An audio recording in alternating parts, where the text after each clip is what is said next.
Chapter 301 Anyway, the ancestral spirits can't see it. Let's get started. Ali stared, stunned, as Tang Lei grabbed another handful of kelp and started soaking it. Wait, kelp in sweet soup? Salty sweet soup? This prison isn't near the sea, so they usually use dried kelp. But as everyone knows, kelp, whether dried or fresh, is salty, right? No, mung bean in kelp soup is sweet. Tang Lei patted Ali affectionately. Don't understand? It's okay. Aside from the people who invented this place, other provinces in Daxia don't really understand either. Of course, someone used to sweet soup might find it hard to accept putting kelp in bone broth for the first time, but it really does taste good. Kelp itself doesn't really have much flavor. Soak it a bit longer, overcome that stereotype and psychological barrier. Sweet kelp is acceptable, especially with mung bean soup and rock sugar with dried tangerine peel. It's simmered until it's slightly grainy, with a refreshing and sweet taste. The seaweed is crisp and thirst-quenching. Frozen into ice cubes, it becomes mung bean paste, which is also very satisfying to eat. Even in an era dominated by ice cream, green the 10th mood remains a popular and affordable flavor. Moreover, Daxia has many other ways of eating that are hard to understand outside of her hometown. For example, fermented soybeans, although salty and spicy, are even made with watermelon. In short, don't worry about the ingredients, just eat it. Tang Lei instructed, soak the seaweed, then cook the mung beans first. Bring to a boil over high heat, then simmer for an hour until the mung beans split open. Then rub the seaweed, cut it into strips, and add it in with rock sugar. Simmer for 10 minutes. Don't overcook it. Kelp becomes sticky if cooked for too long. Daxia used to use seaweed and fish maw as gelatin to make a jelly-like texture. Of course, with the development of the chemical industry, no one did such a thankless and arduous task anymore. After giving his instructions, Tang Lei turned and went to find the old shaman. As he walked out of the prison gate, he saw a woman in her 40s, who looked somewhat like Alex. She stood at the gate, looking expectantly inside. Anton's adjutant and Tang Lei came out one after the other, greeting the woman. Alex's family member? Come with me. The woman hurriedly agreed. It's me. Is it visiting hours? How is my son? He's a good boy. It's because of me. They went inside one after the other. Tang Lei smiled slightly, brushing past them, feeling a surge of emotion. Since he arrived, finally, one of them got out. It wasn't easy. Heaven knows how afraid he was that these bastards would stay inside and refuse to leave. He'd already done several rounds of persuasion. Tang Lei found the old shaman not far from Zone 1. He and Sasha, grandfather and grandson, were sitting together by the deer, watching the two young Kirils train. The prison didn't have a dedicated training area, so Nikita had hastily drawn some borders for them, requiring them to do obstacle courses. The obstacles were perfectly environmentally friendly and harmless, just the old shaman's few deer. At that moment, some were lying down, some standing, calmly being climbed up and down by the two children. The old shaman was scrolling through his phone, while Sasha squinted at the Kirils running laps. The old man and the young boy didn't speak, creating a harmonious scene. Tang Lei went over and glanced at them. Goodness, you're watching pretty girls? Nuns? The old shaman scoffed. Wasn't she supposed to be performing an exorcism? What's with all that jumping around on the pole? So unprofessional. Tang Lei, let her go. She's just a dabbling shaman. Come, I have something to tell you. Tang Lei deliberately pulled the old shaman a little further away before speaking. I accidentally learned something about Sasha. Don't worry about how I found out, I won't lie to you. He recounted the story of his innate shamanism and asked the old shaman, so what do you think? Tang Lei felt that Sasha's relatives had the right to know. However, Anna and the others didn't know about his ancestor receiving practice and might be suspicious, so he came to the old shaman first. The old shaman's hands trembled after listening. Are you serious? He'll inherit the shamanic path? It's hard to say, Tang Lei said cautiously. After all, enlightenment can't be forced. So, are you going to keep Sasha here? The old shaman fell silent. To be fair, Sasha has such talent, naturally, it's best for him to stay close to him. Even if he doesn't immediately grasp the essence, becoming a shaman through learning would be easy. Anna refused to inherit the shamanic path, nor did she inherit his talent. He had already decided that he would be the last shaman in Siberia. But if Sasha were there, the tribe would have a new leader, their faith would continue, and his mantle would be passed on, even more powerful than any of them. But, Tang, you said that if he doesn't grasp the essence and doesn't heal, he'll always be in danger? Tang Lei nodded. You saw what happened in the years after his birth, didn't you? After another long silence, the old shaman finally sighed, his excited eyes dimming. Forget it, let him go back. He's still young. A child should just eat and drink well and grow. I'm not dead yet. The responsibility of passing on the torch, it's not his place to bear that burden. At worst, it will end with my generation. You're right, it will kill future generations. Maybe it deserves that the lineage won't continue. Tang Lei raised an eyebrow. That's not like you at all. The old man, stubborn for most of his life, suddenly smiled, a rare sly wink. Anyway, the ancestral spirits aren't here to see. The shaman who dedicated his life to the gods, in the end, had selfish desires. Tang Lei smiled too. That's good. Humans have selfish desires. The era of divine rule has long ended. Walking on this land, ultimately, it is humankind that relies on itself. Then when you have time, talk to Anna and the others. His personality is unusual. Besides proper treatment, it would be best if he could get out and about more, getting close to nature. The old shaman nodded, a hint of helplessness on his face. He can come over during summer and winter vacations. I don't think you need to worry about that. Anna said she'll come once a month with a huge suitcase, taking everything she can get. Damn it, my daughter isn't even married close by. How come she's like this? Tang Lei, the power of money, terrifying indeed. He didn't want to listen to the old man's nonsense anymore. Going to go back and have some mung bean soup and double skim milk. By the way, don't think too much about the shamanic tradition ending. Who can predict the future? He waved and went back to the 5th canteen. The old shaman's voice still lingered behind him. Leave some for us. And Sasha's soft, whimpering voice, unable to speak for him. Listening to Xiong and Lu's powerful shouts, Tang Lei thought to himself that this kid might really be a genius. He needed to talk to Anna and the others about the kid's future majors. Leon was in the agricultural college. He wondered if Sasha had considered animal husbandry, but at that moment, neither the old shaman nor Tang Lei had thought of it. Neither of them had a chance to speak. Chapter 302 I'm not inheriting the family business, Mom. Because Sasha himself had already solved all the problems. That evening, after dinner, the group gathered for mung bean and seaweed sweet soup. Tang Lei mentioned that Alex and his mother were also leaving, and Anna readily agreed. Okay, come with us tomorrow. No one objected, but Sasha, who had been silently drinking his sweet soup, suddenly looked up. Tomorrow, leaving? Yes, Anna said. You're starting school soon, honey. Have you finished your homework? Sasha's mouth dropped open, stunned. The couple exchanged a glance, unsurprised. Saif whispered to his son, it's okay, there are still several nights before school starts, you can definitely pull off a miracle. If all else fails, Dad will help you. Hey, honey, I didn't say anything. Sasha's little mouth opened and closed, while the two little Kirils patted him sympathetically, looking terrified. Luckily, we don't have to. The Kiril family's education before high school was all private, with children raised at home. Those who could study did so, and those who couldn't were sent to the military. Now, these two kids are being looked after by Nikita, spending their days watching all the excitement of prison, so they don't have much homework. Sasha, who was initially teary-eyed, was finally unable to hold back after being provoked by her two friends and suddenly grabbed Anna. Can I not go back? Anna narrowed her eyes, because of homework? Sasha shook her head, saying with difficulty, I like it here, I'm happy. Anna frowned slightly, about to say something. Saif suddenly said, then, you can stay and live with Grandpa. I don't think it's a bad idea. Little Sasha, you seem much happier since you came here.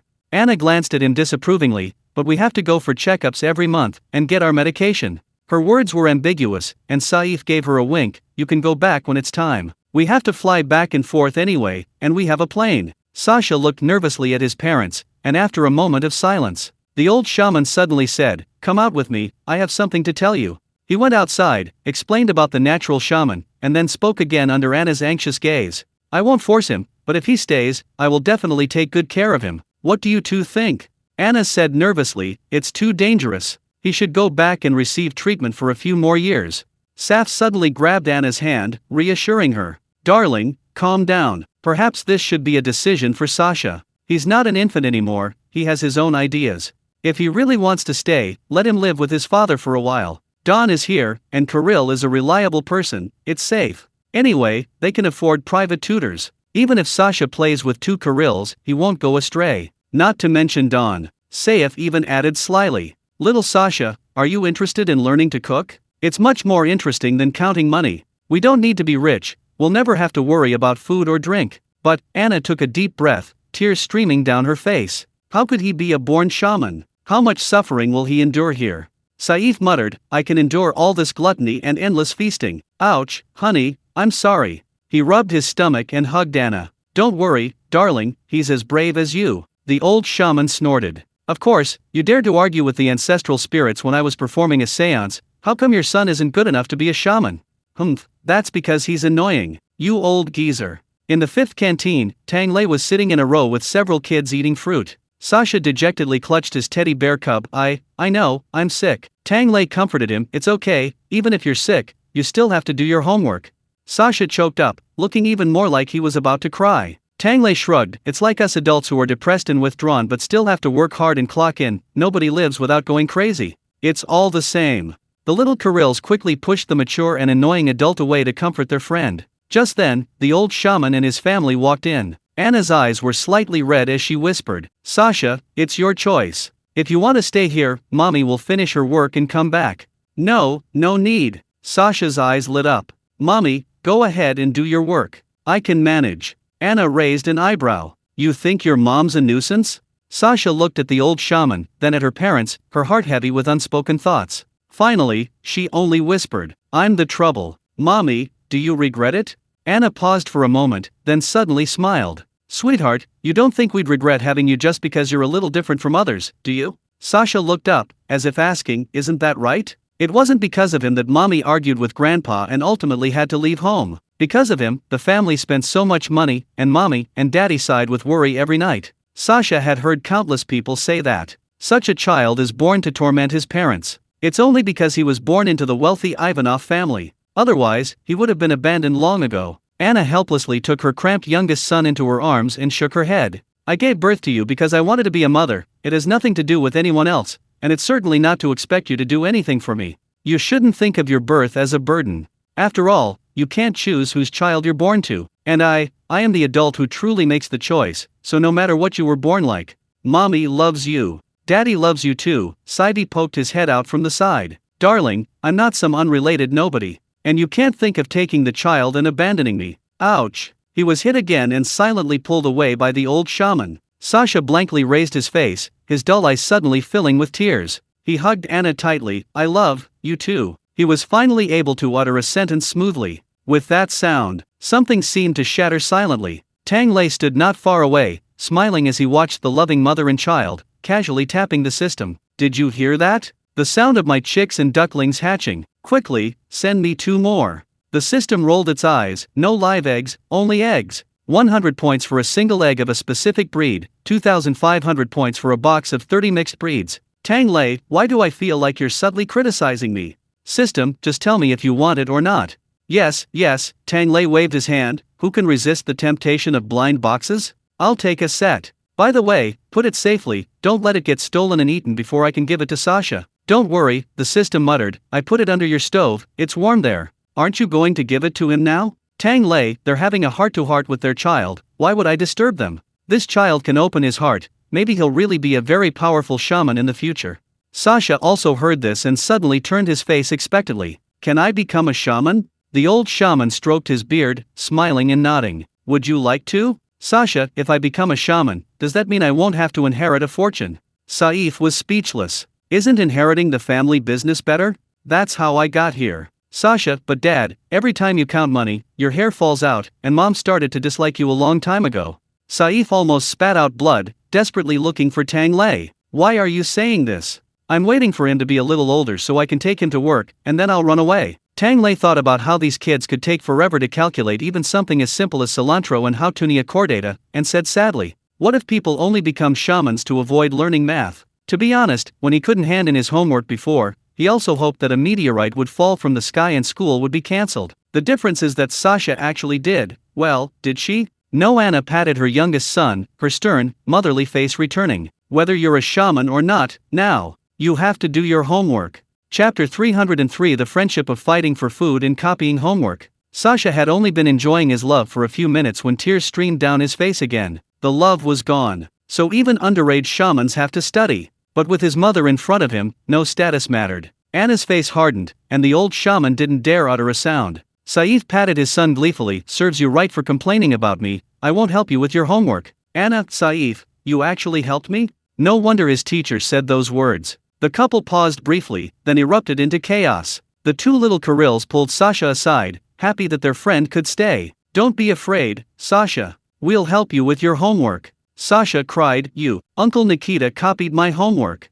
Now Nikita also raised his gun. You 2 little brats. I was wondering why you've suddenly become so good at studying. Wow, we were wrong. Another group started making a scene. Tang Lei shook his head and went into the kitchen. A bunch of childish kids. Considering they're leaving tomorrow, I'll make some protein for them, something to nourish their brains on the way. Xiaoye skipped in, seeing Tang Lei take out several bottles of wine and beans, and quickly came closer. Brother Tang, do you drink? Tang Lei subtly moved the bottles away a little. No, Saif just gave me a few bottles of wine. I'm making some wine-marinated beans for them to take with them. They're going to the capital, so I can also take some sauce with them to Alexander's son. This wine, of course, is Saif's Su Lian Hong. This kid is really generous when it comes to pleasing his father-in-law. His suitcase is full of good stuff. Since they're leaving soon, he's too lazy to take it back, so he'll just let Tang Lei use it as cooking wine. He doesn't care about the cost, but Tang Lei does. This is a good opportunity to marinate some wine-marinated beans. Yelena flipped through her little notebook. Soybeans? I've never had them before. I think last time they called them fermented soybeans? Yes, Tang Lei nodded. I originally wanted to make watermelon fermented soybeans for them. They're salty, spicy, and go well with rice. But that takes too long, maybe next time. Besides, they still needed to buy watermelons. To make them the authentic old-fashioned way, it would take at least several days. First, the soybeans need to be boiled until they can be mashed by hand. Then they're drained, left to dry in the sun until semi-dry, then covered with a flour paste and left to ferment for a few days. Once green mold grows on the soybeans, the surface mold is rubbed off before starting to make the fermented soybeans. Although just looking at the final product doesn't quite make it clear, this fermented soybean is indeed made with watermelon flesh and moldy soybeans. The watermelon is chopped and added to the soybeans, along with some Sichuan peppercorns, star anise, chili powder, and salt. Then it's covered with a white cloth and left to dry in the sun. Sun-fermented for a few days, it becomes a sauce. In hot climates, to prevent insect infestation, some angelica root or similar herbs are added. The final taste. It has absolutely nothing to do with watermelon. It's purely salty and spicy, a vibrant red, very appetizing. The beans are also mealy and fragrant, perfect with a steamed bun or rice. So good with rice. It's just a bit time-consuming. In comparison, fermented soybeans are much easier to make. Boil the beans until soft and drain. Then, heat oil in a pan, lightly fry minced ginger until fragrant, then add chili powder. Add sugar, salt, and message, along with the spices, and fry until fragrant, then pour in a bottle of liquor. The alcohol content actually decreased considerably during the high-temperature boiling and stir-frying. However, the aroma of the alcohol remained. At this point, add the cooked soybeans and stir-fry briefly, without drying them out. When you can see the glistening red chili peppers and smell the grain aroma of the liquor, the fermented soybeans are ready. This is perfect for a leisurely evening chat, with a few grown men enjoying a bowl of porridge, or simply without anything else, just savoring each soybean. The aroma of alcohol, the aroma of soybeans, the aroma of chili peppers, all contained in a single bean. However, making it quickly has its drawbacks. It doesn't keep very long. It'll probably be ready in about a week. Tang Lei scooped a small dish of fermented soybeans and told Xiaoye to take it to tell the chickens and dogs outside to stop running around. He then wrote a date label on the glass jar containing the beans before going out. As soon as he stepped outside, he saw a peaceful scene unfolding before him. A group of people gathered around a plate of beans, no longer fiddling with them, and each took a piece of rye bread to dip in, eating with relish. Anna's family and Nikita sat together, talking about the children. Sir, please keep an eye on Sasha. Saif readily agreed. Besides Ham, Ivanov wants to develop other long-term collaborations with the prison. We have plenty of funds. Nikita sighed. I'd like to, but we'll have to see if there's anything left in the mouths of those hungry wolves in the prison. And, this child might not even be my responsibility. He grabbed two young Kirils and asked them, what is the Kirils family motto? The young Kirils exchanged a glance. Loyalty. As soldiers, be loyal to the motherland, loyal to the people. As Kirils, be loyal to family, loyal to friends. Nikita nodded. Your friend Sasha will be staying here long-term. He's not well, can you protect him? The two children nodded solemnly to Sasha. Don't worry. We promise, whether we're fighting for food or going out to play, we won't forget you. The food-fighting uncle doesn't count, he's an adult.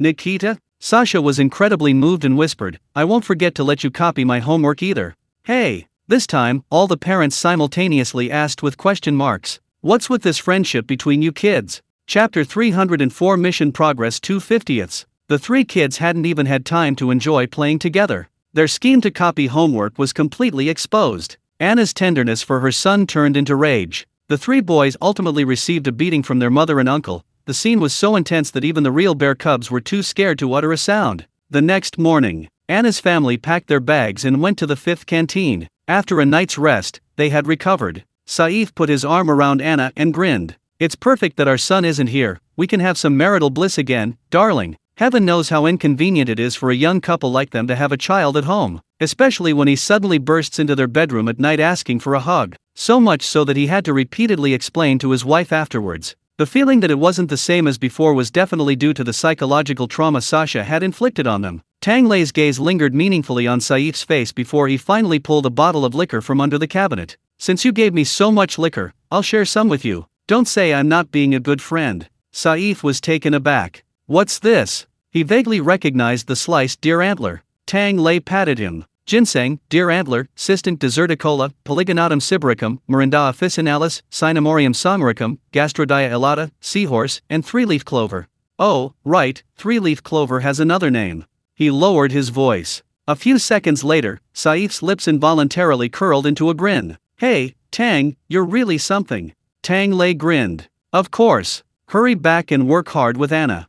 I bet you'll have to send your money-counting heir soon. You can still practice your alt account while you still can. Saif laughed until he was dizzy. After getting a free meal of dumplings, he took a few jars of sauce and fermented beans, along with Alex and his mother, back home. Speaking of which, Alex even managed to make his mother a bowl of longevity noodles, just as he'd hoped. His mother was incredibly grateful to Tang Lei. And just then, Tang Lei was frying another nest of bee pupae that Yelena had found, wondering what the next insect would eat. Alex's mother's eyes lit up, and she pulled out a large piece of cheese. Here, this is for you. I heard Chef Tang is from Great Xia. This is the best piece I've ever made. I've made a lot of money making cheese over the years. So I could fight my son's lawsuit. It's a Western specialty, after all. Please try it. Tang Lei didn't understand why she suddenly offered him cheese, but he couldn't refuse her hospitality, so he accepted it. However, after he finished cooking another round of large pot meals and finally had some free time to sit down and unwrap the cheese. Wait, am I blind? I think I see something on this cheese. Tang Lei was dumbfounded. There are small creatures. Yelena shattered his last illusion, even reaching out to touch it, but Tang Lei quickly stopped her. He roared, "Maggots!" This earth-shattering shout startled the prisoners and guards, who all turned to look, their eyes wide. A moment later, the lawyer thief Philip reacted. "Kesu Marsu. That's rare." Tang Lei's face contorted for once. What the hell? Philip curiously touched it. This is a way of eating it from Italy. I've only ever had it before, when I was doing business abroad. Nikita probably understood what kind of business Philip was talking about, and gave him a knowing glance. Philip chuckled. Hey, talking about cheese. Don't let its appearance fool you, this is the most delicious and most dangerous cheese in the world. He explained. The process is quite complex. The base is similar to most cheeses. Sardinian sheep's milk is heated to over 40 degrees Celsius, then removed and stirred while cooling. The thick layer of sheep's milk at the bottom is thoroughly mixed with the rest of the milk, the sediment is filtered out, it's pressed, and fermented for several weeks. That's a traditional Sardinian sheep's cheese. Then comes the despairingly heavy part. A hole is cut in the top of the cheese and left outside to attract a type of fly to lay its eggs. About 2 or 3 months later, the flies laid their eggs, which hatched, and cheese maggots appeared. Then these maggots ate the cheese inside. They produced cheese that had undergone biological fermentation. This cheese, teeming with maggots, became a world-famous delicacy. Ugh, Tang Lei silently turned his eyes away. Although, as a chef, one should be more tolerant of delicious food. But this is ridiculous. Even cow dung soup looks normal compared to this. Philip was still chuckling. Tang, this is good stuff. Where did you get it? Tang Lei, half dead, asked, would you like this good fortune? Philip immediately took 2 steps back. Maybe before I ate your food, I would. But not now, haha. He even tried to comfort Tang Lei. This maggot cheese actually tastes pretty good, richer than usual. It also has a wonderfully unique spicy flavor. The more you chew, the better it gets. The taste is unforgettable. Tang Lei, well, forget the taste, you'll never forget eating maggot excrement, right?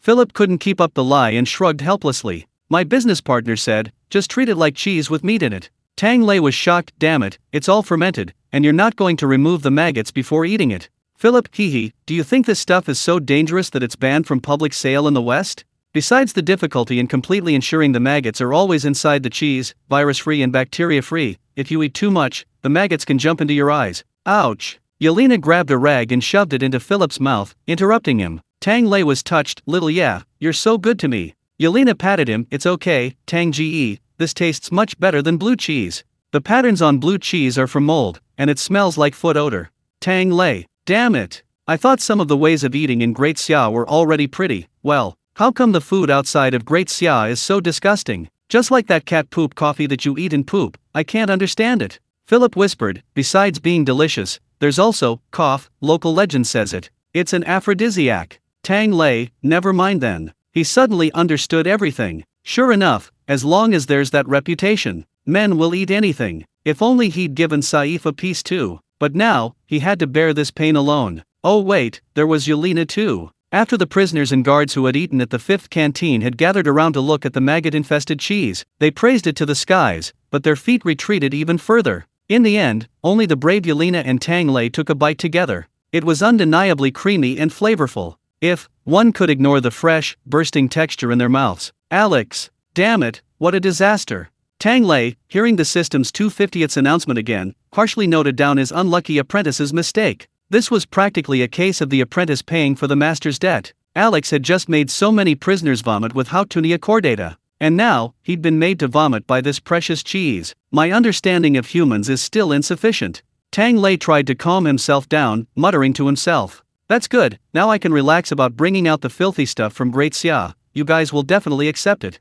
But before that, he had to confiscate a month's worth of Hautunia chordata from Alex. Nikita and the others had already run away the moment they saw the cheese. After vomiting, Tang Lei stormed around twice, but couldn't find anyone to bother. So he picked 2 lucky members of the drug rehabilitation group and stuffed them with maggots. The good cheese was discarded, these weren't worthy. Having vented his anger, he finally felt like returning to the kitchen. Damn it, no way, I have to make some big dishes tonight to cleanse my eyes and mouth. Just then, Anton's adjutant came over. Chef Tang, the vegetables you had dried a few days ago are done. What were they called again? Preserved mustard greens? Dried vegetables? And green beans? No, what you said has no flavor. Tang Lei switched to Great Xia language, correcting him clearly. It's a bean curd stick. Chapter 305. Let's eat something good. In late summer and early autumn, many vegetables are ready for harvest, including green beans. The yield is quite impressive. Even a small plot of land the size of a single bed is enough for a family of 3 to eat from morning till night. But this thing is annoying. It just grows way too much. If you plant even a little too much, this season you'll find green beans used in everything. Cold salads, stir-fries, potato stir-fries, even soups coated in batter. You'll eat until you're sick of it. So recently, 2 major green bean producing provinces, upon hearing any news of trouble in the other province, quickly loaded several truckloads of green beans and sent them to their brother province. Disaster relief. Saving the other province, and saving themselves too. The Russians don't grow these themselves, and Leon hasn't yet learned how to build trellises for them. This truckload from the logistics department was supplied by the same vendor who sold cabbage and vermicelli last time. Tang Lei understood immediately upon seeing the quantity. He first set aside some to make stir-fried green beans with minced meat a few times, and then made cold salads with sesame sauce a few times. After getting tired of that, he even pickled several jars of green beans. The method was even simpler than pickling those northeastern sauerkraut varieties. He chopped them up, put them in a mineral water bottle, added a spoonful of salt, and filled it with water. After a few days, they turned a slightly yellow color, plump and tender, still retaining a slight crispness. After stir-frying them with minced meat a few times, he finally got tired of that too. So, Tang Lei decisively ordered the remaining green beans to be dried. Fresh green beans are characterized by their crispness, tenderness, and sweetness. Of course, not for eating raw. While eating them raw wouldn't necessarily land you in the hospital, vomiting and diarrhea would be inevitable. But when dried, these green beans become chewy and have a rich, slightly bitter vegetable aroma. If stored properly, it can last up to a year, perfect for cooking meat in dry, cold weather. It rivals winter cabbage in quality. These 2 vegetables alone, alternating between them, could dominate the dining table for a whole year. Siberian potatoes aren't much better. Besides drying the green beans, Tang Lei also made some preserved mustard greens. While both require drying, the steps are reversed. The green beans are boiled first. Boil them in a pot of salted water for 3 minutes until they soften and retain their vibrant green color. Then hang them in a sunny spot to dry for several days. When the bright green turns a dark, almost blackish green, and the green beans are crisp and break easily with a snap, they're done. The preserved mustard greens, on the other hand, need to be dried first. This is also called preserved mustard greens, but it doesn't actually refer to any particular fresh vegetable. So-called preserved mustard greens simply refers to various processed dried vegetables. Any vegetable with low moisture content can be used. Tang Lei chose mustard greens this time. First, he sun-dried them for 2 days to remove moisture, then blanched them briefly in boiling water for 1 minute. This blanching is crucial. Don't cook them completely, just blanch them until they change color. After that, nothing is added, they are stacked together to ferment overnight. The next day, the leaves have turned yellowish, somewhat like sauerkraut. At this point, they are sun-dried again, and then steamed in boiling water. This process of sun-drying and steaming is repeated. After 3 rounds of steaming and sun-drying, the leaves turn yellowish black. The fresh aroma of the leaves has been transformed into a mellow, fermented fragrance, completely fixed. Don't be fooled by their slightly unappealing appearance and dryness. When paired with meat, the aroma doubles. Especially when soaked in meat broth, it truly becomes more and more fragrant with each chew. It's a pity there are no delicacies today. I'll plant some and dry them when I have the chance. Tang Lei inspected the 2 kinds of dried vegetables and breathed a sigh of relief. He felt a sliver of comfort in his heart, which had been tormented by the insect-infested cheese. Sometimes he really wanted to say to certain countries, technology has advanced. Eat something better. Sigh. Thinking this, Tang Lei waved his hand, dried green beans and chicken stew for dinner. The dried mustard greens still need to be steamed and dried several times. Once they're done, he'll make a big steamed bun with dried mustard greens and pork, and braised pork belly with dried mustard greens, and so on. He muttered to himself as he went to soak the dried green beans. Yelena followed him around, looking completely bewildered. Boiled, then dried, then soaked? Isn't this the same thing? Why keep going through all that? Hey, going through all that again and again gives it a different flavor, Tang Lei said with a smile. After soaking them, he glanced at the ham. The kitchen couldn't possibly hold all 1,000 hams, so the logistics team hastily built a warehouse to store them. The dog Lef and his men spent its days gnawing on bones in the kitchen and its nights sleeping outside the warehouse as a guard. It actually caught a few hams. Although they all claimed they were guided by God and sleepwalked there. Tang Lei arrived at the warehouse, checked a few hams, and thought it was about time. He then called over the conscripts and ordered them to throw all the hams into the water tank. One prisoner asked in confusion, "Won't that mean the salt is gone?" Tang Lei nodded. "Too much salt will make the hams damp. If they get damp, they'll mold." So after salting to set the flavor, the hams not only need to be washed but also soaked for a full 24 hours. Once soaked, they can be hung on racks to dry. After drying for a week, the pigskin starts to ooze oil. Then it's time for final fermentation. This process takes a long time, sometimes a year, 2 years, or even 3. Although it's edible in a short time, the flavor of ham improves with age. Tang Lei thought for a moment, then found 10 of the best hams and 50 slightly less desirable ones, and secretly gave them to the system behind the prisoners' backs. Little system, speed up these. Add 3 years to the best ones, 2 years to the less desirable ones. The system was already used to being used for curing things, so its acceptance of these was a little strange. That's all? Tang Lei smiled slightly. Scarcity drives up value. For the first wave of sales, we need to cater to the general public while also building our reputation, letting them know we have good stuff. But this good stuff can't be commonplace. Let's have a VIP-only purchase. A certain amount of recharge qualifies you to buy it, with several tiers. At first, we can give some to the big shots to try, and then those big shots will be my shills. System, good heart. No, I didn't realize the host had such a talent for business.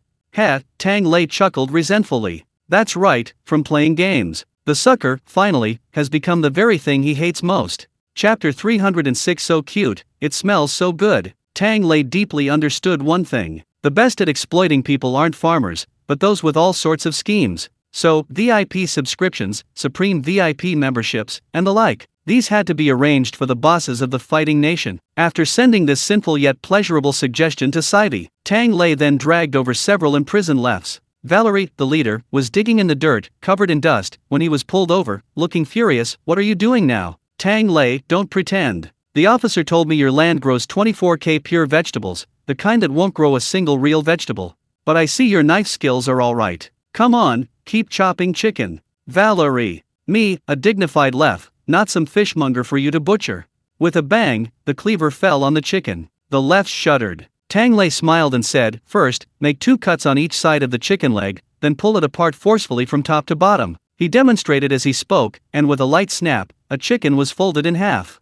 The innards were quickly pulled out, then the tail was chopped off, splitting it in 2. Tang Lei held the chicken's feet in one hand and a knife in the other. When chopping the leg, the first cut should be made along the skin and meat, to give it a good position so it's easier to chop it up along with the bone later. The cuts must be quick and heavy, don't hesitate, otherwise the bones will shatter into pieces, and if the diners eat it, your bones might also shatter into pieces.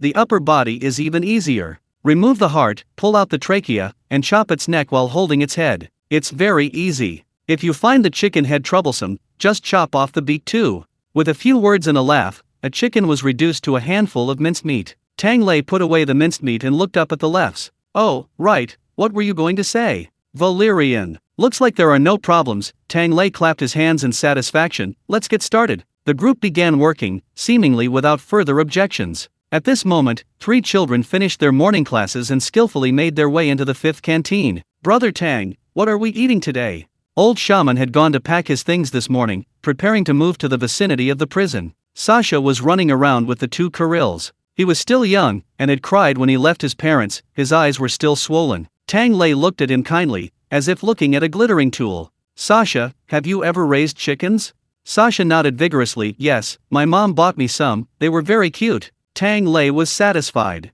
That's great. The slaughterhouse just delivered a batch of medium-sized, tender chickens. We'll have braised chicken with green beans for lunch. He held up a chicken and waved it in front of the children. Sasha froze, staring at the bare chicken, and then let out a long wow. The system clicked its tongue in Tang Lei's mind. Host, why are you scaring the child? Shamans are naturally close to animals, it's normal that he can't accept it. Tang Lei ignored him and simply set up the pot in front of Sasha. The usual method for braising meat: put the chicken in cold water, adding scallions and ginger to remove the gamey smell. Once the water boiled, skimmed off the foam, drained the chicken, and then took out a few slices of fatty pork to stir-fry. The fat content of chicken is different from that of pork, it's less oily and has a lighter, fresher flavor. Although both are animal fats, it doesn't feel as rich and flavorful as pork. So, pork belly can be stewed directly, but chicken is best enjoyed stir-fried, steamed, or in soup. Today's braised dish, however, involves simmering the chicken until mostly cooked, then reducing the sauce over low heat until it's very oily and flavorful. Therefore, to achieve a rich, juicy, and tender braised chicken, start with this small amount of pork. After stir-frying, Tang Lei adds the chicken pieces and stir-fries. Stir-fry until dry and fragrant, then add a spoonful of soybean paste. This soybean paste is to meat dishes what oyster sauce is to vegetables. It enhances flavor and is versatile. Tang Lei even thought about it. Russia also has coastal areas. If he had the chance to get some oysters later, he could try making his own oyster sauce. But for now, let's braise the chicken first. After the soybean paste, it's time for his old friend. Minced ginger, minced garlic, and dried chili peppers. He heats the beer, adds a spoonful of boiling water to simmer, then goes to get the dried green beans. The dried green beans, soaked for half a day, had regained some of their tender, meaty texture. Although they looked dark green and wrinkled, this was precisely the peak of their aroma. They were delicious even stir-fried, let alone braised with meat. Tang Lei chopped the dried green beans into small pieces, tossed them into the chicken pot, covered it, turned the heat to low, and began the final slow simmering. While this pot was simmering, the lefts chopped up another pot of chicken and brought it over. After Tang Lei finished his work, the first pot was already emitting a rich aroma and making bubbling sounds. The 3 children stood eagerly by the pot, their faces filled with delight. The sound of happiness.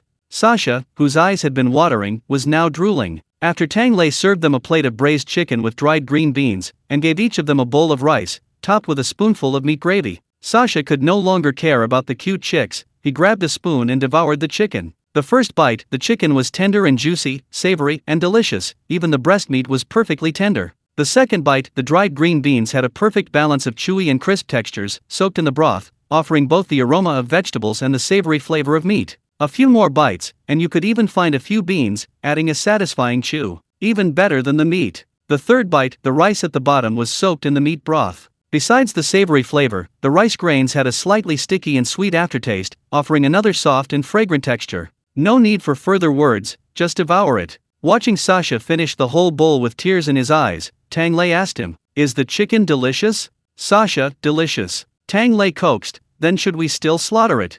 Sasha hesitated for 3 seconds, then licked the spoon again, reluctantly saying, "Slaughter it." He added, "Raise it until it's big enough to slaughter, otherwise there won't be enough to eat." The system witnessed everything and silently tapped 6 dots in Tang Lei's mind. It feels like once the ancestral spirit is released, it will roar that this generation of shamans is the worst he's ever led. "It doesn't matter," Tang Lei said calmly, "Sasha has such a fierce mother, the ancestral spirit doesn't have a chance to spout nonsense." He took the opportunity to pull out a box of 30 eggs from under the stove. "Little Sasha, I have a task for you.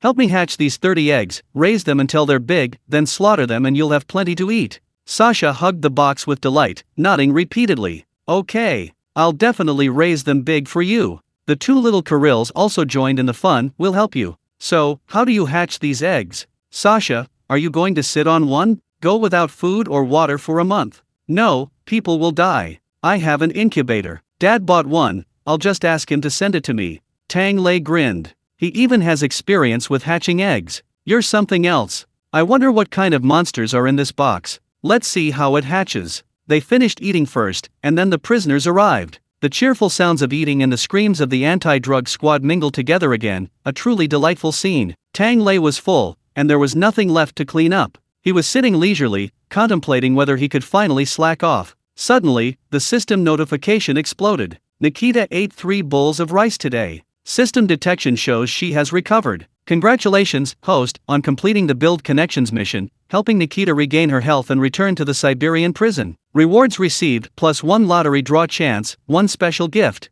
Chapter 307. Child, are you full? Tang Lei immediately threw down his spatula and rushed to Nikita. Sure enough, the man was rubbing his stomach, looking a little guilty upon seeing Tang Lei. You ate well. Tang Lei patted him vigorously, then rushed back to the kitchen, washed his hands, grabbed a tea leaf stick, and stuck it into the soil in one swift motion. Good luck, good luck. He bowed to the tea leaf stick and summoned the system. Draw a prize first. With a flash of golden light, a ball of light, similar to the Dahong Pao tea tree from before, popped out. A tree, well, it's not a skill, but it'll do. He had already discovered that the special effects of trees, compared to seeds and seedlings, lasted longer after being modified by the system. For example, Nikita, who ate hawthorn every day, recovered much faster than with normal care. Let me see what kind of tree it is this time. It's not an apple, is it? You are my little apple. Hey, wait. Tang Lei's eyes widened. Aren't these berries a bit too small? The shrub in front of him, neither too big nor too small, had leaves as long as needles, and was laden with small red berries. The shape, like a miniature kidney. This is a goji berry. At the same time, a cheerful system voice rang out. Middle-aged people have no choice but to soak goji berries in their thermos.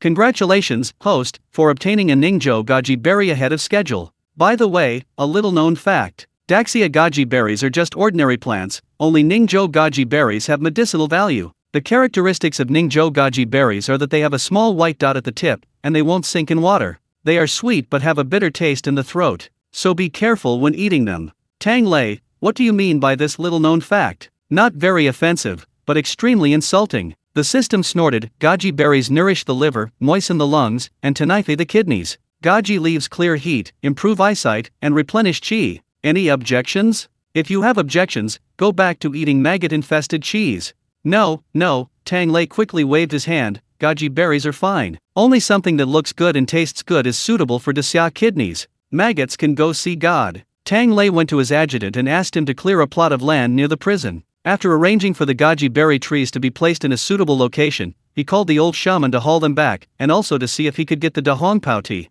Only then did he remember he had an even bigger treasure. What about that special gift? This was the first thing the system marked as special, even the breath of earth didn't have it. Tang Lei was incredibly curious, thinking, it can't be that my ancestors each slapped me. I'd rather die than repay the loan. The system paused, then slowly said, this thing is indeed special. In fact, even if you don't complete the mission, you'll still get it, because its owner isn't me. However, he paid a heavy price for this treasure, so I'd feel bad if I didn't get it from you. Tang Lei was stunned, feeling like his ancestor had switched places again. But the next second, he didn't have time to think further, because a golden object appeared out of thin air in his palm. It appeared so ordinary, its appearance all too familiar. A small, oval grain, only slightly larger than a grain of rice, with a fibrous tip at one end. The outer shell shimmered golden, like a drop of sweat, or a beating heart. Tang Lei was stunned. This can't be. He gently pinched it, and suddenly a line of small words lit up in his mind. A special gift, a dream.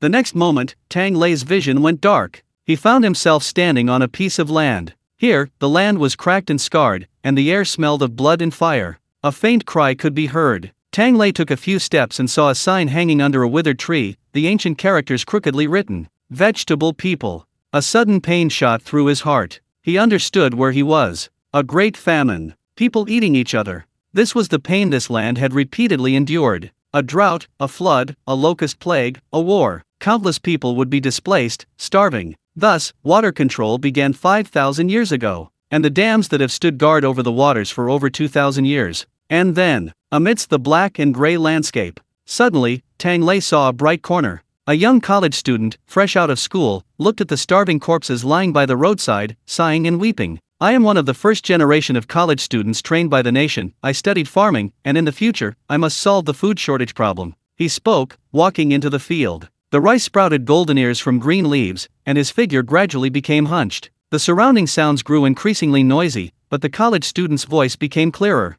Oh, no, he was no longer a college student. His skin was tanned from years of working in the fields, a straw hat on his head, hands behind his back, inspecting his rice paddy like an old friend. The soil beneath his feet became increasingly rugged and barren, yet his rice grew taller and taller. Tang Lei followed him step by step, listening to his voice, watching his back, his eyes gradually blurring. I have two dreams. The no longer young voice slowly drifted over. The first dream was to enjoy the cool shade under the rice plants. The second dream was for hybrid rice to cover the globe. I remember, Tang Lei said softly. We all remember.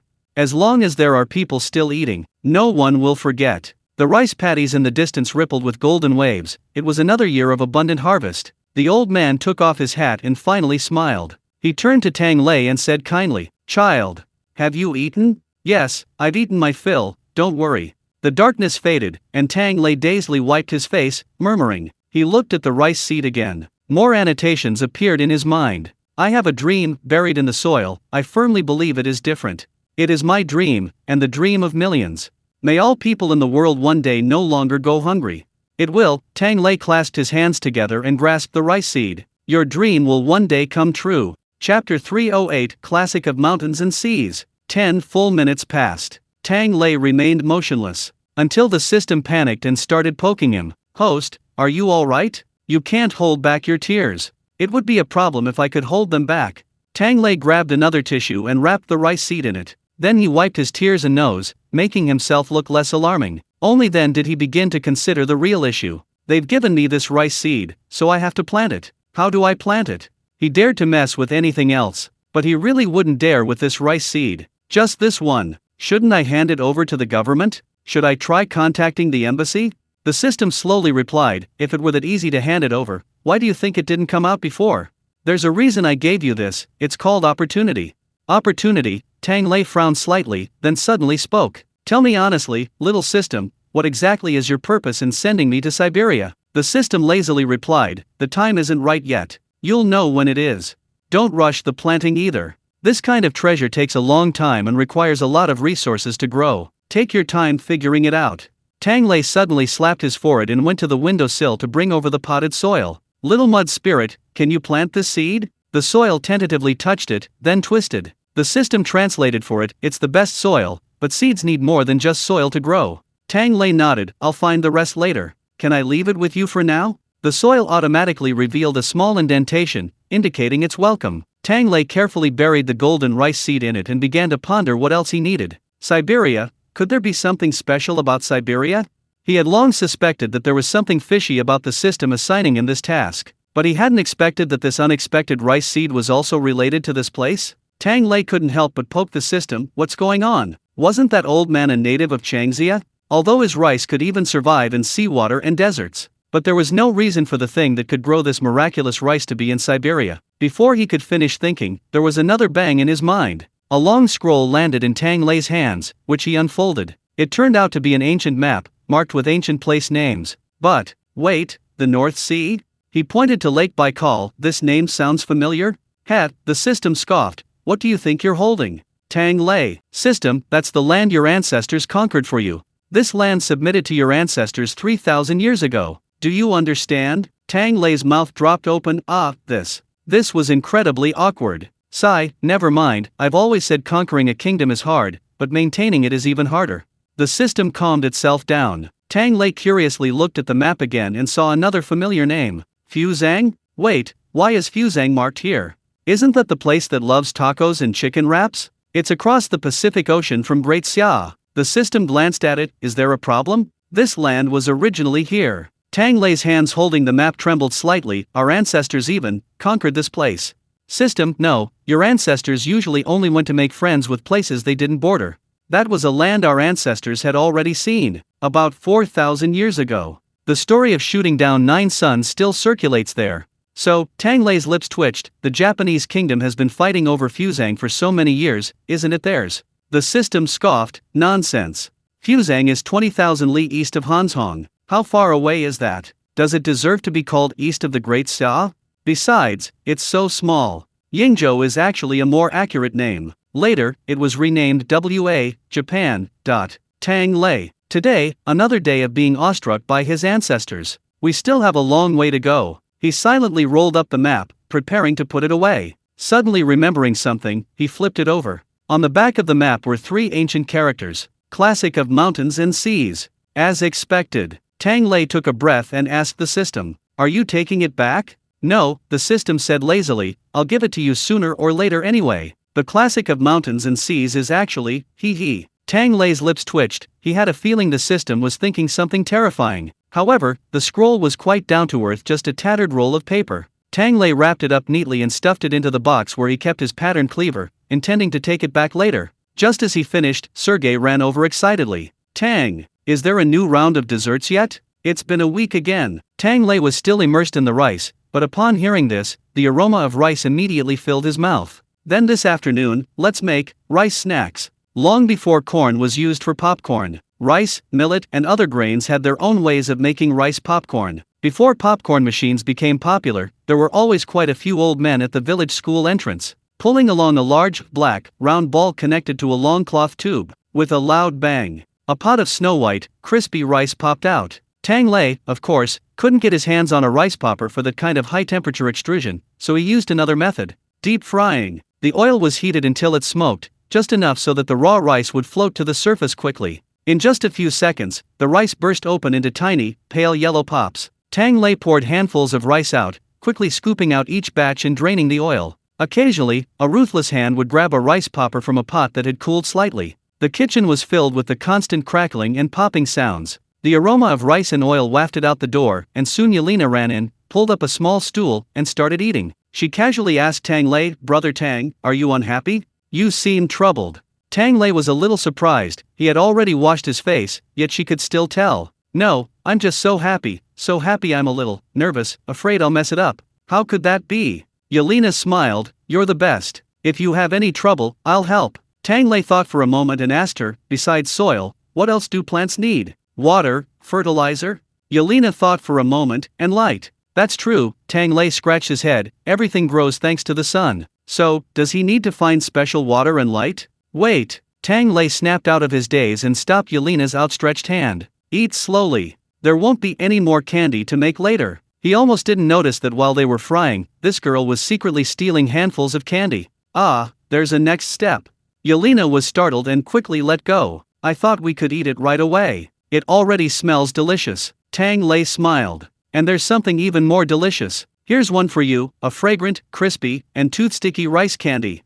Chapter 309 is too long to finish telling. I've eaten rice candy all over China. At markets, temple fairs, and even later, outside schools. There were always vendors driving around selling it, carrying huge bags of loose rice candy and glutinous rice sticks. Back then, packaging and cleanliness weren't a concern, it was all sold loose. It was cheap, but it tasted delicious, with a pure rice flavor. Rice candy is a more refined version of rice candy. It's made by boiling sugar syrup and then adding rice candy and stir-frying it. The syrup usually contains maltose in addition to sugar. This increases viscosity and makes the color clearer. In Russia, where desserts are well developed, many desserts use maltose. However, prisons don't usually stock maltose, so Tang Lei substituted honey, and the result was similar. Feeling it too monotonous while stir-frying, he also threw in a handful of sesame seeds and crushed peanuts. When every grain of rice puff was coated with syrup, looking loose yet slightly sticky, Tang Lei poured the entire batch out of the pan, placed it on a flat baking sheet, and pressed it down with a rolling pin, flattening it completely. While the sugar was still warm, the lump was still soft.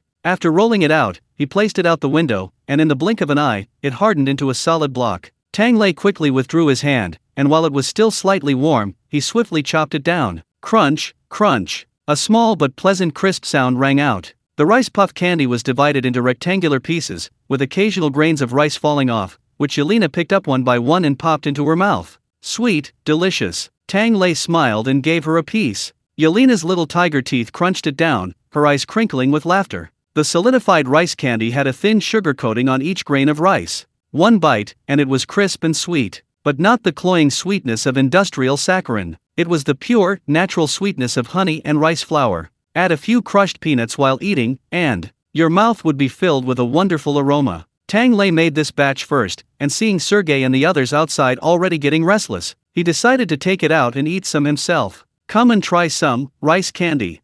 But as soon as he stepped outside, Tang Lei was speechless. Wait, don't you guys have work to do? Why are these supervisors sitting here again? Even Maxim from the construction site next door was there, wearing a hard hat on his head, as if he had just finished work. It seems the wearing a hat incident last time had taught him a very profound lesson. Hearing this, everyone chuckled. Ah, this place has an office atmosphere. Anyway, it's convenient for everyone to have meetings here. Tang Lei, working in the cafeteria, huh? He really wanted to tell these people, if they're so bored, can't they find a shift? The prison's top boss helplessly shrugged. No work. The troublemakers were mostly dealt with, and even the one hanging on the door was taken care of. The prisoners were all incredibly well behaved, and they were even generating revenue. The prison guards were also proactive, fully cooperating with the prisoners to generate revenue. Even Anton's adjutant was almost going to personally carry manure. These leaders, who were originally in charge of people and prisoners, were now a bit lost. Alexander shrugged. I did a survey, asking my subordinates what they expected of their leaders, and guess what they said? They said the most important thing is for the leaders to stay away from their work and try to get more benefits at the 5th canteen. Tang Lei, so, you finished that jar of sauce you brought back last time? Alexander smiled. It didn't even last 3 days. I was just about to ask you to order some more. We're really on the same wavelength. Tang Lei knew without a doubt that Mrs. Alexander, who was obsessed with the Great Xia TV series, had taught him that phrase. He placed the rice candy on the table and asked, is Mrs. Alexander still showing everyone the show? Shanda and Anton, both with their families, nodded skillfully while packing. Mrs. Alexander has recently discovered that the cultural level in the prison is worrying. This is a common problem in the Russian people. The place is too big and the population too small, educational resources simply can't keep up. There aren't many people even in high school. In places like Great Xia, there are various public welfare education programs, Project Hope, and rural teaching support programs. They even lower the admission scores for areas lacking education. The Russians, spanning 11 time zones, use the same exam paper for their college entrance exams every year that shows how difficult it is. Illiteracy is rampant in prisons. So, Alexander and Anton's wives have recently been discussing establishing cultural education classes. Tang Lei was taken aback, thinking this was a great thing, as expected of a general's wife. But then he heard Alexander say helplessly, she said that once these people are properly taught, she can watch dramas with her.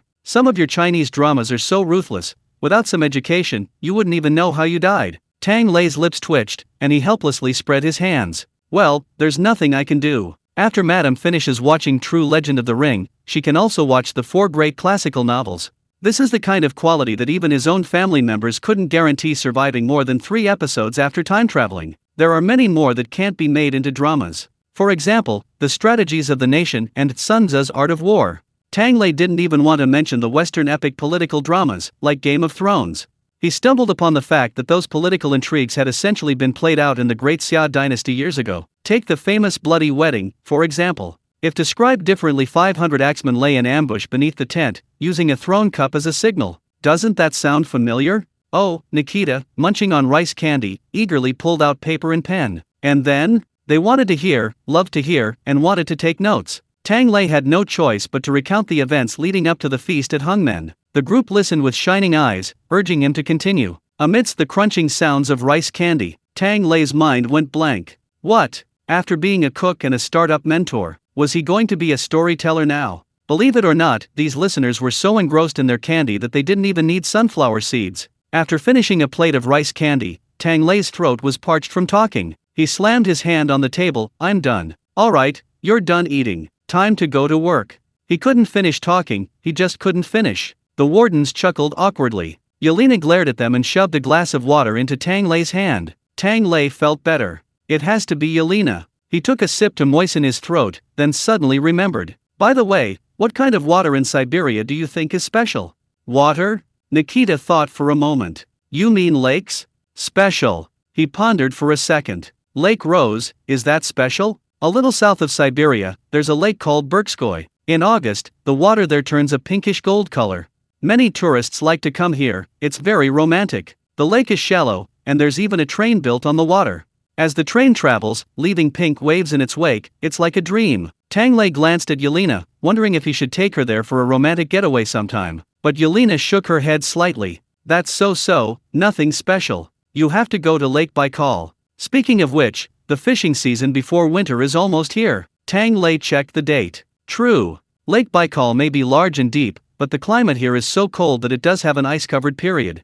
It starts freezing in November each year, and the ice is strongest in February and March. As the second most transparent lake in the world, Lake Baikal boasts a transparency of 40 meters. It's more than twice the clarity of Namso Lake, the clearest lake in the Great Xiao region. In February and March, walking across the ice and looking down is a deep blue, like walking on the sky, a breathtaking sight. But Yelena didn't care about the beauty. All she knew was that if it froze, it would be hard to get food. Animals made in spring and survived the winter. This was late summer and early autumn, the perfect time to fatten up, and also the best time to be eaten. How about it, Brother Tang? I have a brilliant plan. Want to grab a few good ones? Chapter 310. Something new? Let's take a bite first. The mating season is over. The season for delicious food has arrived. Little Leaf Hunter rubbed her hands together, eager for a bite. All kinds of fish, wild game. Oh, and by the way, Lake Baikal has the only freshwater seal. She looked at Tang Lei expectantly, her eyes full of anticipation. New stuff, take a bite. Tang Lei chuckled. Sure, I'll go check out Lake Baikal sometime. He also wanted to take the opportunity to see if he could find water useful for his magical rice in the world's deepest lake. Alexander seemed to remember something. Then let's go together in a couple of days. I have a mission, I almost forgot. His new job, full of eating and drinking, was too enjoyable. He'd completely forgotten that he still had to build a house for General Vladimir. It was rather embarrassing. Although Lake Baikal is the largest lake in the land of the fighting nation, rich in resources, its development level, it's basically undeveloped. Only a few small islands have been developed. The rest is mostly used for submarine experiments and such. After all, the entire country is only a little over 100 million people, and tourism relies heavily on foreign countries. So even a general like him, if he wanted to live permanently near Belga, would have to build his own place. Alexander, feeling helpless, had no choice but to honestly start thinking about how to find a construction team and building materials. Tang Lei nodded. Okay, let's do it together in a couple of days. Yelena listened to their conversation, her eyes darting around. Since they couldn't eat fish and seal for the time being, should she find something else? Otherwise, wouldn't it be a waste of this fattening season? So, after helping Tang Lei make rice candy in several sections and watching them take it away with a clatter, Yelena caught up with Sasha, who had come in with the old shaman. After the old shaman finished eating, he received new instructions from Tang Lei. The whole afternoon was spent hauling back the goji berry trees. Sasha went to help, but Yelena grabbed her arm, startling her. Sister. Yelena smiled. You know all about small animals, huh? You know where they are? Sasha hesitated, then swallowed hard. Eat. The two exchanged a glance and ran off. When Tang Lei came out, only the old shaman was leisurely eating rice candy. Where are they? Tang Lei asked, confused. The old shaman greeted him without looking up. The new tree has arrived. Tang Lei went over to look. Good heavens. Still scrolling through videos. Only this time, he was watching videos of repairing cow hooves. The old shaman tilted her head, looking at the cow hoof oozing white pus and blood on the screen, her face serious, her brows furrowed. But she just wouldn't scroll away. Tang Lei stood behind him, his brows furrowing as well. Only after seeing the cow's hooves cleaned and wrapped in cloth did the two of them breathe a sigh of relief. That's better. The old shaman looked up and saw Tang Lei watching him play on his phone with a complicated expression. He quickly coughed lightly. I'm studying how to raise animals. I'm very diligent. My eyes have been getting blurry these days, getting old. He rubbed his eyes as he spoke. Tang Lei was speechless. Is this something that happens when you're old? Even young people go blind from scrolling on their phones. He just never imagined that the old shaman, who had maintained his sharp hearing and eyesight his whole life, would be ruined by scrolling on his phone in his old age. How about some pork liver soup tonight? We also have some goji berries.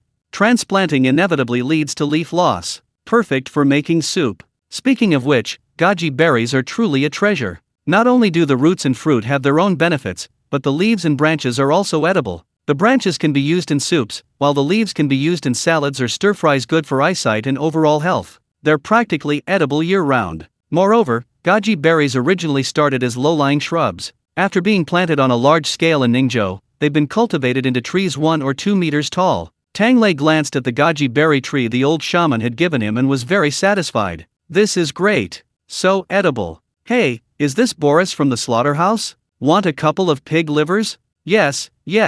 I was waiting for you to say that. The pig will be ready soon. Meanwhile, on the other side of this land, the capital of the fighting nation, the plane landed, and a couple had just exited the airport when they first saw a burly man in military uniform. He was physically strong, but his expression was pitiful, like he'd been abandoned. Anna and her husband looked at the photo again and again. Are you Mr. Alexander's son? Yes, that's me. The big man's eyes widened immediately. My mother said she brought me something back? Yes, Saif pulled a jar from the suitcase, it's food. The big man held the jar, looked at it suspiciously, and also took out his phone. Just one? My mother said there were 3. Oh, really? Maybe I mixed it up with someone else's and forgot, Saif said without changing his expression. His hands continued rummaging, though reluctantly. Only after he had emptied all 3 sauce jars did the burly man seem satisfied. Thank you. I'm off. He picked up the 3 jars and ran off, impatient. Today was the day his leave ended and he was supposed to return to the barracks. He finally made it in time for the food his mother had sent. Heaven knows how terrible his parents were. Every morning, noon, and evening, they would video chat with him to care for him. How much he wanted to block his parents. Unfortunately, he only blocked them for the time it takes to eat one meal. He silently unblocked them again. There was no other way but to keep watching, so he could make some big loaves of bread. A man of steel can always bend and stretch. Now that he had his mother's few jars of sauce, his act of pitifulness hadn't been in vain. The man excitedly carried the jars into the military camp, only to be stopped by the guards. Halt! What are you carrying? Routine inspection. The man naturally had no objection to this official business, and cooperatively opened everything, explaining, "It's just some sauce my mom brought me, something to eat." He didn't notice. As the cap was opened, a wonderful aroma wafted out. The guard's eyes subtly shifted. One of them swallowed hard. Something to eat? How do you eat it? Let us try it. Chapter 311. Keep up with the Great Xia cooking team. Alexander's son, Leonid, was a tank soldier. Theoretically, this branch of service doesn't require a strong strategic sense, but now, facing the questioning of his comrades at the gate, he keenly sensed something was amiss. "There's no need," Leonid retorted, "it's just some homemade sauce my mom made. I'll eat it now to show you." He repeatedly assured them that it was nothing special. He even explained why he'd been left behind on his leave. One guard joked, "There's no need to bring food, we're not short of rations. Next time you're on leave and no one bothers you, just take 2 bags of individual rations back with you." Leonid's face fell. To be fair, the Russian military rations aren't actually bad. They have calories, they look good, and they taste good. He couldn't help but complain, "What kind of food is that? Salted pork? Oh no, it's pure lard. I think smearing that lard on your body to prevent frostbite is better than eating it. Sausage bits, flavorless biscuits, and that dreaded bean in pork stew. It's bean in pork stew every day." The guard helplessly comforted him, "And there's applesauce, apple puree, and tons of sugar packets, with rye bread. But isn't rye bread that needs sauce to be eaten the devil itself?" Leon's tears were about to burst. "The jam is actually the best thing we have in our rations. And the least filling." The guard who was trying to comfort him was speechless after his outburst. "All right, stop talking, take your sauce and let's go." Leon was delighted and was about to pick up the jar. The other guard, who had been silent all along, suddenly stopped him. "Wait, there's the word Great Xia on this jar. Food from Great Xia?" The words Great Xia and food were placed together. The 2 guards and nearby soldiers instantly gathered around. Their eyes widened in surprise. Sure enough, there were several labels on the jars. Tang Lei had labeled them with things like mushroom sauce and minced meat sauce to differentiate them. Leon looked bewildered. "What's wrong with Great Xia?" An old soldier glanced at him. "Never participated in international exercises?" Leon shook his head. The old soldiers patted him on the shoulder. "You're still too young. Remember, whenever there's international cooperation, you must keep up with Great Xia's cooking squad, especially during mealtimes. Unless it's an extreme situation, they can whip up a hot meal on the spot, sometimes even 4 dishes and a soup, filling and delicious. Most importantly, they're willing to share. Great Xia soldiers share meals during joint military exercises with Russia, and sometimes they even take over the cooking, although it's hard to say it's out of kindness. He simply couldn't stand seeing other countries' food anymore. But don't worry, Great Xia doesn't look down on our military rations. They look down on all countries equally." The veteran offered Leon a final word of comfort, then stretched out his paw towards the sauce jar. "Great Xia's food, good stuff. Whose is this?" Leon was about to speak when another veteran chuckled. "It doesn't matter whose it is, share it, don't be stingy. I have a spoon. Sauce? For dipping? I happen to have some biscuits." 10 minutes later, several veterans were kicked out of the guardhouse, their mouths greasy, sweat beating on their noses from the pungent aroma of the sauce. Delicious. Give me some more. Get lost, you've already eaten a whole spoonful. 10 minutes later. Leon, clutching a half-empty jar, peeked out, concealing it in his clothes, and stealthily made his way to the dormitory. But as soon as he opened the dormitory door, he froze. A group of his comrades were crammed into his room. Their eyes gleamed with greed, a large loaf of bread in one hand, a bottle of vodka in the other. They'd clearly been hiding it for a long time. Brother Leon, I heard you brought something incredibly delicious to eat with rice. Leon watched helplessly as the jar of sauce, which he hadn't even had a chance to eat, was coaxed and tricked away by the group, and his vision blurred. At the age when he felt most powerless, he encountered the sauce he wanted to protect for a lifetime. What a tragedy! His comrades ate, trying to comfort him with their last shred of conscience. It's all right, Leon, isn't this what your mother got for you? Ask her to send some more after you finish eating. Once you're in the army, you're all brothers. We can all be your mother's good sons. Leon was on the verge of tears, but my mother is in a Siberian prison now. Sending things is so difficult. This time, we had to ask someone to bring it over so it would arrive in time. A Siberian prison? A tall, thin soldier in the crowd suddenly froze. The food there is so good now? Leon, oh, I heard a chef from Great Xia came. His skills are as good as the cook's. He makes different dishes every day. The tall, thin soldier was struck dumb. What am I doing here? Leon, an old soldier shrugged. Ignore him. He made a mistake a few years ago and was sentenced to 6 months of hard labor in a Siberian prison. He was so relieved when he came back, even his rations tasted good now. Now he probably can't accept it. Leon was even more bewildered. He remembered this tall, thin soldier as a fellow tank driver. Excellent skills, bold yet meticulous, he had repeatedly earned merits. What mistake did he make to be sentenced to Siberia? The old soldier was silent for a moment. Well, it's related to food. You know, our rations aren't self-heating, they all have to be heated with an open flame. Leon nodded. Every soldier knew that. Because the winters in Russia are incredibly cold. In the wild, there's only snow and ice, liquid water is almost impossible to find, so heating packs are out of the question. So, the Russian military rations include solid alcohol and matches for easy starting. However, they're often too lazy to heat it up and just eat it frozen solid. Frankly, sometimes those meat scraps and lard are tastier cold than hot. The veteran coughed lightly, so, after several days of grueling training, it's normal for him to try to eat something hot, right? Next to his armored vehicle, he dug a small hole and lit a small piece of alcohol. That's correct. Leon nodded. Yes, he just lit a small fire, the veteran said sadly. But while cooking, his small fire accidentally ignited the camouflage netting and the dry hay laid out on the armored vehicle. Leon's mouth dropped open. No way. The veteran shrugged. Actually, there was still hope.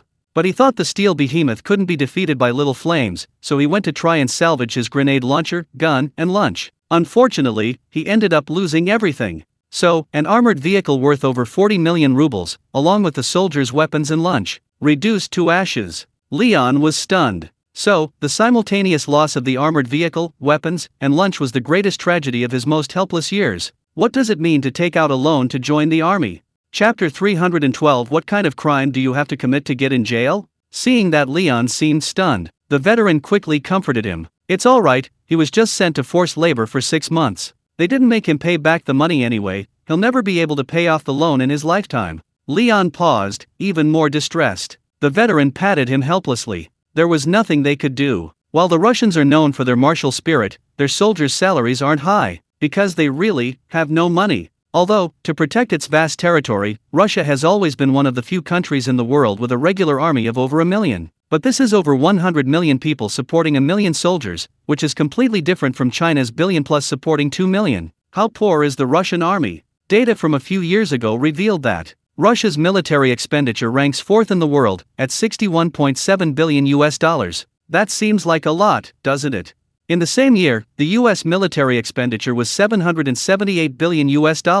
That's less than a fraction of what's needed. The Russian minimum wage, converted to Chinese yuan, is just over 1,000. Even a colonel's salary, converted, isn't even over 10,000. The regimental commander was speechless. They really couldn't afford to fight a war with a large budget. So, the old soldier shrugged. That guy came back and drove tanks, and he was incredibly brave. He'd seen tanks burn before, what hadn't he witnessed? How could he not be daring? Leon looked at his comrades, who had happily come to enjoy the sauce and change their palate. He really couldn't bring himself to refuse. Finally, he said, "Okay, I'll ask my mom later." "Yeah, ask mom." His comrade squeezed in with a grin. And also, is the chef at Daxia changing jobs? They've got a prison now, when are we going to hire one? Get lost. Hiring a chef? You're asking my parents to kill me. The tall, thin soldier who burned the armored vehicle also chimed in. Help me ask what kind of crimes get me in jail these days. I have a criminal record. Shut up too. So, there really was someone who ate themselves into jail? Tang Lei clicked his tongue in amazement. After handing out rice candy, it was almost lunchtime again. Anton finished his work and strolled over to find Tang Lei to tell him a story. Tang Lei got tired of telling stories and asked him to tell him a couple of juicy tales too. And that's when he heard this, a miraculous past. Anton looked utterly speechless. He was young then, completely terrified. The burning grenade launcher was right under his feet, and he didn't know what to do. His superior, in a fit of rage, yelled at him to hurry up and piss on the fire. The kid reached for his belt, and, well, that's another story. Tang Lei, awesome. Ha ha ha, what a weak, pitiful, obedient soldier, but capable of burning a car. Just then, Boris from the slaughterhouse came in carrying several large bags of pig liver. What interesting things are you talking about?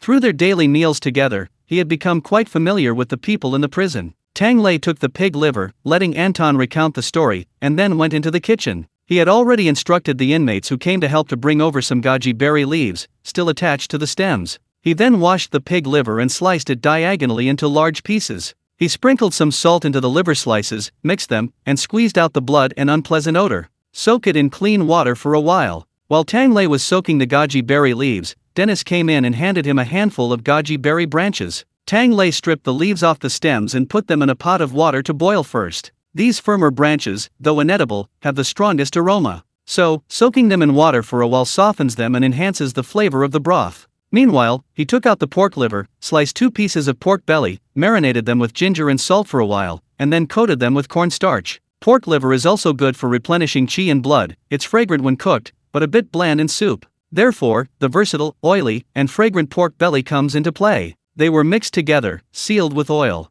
The goji berry branches were taken out of the soup pot, and goji berry leaves were added and cooked for a few seconds. The leafy greens cooked very quickly. After a brief stir, the pork liver and meat could be added. Once the water boiled, the simple goji berry and pork liver soup was ready. This is good for eyesight and reduces liver fire, especially beneficial for those who stay up late. Tang Lei cooked a large pot of it and put it in a soup pot. Then he went to rummage through the freezer. First, he found a pile of pork belly, then took out the steamed and dried preserved mustard greens. Haven't had this in ages. Braised pork belly with preserved mustard greens. This is a classic dish for the New Year holidays. Almost every restaurant, north or south, has it. Strictly speaking, this dish is steamed. But the meat doesn't just become melt-in-your-mouth tender by steaming alone. The pork belly needs to be blanched in cold water first to remove the blood foam. Then it's simmered in hot water with spices for an hour or so. Tang Lei's version was a large-scale cooking method. He simply used his braising broth and pressure cooked it for a short while. Fortunately, after several rounds of braising, the aroma of the broth had become increasingly rich, and even though it hadn't been long, it smelled quite good. Once chopsticks could easily pierce the skin, Tang Lei took the pork belly out. If it had been boiled in pure spice broth, a layer of dark soy sauce would have been applied to the skin for color. This broth was directly used, so the skin was already a deep red, glistening, and bouncy, already showing its initial color and aroma. Now, he heated oil in a wok and briefly fried the pork belly. This high-temperature frying wouldn't dry out the fat, but it would separate some of it. This resulted in a flavorful but not greasy texture. Tang Lei used tongs to hold the meat in the wok while simultaneously ladling hot oil over the skin. He fried the skin until it developed a tiger skin pattern, then took it out, sliced it thinly, and tossed it with soy sauce and cooking wine. Then, Tang Lei pulled an unused jar from the cupboard, filled with a black sauce. Old Lou glanced at it, asking, "Is it soybean paste?" "It's soybean paste, but prepared differently," Tang Lei explained. "This is called zuhao sauce, commonly used for braised pork. Soybean paste is made by steaming soybeans and then fermenting them. Zuhao sauce is made by sun-drying soybeans, adding lard, sugar, and sesame seeds, and then steaming them again. It's also sweet and savory, with a rich, yet not greasy, flavor, making it perfect with fatty pork. The ultimate goal for fatty pork is to be fatty but not greasy, melting in your mouth, like this braised pork with preserved mustard greens." After adding the sauces, Tang Lei tossed the pork slices with the sauce. A touch of dark soy sauce for color, a touch of sugar for flavor. In some places, to enhance the flavor, a piece of fermented bean curd is added and crushed. Tang Lei pondered making fermented bean curd another day while going to get the preserved mustard greens. The dried preserved mustard greens had already been washed clean by the prisoners. They were also first stir-fried at the bottom of the pot. Add scallions, ginger, chili peppers, and dried vegetables to hot oil to release their aroma, then add a little water and simmer for 1 minute. Steaming alone for that short time will make the preserved mustard greens dry and hard. Stir-frying first and then simmering enhances their aroma, softens them, and improves their texture. After preparing the preserved mustard greens and pork belly, Tang Lei waved his hand dismissively. Finally, the most troublesome part is done. Come on, steam it. Chapter 313. Let's raise it, it'll be easier to cook it when it's big. Braised pork belly with preserved mustard greens is traditionally served with the meat on top and the vegetables underneath. However, when steaming, the order is reversed. First, a layer of pork slices is laid out along the curved bottom of the bowl, then the vegetables are placed on top. A plate is placed over the bowl to prevent moisture from getting in, ensuring the broth is rich and flavorful. This large pot of food certainly doesn't require individual small bowls. Tang Lei prepared a row of large bowls, had the prisoners help him arrange them, and then it was done steaming. The authentic version of braised pork belly with preserved mustard greens is quite time-consuming and laborious, taking at least 2 or 3 hours. This simplified version still needs to steam for another half hour. While waiting, Tang Lei gathered some chopped leafy greens and shredded potatoes, thinking that since he was already steaming meat, he might as well steam some vegetables too. Steamed leafy greens are very forgiving. Ordinary ones like sweet potato leaves, celery leaves, shredded potatoes, and shredded carrots are fine. For a more upscale option, try acacia flowers and elm seeds. Just wash, chop, coat with flour, and steam. It's easy to make and doesn't require oil, making it especially suitable for enjoying the delicate aroma of vegetables. Every year in April and May, buy a bunch of tender, inexpensive acacia flowers. Steam them, then sprinkle with garlic, sesame oil, and a touch of vinegar. They're fresh, tender, and bursting with floral flavor. But while steaming is simple, there are also techniques involved. The steaming methods passed down through the Xia dynasty include several types, such as plain steaming, flour steaming, inverted steaming, wrapped steaming, and stuffed steaming. Each has its own detailed methods and secrets to controlling the heat for different ingredients. However, only the first two are commonly used in daily life. The others are only found in restaurants specializing in steamed dishes. For example, in Xiangzhou, Xia dynasty, there's the famous Mianyang 3 steamed dishes. But what are these 3 steamed dishes? Don't ask, the answer is you can steam anything. Steam whatever you can find, as long as it's a fish, a meat, or a vegetable dish. Don't ask too many questions, it'll all taste good. Tang Lei lamented that there were no locust flowers in Siberia. While chopping up the loose leaves and shredded potatoes and carrots, he sprinkled some water on them. First, he mixed in a spoonful of flour, tossed it a few times, and made a light coating on the vegetables. He heated water in the steamer, placed a steamer rack on top, and once the water boiled, he put the vegetables into steam. Steamed vegetables are never steamed for long, just a few minutes. While waiting those few minutes, Tang Lei quickly mashed a large handful of minced garlic. This is the soul of steamed vegetables. Minced garlic, sesame oil, salt. With these 3 ingredients, plain vegetables coated in batter will be incredibly delicious. If you like a stronger flavor, you can also add chili and vinegar. After mixing and plating, the fragrant leafy greens, slightly crisp potato and carrot shreds, became soft yet chewy after being coated in batter. It served as both a dish and a meal, very filling. The best part was that steaming removed some of the pungent taste of the vegetables. For example, some people find carrot shreds have a strange taste. After steaming, you can basically only taste that it's a vegetable. This is quite friendly to people who hate carrots and celery. Tang Lei leisurely ladled out the steamed dish, thinking about persuading Yelena to eat more carrots later. But then a little strange arose in his mind. It was already lunchtime, and this girl hadn't returned yet. Where had she gone? The old shaman, however, remained calm. Don't worry, my dear is with her. Just then, a frantic yo-yo came from the doorway. A deer pushed open the curtain and called out repeatedly into the dining hall. Oh dear, the old shaman quickly stood up. How did you get in here? The deer glared at him resentfully, turning to reveal its back. The old shaman, where did this white fur come from?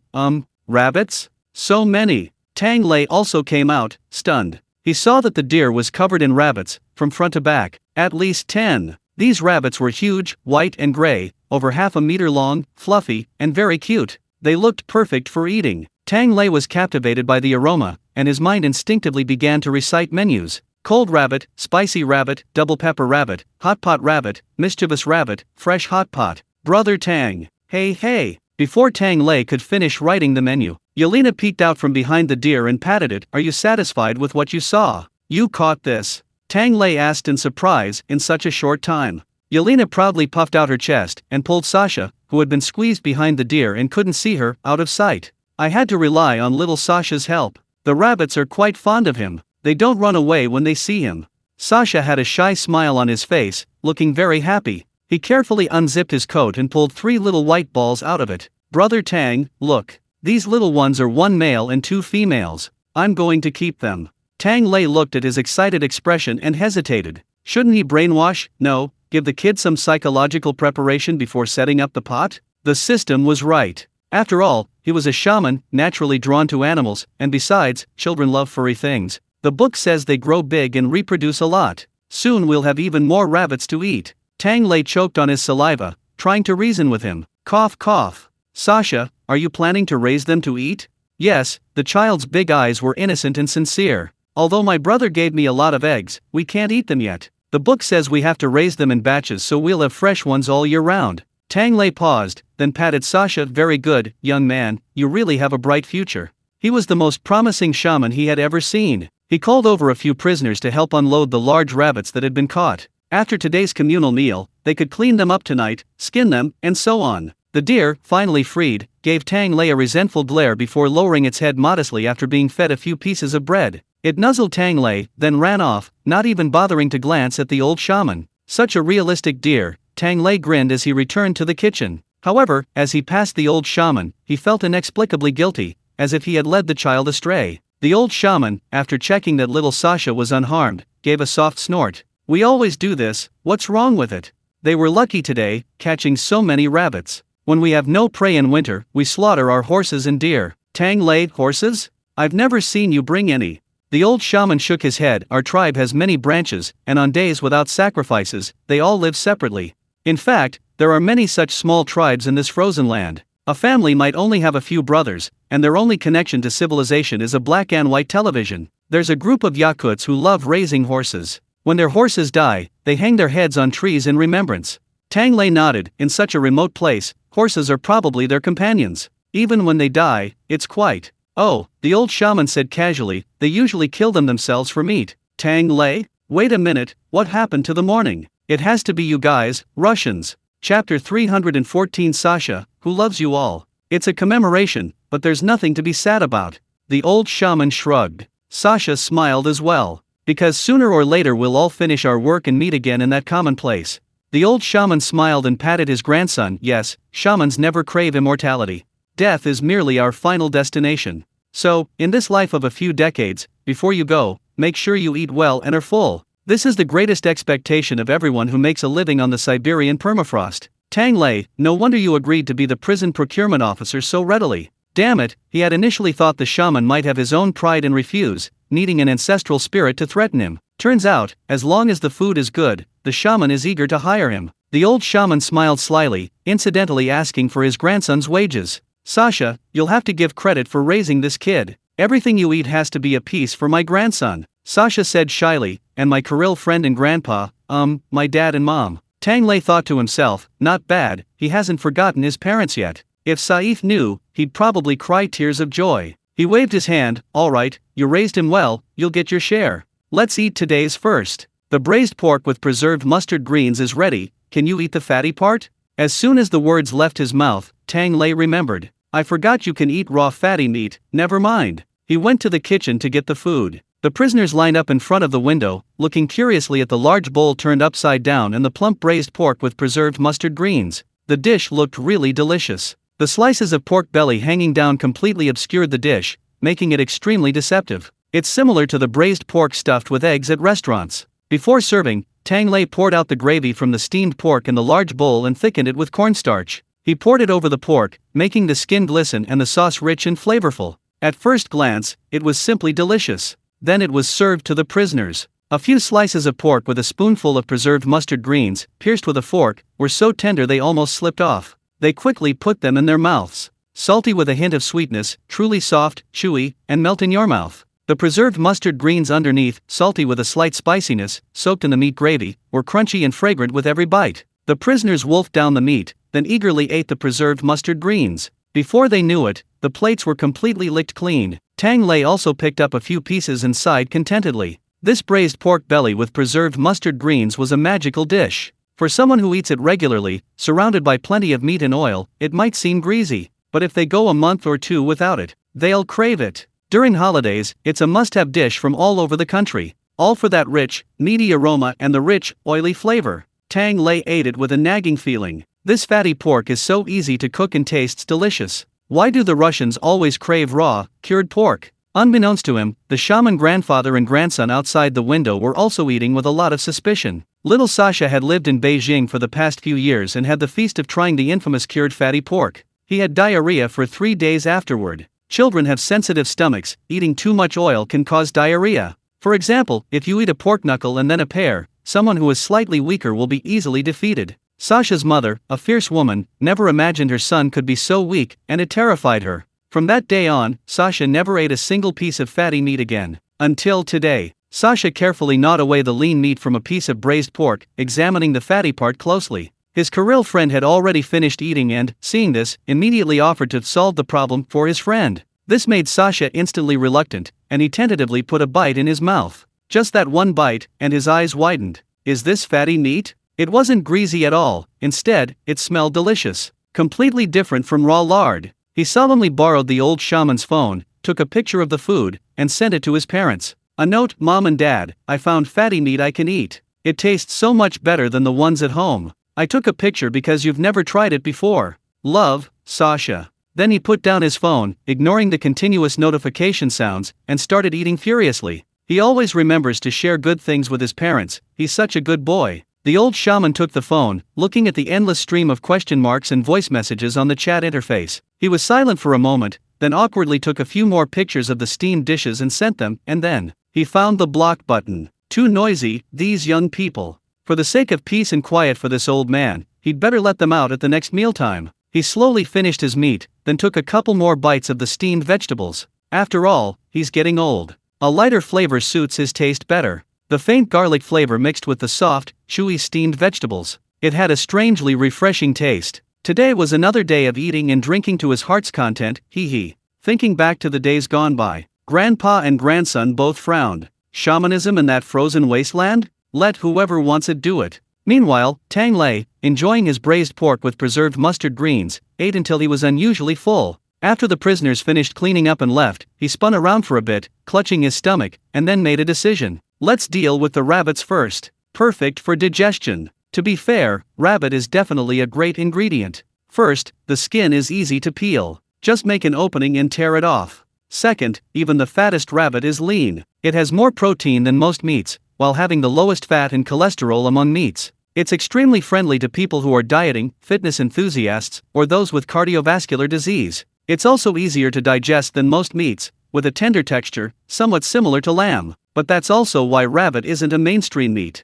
Without fat, it's just delicious, but it doesn't satisfy the body's metabolism. And the protein that rabbit has is difficult for the human body to digest. And the most fatal point. Digesting rabbit meat depletes the body's own vitamins, yet rabbit meat is easily digestible. Okay, the logic is complete. Simply eating rabbit might seem filling, but in reality, it constantly depletes your body's reserves, eventually leading to your demise. This is the legendary rabbit famine. However, as long as you supplement your diet with meat, eggs, and dairy, rabbit meat is a delicacy. You can eat it without gaining weight and even build muscle. Who wouldn't be proud? The southwest of the Great Xia dynasty absolutely loves eating this stuff, processing hundreds of millions of rabbits a year. Perhaps they're just too capable. Few rabbits survive outside of Sichuan. Tang Lei, remembering the rabbit meat he used to only be able to buy online, shed tears of excitement as he looked at the large rabbit in his hands. Rabbit head, rabbit meat, rabbit thigh. Braised, boiled, stir-fried, all so fragrant. How about starting tonight with spicy rabbit head?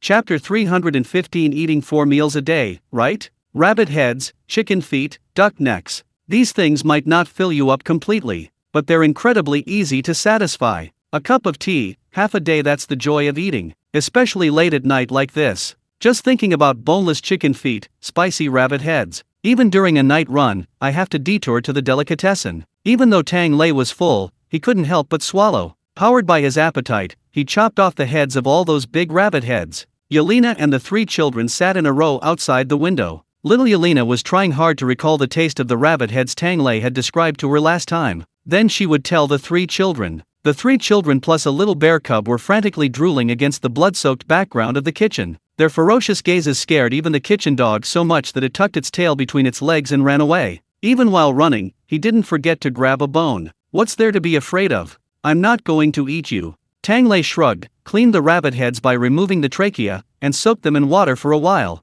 This spicy rabbit head dish, though just a snack, is so delicious that it's become a craft, supporting a shop. Naturally, it has its troubles. First, soaking in cold water to draw out the blood, then adding scallions, ginger, salt, pepper, and vodka, and marinating. In terms of meat quality, rabbit meat is very tender, similar to lamb, but rabbit meat also has a faint, unpleasant odor. Therefore, it's best to eat it with strong flavors. And the brain part has a complex structure and is difficult to clean thoroughly, so it needs to be marinated first before blanching. This removes both the blood and impurities. Only after stir-frying can you actually start cooking. First, braise, second, fry, third, stir-fry. Missing any step diminishes the aroma. Let's start with the braising. Tang Lei no longer needs to worry about the braising liquid, but all meats require a good balance of lean and fat. Just lean meat won't taste good. So, to braise these lean rabbit heads, besides a rich and fragrant braising liquid, you also need spicy red chili oil. It's quite simple to make. Boil dried chilies in water until soft,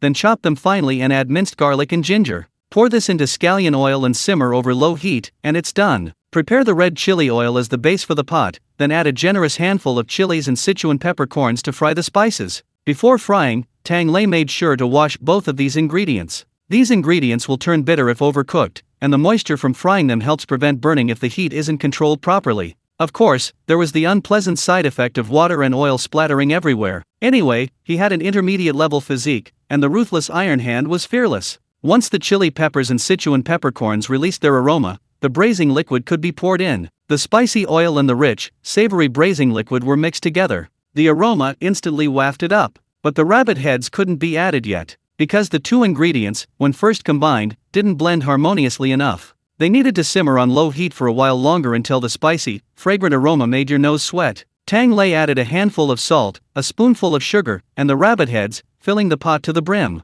All the dozen or so rabbit heads he'd caught were now in the pot. After adding them, Tang Lei even peeked out to ask Yelena, "Xiao Ya, was this easy to catch? Can you get more?" Yelena was a little surprised. "Isn't this enough?" "Tang Lei, there's enough meat. But this little bit of brain, it's enough for several people to eat. You'll understand once you've eaten it. Once you start cooking, you just can't stop." Tang Lei turned back and set the braising pot for half an hour. "This stuff is different from pork. It can't be braised for too long. If it's overcooked, the meat will become tough and fall apart. Then there's no fun in gnawing on it." "Perfect timing. I'll make it for a midnight snack tonight." Tang Lei enthusiastically put the lid on, then suddenly felt something was missing and slapped his forehead. "You guys watch the pot for me, okay? Braise for half an hour, soak for half an hour. I'm going to pick some cilantro." When eating spicy braised food, there should always be some cilantro on the plate. Thinking this, Tang Lei went straight to the vegetable garden in Zone 5. Passing by the prison area, he heard the whimpering of a dog and the moved yet sorrowful voice of the young prisoner, Leviticus. "Wah, I knew you hadn't forgotten me. You even brought me food.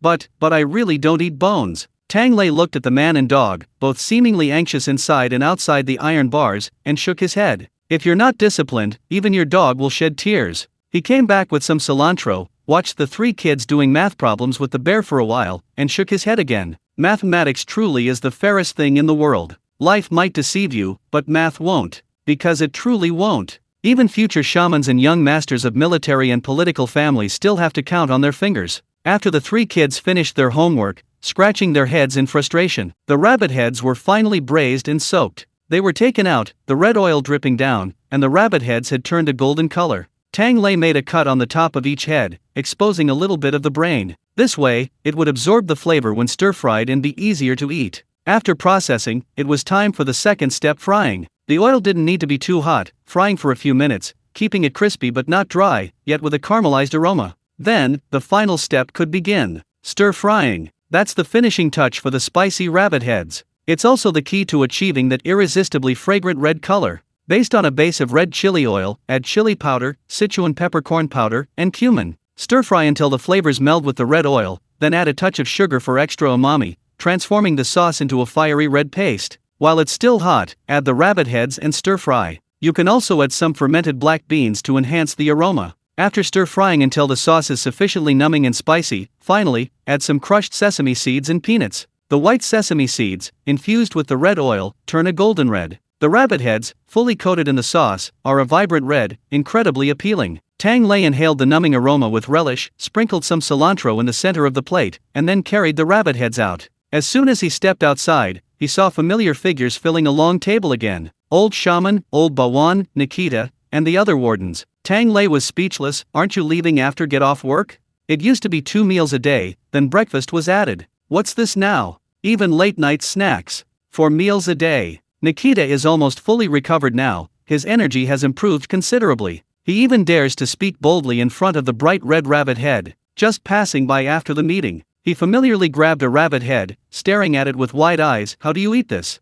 Tang Lei gave one to each of them, then held it up a bit to show them how to eat it. Watch me. First step, grab its mouth and pry it open. After splitting it open, divide the lower half of the skull into 2 halves, one in each hand, and start by eating the cheeks. This is the meatiest part of the skull. It moved a lot when alive, and it's even more chewy after stir-frying. The structure is also very well evolved. After gnawing it, smack your lips vigorously in your mouth. 2 clean, small pieces of bone, not a single shred of meat left. Tang Lei also casually reminded him, don't rush to throw it away, it'll still be useful. Chapter 316 The Price of Building a Good Relationship with Your Boss. The cheekbone is crucial to the rabbit's head. Just like oyster shells to oysters. For the person eating it, it's incredibly convenient. Tang Lei and the others, panting heavily, had finished gnawing away at the rabbit's cheeks. Then, taking the sharp teeth, he demonstrated by poking them into the rabbit's eye sockets. With a plop, a perfectly formed, large eyeball popped out. The bears, unaccustomed to such sights, were initially hesitant.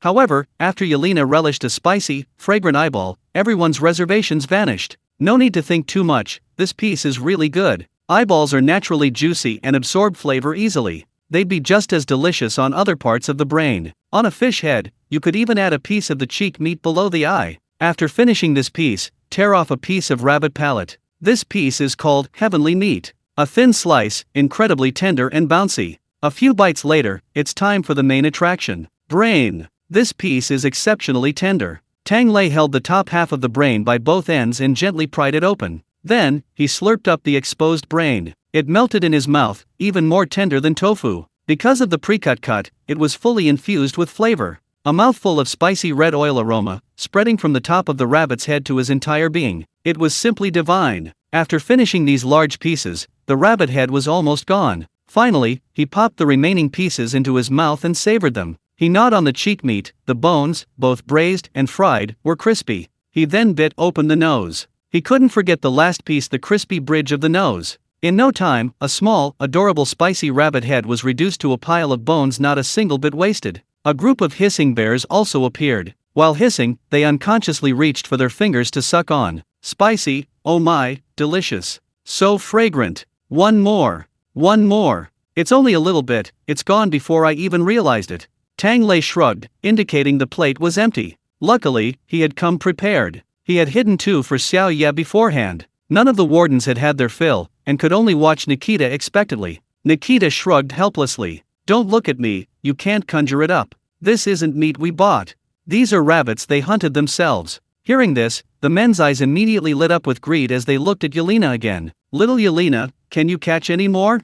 Yes, Yelena said reluctantly, finishing the meat with her bare bones. There are plenty in the wild. Sasha said a few traps and dozens a day won't be a problem. After all, there are only so many people in all of Siberia. They simply can't eat enough live rabbits. The hunters of this fighting nation, living deep in the permafrost and relying on hunting for a living, can catch over 1,000 rabbits in 3 months. That's great, we'd like to eat over 1,000 too. The wardens sucked their fingers, their minds wandering, but Tang Lei cruelly rejected them again. These things don't fill you up much, they're just for fun, no need to raise so many. Besides, rabbits have short lifespans, they'll get old and stale if they eat too slowly. Catch a few each day, then Sasha, you can raise a few dozen, that should be enough. Just enough to ensure you can have a bite whenever you want. Sasha nodded repeatedly, and Yelena excitedly declared they'd go rabbit hunting first thing tomorrow morning. The 2 little Kirils looked at Nikita with longing. Nikita hesitated for a moment, then waved his hand in front of the rabbit bones, still emitting a numbing and spicy aroma. Tomorrow's homework, bring back 30 rabbits.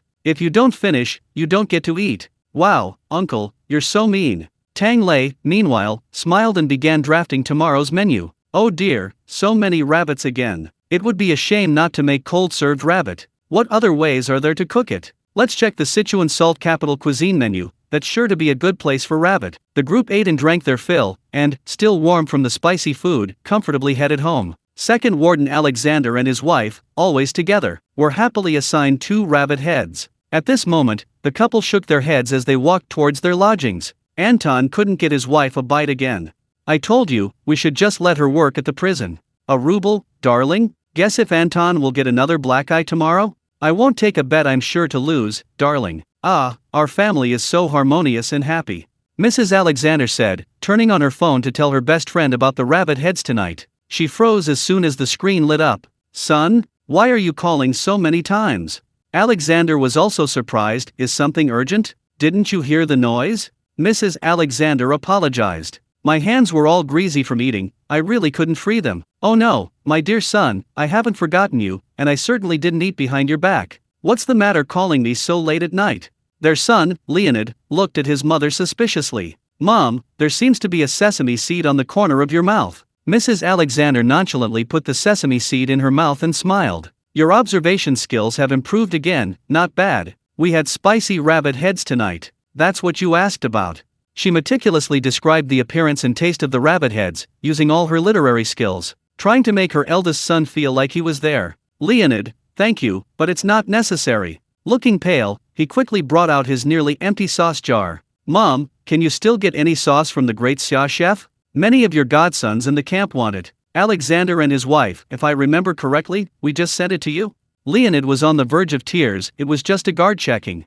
I had to hand over some to avoid it being confiscated. Then, inexplicably, even the officers knew about the sauce. That day's dormitory dinner ended with their regimental commander's sudden appearance. At that moment, their first reaction was to down the vodka they had secretly hidden. Who could have imagined that the commander, without even glancing at the vodka, would reach straight for the great Xia meat sauce? Leonid was deeply grieved, father, although I wanted to earn my military merits through my own efforts.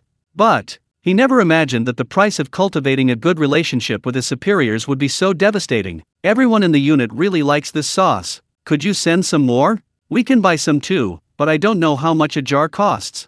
Leon pulled out a slip of paper, pointing to the densely packed names on it, and whispered, We're willing to crowdfund, behind the officers' backs. Alexander was speechless for a moment. Never mind, I should have reminded you earlier. His jar of sauce from District 2 hadn't even lasted 3 days. I'll talk to Tang about it tomorrow. Thanks, Dad, Leon said pitifully, before the call was hung up. Alexander and his wife exchanged a glance and sighed helplessly. They'd raised their son to adulthood and were about to let him go, but he was eating even more. Meanwhile, in another military building not far from Leon, Ludmila also received her package. Chapter 317. What should we drink? Don't hide it. The enormous package, securely packed, had undergone several checks. Finally, it reached Ludmila's hands. She wearily rubbed the dark circles under her eyes from working overtime and carried the package back to her office. She received several more phone calls on the way. Captain, the person we're protecting suddenly wants to go fishing tonight. I need to go with him. My report is postponed. Ludmila took a deep breath. Let him fish. Take your rocket launcher. Captain, bad news. Our diplomat in the Baltic Sea has been sanctioned and deported. He needs protection. Ludmila was numb. Let the third brother pick him up. Captain, how many diplomats have been sanctioned recently? Ludmila coldly, when have we ever escaped sanctions? You should be grateful we at least have our ally, Serbia, who won't cause trouble. After all, with few people, little work, and decent relationships, they hadn't even sent an ambassador. The last call came from the distant east, the tone extremely cheerful. Captain, the guy visiting Great Xia is going to see the pandas. Roger. Ludmila snapped. No need to brag to me if the itinerary hasn't changed. She slammed down the phone, twisted the panda nesting doll on the table, and let out a long sigh of relief. She didn't want to work another day of this lousy job. She was going to go crazy sooner or later. They say you'll regret choosing the wrong major for years. She'd regret choosing the wrong department for half her life. At first, she thought being a security guard wouldn't be too hard, just protecting people. Later she realized that protecting people was the hardest thing. One slip, and the person she was protecting might go fishing, strolling around the streets, scolding the US like it's a bunch of bastards at a world conference, or maybe even fighting a bear. She had to be on high alert 24/7, gripping her rocket launcher at all times. Before Ludmila became captain, she was always out on field missions around the world, dreaming of a promotion. After taking the job, she discovered meetings to meticulously plan and arrange every security detail could go on forever. She couldn't help but miss the days when Yelena was still around. The best defense is a good offense. With her around, many threats could be nipped in the bud, and missions were always completed flawlessly. The only problem was preventing other departments from using her. Now, Ludmila sighed, opened the package, took out some tea leaves, brewed herself a strong cup, and then had 2 pastries. The pastries were pale yellow, imprinted with flowers, and felt delicate and cool to the touch. Ludmila took a bite, they melted in her mouth, very sweet. Mung bean cake? She narrowed her eyes in satisfaction, glancing at the note stuck to the pastry box. Fine, it's good she doesn't work this lousy job, at least I can have something to eat and drink. With this bite late at night, Ludmila's drowsiness vanished instantly. She finished her snack in a few bites, then refilled her tea before heading to the meeting. Don't ask why a meeting in the middle of the night. The answer is simple: security work knows no day or night. The meeting room was as serious as ever. But even the seriousness couldn't hide the resentment on everyone's faces from working overtime. Only Ludmila, with a smile on her lips and radiant spirits, seemed to grow more energetic with each drink. She didn't do anything, but she startled everyone around her awake. It was like looking around for comfort while dozing off in class, only to find your deskmate scribbling furiously, frantically writing. How terrifying. They exchanged glances. What's wrong? Even Ludmila, who's held out the longest, has finally gone mad. Sure enough, I told you this department isn't a place to stay long. Ludmila lifted the lid of her teacup and took another sip. The other's eyes followed her. Wait, did you smell anything? Coffee? No, it's something very. Her eyes clearly couldn't describe the taste. They could only stare silently.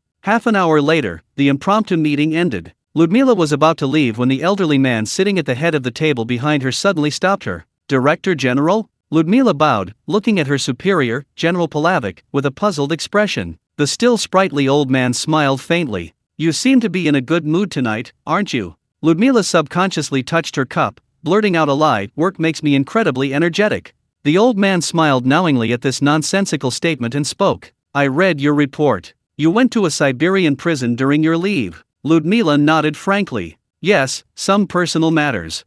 Is it related to Lev? General Palavik asked directly. It's a coincidence that you went there right when the prison warden from the Lev family had his incident. Ludmila felt frustrated. I did hear rumors, but nothing. That connection, along with the credit, none of it came her way. The general nodded. That's for the best. Our work serves the country, we shouldn't have personal relationships with these families. You understand? Yes. Ludmila lowered her eyes and replied, Is there anything else? Yes, the general smiled. What are you drinking? It looks so precious. You've touched the glass several times in this short time. Let this old man see it. Ludmila, headquarters. Palavik, I saw you getting happier the more you drank. Don't try to hide it. After a heated argument, Ludmila gritted her teeth, contributing several tea bags before finally managing to leave the meeting room. Just as she was about to leave, General Palavik suddenly remembered something. By the way, I've received some vague information lately, saying there's something strange going on at the Siberian prison, that some things that shouldn't be there have appeared. Did you find anything amiss there? No, Ludmila said calmly. What could possibly happen at a prison? The prisoners are definitely being reformed quite well, though. Could it be another lie spread by Lev? Palavik murmured, offering no reply. Ludmila left the room and walked back, her brow furrowed. Who's behind this at the Siberian prison? Judging from the general headquarters attitude, if it's not Lev, then who is it? Are they looking for trouble? Ludmila, furious at losing the tea bags, flung open the office door, not even having time to think about the Siberian issue. First, she saw a group of people squatting by her desk, stealing snacks. Hey, hee, Captain, you're back. A team member chuckled, a snack still stuffed in his mouth. Ludmila's vision went black, her blood pressure skyrocketed. I just got this. You guys deserve to die. She roared and slammed the door shut. Tonight, the hunt begins. After this day, 2 new regulations were introduced in the security department. One rule is to never approach Captain Ludmila's territory at midnight. Otherwise, you might be indiscriminately killed. The other rule is, a dark, scrambled leaf was placed in every meeting room that was lit up late at night. It said that with this stuff, even the latest meeting can be conducted with maximum focus. After inquiring with the person involved, this new, bitter yet fragrant drink was given a descriptive name, Eastern X Leaf. Chapter 318 1 million yuan transferred, department spends it on food and drinks. So, Captain, you just received such a huge package, and it's gone. Yelena's mouth formed an O. Yeah, these guys, they're inhuman. Ludmila swallowed back a mouthful of her national treasure for the sake of her leader, furious. That shameless old man stole my tea. And those guys are stealing my snacks like crazy. They'll beat me to a pulp and still eat them. I'm so angry. Next time, do you expect me to put them in the safe? Yelena, I remember we have some colleagues who specialize in lockpicking. Captain, be careful with the safe too. Ludmila sighed, what lockpicking? That's code breaking. But considering Yelena's unwavering belief that her job was security and odd jobs, Ludmila simply gave up explaining. Forget it, it's all gone anyway. When can you send the next batch? Yelena, you'll have to wait. We're catching rabbits right now. We'll eat rabbit for a while. After we finish the rabbits, we'll go fish in Lake Baikal. After the fish, we'll have ham. Great, we can eat and eat every day. Ludmila? What the hell? Seeing that she was about to explode, Yelena quickly said, but I need to make another batch of sauce when I have some free time. I'll send some to you, Captain, too. It's strange, this sauce was also sent to the warden's son, and it was gone in just a few days. You all finished the same kind? Ludmila instantly understood, we probably encountered the same kind of scoundrel. Alright, I'm going to a meeting. If you have any leftovers, whether it's sweet or salty, food or drink, just send it. She hung up the phone. A short while later, Yelena received a transfer notification. Ludmila transferred 1 million rubles to her account, with the note buy food and drinks. Yay! Brother Tang will be so happy now. Yelena happily accepted the money, but suddenly felt a sense of unease. Sending something for free is called a gift from a good friend. This costs money. She'll have to support her colleagues too, from now on. Meanwhile, a series of notifications popped up in Tang Lei's mind about returning customers and points, including what he had been slowly building up in prison. He had already completed half of the 100,000 point task. So fast this time? The system checked and was speechless. The sauce and tea were all snatched up by the 2 people you sent them to, and then this snatching became contagious. Friends snatched it, colleagues snatched it, and after colleagues snatched it, they could even take some home, and then there were relatives waiting. The sauce is normal, portable, and a novel flavor. Spicy meat sauce, Russians don't eat it often, but a bite in a cold place, the spiciness making you sweat, is really satisfying. Plus, the military rations of the Russians. Why is tea so popular too? System, mainly because it's been distributed to a bunch of overworked office workers. Tea, at its most basic, is for stimulating the mind, plus the system's enhancement. It's practically an essential for working overtime. Tang Lei's lips twitched, shedding a tear of sympathy for the working class. Okay, I'll make the sauce later, but the tea? That's hard to say. Milk tea is a hot commodity in prison right now, in short supply. Several prison wards were practically fighting over a spot to order milk tea. He also had to keep a close watch on the prisoners, preventing them from suddenly having whimsical ideas like garlic and cilantro flavors. Not long ago, someone even wanted to soak potatoes in milk tea. Unfortunately, despite the abundance of cherry blossom-scented fertilizer under the permafrost, the potatoes still didn't release a floral aroma in the milk tea. Tang Lei, on the other hand, managed to develop taro paste, and then a row of taro balls appeared in the permafrost. It's a pity there's nothing special going on here right now, otherwise Tang Lei would be genuinely curious. Do they come to Siberia to first pay homage to their ancestors and reconnect with their roots? After wandering around and inspecting the increasingly fragrant ham, Tang Lei finally got to enjoy today's main course, Siberian wild rabbit. The left fish killing team reappeared, helping to skin it. Tang Lei and Lao Lu went to get the rabbit head and started chopping the rabbit meat. Rabbit meat needs to be spicy and flavorful, so it's usually chopped into small pieces. About 1 centimeter, about the length of a finger joint, is ideal. After chopping, it's immediately marinated with scallions, ginger, and vodka. This time, Tang Lei is preparing a famous rabbit dish, cold-served rabbit. This dish originates from Sichuan, a region famous for its rabbit. It's widely known, along with the local salt and lamps. Cold-served rabbit is a famous dish closely associated with salt. The city of Yandu was founded on salt, specifically well salt from artesian wells. Salt spurred economic and technological development, leading to the discovery of the first well in the Great Xia dynasty to exceed a kilometer in depth. And there's also the local specialty cuisine, salt gang cuisine. This rabbit meat wasn't originally called cold-served, it was called spicy rabbit. Later, it became popular among local salt workers because salt-cured meat spoils less easily than fresh meat. After cooling, it has a unique flavor, so they simply switched to serving it cold. Besides salt, the local specialty, Sichuan peppercorns, are indispensable for cooking this area. After adding the scallions and ginger, Tang Lei also grabbed a handful and marinated them along with the salt. While marinating, Tang Lei grabbed a handful of dried chilies and cut them open. This was to extract the chili seeds. The skin is spicy, the seeds are fragrant, and without them, the flavor wouldn't be as good. Of course, the dried chilies also needed to be paired with a handful of Sichuan peppercorns. After generously adding them, Tang Lei heated oil in a wok. After briefly stirring the oil until it reached about 60% of its maximum temperature, he added the diced rabbit meat.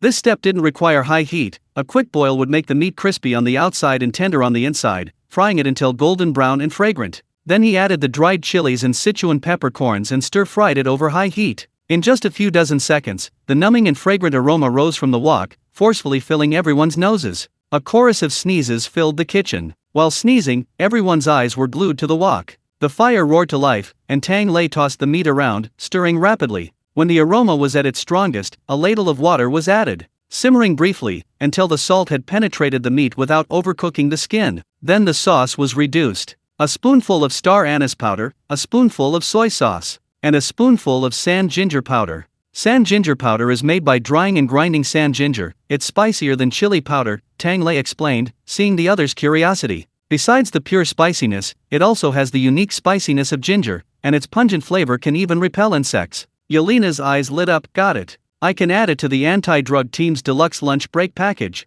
Tang Lei. It's something I shouldn't say. Xiao Ye is truly gifted in some ways. She even thought of this. Alright, stir fry for 5 minutes, reduce the sauce. The oil in the pan was almost bubbling away. Tang Lei lifted the pan and, while it was still hot, added a spoonful of chili and Sichuan peppercorn powder, a touch of sugar for flavor, and a spoonful of vinegar. Anyone who frequently eats hot pot knows that if the dipping sauce is too spicy, adding a little vinegar makes a big difference. The same goes for this. The overly pungent spiciness is balanced, transforming into an irresistible, fragrant spiciness. Everything was ready. Tang Lei lifted the pan and ladled out the cold-served rabbit. A large bowl of red oil, red peppers, white sesame seeds, crispy and tender. Awesome. Chapter 319. Isn't this something anyone can do? The moment the large bowl of cold-served rabbit was served, someone eagerly reached out with their paw. Tang Lei slapped it away. Cold, cold. Let it cool outside before eating. Freshly cooked, it smells delicious. But crispy on the outside and tender on the inside, it can only be called spicy rabbit cubes.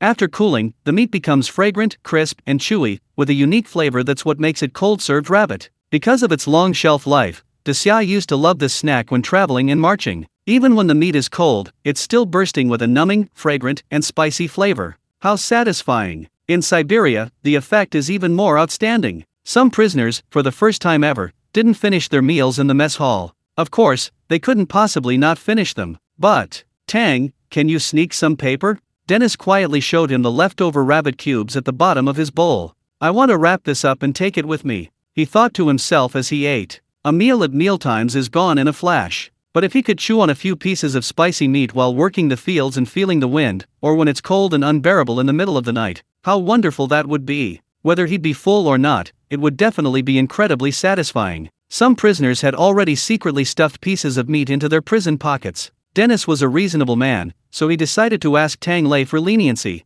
Tang Lei handed him a newspaper, then remembered the beef jerky from a certain continent that used to be sold back home. Those small squares wrapped in plastic, spiced and spicy. The drier and harder they were pressed, the more fragrant they were. It was similar to cold-served rabbit. Try making some sometime when you're in the mood. Oh, and pork floss is delicious too. Make some too. The prison leaders, who weren't in a hurry to leave and had no work to do, waited expectantly near the kitchen. Tang Lei replied casually, if there's a chance, definitely next time. Right now, he had so much to do. Alexander had already said they'd be leaving for Lake Baikal tomorrow. It might take a whole day. So Tang Lei planned to take advantage of the free afternoon to have the prisoners prepare some steamed buns. Perfect timing. There were still so many dried plum vegetables. Dried plum vegetable and pork buns, soft on the outside and savory on the inside. The taste was indescribable. But before starting, he hid a few rabbits in the kitchen. Yelena noticed, did you forget to chop these up, Tang Ge? Tang Lei shook his head. Don't make a sound, we'll have a special meal tonight. Although most rabbit dishes are diced and cooked because of the rabbit meat's odor. Whether it's fresh rabbit hot pot, rabbit stew, or ginger rabbit, the ingredients are all the same, only the ingredients differ slightly. But there's one type of rabbit dish that doesn't require chopping, and you absolutely shouldn't miss it. Just as Tang Lei hid the rabbits, the 200 prisoners responsible for learning pastry were brought in by the adjutant. Leading them was the all-powerful art student, Ivan. This guy was good friends with Alex, who was learning to cook. When Alex left, he was quite depressed for a while, but he absolutely refused to eat the maggot-infested cheese left by Alex's mother. Tang Lei could only comment that this brotherhood was too superficial. How could he let such a superficial brother be idle? He immediately tossed a book to Ivan, telling him to learn Daxia boat pastries and flaky pastries. Boat-shaped pastries are an ancient and exquisite type of pastry from the Great Xia dynasty. Unfortunately, not many people in China are willing to learn how to make them anymore, because they are more difficult than sculpting or fondant making. The nature of dough is such that every cut leaves a mark. If you carve a mistake, there's no going back, you have to start all over again. Moreover, both boat-shaped pastries and flower-shaped steamed buns use leavened dough. You have to consider how the dough will expand and shape it when you're making them. As for flaky pastries, they're not that difficult, it's just a matter of easily carving out 30 layers, and then carving hair-thin lines on top. In short, Ivan studied for 2 hours and completely forgot about his best friend and his emo. Even when Alex called to visit him after leaving, Ivan didn't answer. He only asked Tang Lei to pass on one message: he won't leave prison until he's mastered the skills. When the adjutant dragged him here today, he was still playing with mud, imitating dough figurines, and was initially reluctant. But as soon as he heard it was about making dough, he quickly threw away the mud and came. Tang Lei had promised him, if he could lead these 200 men to complete the dough-making task, he'd be allowed to take some dough back with him. Eager for this reward, Ivan was full of energy. Tang, what kind of buns are we making today? Tang Lei was satisfied with his proactive attitude. Take them to knead the dough as usual. This time, we'll knead the dough, then add yeast and let it rise. After assigning the prisoners their tasks, he began preparing the filling. Dried mustard greens with braised pork. The key wasn't the meat, but the vegetables. No matter what the vegetables were, they couldn't be too watery in the buns, or they'd become soup dumplings. But dried mustard greens alone were too dry to chew, so what to do? It still had to be oil. The dried mustard greens, softened by soaking in water, were squeezed dry and then put into a pan without adding a drop of water or oil. Just dry fry them like tea leaves until fragrant, then add a spoonful of sugar. That little bit of sugar cleverly neutralized the slight bitterness of the dried mustard greens. Afterward, he ladled out the stir-fried preserved mustard greens, leaving the slightly burnt-scented bottom of the pot unwashed. He added a little oil, briefly sautéed some star anise, and then, to the aroma, quickly added a handful of pork belly. As the aroma intensified, the pork belly became translucent. Now it was time to add the preserved mustard greens. He added minced ginger and chopped scallions, stir-frying the dried mustard greens until they became glossy and oily, then added a spoonful of soy sauce.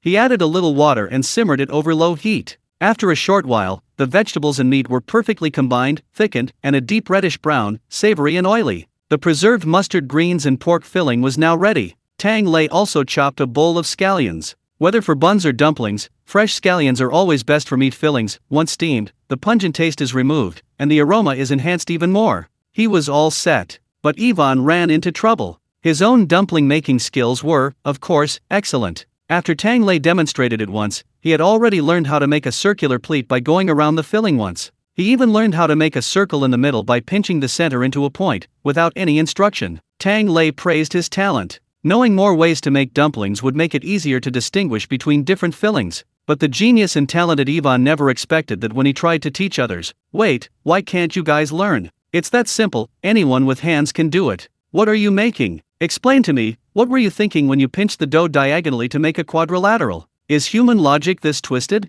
Are we even in the same cell? Ivan jumped up and down in a fit of rage. The difference between people is just too damn big. Chapter 320. Brothers, eat my pancake. Calm down, calm down. Tang Lei looked at Ivan, who was jumping around in anger, and thought back to how he had taught Ivan to make dumplings. He felt incredibly gratified. The difference between people is greater than the difference between people and dogs. Fortunately, he didn't have to experience the difference himself now. Ivan looked completely bewildered. This shouldn't be happening. I think I taught it simple enough. Tang Lei hesitated. That's why even PhDs can produce failing students. Knowing how to learn and knowing how to teach are not the same thing. Ivan, what kind of people did I teach before? And who are these people? Even when he was at Ripin's, he worked as a teaching assistant to earn tuition, and no one would try to make square dumplings instead of round ones. Don't be shy, Tang Lei said, enjoying the spectacle. I've never actually seen square dumplings. At most, sugar triangles. Ivan, oh, I see. He pieced the two triangles together. Tang Lei was speechless for a moment, then patted Ivan on the shoulder. There's an old saying in Daxia.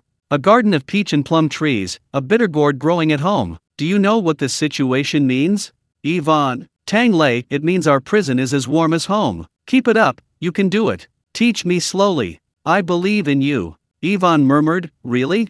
I don't believe it. Tang Lei pretended not to hear and ran back to the kitchen. She shrank back. Say what you want. Yelena, who had been watching the commotion outside the window, became worried when she saw Tang Lei return. Brother Tang, it looks like we won't be able to eat for a while. Tang Lei was also helpless. The preserved vegetable and braised pork filling is usually a cooked filling, it only needs to be steamed for 10 minutes or so. But with this situation, it might be an hour or two before we can eat. Tang Lei stroked his chin, looking at the plated filling, when suddenly his eyes lit up. Right, the preserved vegetable and pork filling is all ready. Let's make something else to eat first. This is easy to carry and store. We can take it with the steamed buns to eat on the road tomorrow. Yelena watched Tang Lei take out flour, oil, and other ingredients, tilting her head. Preserved vegetable and pork filling again? I like this filling. Although it looks a bit ugly because it's dark, it's so fragrant. Tang Lei knew immediately that this girl had secretly stolen some filling again, and shook his head helplessly. Yes, the same filling, but this time we're baking it instead of steaming. Make a sesame seed cake. You haven't tried it before, have you? This filling is so classic that it has spawned all sorts of pasta dishes. One of them, a specialty of Anhui province, left a deep impression on Tang Lei. Speaking of which, this snack and stinky mandarin fish share the same origin. But in terms of its history and reputation, this thing is even more sophisticated than stinky mandarin fish. Not only was this snack easy to preserve and carry, allowing it to travel throughout the country with Huizhu merchants. Legend has it that this snack was once served to 2 emperors. One was a commoner emperor who, during his exile, tasted this and it saved his life. He didn't forget it even after ascending the throne the following year. So he bestowed upon it the name Savior's Seal Pancake. The second was the Emperor of Seal, who unsurprisingly ate it to his heart's content. And then, even more unsurprisingly, it was stamped with his seal, and bestowed the name Imperial Seal Pancake. But this pancake wasn't the large pancake commonly found in the Great Xia dynasty. It was small and exquisite, each one less than the size of a palm. Freshly baked, it's golden brown, with a rounded, adorable top resembling a small crab. That's why it's also known as crab shell pastry. The method is similar to most pastries, starting with making the oil dough and the flaky pastry. Flour, sugar, oil, and warm water are mixed and allowed to rest. This is the oil dough. The flaky pastry is made by pouring hot oil directly into the flour, stirring constantly while scalding, and shaping it into a ball. The 2 balls are then combined. The oil dough is rolled out flat, the flaky pastry is placed on top, and the 2 layers are rolled up together, then rolled out again. Then the flaking process begins, involving repeated folding, rolling, and folding. Strictly speaking, there's no set number of layers for crab shell pastry. However, there is a description of the thickness. Authentic crab shell pastry should have layers as thin as paper, so flaky it crumbles easily, the highest quality. Of course, it's difficult for commercially available ones to achieve this level of flaky pastry nowadays. Tang Lei rolled the dough several times, estimating it was about right. He cut the dough into small pieces, scooped up the preserved mustard greens and mincemeat he had just cooked, chopped it again, and stuffed it inside. In terms of taste, the fillings of both types of pastries were quite similar. The only difference was that the meat chunks in the buns were larger, while those in the sesame seed cakes were smaller, almost like mincemeat sauce. Sometimes they were even a bit spicy. However, the cooking methods after they were wrapped were quite different. The buns were meant to be soft and fragrant, while the sesame seed cakes were best when dry and crisp. The less moisture, the more distinct the layers of the crispy crust, oily but not greasy. This was also for preservation and portability. After all, Huizhu merchants traveled all over the country. These small sesame seed cakes were dry and crispy in the north. If they got damp in the south, a quick reheating in the oven would immediately restore their original crispness and fragrance. Tang Lei brushed the small sesame cakes with honey, sprinkled them with sesame seeds, and put them in the oven. Traditionally, sesame cakes are stuck to the oven wall, but Sergei's large oven wasn't ready yet. Tang Lei had to make do for now. For the next while, the 2 of them tended the oven while watching Ivan's blood pressure skyrocket outside. They felt quite relaxed, even thinking about cracking some sunflower seeds. "Oh right, little system, do you have any sunflower seeds?"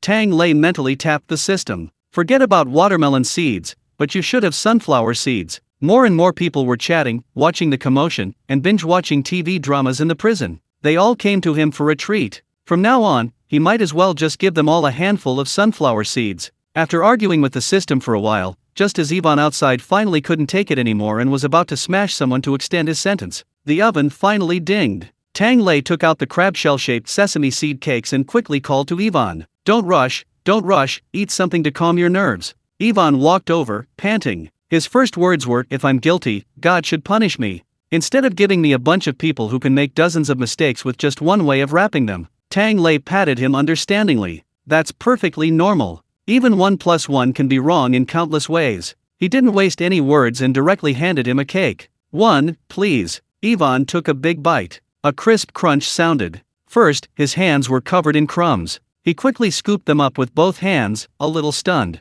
He tasted saltiness, unlike typical sweet pastries, but this saltiness was too peculiar. You can't taste the fattiness of the meat, only a salty and savory flavor with a hint of sweetness and spiciness. Beneath the crisp, layered crust lies a dry, chewy filling. Both the texture and flavor are wonderfully complex, yet after chewing, you realize it can be summed up in one word: a lingering fragrance in your mouth. Did you feel anything in chapter 321? If so, this is delicious. Ivan devoured a small sesame seed cake. Then he glanced at the prisoners outside, their eyes filled with longing but no food. Finally, he stopped stomping his feet, loosened his fists, and stopped panting. No, he still had to catch his breath. Sigh, a bunch of talentless bastards. Tang Lei stuffed a sesame seed cake into Ivan's hand, while simultaneously dangling a carrot in front of him. If you had talent, you wouldn't need to be taught. This is how you show your abilities, right? This is how we, the leaders, see you're useful. And that's how you get credit, isn't it? And that's how you get to eat the sesame seed cake.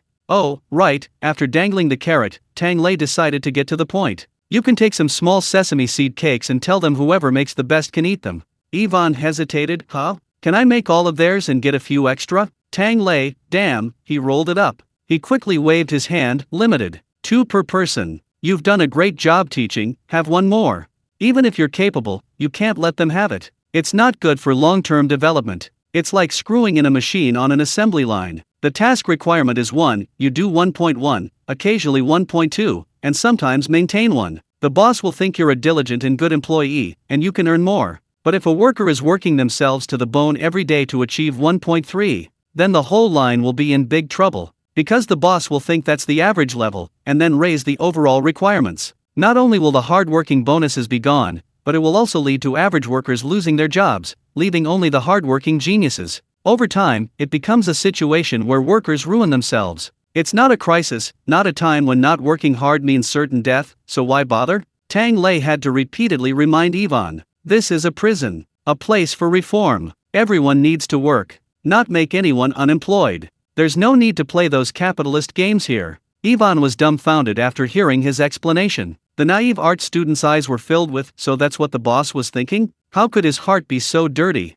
Tang Lei helplessly shrugged. That's the rule. Sigh, just lead them to do their jobs normally. Ivan could only take his brain and the little sesame seed cake, now with a completely new perspective, and go outside. He explained that there was a reward for learning, but it was limited time and there weren't any left. The prisoner's hands immediately sped up. So you guys could have learned it, Ivan roared. Ahem, listen to our excuse, it's a talent inspired by food. Yelena and Tang Lei were now side by side at the food window, watching the commotion. Yelena munched on a crispy little sesame seed cake, looking completely bewildered. Brother Tang, why do I sometimes feel like you can predict the future? Tang Lei rubbed his nose. No way, it's just human nature.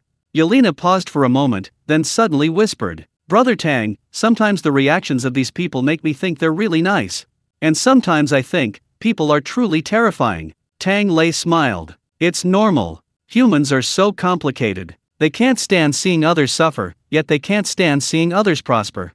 No wonder being a born shaman is so difficult. Humans are more complex than animals, but also much more interesting. Little yeah, we're human too, don't be afraid. Yelena tilted her head, a hint of confusion in her eyes. Really? Why do I always feel? At that moment, she seemed to hear a voice. Don't forget our agreement. Pa! Yelena immediately covered her ears, her eyes clearing instantly, filled with murderous intent. What was that? Come out and face your death. Tang Lei was taken aback. What's wrong? Yelena tilted her head and listened carefully. It seems to be gone again? Luckily, she remembered what Brother Tang had said. If there's any strange voice whispering in her ear, she should beat it up first. At the same time, the system made a sound in Tang Lei's mind, as if it hadn't woken up yet. What the hell is that noise? Tang Lei felt that this system was getting weirder and weirder, and he had no idea where it was surfing the internet all day. Little system, don't swear. Is something wrong with Yelena?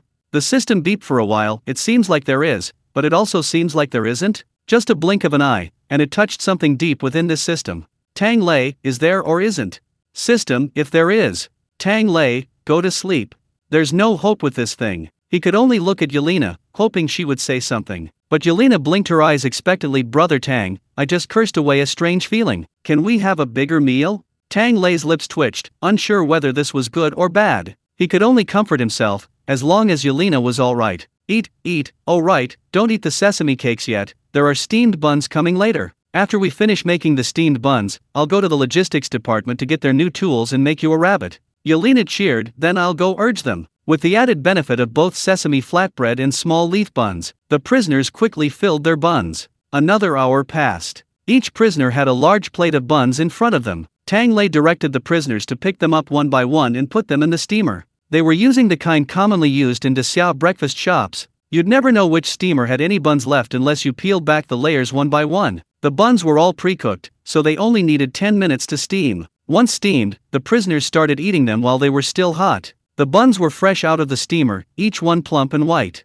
One bite, and before the aroma of the dough had even faded, the savory flavor of braised meat filled the air. This was different from the sesame flatbread. The flatbread was dry and chewy, while the bun filling was oily and moist. The rich, savory minced meat filling, with a touch of oil, was delicious. The meat was fragrant and salty, with a hint of sweetness. Without a word, they shoved the buns into their mouths in 2 big gulps. They even insisted they hadn't tasted anything and asked for a few more. The aroma and the smacking sounds wafted out of the canteen. The prison guards passing by, and the prison leaders, just finished a meeting, skillfully found themselves on the scene. Hungry, hungry. Have one. There are so many. Tang Lei gave each of them 2. Save some, these will keep you full, we'll eat dinner tonight. Save some for me, for tomorrow. Don't let them work all afternoon and not survive half a day, that would be too much of a glutton. The guards looked away, laughing. Oh, don't worry about the details. Putting everything else aside, this flavor is really good with rice. It's so savory, it's flavorful, Tang Lei thought. Even without the buns, just a plate of preserved vegetable and braised pork would be enough for these guys to devour 2 bowls of rice. While they ate, Tang Lei asked one of the construction team members from the logistics department, "Is your minister in his office? He just told me the things I asked for are ready." The man nodded. "I think so. I just saw the minister dragging a big, round pillar to his office."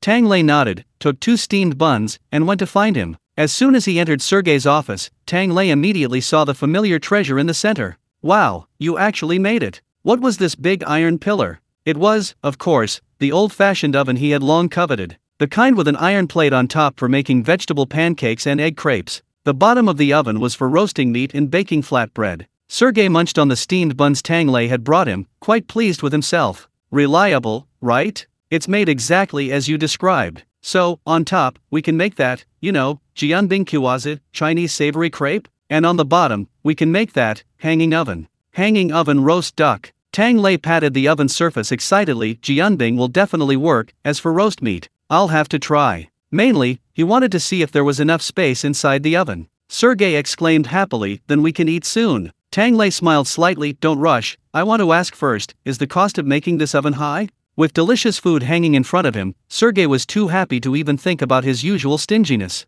He just waved his hand generously. "Not high, cheap. Tang, we're like brothers. As long as you're making food, I'll be frugal with you no matter the price."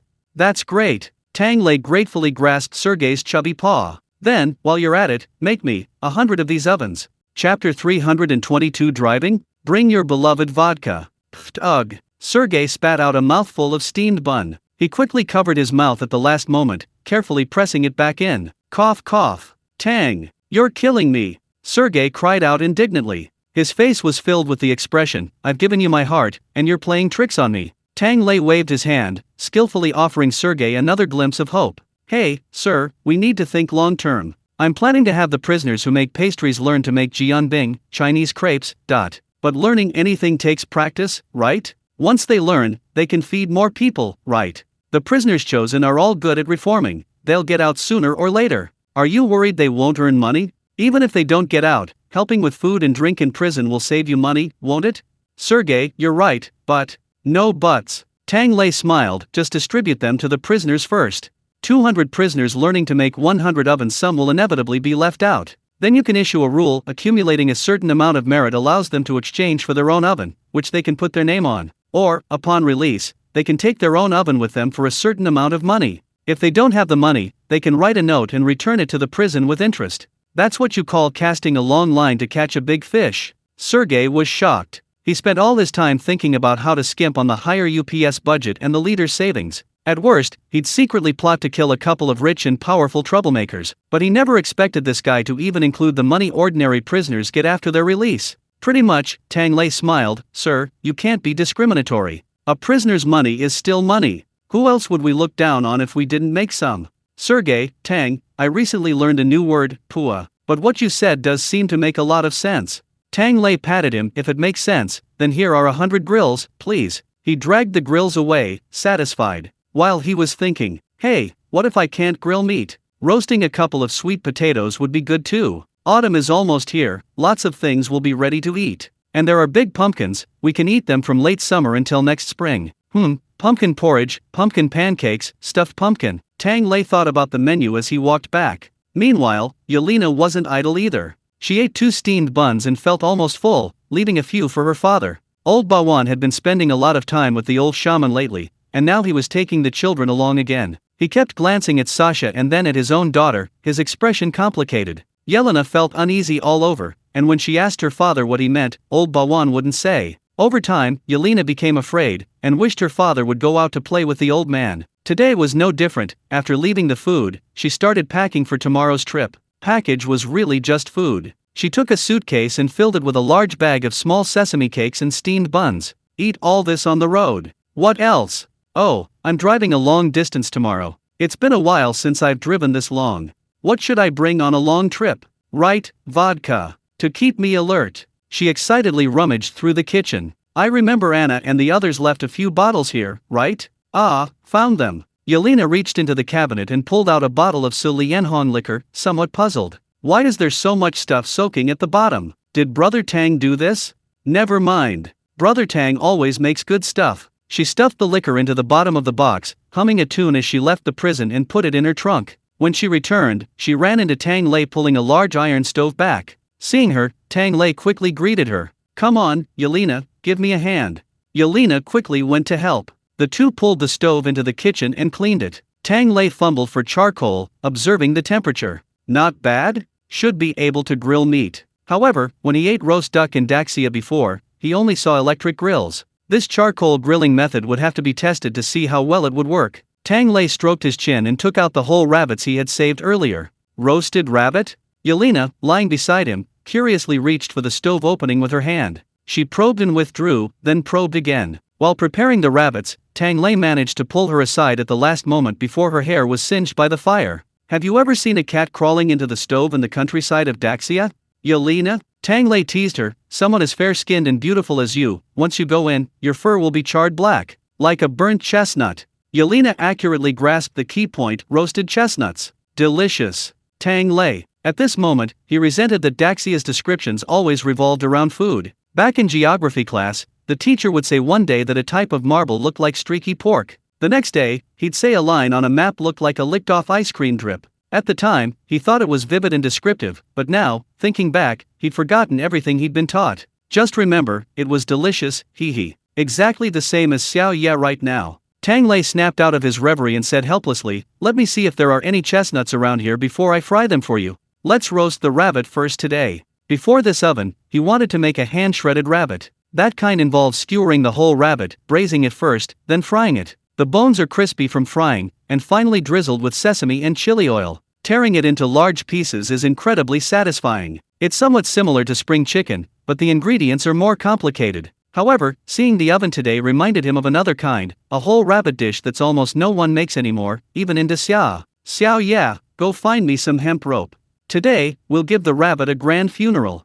Chapter 323. This shaman, has he gone astray? When it comes to eating rabbit, the first place that comes to mind is usually Chuanzhou in the Xia dynasty. Next is Yandu, salt capital. But actually, there's another place in Chuanzhou with a famous rabbit dish. Wrapped rabbit. This dish has a history of several hundred years. However, because it's so complicated and difficult to make, fewer and fewer people make it well. And regardless of how well it's made, the appearance of this dish, how to put it, high EQ, it looks like a sausage. Low EQ, it's a delicious, peppery rabbit mummy. Tang Lei reasonably suspects that the fact that outsiders don't eat this much is related to its appearance. To make wrapped rabbit, you need to use a whole rabbit. The rabbit's head isn't removed, it's just staring straight at you. The rabbit's belly, however, is full of spices, quite flavorful. What a magnificent funeral, though it died with its eyes wide open. Tang Lei brought out the few rabbits he had kept, and couldn't help but sigh. Actually, I should have told Sasha to raise more gray rabbits and fewer white ones. Yelena asked curiously, does fur color affect the taste? Tang Lei shook his head, no, but there's an unspoken rule in the culinary world: gray rabbits are better for presentation. Gray rabbits are uglier, so they're less likely to upset the customers. Yelena carefully considered the comparison in her mind for a moment, then said solemnly, it's okay, Brother Tang, fur color won't upset us. We're only upset by size. Bigger ones taste better. Hearing this, the bear cub munching on cabbage in the corner of the kitchen silently shrank a little more. Don't be afraid, Yelena gently picked it up and rubbed it. I've tried it, yours doesn't taste good. Bear cub, QWQ sobs. While Xiaoya was petting the bear, Tang Lei had already emptied and cleaned the rabbit's belly, then marinated it in water. That's why making this wrapped rabbit is so troublesome. First, it needs to be marinated, then sun-dried, then roasted and smoked, and finally braising. Following the traditional method, just the first step of salting alone requires layering rabbit and seasoning, stacked in a large vat for 2 days. Tang Lei used a modern, improved version, adding another marinating step before dry curing. He used scallions, ginger, cooking wine, and 5-spice salt dissolved together. This 5-spice salt is made by stir-frying together spices such as cardamom, star anise, cinnamon, and galangal powder. The salt grains are stir-fried until slightly yellow, the salty and fragrant flavors blended together, and a few hours are enough to remove the grassy smell from the rabbit meat. After soaking, it's dry cured, then the 5-spice salt is rubbed inside and out, allowing the flavor to penetrate. After marinating until evening, Tang Lei removed the rabbit from the marinade and recruited the 3 kids who had come to the kitchen to sneak a bite and pet the bear as helpers. Get a fan and blow it at every angle. There was no way to air dry it naturally in this climate. If you take it out for a while, it'll harden into a rock. While the 3 kids were working hard, Tang Lei took out some green and red peppercorns and chili powder. He casually asked Sasha, have you named the bear cubs yet? After eating bear paws a while ago, to distinguish the cubs from the reserve food, the group decided to name them. However, the adults were all busy, and Sasha was helping to take care of the cubs. Tang Lei simply handed the task over to the 3 kids. Anyway, if he did it himself, all he could come up with were names like Big Black, Wang Ke, Tuan Tuan Yuen Yuen. Sasha nodded, I've got it. Because of them, he pointed to his 2 Kuril friends. We couldn't choose between steel and bullets. So we finally decided to call it Misha. Tang Lei, what does that have to do with anything? And don't you Russians always seem to rely on your heavy industry and military industry for everything you do? Sasha sighed, the connection is that here, all bears can be called Misha. It's the only name that won't cause controversy. He explained, Misha is Mikhail's nickname. Mikhail is the name of an archangel who serves God, and also the name of a hero. In the storybooks we read as kids, there was a not-so-bright but incredibly strong hero bear named Mikhail. Later, all bears were called Misha. We even have a mascot, Misha Bear. Tang Lei listened to this long string of words and mentally summarized it. Oh, it's like how all the cats in Great Xia are named Mimi. He instantly understood. Okay, Misha will be a happy bear. Tang Lei petted the bear cub and tried to pry open its leg. Is it a boy or a girl? Sounds like a girl. Miss is a boy's name, Sasha defended the bear cub's innocence. A thin rope peeked out from the bear's neck fur. The silver tag, retrieved from the dead bear, was hung back up.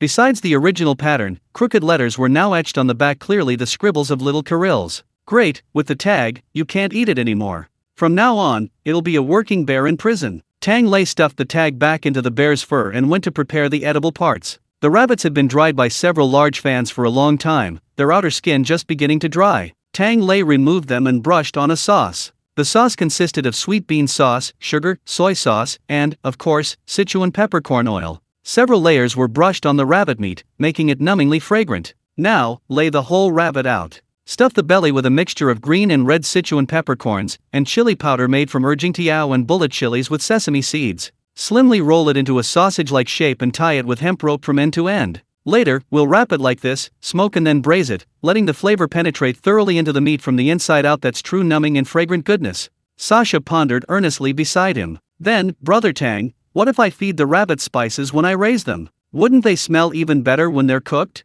Just this much chili powder, star anise, and spices. Tang Lei, don't say that. The rabbits would die if they heard that. Looking at Sasha's disappointed little eyes, Tang Lei couldn't help but reflect on himself. This shaman, won't he turn into a living devil? But oh well, a living devil is better than a saint. At least he won't starve. Tang Lei quickly dismissed his questions and began adding charcoal to his large oven. The penultimate step in making the wrapped rabbit was roasting. This involved slowly baking the bound rabbit over a low flame. The heat released the aroma, adding a touch of smokiness to the numbing and spicy flavor, making the meat even more mellow and fragrant. After several hours, the meat became drier and firmer, and its color turned a beautiful reddish brown. Now, it was time for the final step, braising. Unlike usual braising liquid, this time Tang Lei added a handful of five-finger peach and cumin. This five-finger peach is not a fruit, but a type of herb. In southern China, people like to use this in soups, giving them a coconut-like aroma. Rabbit meat, having lost its gamey smell, has only the pure flavor of meat.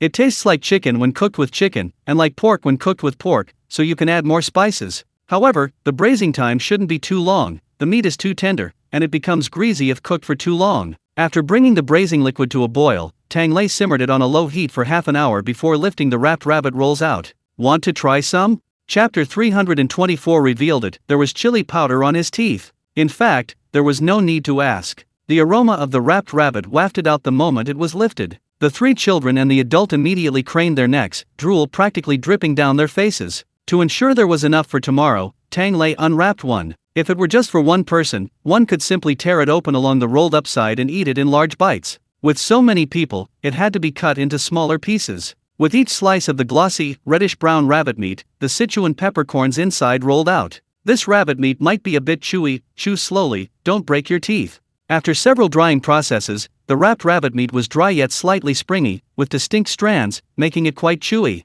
It was somewhat similar to beef jerky, but more tender, and became more fragrant the more you chewed. Yelena nodded, picked up a rabbit leg, and revealed her little canine teeth. I'm not afraid of the toughness. I'll tear it apart. She tore off a large piece, squinting her eyes, so delicious. The main flavor was pepper, with a hint of smoke, mixed with the aroma of soy sauce and braised meat. Several delicious flavors converged on this one piece of meat, making your mouth water with every chew. But after chewing and chewing, finally swallowing it, she wanted another piece. Yelena suddenly froze. My mouth. I have no taste. Brother Tang. Help. Tang Lei also picked up a piece and ate it slowly, chuckling at the comment. You've just gotten numb from eating too much. It's okay, it'll be fine in a while. That's why it's a Sichuan specialty. Without the soul-stirring numbing and fragrant flavor of Sichuan peppercorns and rattan peppercorns, it wouldn't be the same. But in recent years, to cater to out-of-towners, they seem to have added a salt and pepper version. I'll make some more when I have the chance.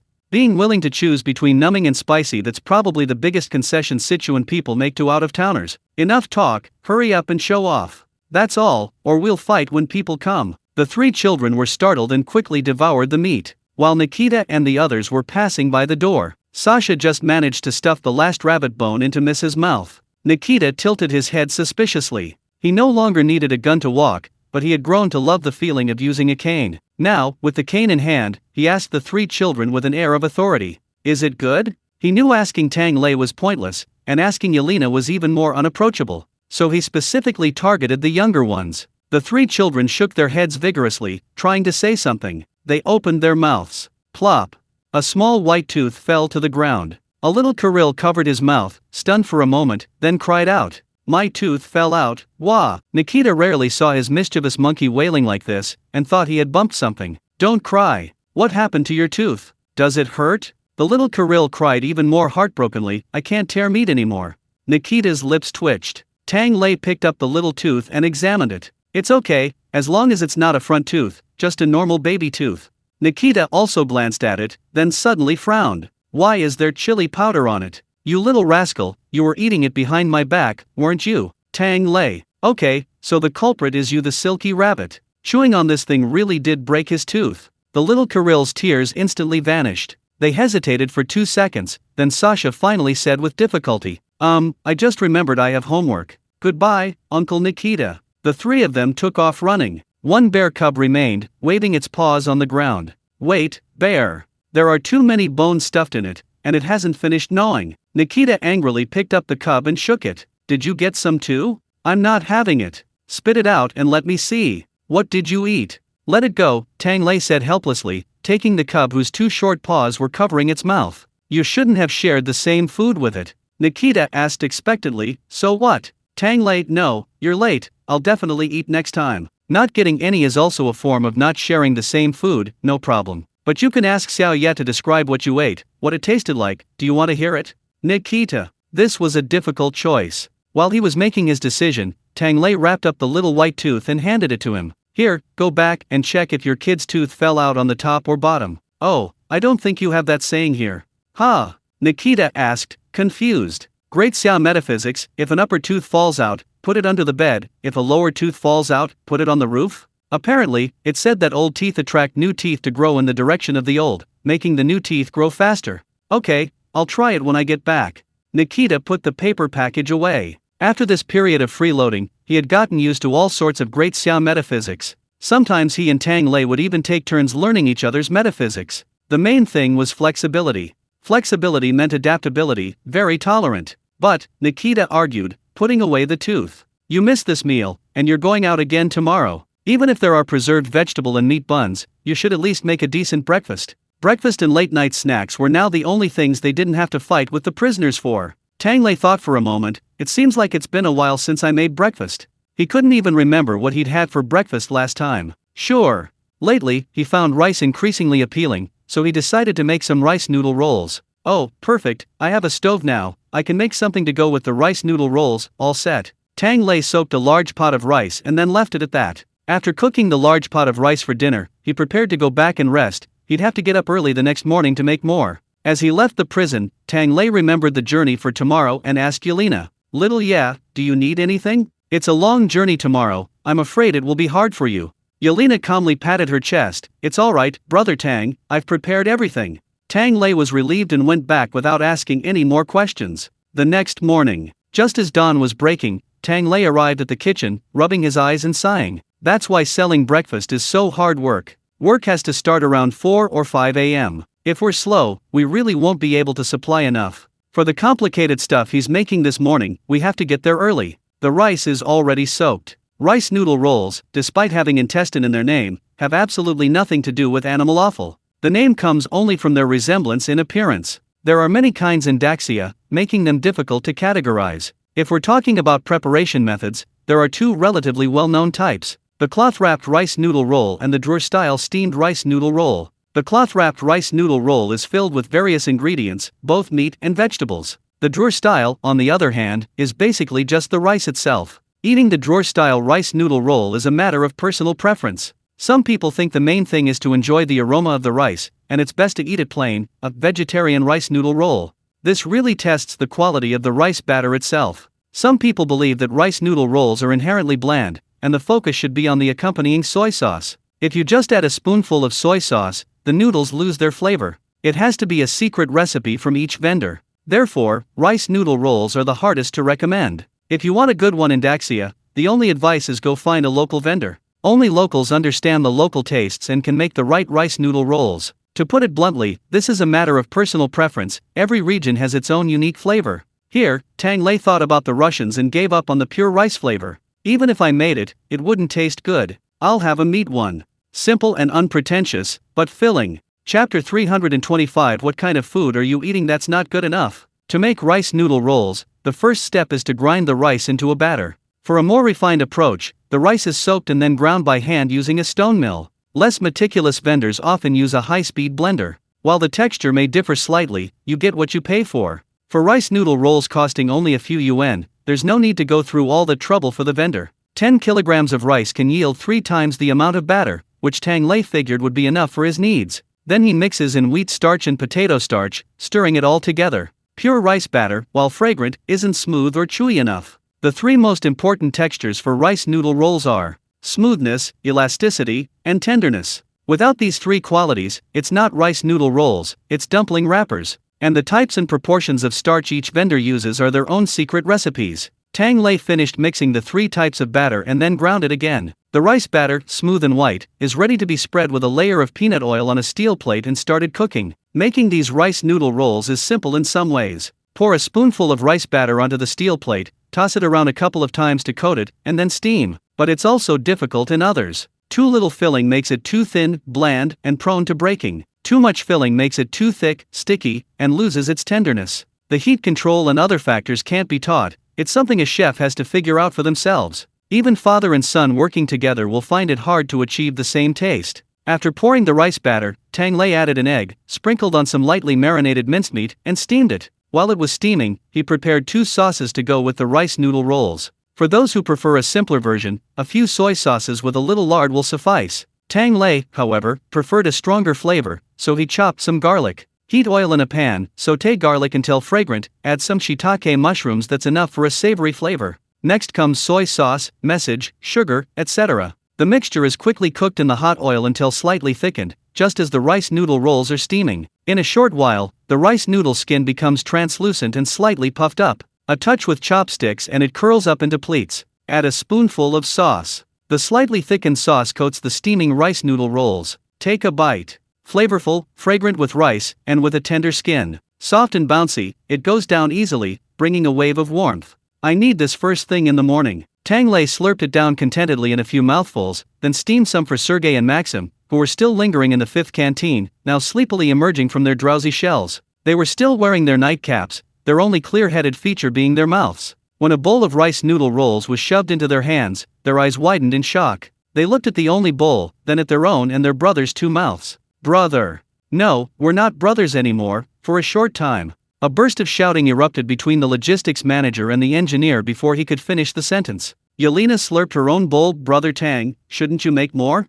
No rush, let them wake up first, Tang Lei said with a smile. Getting up this early is tough, needs to find some fun to relax. Besides, they haven't arrived yet. These rice noodle rolls are best eaten hot. I'll make the other one first. Tang Lei brought out the oven from yesterday. Yelena finished slurping her rice noodle roll. Curious, make? Make what? Tang Lei smiled. Make a kua kui. It was quite a surprise. Rice noodle rolls are a popular breakfast food in southern China. Kua kui is a popular snack in the West. But when it's introduced to the Southwest, it's completely adapted. Eating rice noodle rolls is only truly enjoyable with a piece of kua kui. Kua kui is also called kua kui. There are many varieties, especially those from Shanzhou. One of the 8 oddities of Shanzhou is a flatbread shaped like a pot lid, which refers to kua kui. It gets its name from its original use as military rations. After drying and hardening, 2 pieces are strung together with rope, one in front and one behind, serving as a shield against knives and arrows.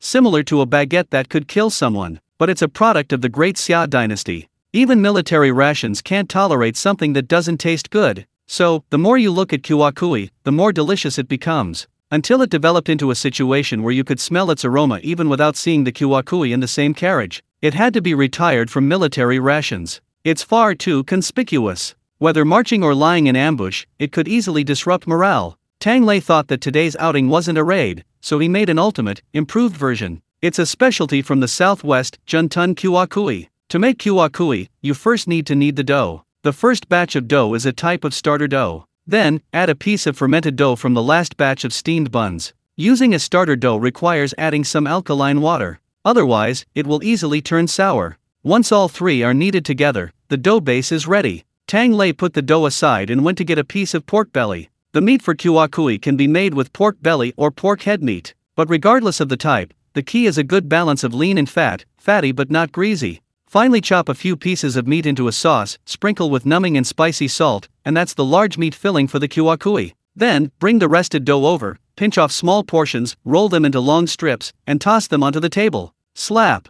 This sound is essential to making the flatbread. With a few slaps, the thin, resilient dough sheets are firmly set, arranged in a row. Tang Lei grabs a handful of minced meat and spreads a layer on each sheet. Roll it up, roll it flat, and repeat. Beat it twice, spread 2 layers of meat, only then will the flatbread be crispy and fragrant, with every bite bursting with meat. But no matter how much meat is spread, when it's rolled up and flattened into a pancake, not a single speck of meat is visible on the outside. It's perfectly incorporated into the dough. Now it's time to bake. Tang Lei's large oven is finally being used perfectly for a while. First, he spreads oil on the top iron plate and bakes it. Bakes it until both sides are golden brown and it takes shape. Then he bakes the belly of the pancake. The dough needs to be turned while baking, flipped and turned repeatedly to ensure even heating. After several flips and turns, the golden brown, crispy kua kui, a type of flatbread, is finally ready. Tang Lei picked one up and gently broke it open. The crust made a soft, crackling sound, indicating it was perfectly crispy.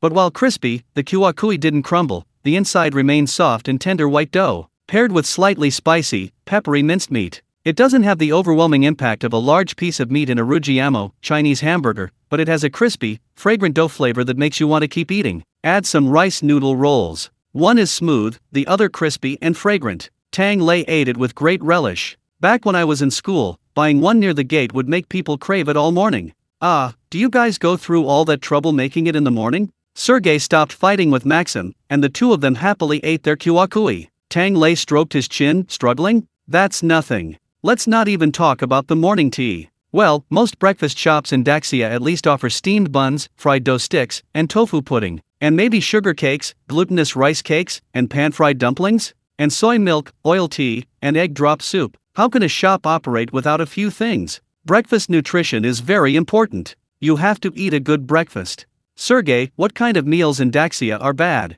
Tang Lei was silent for a moment. Student meals, work meals. He wasn't discriminating against communal cooking. After all, he was cooking communal meals himself now. But some people in Daxia's cafeterias, putting aside their cooking skills, their bizarre ideas like stir-fried oranges with meat are truly terrifying. He sighed, you should be grateful that I'm cooking communal meals for you. The worst I've ever added is cilantro and hautunia cordata. Sergei, still haunted by that holy war, immediately shook his head upon hearing this. Let's not dwell on the past. Hey, what brings you kids here too? Up so early?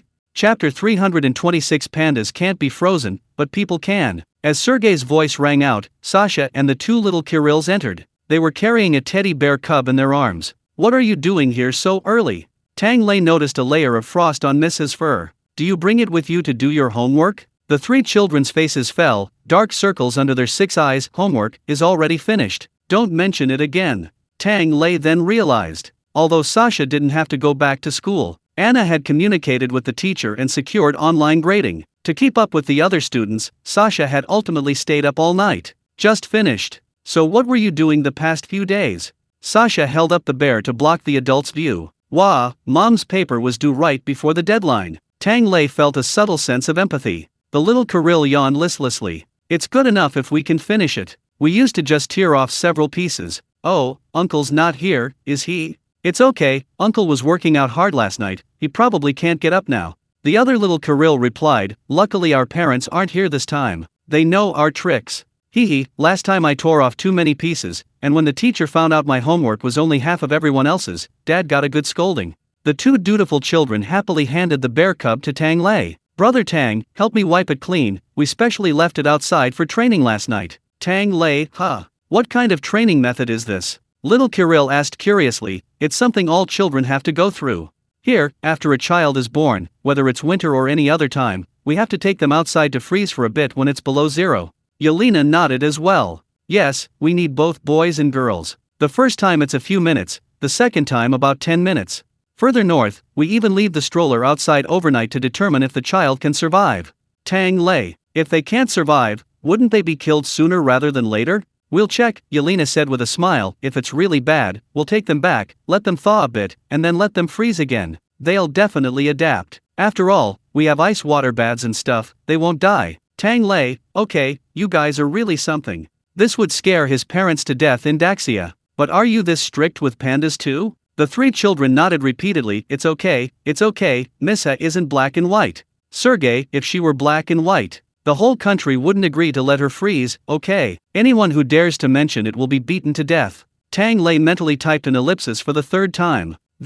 Panda cubs can't be frozen, but human babies can, right? That's good. As expected of you all. He silently slipped Missa a piece of kyuakui, a type of flatbread, as a gesture of comfort. The bear cub hugged the flatbread tightly, its eyes filled with tears. Indeed, there's no one better than Daddy Xia. The three children ate their kyuakui, and dawn gradually broke. People who came to freeload started arriving one after another. Then they slurped up rice noodle rolls, munched on kyuakui, and left, shaking their heads. The aroma wafted to every corner of the prison. It stirred up the inmates, working even better than the bell. The guards, familiar with the place, approached several cells. Hey you! You were the one who misbehaved yesterday, weren't you? Come here, come closer, I need to talk to you. This flatbread smells so good, and the meat, tisk tisk. Amidst the drooling dripping from the bars of the bars, a groan came from the next cell. Sir, I'm an honest man. I didn't do anything wrong, please eat somewhere else. A new batch of guards arrived, only to receive devastating news. There were still some flatbreads left, but no rice noodle rolls. Because Tang Lei had already packed up and left with the well-fed Alexander and his wife. The guards exchanged glances, then simultaneously reached out their paws towards the remaining flatbreads, and a brawl broke out again. Get out of the way, I saw it first. Meanwhile, Tang Lei had already left behind the bloodshed caused by the few potstickers and was on his way to Lake Baikal. Originally, the Alexanders had planned to drive one car and let Yelena and Tang Lei ride in the other. After all, Alexander still had a mission to handle once they got there. Tang Lei, on the other hand, only said he wanted to go to the lake to check things out and catch some fish or something. Such a large area, it would be impossible to move an inch without a car if they split up. However, after seeing the various steamed buns, biscuits, pastries, and snacks loaded in Tang Lei's car, the Alexanders decisively called their adjutant to help drive. They then hopped into the car to enjoy the food and drinks. While they ate in the back, Tang Lei, having nothing better to do, peeled some food for Yelena while she drove.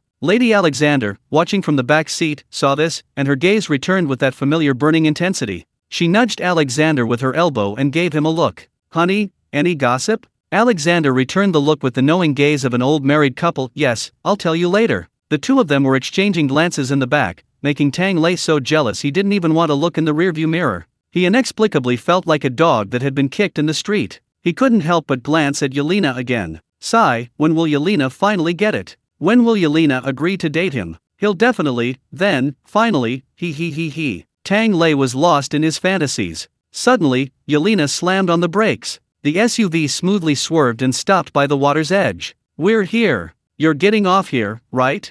"Yes." Alexander got out, looked around, and pointed in a direction. "The address I chose for building the house is over there." "Then we'll head out first." He helped his wife out of the car and waved to Tang Lei. "You're going to fish in the lake, right? I've arranged a boat for you." Alexander said, "It's from the construction team I hired. They have some fishing gear on board. It's fishing season now. Casting a net is much faster than fishing with liners. Here are the keys. The boat is at." Tang Lei took the keys. "Thanks. Yelena, let's go." "Okay." Yelena started the car. The boat wasn't far away. A few minutes later, Tang Lei called out, "I think I see it. I'll go check it out."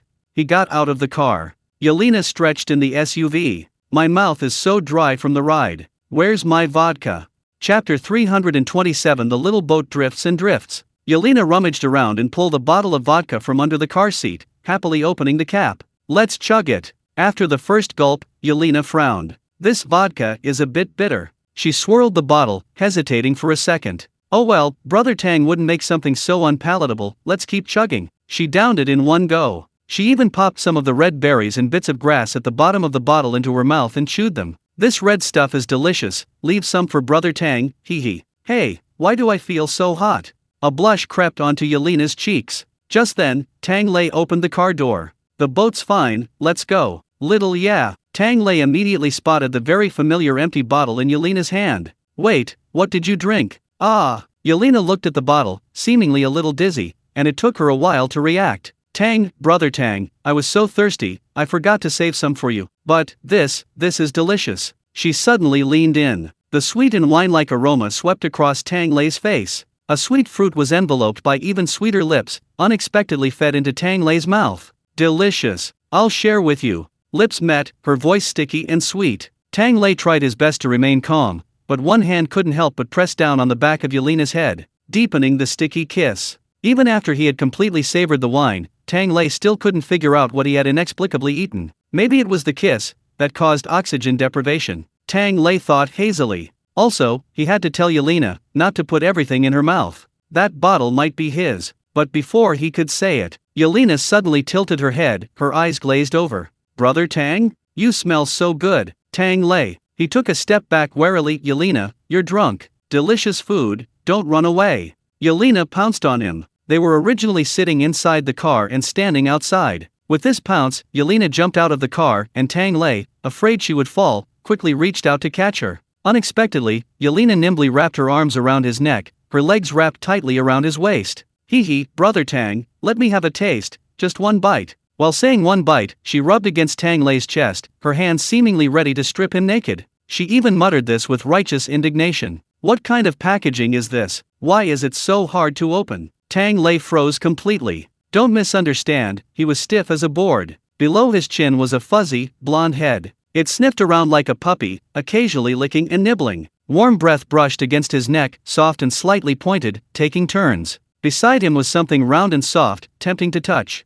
Tang Lei's eyes widened. Using this to test a great mage. Which great mage could? Just then, Yelena seemed to be getting impatient, unable to find the zipper. She simply used both hands to pull hard. With a tearing sound, Warm, small, pointed teeth gnawed at the protruding Adam's apple. Hiss. Yelena smacked her lips in satisfaction. Tang Lei instantly snapped back to reality. Ahem, you can't tear this. Yelena glared at him, annoyed. Then help me take it apart. It's so hot, ugh. She rubbed against him restlessly, a rare display of stubbornness. I don't care, I'm eating today. If you don't let me eat, I'm not getting off. Tang Lei was also blushing and feeling hot all over, but he still tried to buy a ticket with his last shred of reason. Then, Yelena, are you willing to eat from the same pot with me from now on? Rip. Yelena used her strength again, ruining another piece of Tang Lei's clothing. Boom. Tang Lei's mind exploded instantly. Buy a ticket, my ass. Let's talk about it on the train. He struggled to carry Yelena a few steps and stepped onto that long lonely boat.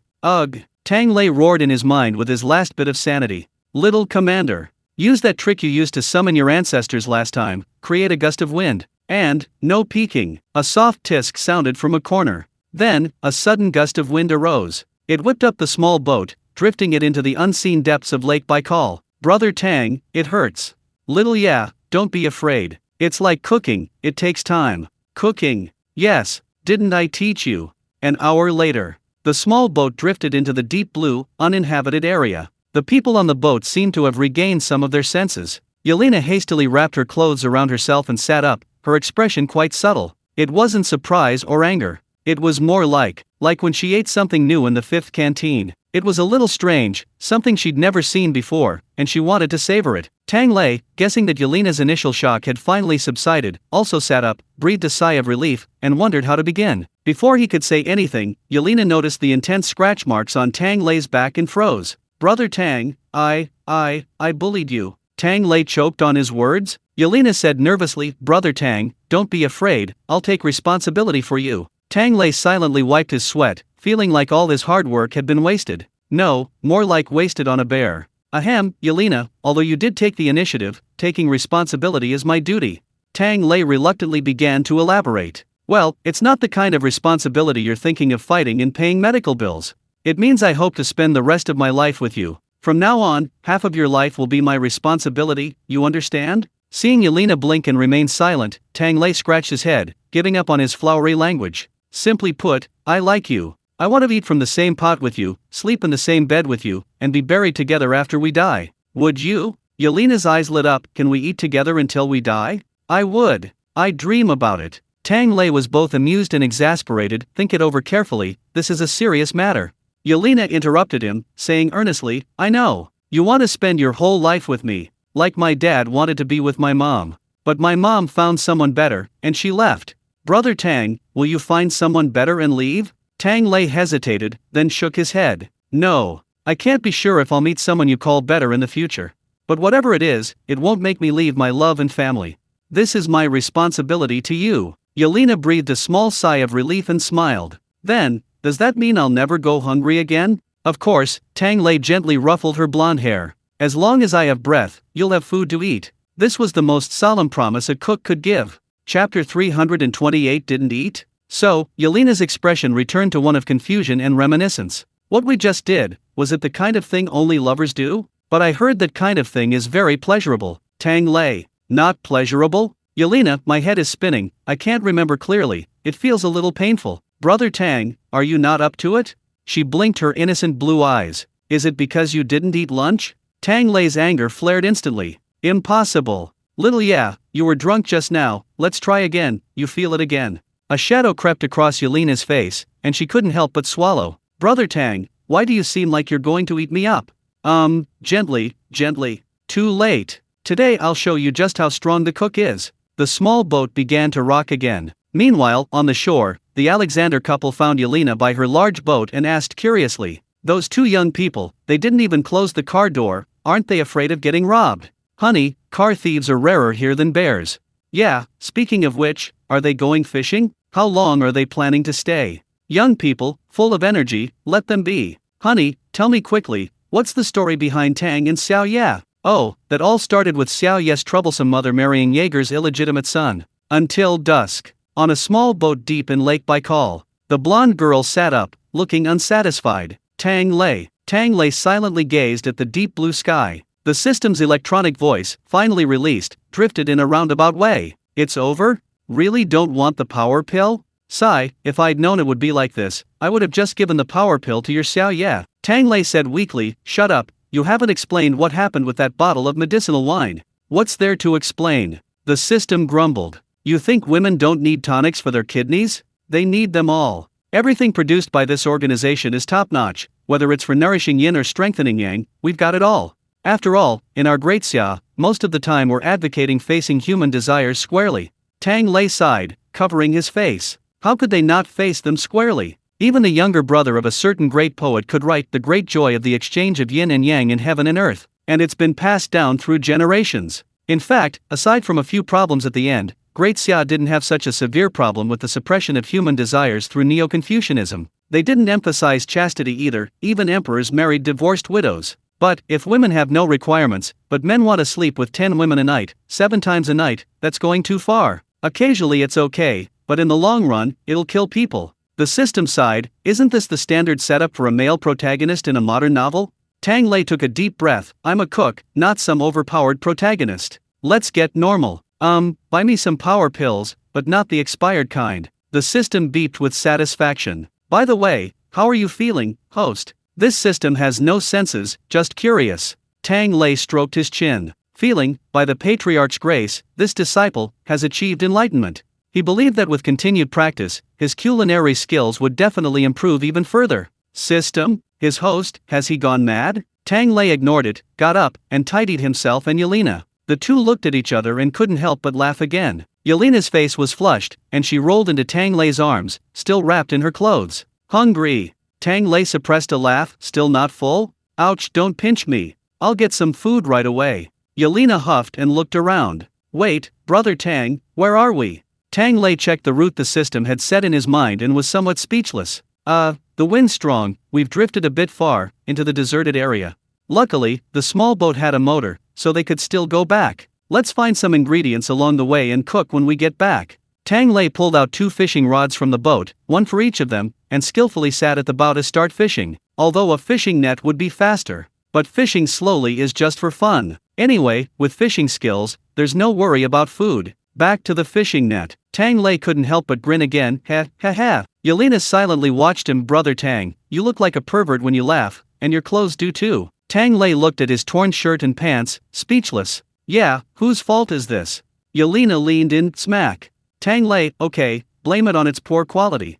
Yelena chuckled, alright, let's go back and buy some clothes in town. I'm paying for everything, Tang Ge's today. Tang Lei chuckled, thank you, rich sister. You're so generous. Then, remembering something, he asked, by the way, Yelena, how do you guys handle marriage here? Do you need a bride price? Yelena thought for a moment, a bride price? You mean gifts? Yes, we do. Tang Lei cautiously asked, how much? Several tens of thousands? Ha! This time it was Yelena's turn to be surprised. Money? It's not money. And how can it be so much? Here, if someone has a religious faith, after both sets of parents agree, they go to a clergyman. This clergyman, after listening to the man's wishes, will come to the girl's house to inquire about her wishes. At this point, the girl can make her demands on the man, such as wanting a car as part of their living arrangements, or simply wanting a ring. It all depends on the girl's own wishes, it doesn't necessarily have to be money. Tang Lei thought for a moment, so, this money is for the girl herself? Of course, Yelena nodded, it's the girl's own decision. If a man wants this woman to bear his name, of course he has to please her, otherwise, who else would he give it to? Tang Lei breathed a sigh of relief. You don't know about Xia, sigh. Bride price has existed in our area since ancient times, but it used to be very normal. Even in the era of male superiority, Xia respected wives. In ancient times, it wasn't about polygamy, but rather monogamy with multiple concubines. Back then, marriage required a betrothal letter. The betrothal was essentially hiring a wife to share life with. The bride price was proof of one's financial ability. Those with money contributed financially, while those without contributed their own rice, grain, cloth, and other necessities to demonstrate their diligence and hard work. The women did the same. Those with money contributed their dowry, while those without contributed their handicrafts. This was called a dowry. Ultimately, it was all brought back to the new family. It's like everyone starting a business together. They first learn each other's skills to work well together.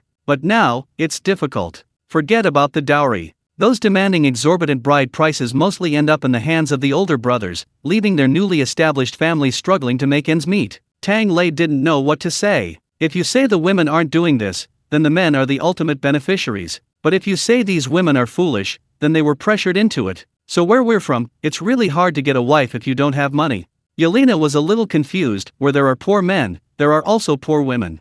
If you don't have money, find someone who doesn't have money either. If neither of us has money, we can work together. Two people are always better than one. Like you said, Brother Tang, you have to be responsible for my future, and I have to be responsible for you too. I'll help you, and I'll work and earn money. No one has to take care of the other completely, Brother Tang. Here, even when couples fight, they just beat each other up. Tang Lei. No need for that last sentence. No matter where you are, domestic violence is absolutely unacceptable. Chapter 329 Brother Tang, can you beat my dad? No, no. Yelena stuck out her tongue. I won't hit you. But I heard fathers often beat their sons-in-law. I wonder if my dad would. Brother Tang, can you beat him? Tang Lei's smile was bitter, his tone earnest. Little yeah, you can't beat him in a fight like this. He'd be doomed if he really went to wrestle with his father-in-law. How about you give me a heads up? What does old Bawan like? Yelena thought carefully. He likes frozen fish? He's eaten it most of his life. Tang Lei waved his hands repeatedly. No way. Then, does he like a little drink? Yelena shrugged. Almost every member of this fighting nation is a heavy drinker, and they have to be able to get drunk. That's the soul of it. Tang Lei nodded. Okay, I'll get myself some drinks later. Great Xia has so many kinds of alcohol. They have fragrant ones and strong ones. For example, there's Beiju, Chinese white liquor, with an alcohol content higher than vodka, and the mellow Huangju, yellow wine, unique to the East. Even rice wine, generally considered to have a lower alcohol content. They can all subtly knock people out. There are also various interesting ways to drink it. For example, the high mountain flowing water from Yunzhou. A row of pretty young ladies arrive, each with a bowl of wine, and they pour it diagonally from top to bottom into the bowl of the person in the middle. The person in the middle then drinks it down. Most out-of-towners drink rice wine or beer. At the time, they thought, how much alcohol could that have? Before the whole row was even finished, everyone was passed out. Yelena listened with great interest and casually remarked, by the way, the wine I drank today was pretty good. Do you have any more? Can you get some for my dad? Tang Lei gasped and immediately refused, no more. We've finished it all. Old Bawan is already quite old. It shouldn't be like this. Wait a minute. Tang Lei stroked his chin. Speaking of which, old Bawan's wife has been gone for almost 20 years. Those 20 years without the nourishment of love have left her listless. How about finding a companion for his future father-in-law? Tang Lei had just been thoroughly nourished by love, and was feeling quite dazed. He even thought about pairing up the fish in the lake. Wait, the fish. Tang Lei looked down and stared at a pair of fish eyes. The fish wasn't big, probably less than 10 centimeters long, but it was incredibly cheeky. Tang Lei was fishing at the bow of the boat, and it was circling around him. I know you have a hook, I won't bite, hey, I'm just playing around. Tang Lei's lips twitched, can't we let this slide? Yelena, take it down. Whoosh snap. Yelena deftly flicked her wrist, and the tungsten steel cable flew out, instantly slinging the street fish out. Tang Lei glanced at it, I don't think I've seen this fish before. Yelena poked the fish, this seems to be a specialty of Lake Baikal. A viviparous Baikal fish. Tang Lei thought to himself, why does this fish's name sound like a fetal deity? A specialty? Especially delicious? No, Yelena yawned listlessly. It's just that it's born in a special way. It doesn't have eggs, it just comes out whole. But it doesn't grow very big, so it's not very tasty. But the seals here quite like to eat it. We can catch a few to hook a seal to eat. And sharks too. Speaking of which, although Lake Baikal is an inland freshwater lake, its formation is unique. It slowly transformed from a saltwater lake into a freshwater lake, preserving many marine species. For example, seals, lobsters, and sharks, rare freshwater seafood. Yelena spoke of seafood with a touch of melancholy. I heard they've been messing with the sea again lately. I really don't understand, why didn't they take our advice before? They're so reckless. We were willing to donate hydrogen bombs. We don't just donate to ordinary people. Sigh, I wonder if we'll even have seafood to eat anymore. Tang Lei patted her, it's okay, Great Xia has even farmed seafood in inland lakes in Xinjiang. When it comes to eating, we're professionals. Yelena exclaimed in surprise, can we eat seafood when we go to Great Xia? Tang Lei laughed, I'm afraid you'll be so busy eating that you won't even get a chance to eat seafood. The two chatted casually, tossing fish onto the boat. Tang Lei cast his line, while Yelena randomly caught a lucky fish that passed by. You know what, there are a lot of fish here. They brought up a huge pile in no time, including viviparous fish, livebearers, from Lake Baikal, and the famous whitefish. Speaking of which, I wonder if our Missa hibernates. Tang Lei remembered that bears have a big salmon feast before hibernating, especially when they're stressed. They'll pick out the fattest and best parts, the belly and innards, and throw away the rest. This isn't being picky, it's about efficiently accumulating fat. Then they hibernate for 5 months, through the winter. However, it's said that some bears, even those with plenty of food and drink, don't hibernate. Yelena wasn't sure either. I don't know, I've never kept one. Maybe we should bring it here and throw it in the water, see if it catches any fish. Seems a bit dangerous. Let's tie it with a rope, then we can lift it up if necessary. It can also train running, aerobics, fetching balls. Oh, I heard the pandas in the capital can even paint. Great, great. Whatever the pandas have, Missa should have too. Education should start with the cubs. Tang Lei enthusiastically planned the Iron Bear pentathlon. Meanwhile, in the distant Siberian prison number 5, Missa and Sasha squatted together at the edge of the labor camp, being petted by a group of passing prisoners. A gust of wind blew by, and Missa silently shook her fur, shrinking back. A bad premonition filled the bear with fear. Where was its father, Desya? But right now, Desya was too busy to care about it, because Tang Lei was still busy catching fish, playing in the water, and touching hands with Yelena. Utterly shameless. However, despite his leisurely demeanor, Tang Lei harbored some doubts. He remembered his purpose in coming to Belga. He wanted to see if there was any special water here that could help the rice seed grow. But after drifting on the lake for so long, Tang Lei still had no clue. The water before him was clean and clear, but it seemed no different from any other water. He was pondering whether to fetch some water to try it out, when Yelena patted him on the shoulder. "Brother Tang, what are you thinking about? You look so troubled." Tang Lei stroked his chin. "Well, I have a seed. It's very important to me. It was a gift from my ancestors, and I want to grow it. But this seed is a bit special. Ordinary soil and water might not work. Yelena, do you know any legends about water in Siberia?" Yelena tilted her head, thinking for a moment, then hesitated. "It seems so. But it's not a legend, it's from a bedtime story I often dream about." She tried hard to recall, her voice slightly unsteady. "Deep in Lake Baikal, there is a..." Yelena suddenly rolled over, leaned against the gunwale, and stared intently at the lake water with her clear blue eyes. It was already dark, and the water was completely black. But Yelena reached her hand into the water, as if she saw something. At the same time, a beep sounded in Tang Lei's mind. The system chimed in with a puzzled voice again. That familiar yet strange feeling, it's back. "Tang Lei, is it not Tathagata this time?"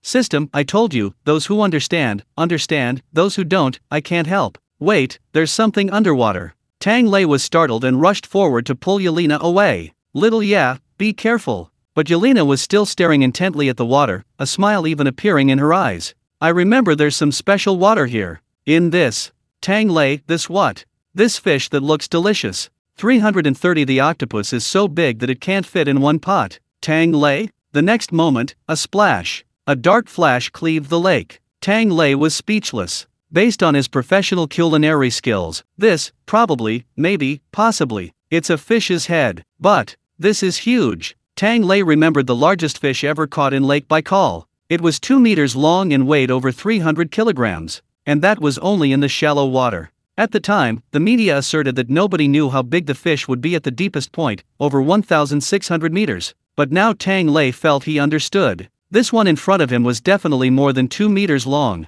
Just the exposed part of its head was a meter long. Suddenly encountering something this big would make anyone with megalophobia sit down on the ground. But if it were a chef with a bit more guts, holy crap, if we were to chop this up and make fish head soup, how big of a pot would we need? Tang Lei couldn't help but mutter. Yelena, fish head soup. Tang Lei and pickled pepper, braised, stewed, fish head. Buddha jumps over the wall. The black hawk by the boat seemed to have heard the names of the dishes and suddenly stirred. The small boat rocked violently from the impact. Tang Lei quickly suppressed his restless impulse. "Oh dear, this is going to cause trouble. Yelena, get ready to steer the boat. I'll try to distract this guy." If it were a larger boat, he'd probably be in serious trouble. But this small boat, which had already endured too much, was better off. If it capsized, who would eat whom was anyone's guess. Yelena shook her head. Her eyes were still hazy, yet filled with an irrepressible excitement. "Didn't you say you needed special water? Here." She suddenly reached out and, without hesitation, slapped the large fish on the head.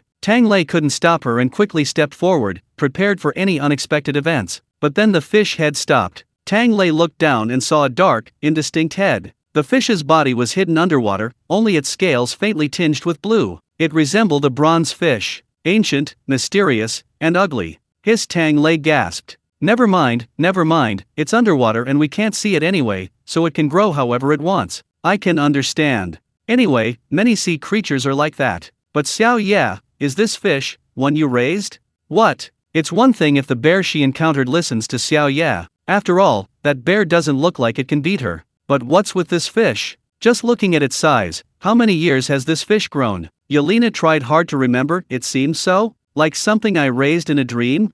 I don't remember clearly, I just remember wanting to eat it for a long time, but I couldn't bite it raw, its scales were too hard. Bad fish. Tang Lei. He actually saw a hint of grievance in the ugly fish's head. But brother Tang, look here. Yelena pointed. Tang Lei then noticed. This black fish's head was different from the eyes of most deep-sea fish. It actually had an extremely round and enormous eyeball, bigger than a palm. Pure white, warm and beautiful, a completely different color from its own. Tang Lei was stunned. The water you're talking about, is it its eye? Yelena nodded. The best water here is the water of life. It was born in the deepest part of Belga, carrying the oldest, cleanest water. It's seen ditches and clouds, swam for a very long time. So, look, it's still lively and energetic. This water can definitely help you grow things. It's lived long enough. Time to eat. The stored food will get too old if we leave it any longer. Tang Lei. The big ugly fish stared with dead fish eyes, looking somewhat speechless. It didn't seem aggressive, nor did it run away, giving off a "what are you going to do about it"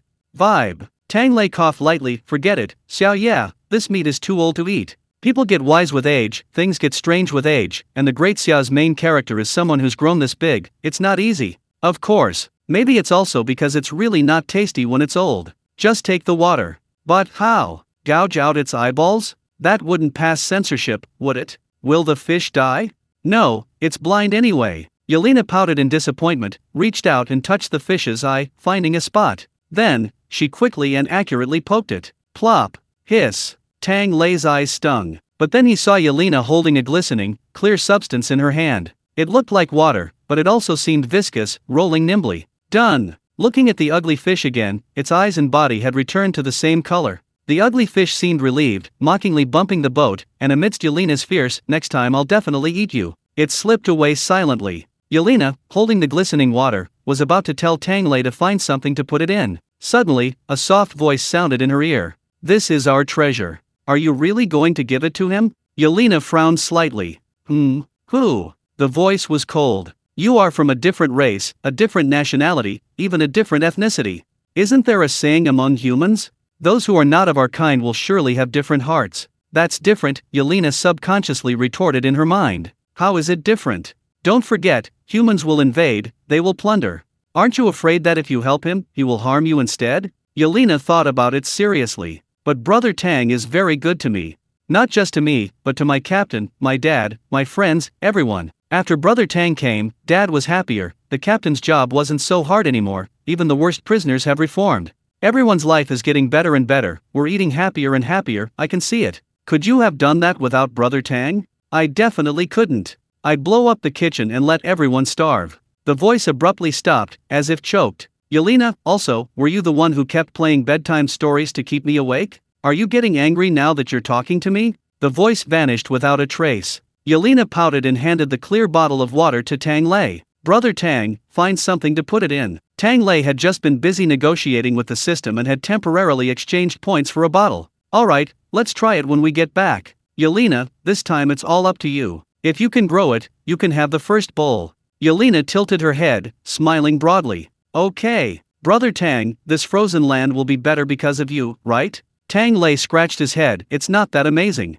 After all, I'm just a cook. It's just about planting trees, getting rich, and making sure everyone eats well, drinks well, and the land is improved. Let's go home for dinner. Yelena cheered. Great. I want ugly fish tonight. No problem, whichever one you pick is ugly, we'll cook it tonight. Chapter 331 is all included. I can use it all. That day, Tang Lei suspected the fish on the boat had developed an appearance anxiety disorder. They were all struggling and posing preening in the cabin. Yelena spent a long time picking and choosing before finally settling on a large carp nearly a meter long. Tang Lei picked it up and weighed it in his hand. Good heavens, we're going to eat our fill of fish today. It weighed almost 20 pounds. Big and satisfying. Few bones. Yelena happily hugged the fish, casually tossing the few baby fish overboard. Not enough to eat, come on, wait. She quickly flicked her wrist, and the tungsten steel cable suddenly tangled around something, then she pulled hard. "Brother Tang, look what I caught." Tang Lei wasn't entirely convinced by this fishing analogy, but when he saw the round, spindle-shaped thing underwater, he was stunned. "A seal!" Yelena exclaimed excitedly. "Yeah, I saw people eating this when I was on a mission, so we dragged some over to eat too." Tang Lei immediately thought of someone's pickled auk. Hold on, let's check if it's a protected animal first." He remembered that Belga had seals, and they were the world's only freshwater seals. They were also the smallest, not very aggressive, and besides being caught by humans, they were also stolen by bears while sunbathing. They had to hunt for food at night. This one was probably lured here by the fetal spirit fish that Yelena threw away. It was caught on the spot. Checked. It's on the protected list but not dangerous. Eat, eat, eat. Brother Tang, do you know how to eat this? How about pickling it like pickled auk? Tang Lei quickly waved his hand. Impossible. Making pickled auk, that kind of monstrosity, would get him killed by his ancestors in his dreams. Wouldn't that be a disgrace to the chefs of Great Xia? Take it back first, let me think about what to do. Yelena nodded, and with a slap, sent the seal to its demise. Tang Lei then checked recipes in the system. He was speechless after checking. What, besides pickling, the only option is raw. And they don't even drain the blood. Just kill it and eat it. It was one thing when conditions were tough, but now Tang Lei remembered that eating seals had become commercialized. The Inuit people sell a certain number of seal hunting licenses every year for the amusement of the wealthy. They're all rich now, why eat such filthy food? The system casually said, "Do you think everyone's like family? Speaking of which, host, don't you really want to try that ugly fish? This system is quite interested." Tang Lei helplessly rubbed his nose. "I can't cook it." "Wait, are you interested?" "I suddenly remembered a fish." Tang Lei pondered. A fish born in the deepest depths, yet having seen the clouds. Tang Lei had heard of it, and one that might interest the system. Only one. There is a fish in the Northern Sea. Its name is kun. So, that's a kun. Wait, isn't it said that the kun is so large, its size is immeasurable? Looking at it this way, the ugly fish's head seems a bit smaller. The system lazily said, perhaps a descendant. After all, that one once lived in the Northern Sea, while this one only dwells in the small North Sea. Tang Lei sighed. How can you say it's small? Wait, could it be that our ancestor really went to the Northern Sea and saw the kunpang? How do you know he didn't see it? The system countered. Tang Lei paused. We need to be scientific, the system said calmly. How do you know those legends didn't actually exist? So don't be too mythologized. You should learn from that little girl. Yeah, try anything edible. Tang Lei. So he's still thinking about that fish. You haven't offered any sacrifices in a while, have you? The system hinted. Tang Lei sighed helplessly. Got it. So the ancestors were craving it. I'll make a big dish to offer today. Oh, and I've also saved some of the ham I asked you to cure for the ancestors. I'll make a set to offer as a tribute once it's cured. The system shut its mouth in satisfaction, leaving Tang Lei deep in thought, staring at the boatload of fish. What big dish should he make tonight? Before he could figure it out, the boat docked. Tang Lei used the navigation to return, finding himself back beside Yelena's SUV. It was completely dark. From a distance, the two could see another car with its lights on, illuminating the way for them, next to Yelena's vehicle. It was the Alexander's car. After the two jumped off the boat, the Alexanders also got out. It was too cold outside, so they were huddled in the car. By the way, sorry, Tang, we were getting a little hungry while waiting. Alexander held up a half-eaten bag of snacks. It's all right, you can eat. We're the ones who should feel bad, something unexpected happened and we were delayed for so long. Tang Lei said politely. Are you done with your business? Almost, Alexander replied, giving Tang Lei a curious look. Why is your collar? Yelena's face flushed bright red. Quickly, she twisted around and pulled out a large bag of food from under the car seat. Here, snacks. You must be hungry, eat up. While the two were happily accepting the snacks, Tang Lei and Yelena quickly jumped into the car, saving their precariously sagging pants. Tang Lei coughed lightly. We got our clothes wet while fishing, let's go buy some changes.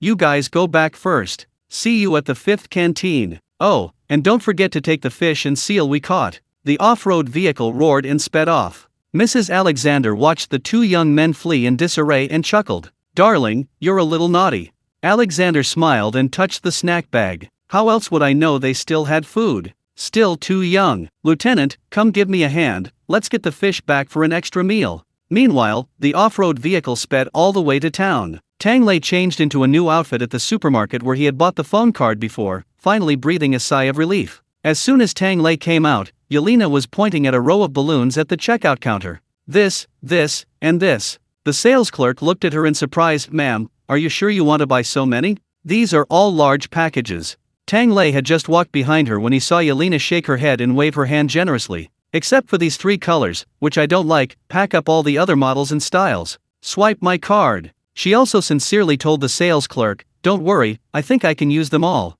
Tang Lei. The sales clerk gasped, looking at Tang Lei with a hint of fear, a hint of sympathy, and 4 parts. Envy. Tang Lei. Tang Lei's scalp tingled, but he maintained a reserved smile. Xiao yeah, we need sustainable development.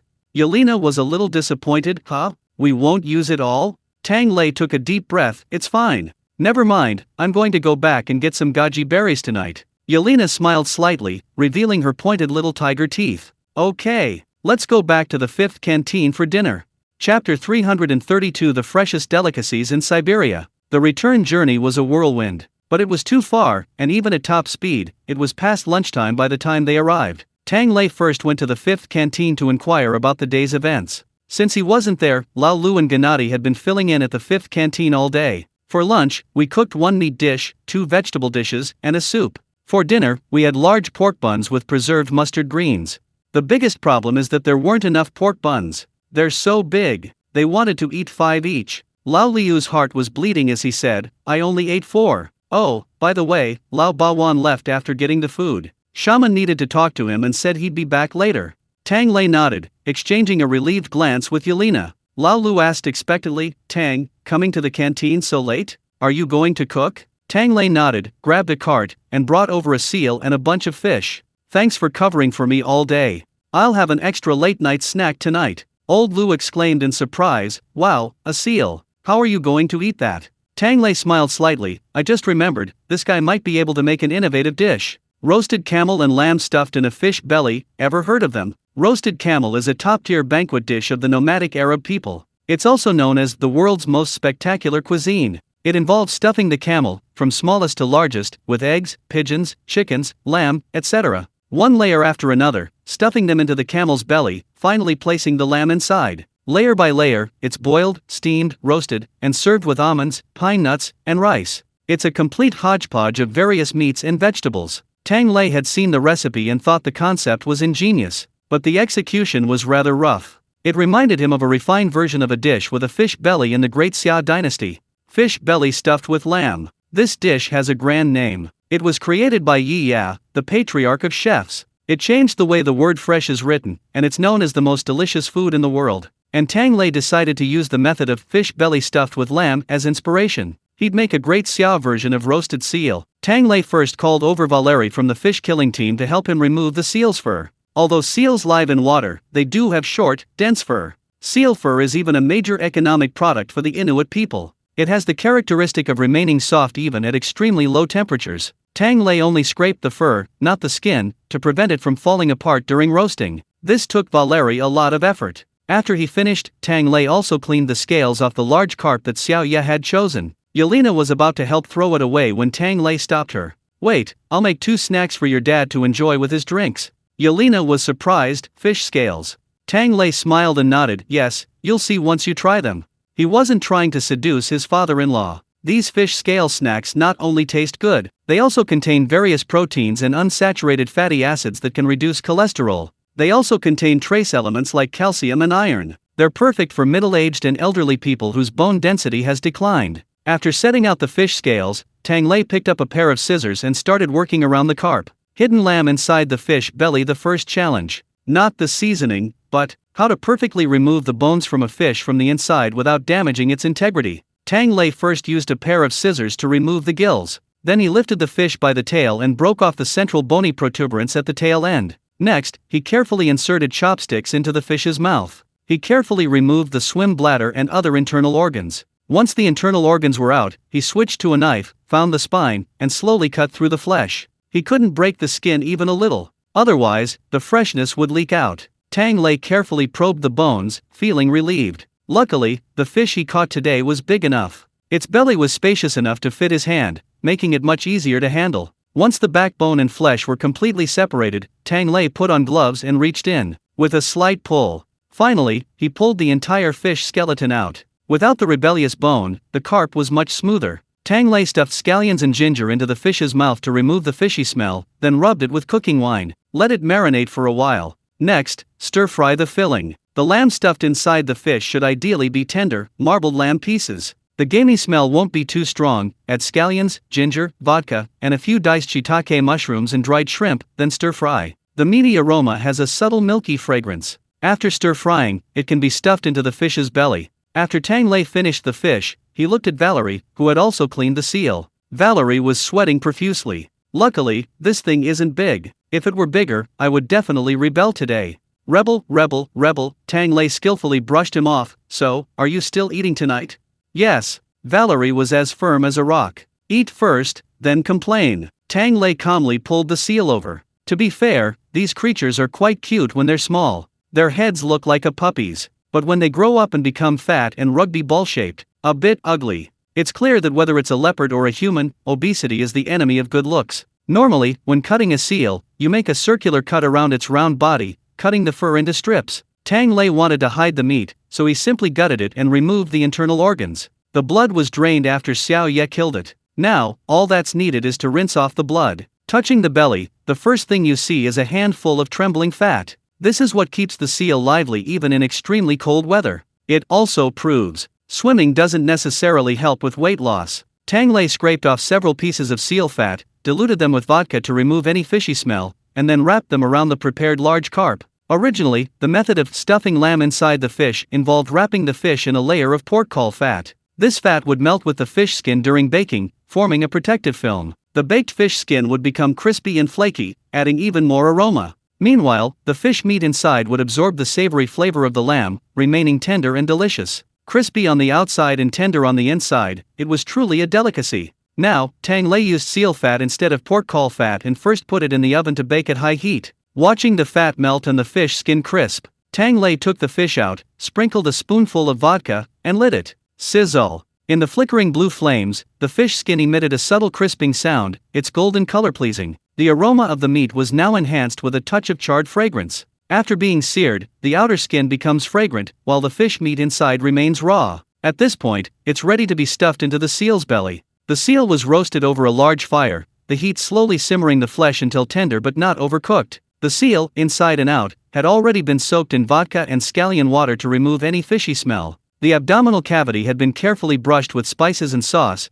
then stuffed with scallions and ginger. Meanwhile, Tang Lei also stuffed chicken into the gaps in the fish and seal's bellies. Chicken is naturally dry, so lard was added when cooking it. Perfect for this plump and tender seal. After carefully stuffing it all in, Tang Lei closed the seal's belly and placed it on the grill. Now, lamb, fish, chicken, and seal. The four kinds of meat were nested together, their individual flavors blending perfectly as they transferred heat over the fire. Tang Lei couldn't help but wipe his mouth. This flavor, it could easily be considered the freshest in Siberia. Chapter 333. Is the special tutoring coming? Quietly. Sizzle. Fat oil dripped slowly from the seal's body under the heat of the charcoal fire. It emitted a rich, fatty aroma. The prison guards, reluctant to leave even after their shifts ended, peeked out from the entrance of the fifth canteen, calling out familiarly, "Add a knife and fork, please. We brought some big loaves of bread." Tang Lei waved to them, and the group entered, laughing and joking. Some carried bread, some showed off the sauce they had secretly dipped in, and others brought canned fruit.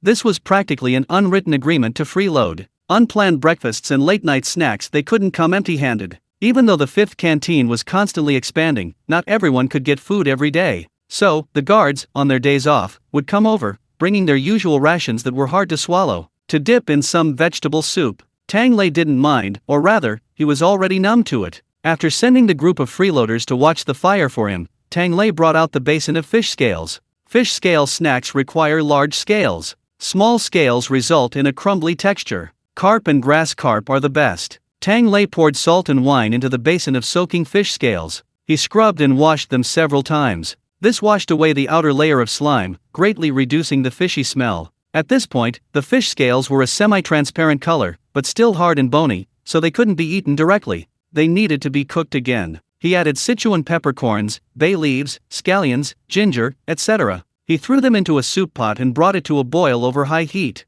When the fish scales turned pale yellow and softened and curled up, they were ready to be taken out. This cooking process resulted in two ways to eat them. The broth from boiling the fish scales was left to cool outside. That's fish scale jelly. It tastes a bit like ice jelly, but chewier than plant-based jelly, and very fresh. It's mixed with soy sauce, vinegar, and chili oil, then stirred. Tender, smooth, and refreshing. The softened fish scales were then carefully cleaned of spices by Tang Lei. He tossed them with flour, sprinkled with pepper, and tossed them into the oil. The pale yellow fish scales instantly turned golden brown in the high heat, like tiny flower petals. But before Tang Lei could even properly admire it, Yelena slipped in like a thief. "Brother Tang, my dad's back." Old Baban's voice came from the kitchen doorway just as she finished speaking. "Tang, what are you doing so late? Let me lend you a hand." Tang Lei jumped up. No, this is ready." Saying this, he quickly ladled out the fried fish scales, chopped and mixed the fish scale jelly, and called to Old Bawan. Uncle Bawan, want some?" Old Bawan suddenly stopped, looking at Tang Lei suspiciously. "What are you doing? Speak properly." Tang Lei. Tang Lei dropped his fake smile and lowered his voice. "Anyone want some extra food? It's just a little, don't let anyone outside here." "Okay." Old Bawan immediately stopped being suspicious, laughed, and went into the kitchen. Bang! The door slammed shut. "I knew it, Tang, you were just faking it with that old shaman. It's all with me. You still have to call me if there's extra food." Tang Lei smiled. "Of course, we're like father and son." Old Bawan scratched his head. But before he could realize there was a problem, Tang Lei had already laid out 2 small dishes and a bottle of wine. Old Ba was delighted, then cautiously glanced at his daughter. "See? This is the wine Tang bought for me." Tang Lei chimed in, "Well, it's rare to have snacks with drinks today, so let's enjoy ourselves." Old Bawan was in high spirits. "That's right. Girl, see how right Tang is, you should learn from him." "Yelena?" Something felt off. Tang Lei quickly pulled up chairs and gestured for them to sit. Then he poured Old Bawan a glass first. "Come on, eat. Try what I caught fresh in Belga today. You've definitely never had this before." Old Bawan enthusiastically scooped up a spoonful of fried fish scales. The fish scales were at their crispiest and most fragrant right out of the pan. One chew and they crumbled into crumbs. The flavor wasn't strong, just a subtle freshness, somewhat like shrimp chips. The texture, however, was superb. One bite, and his mouth was filled with delicious flavor, making Old Bawan want to take another spoonful. A few more bites, and it became a bit dry and salty. Then, a sip of wine. Quenching thirst, cutting through the grease, the aroma of wine mingled with the fragrance of crispy pastries, making Old Bawan squint with delight. Seeing that Old Bawan seemed to be in a good mood, Yelena spoke up. "Dad, I have something important to tell you." Old Bawan smiled. Darling, what is it?" "Dad will listen to you." Yelena was overjoyed. "Really? Then I'll date." Old Bawan suddenly sat up, reflexively reaching for the kitchen knife. "Date? Date what? You're not dating, are you, my dear? You're still too young." Yelena was startled by her father's reaction. "Dad, I'm an adult and working, and why are you so excited? How can I not be excited?" Old Bawan's previous smugness vanished. "God, I've been worried about this day ever since you were born a girl. You'll be kidnapped by some rascal sooner or later." The rascal coughed lightly. "Ahem, just chatting, don't get excited, eat your food." Yelena pouted, holding her breath. Tang Lei pushed the fish scale jelly towards Old Bawan. "Little Ya is so smart and capable, she won't be fooled." "That's true," Old Bawan muttered. He picked up a piece of fish scale jelly. This bite was completely different from fried food. Tender and refreshing, with a sour and spicy flavor. One bite, and he downed a glass of wine. Not bad, truly a perfect snack to accompany drinks." Tang Lei smiled slightly. "In Great Xia, drinking is incomplete without cold dishes, like fried peanuts. It's not so much the strong flavors that matter. It's the chewiness, the enjoyment. A small snack, a sip of wine, and a few casual words. Simple and comfortable." Seeing Old Bawan had calmed down, Yelena spoke again. This time she was more cautious. "Dad, I'm not getting married in this life." "That won't do." Old Bawan frowned. "Aren't you being reckless?" Yelena snorted. "So you won't let me date but you want me to get married?" Old Bawan was speechless for a moment, very conflicted. I'm not saying you can't get married. But darling, you have to open your eyes wide, find someone carefully, don't be hasty." Yelena pouted. "Then what kind of person do you think should I find?" "First of all, he can't be ugly." Old Bawan said firmly. "You're so handsome, if you find someone ugly, I'll want to break his legs." Tang Lei and Yelena exchanged a silent glance. "Wrong choice, it wasn't your leg they were going to hit." Yelena replied. "Don't worry, my dad wouldn't dare hit me." Tang Lei. He wasn't entirely reassured. "Ahem, what else?" Old Bawan thought for a moment. "Besides looks, you also need a matching education." Yelena, Dad, I went to the department school, which isn't a high-level degree, is it? Old Bawan then, family background. Yelena pointed to herself, indicating, look at our family background. Old Bawan choked up, and character. Assets. Yelena confidently raised her fist, revealing her beautifully sculpted muscles. Assets? I'm rich. Character, definitely no problem. If there really is a problem, I'll fix it. The kind of physical fix. Old Baban paused for a moment, then said, I almost forgot, he also has to be tough. Darling, I don't want you to cause a death after our marriage this way. Tang Lei, standing to the side, rubbed his forehead, his feelings complicated. How to put it? This father and daughter. If you say they're unreliable, their demands are fair and just, they are indeed seeking someone worthy. But if you say they're reliable, something seems off. As he pondered the father and daughter's thought process, Yelena grew anxious. Why so many demands? Are they looking for a holy son? Yes. Old Bavan also grew anxious. That old shaman told me. A son-in-law needs to be of good character, good-looking, capable, never get angry or argue with you, and be tough and unafraid of being beaten. For example. In his anxiety, fueled by alcohol, he looked around pleadingly, and immediately spotted Tang Lei. Tang Lei blinked, then suddenly said, actually, it's not that difficult. Chapter 334. Don't do it. Let Dad beat him to death. Xiao yeah, old Bawan's demands aren't high at all. Tang Lei said, a man who is upright and upholds traditional virtues, that's basic stuff. Old Bawan nodded in agreement, slightly dazed. Exactly. Tang says it's not high. Tang Lei smiled slightly, yeah, for example, me, just an ordinary man. I have a bachelor's degree from Daxia University, and I have a stable job with a steady income. I don't smoke, I don't drink excessively, I have a stable personality, and I don't commit domestic violence. Have you ever seen me drunk outside? No, right. Old Bawan nodded, right, that's pretty good. Our men, a lot of them beat their wives when they're drunk. Although they certainly can't beat my daughter. But they shouldn't resort to violence. Tang Lei interjected, earning another 3 nods of agreement from Old Bawan. Tang, you're just right for me. Come on, drink.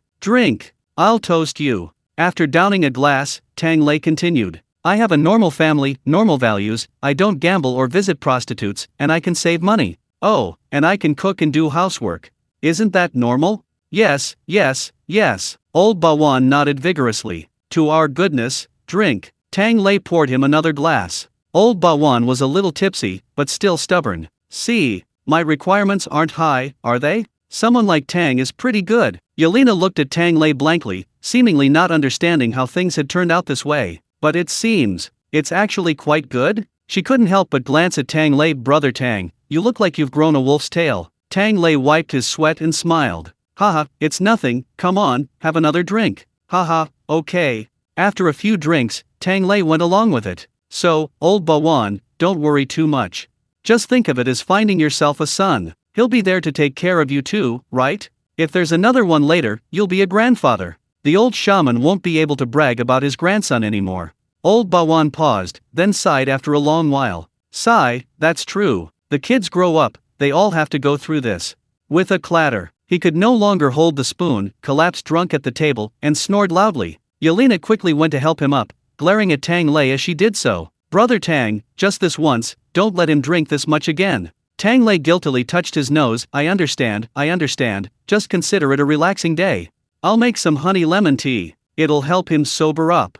I'll make myself some low-alcohol drinks from now on, less harmful, just for the old man to enjoy. Yelena helped him up, sighing. Sigh, he's getting on in years, he won't listen unless I keep a close eye on him. I'll take Dad home first, and I'll come back after he's asleep.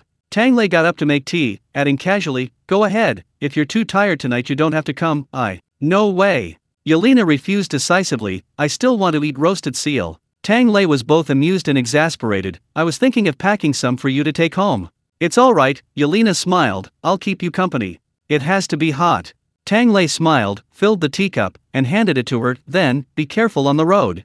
I'll wait for you. Yelena smiled, holding the teacup in one hand and hoisting Old Bawan onto her shoulder with the other. Old Bawan suddenly stirred and uttered some drunken babbling. Yelena, my daughter, money, looks, none of that matters. The most important thing is to find someone who will treat you well. Dad, I know. Yelena hesitated, then answered softly. Don't worry. Old Bawan grinned in his drunken stupor. Darling, if that kid hurts you, you don't need to lay a hand on him. You're too young. Tell Dad. Dad will kill him. At worst, I'll come back here and go to jail. There's good food here, don't worry. Tang Lei scratched his head, indicating he'd heard his future father-in-law's warning. Yelena froze, wishing she could grab her father's ear to remind him. Dad, don't assume you'll go to jail just because I'm dating. Old Bawan laughed drunkenly, as if his daughter in his dream was still a child. No matter what happens, Dad will protect you. Yelena paused, then pulled him close. That old man talks a lot.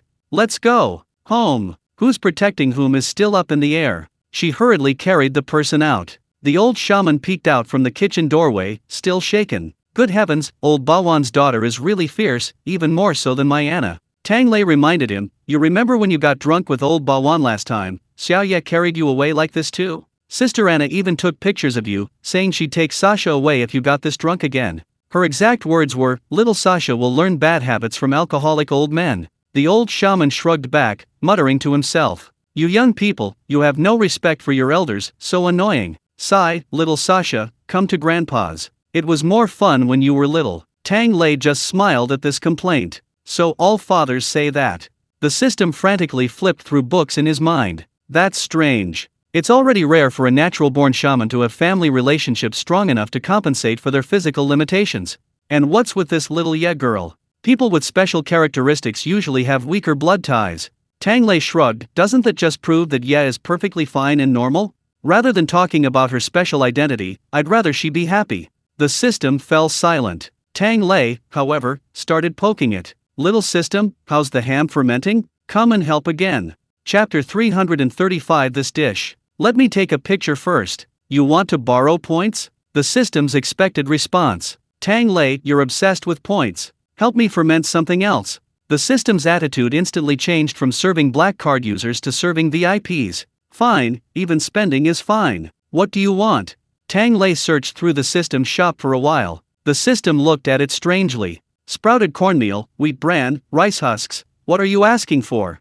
Do you really want to be a wild boar? Wheat bran is wheat husk. Rice husks, in other words, are rice husks, rice bran. These two things were eaten by people when they were poor, and fed to pigs and dogs when they weren't. But in recent years, they've become richer, and they even feed their pigs fresh vegetables. Tang Lei also followed a few pig-feeding bloggers. Just the amount of watermelon they feed their pigs in the summer. It's enough to make those still eating watermelon rinds and living a miserable life utterly sour. However, while wheat bran and rice bran may be less common in food, they are indispensable in drink. For example, the Daxia yellow wine that Tang Lei wanted to make was brewed purely from grains. The yeast starter had to come from these two ingredients. Tang Lei negotiated with the system, I just need a little bit of yeast starter. Give me some husks and powder, the good stuff. Good wine comes from yeast starter. To honor his future father-in-law, Tang Lei decided to start from scratch and make it himself. He haggled with the system for a long time and finally got the materials. The system didn't charge extra, but it wanted to take a jar of the finished product first.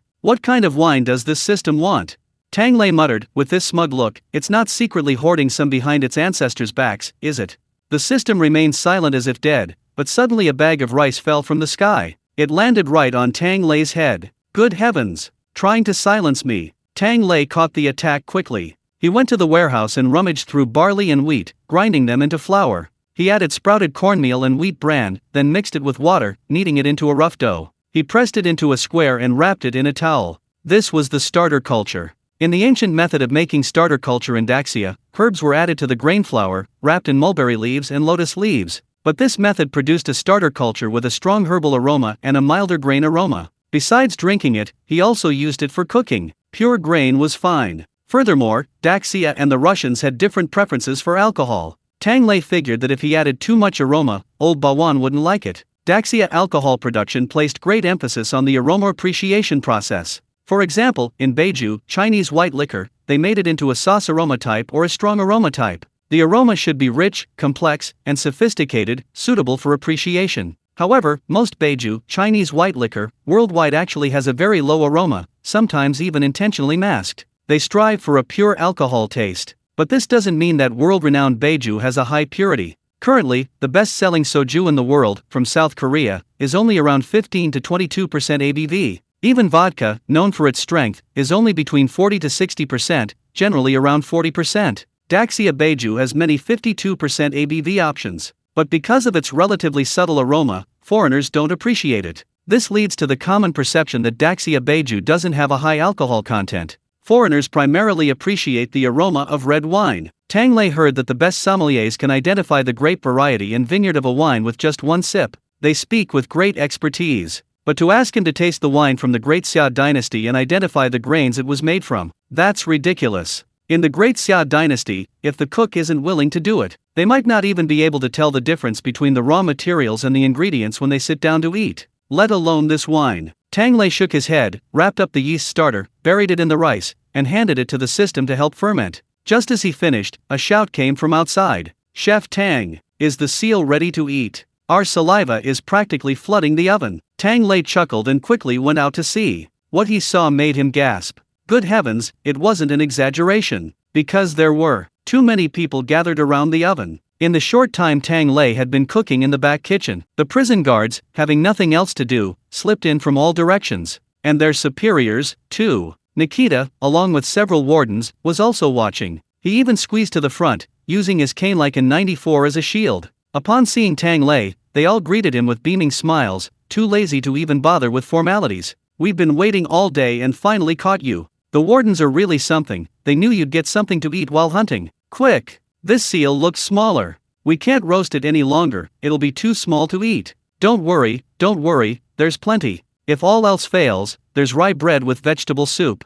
Tang Lei skillfully brushed them off, inexplicably feeling like some kind of adoptive father. He put on gloves and squeezed the roasting seal. Surprisingly, this way of cooking actually had some merit. The oily seal skin, under the high temperature of the roasting, turned into a slightly chewy, gelatinous substance. Like a large pork knuckle, the seal meat was glistening and tender inside. Perhaps it's because of its high oil content, or perhaps aquatic animal meat naturally lacks the tough tendons and fascia of beef. This seal meat was also soft on the outside and tender on the inside. No wonder it could be eaten raw. Tang Lei carefully pried open the fattest part of the belly and dug out a piece of chicken that had been stuffed inside. The chicken was already cooked through, with a layer of oil on the outside, but the skin and meat were incredibly tender. He endured the heat and took a bite. The bone fell right out. Like a thoroughly braised chicken. The saltiness wasn't strong, but the aroma was rich. Besides the chicken's fragrance, there was a subtle umami flavor. That was the combined effect of the seal and the fish. Tang Lei first cut off a piece of seal meat, skin and all, then dug out the chicken. Finally, the whole large carp was revealed. Nikita, who missed seeing the cooking process, was quite interested in this cooking method, like a nesting doll. He suddenly remembered something and held up his phone. Wait, I've never seen this before, let me take a picture." The other guards, reminded, also took out their phones. They were normally not allowed to photograph prison facilities without permission. But now, just taking pictures of food, and with the warden leading the way, everyone became bolder. One of the more clever ones whispered, "Hey, I just recorded a video. Just like that, layer upon layer, I've never even seen anything like it, let alone eaten it. I'll have to brag about it when I get back."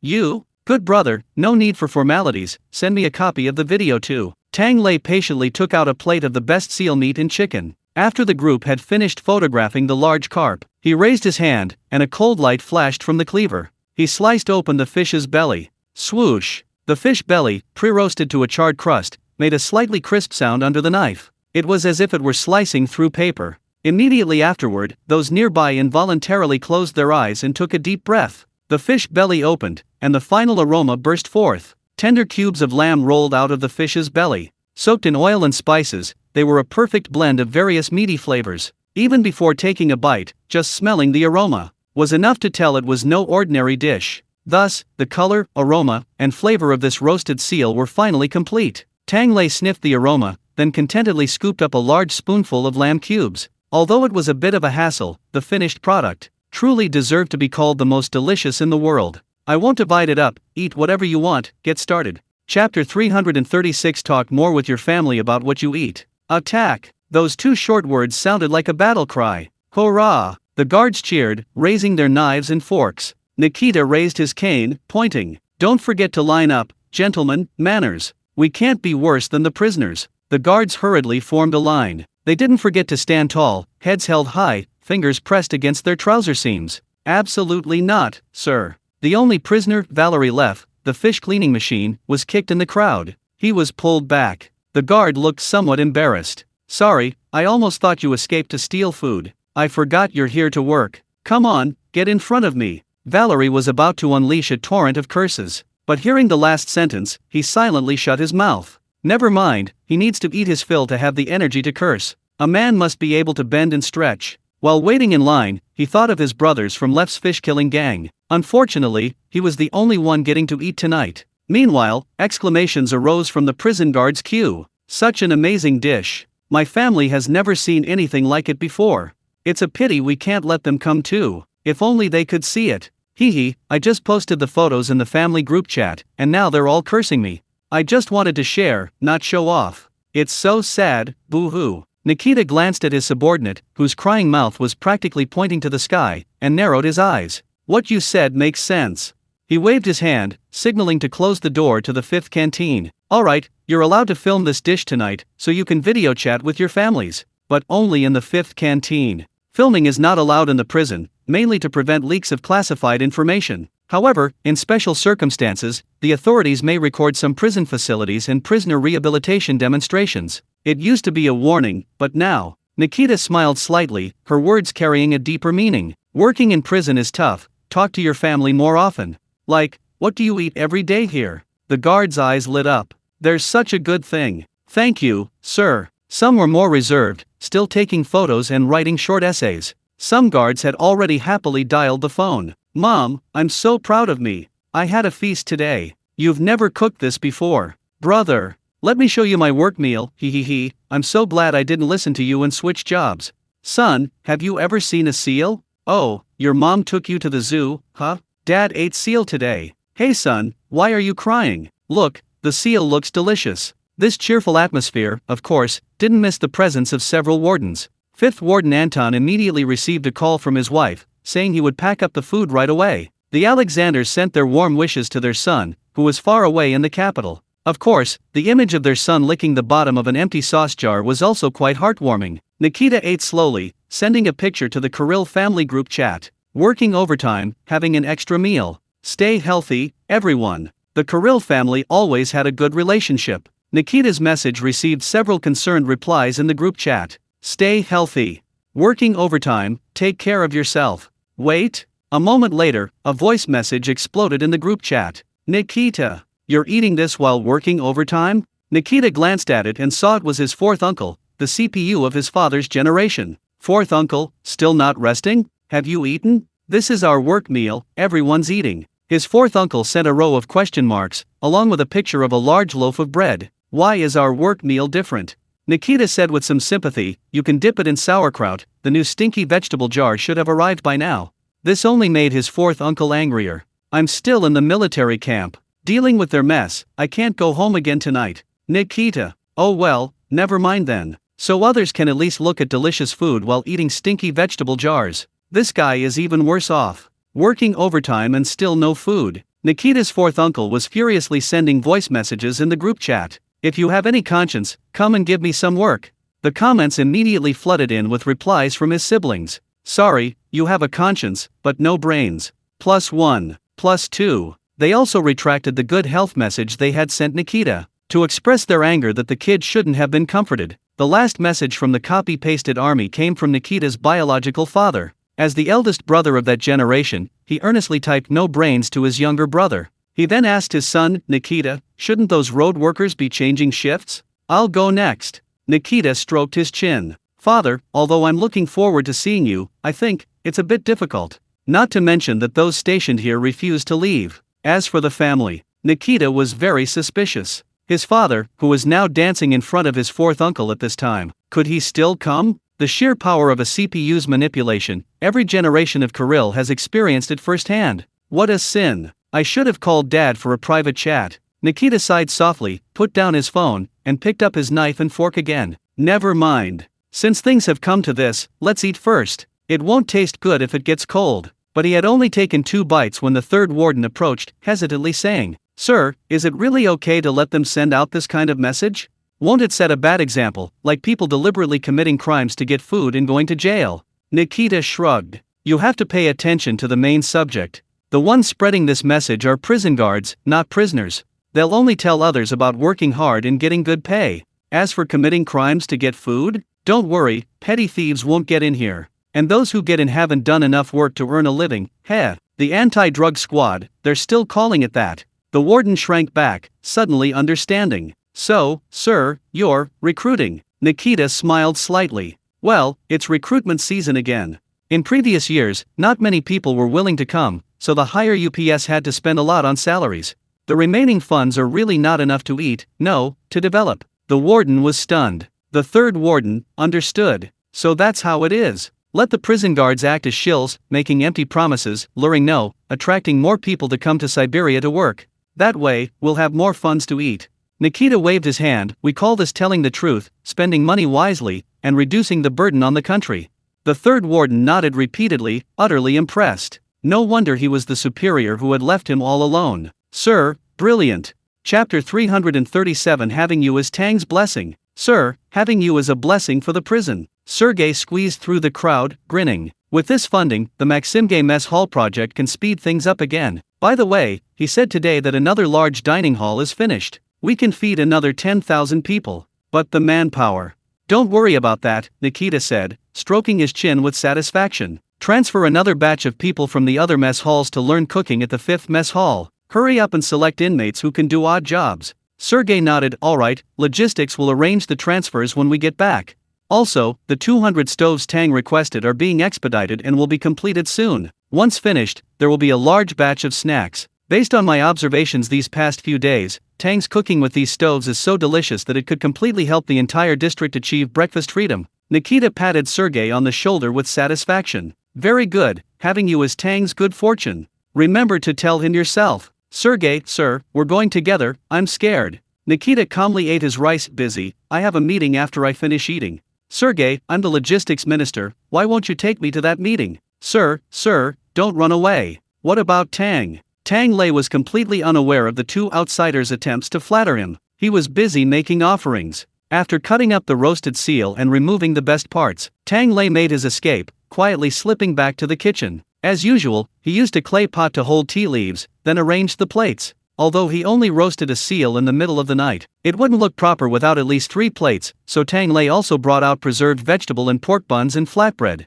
He even brought a bottle of vodka for his ancestors. As Tang Lei prepared to offer his prayers, he remembered today's harvest. He took out the bottle containing the kunpang water and poured it into the breath of the soil. Here, little mud, try this.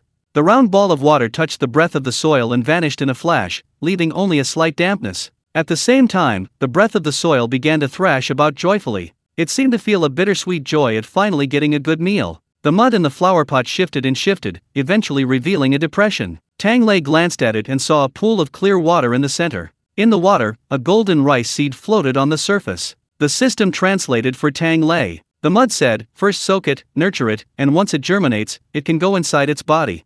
You're quite knowledgeable, Tang Lei smiled, patting the breath of the soil. It's entrusted to you now. The breath of the soil moved joyfully again, shifting the soil to hide the rice seed. It even thoughtfully left 3 indentations on the surface. It seems Tang Lei has become quite adept at using it as an ancestral incense burner. Tang Lei smiled as he stuck the tea leaves into the burner, pondering. It's not quite right for him to just stick tea leaves in someone else's incense. Maybe he should make some incense himself? He'd heard the female prisoner perfumer, Lena, mention it. Some spices and food ingredients make good incense. For example, little system, what do you think our ancestors thought of cilantro-scented incense?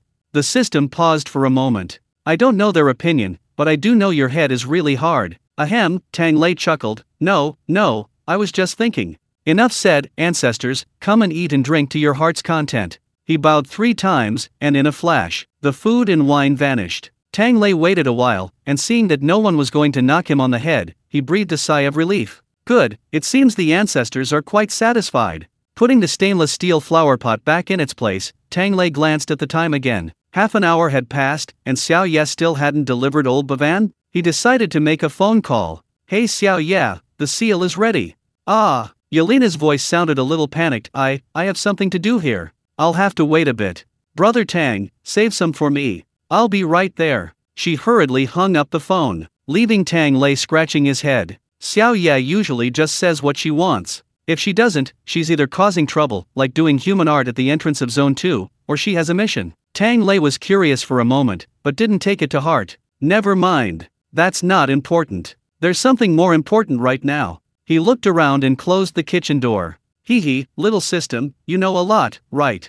The system's electronic voice carried a hint of arrogance. Of course. Astronomy, geography, thousands of years of history. Tang Lei rubbed his hands together. Well, do you have any study materials? He. System? Tang Lei, you know, that kind of physiological knowledge. Sigh, I used to have that too, I even saved quite a bit. But I was in such a rush I forgot my laptop. Now I realize how little I know. I need to systematically study this knowledge to better satisfy Xiao Ye. Oh right, I also need to pick some goji berries tonight. Don't forget, Xiao Tongzi, do you even have any? Tang Lei paused, only to see the light in his mind flickering, rising and falling, sometimes bright, sometimes dim. It seemed to be on the verge of exploding. He quickly tried to reassure her. If it's not there, it's not there. I understand. It's not a loss of system power. I'll find someone else. Don't get agitated. The system completely exploded. This system is the god of cooking system. The god of cooking, not some lewd thing. Tang Lei was shocked. What? There really is a god of lewdness system? By the way, didn't you want to develop the connection function? Let me make contact first. Bang! The system emitted a sharp, explosive sound. You have it on your computer. I'll send it to you in a dream right now. Have your parents send it to you. I know your login password. Tang Lei was horrified. Holy crap! How can your system be so cruel? No, I was wrong, I was just kidding. I'll never be lewd again. How can the god of lewdness compare to you? You're the best system in the world. Hey, best system, say something. You can ask for anything. Leave me some decency. Tang Lei was so anxious he almost knelt down before it. After much coaxing and cajoling, the system finally spoke arrogantly. You said it, I'm the best. Tang Lei, yes.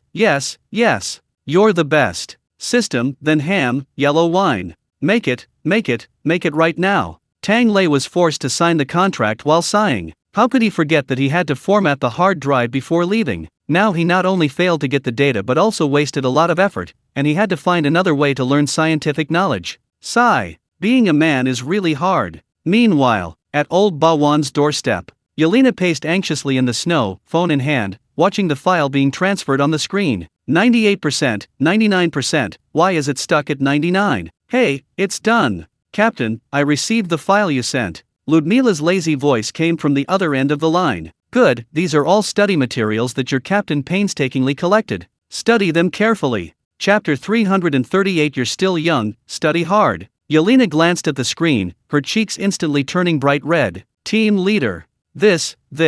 What's wrong? Ludmila asked. Didn't you say you just slept with Tang? Otherwise, I wouldn't have given it to you. I thought you knew everything. Yelena complained. No, all I do is eat, train, and go on missions. Nobody told me anything about that. Ludmila coughed awkwardly. Yeah, I didn't educate you properly. Those of us in this line of work actually had related training. You, Sai, you're just too good at fighting. I forgot to tell you about this. Anyway, you should learn. This kind of thing only works if both parties are happy. Don't be shy, go for it.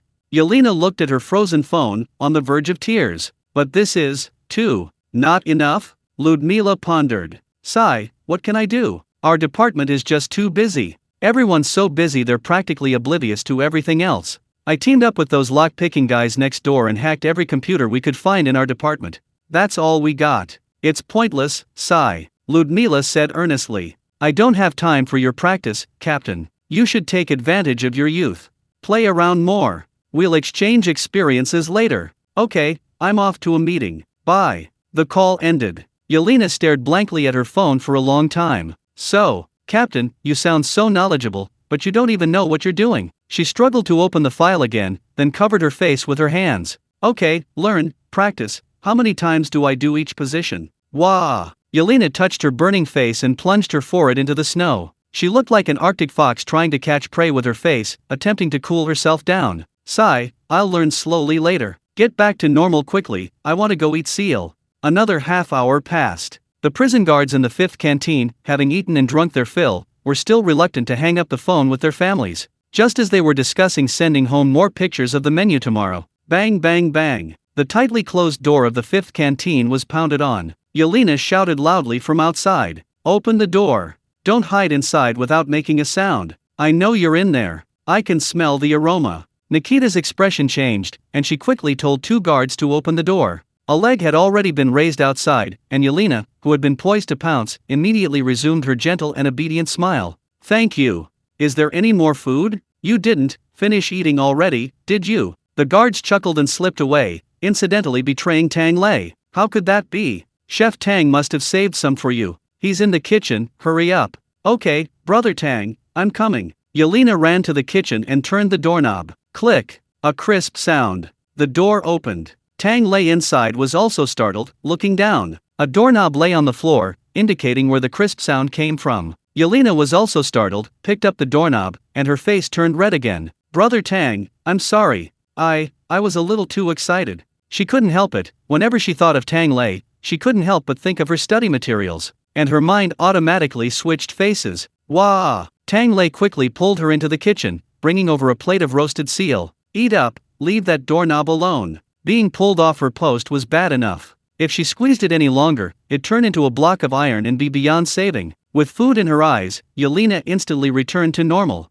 With a cheer, she finally released the doorknob, grabbed her knife and fork, and began to devour the meat. Tang Lei, meanwhile, fixed the doorknob and put it back. After he finished, Yelena also caught her breath, curiously looking at the large bag of glutinous rice on the kitchen counter. Are we making beaten rice cakes again tomorrow? Not this time, Tang Lei shook his head. He washed the glutinous rice and soaked it in a jar of water. He stopped when the water level was about 10 centimeters above the rice and sealed the lid. Then he explained, I'm planning to make some Shaoxing wine this time. Weren't you worried your dad's health would suffer from drinking high-proof liquor? He can drink this instead. It's not that strong. A little won't harm him, and it might even be good for his health. This wasn't just Tang Lei making things up. Shaoxing wine has several ways of being drunk, and many stories associated with it. For example, the story of warming wine to kill Hua Xiong refers to drinking warm Shaoxing wine. Slightly heating it lowers the alcohol content, causing harmful substances to evaporate. While retaining its aroma and flavor, it still retains its character.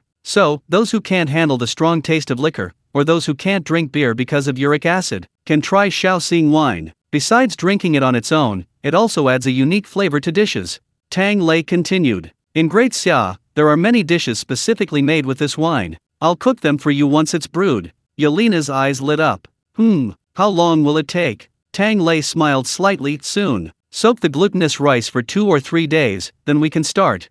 Normally, fermentation of the yeast takes time, and the finished wine takes about 2 months. However, with the system, this time can be greatly shortened. Anyway, alcohol is forbidden in prison, so he doesn't need to make too much. However, in Daxia yellow wine, there's another kind called Huidiao. Have you heard of it, Xiao Ya? Yelena shook her head and repeated it. Huidiao, what's that? Tang Lei smiled slightly. There are many explanations for this name. Some say it's because the jar is carved with beautiful flowers. Others say it's to commemorate a daughter who died young, implying the withering of flowers. But for the people of Daxia, this wine has a more widespread name: Daughter's Red. Every family that has had a daughter has heard this legend to some extent. They bury a jar of yellow wine when their daughter is born. When she gets married, the wine will be opened, its fragrance spreading for miles. The wine itself won't intoxicate, but the person will. Scientifically speaking, very few wines can last for over a decade. Most will evaporate over time. But the legend of this daughter's red wine also indirectly reflects the family's fervent anticipation and love for their daughter. Even before Tang Lei was born, the family had prepared for it, because Tang's mother particularly liked girls. In those days, gender determination was forbidden. When Tang's mother was pregnant, she craved spicy food, thinking that sour meant a boy and spicy meant a girl. This time it was a sure thing. She prepared a jar of fine wine well in advance. Until Tang Lei was born, and the doctor announced that the child was a boy. Only then did Tang's father vaguely remember. His wife probably only likes spicy food because the pickled chicken feet downstairs are pretty good. The two of them discussed it again. Oh no, these chicken feet, aren't they just supposed to be sour and spicy? So it's just a simple craving. That jar of wine, although it was eventually buried. But I guess, even Tang's mother has forgotten about it. Tang Lei smiled. Xiao Ya, I won't be able to drink daughter's red wine by myself. Wait until you come home with me, then we'll drink it together. Chapter 339. I shouldn't be here, I should be underground. Yelena's face flushed red. Okay.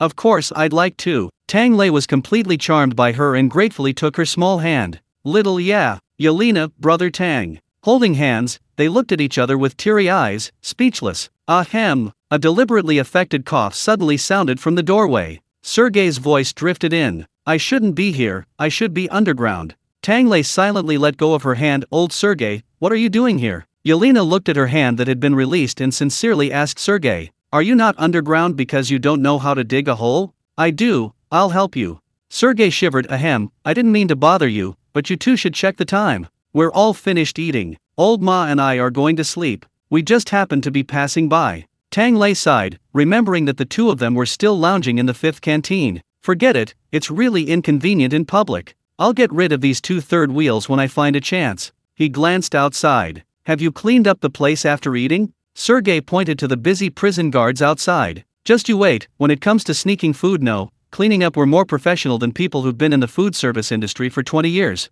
When you come tomorrow, it'll be spotless, like you haven't eaten at all. Okay, Tang Lei waved his hand, then we'll go back and rest. Yelena, have you finished eating? Yelena stuffed the last bite of meat into her mouth. Then let's go back. No more playing with this old bachelor, Sergey. The two cleaned up the kitchen and went home together. Old Baban had drunk his hangover tea and was already asleep. His snoring could be heard throughout the entire first floor. Tang Lei and Yelena smiled at each other and went back to their rooms to wash up. But, after showering, Tang Lei tossed and turned in bed, unable to fall asleep for a long time. Finally, he got up and started flitting between his old classmates and childhood friends. He subtly inquired about information. After being blocked several times by those who treated him like a cheap imitation and those who hacked his account, Tang Lei looked at his account, which had been suspended for 72 hours. He was on the verge of tears. Damn it. Back in school, we could exchange website links without even asking. What's wrong with everyone now? Their girlfriends are checking their phones? Being a man, why is it so hard? Suddenly, there was a soft knock at the door. Yelena poked her head in. Brother Tang, still awake? What are you thinking about? Tang Lei said deeply, I wanted to buy Osmanless flowers to study with, but it's not like the carefree days of youth. Sigh. What's wrong, Yelena? Did I disturb you? Yelena chuckled, revealing the pillow she was holding. The book says that to have a good relationship, you have to be affectionate. Sleep together. But, Yelena raised a pillow to cover her face. No rush, doing that, I still need to study. Tang Lei awkwardly, what a coincidence, I'm also planning to study.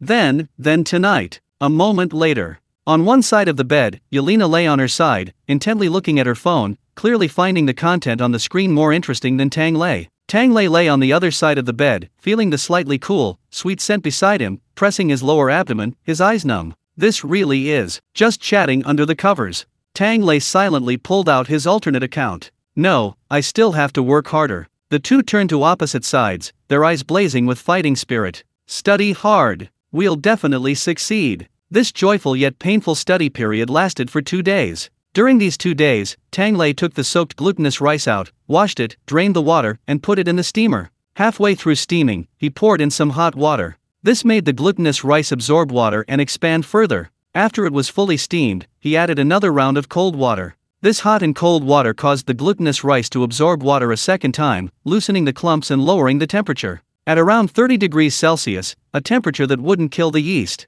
He then tossed in the fermented rice wine starter that the system had helped with. When the fermented rice wine starter was dug out of the rice husks, it already carried a hint of fermented rice wine aroma. The surface was coated with a layer of white yeast powder, while the mycelium was completely dried. Tang Lei checked and confirmed the color was correct. He broke off a piece of yeast starter, crushed it, and mixed it with the glutinous rice. The rest was stored in a dry place. The cooked glutinous rice was mixed with the yeast starter and packed into several jars. A hollow was carved out in the center of each jar, and a wooden tray was placed in the middle. As the glutinous rice fermented, the alcohol would gradually flow from the rice to the center. This step is called building the hollow. When the liquid in the hollow reached about 4/5 of its height, Tang Lei selected a jar. He poured in some vodka. Daxia also uses this step when making yellow wine, called pressing the wine. Fast fermenting yellow wine will be slightly sour and astringent. Adding a little white wine slows down fermentation, leaving more sugar in the liquid and making it sweeter. The finished product is sweet yellow wine. Once completed, these jars can theoretically be left unattended and fermented indefinitely. Normally, rice wine can be initially fermented in just 7 days. However, for better flavor, some brewers will then proceed with aging in a thick cellar, maturing, and blending. Thick aging involves storing the wine with the fermented glutinous rice for a period of time, then pressing it out. Maturation requires at least 3 years of storage. Rice wine is naturally brownish yellow. The color deepens with time. Some use special yeast, such as red rice yeast, which naturally results in a darker color. Tang Lei heard that modern breweries, in order to speed up production, some directly replace steamed glutinous rice with boiled glutinous rice, resulting in almost no color. They simply use caramel for coloring. But if you're going to fake it, you have to do it perfectly, otherwise it's pointless. So the color is dyed very dark. 3 years is out of the question, even 3 months is too much. Tang Lei simply handed it over to the system, letting it do as it pleased. He then plunged headfirst into the sea of learning. However, after studying for a few days, Tang Lei, eager to put his skills to the test, received devastating news from the system. Good news! Because you're making offerings for your ancestors. I've put in a little more effort. The cooking wine is ready. The ham is done too. Surprised? Unexpected, right? Tang Lei? At UN%. System, although I don't understand, I feel like you're swearing a lot. What, are you trying to shirk your ancestors' debt? Tang Lei felt a throbbing pain in his head again and had to suppress his burgeoning thoughts. Sigh, for the sake of his ancestors. He endured it. After all, societal norms demand that men be fearless and undaunted. I can't renege. My heart is with my ancestors. Eat ham, huh? We'll eat it today. Chapter 340. I told you my impression of the Great Xia dynasty wasn't a stereotype. As soon as the batch of hams fermenting with the system's help arrived, Tang Lei also summoned Lao Lu, Janaji, and other kitchen helpers. The 200 prisoners responsible for curing the hams brought several hundred hams. Tang Lei stood at the front, holding one up to demonstrate. Today, I'm going to show you all the many ways to eat ham. He had already thought it through. For Great Xia-style ham to open up the market in Russia, it needed to taste good, and secondly, these Russians needed to know how to eat it. Eating it raw was out of the question. It would be too cloying. So, after discussing it with Nikita, Saif, and others, Tang Lei decided to train some ham-making chefs to go out with the batch of hams and promote them. Plus, Tang Lei himself wanted to cook a grand feast for his ancestors. He might as well take this opportunity. He used a high-quality ham, accelerated by the system, as a demonstration. The others practiced with ordinary hams. Holding a huge pig leg in his hand, Tang Lei first pulled out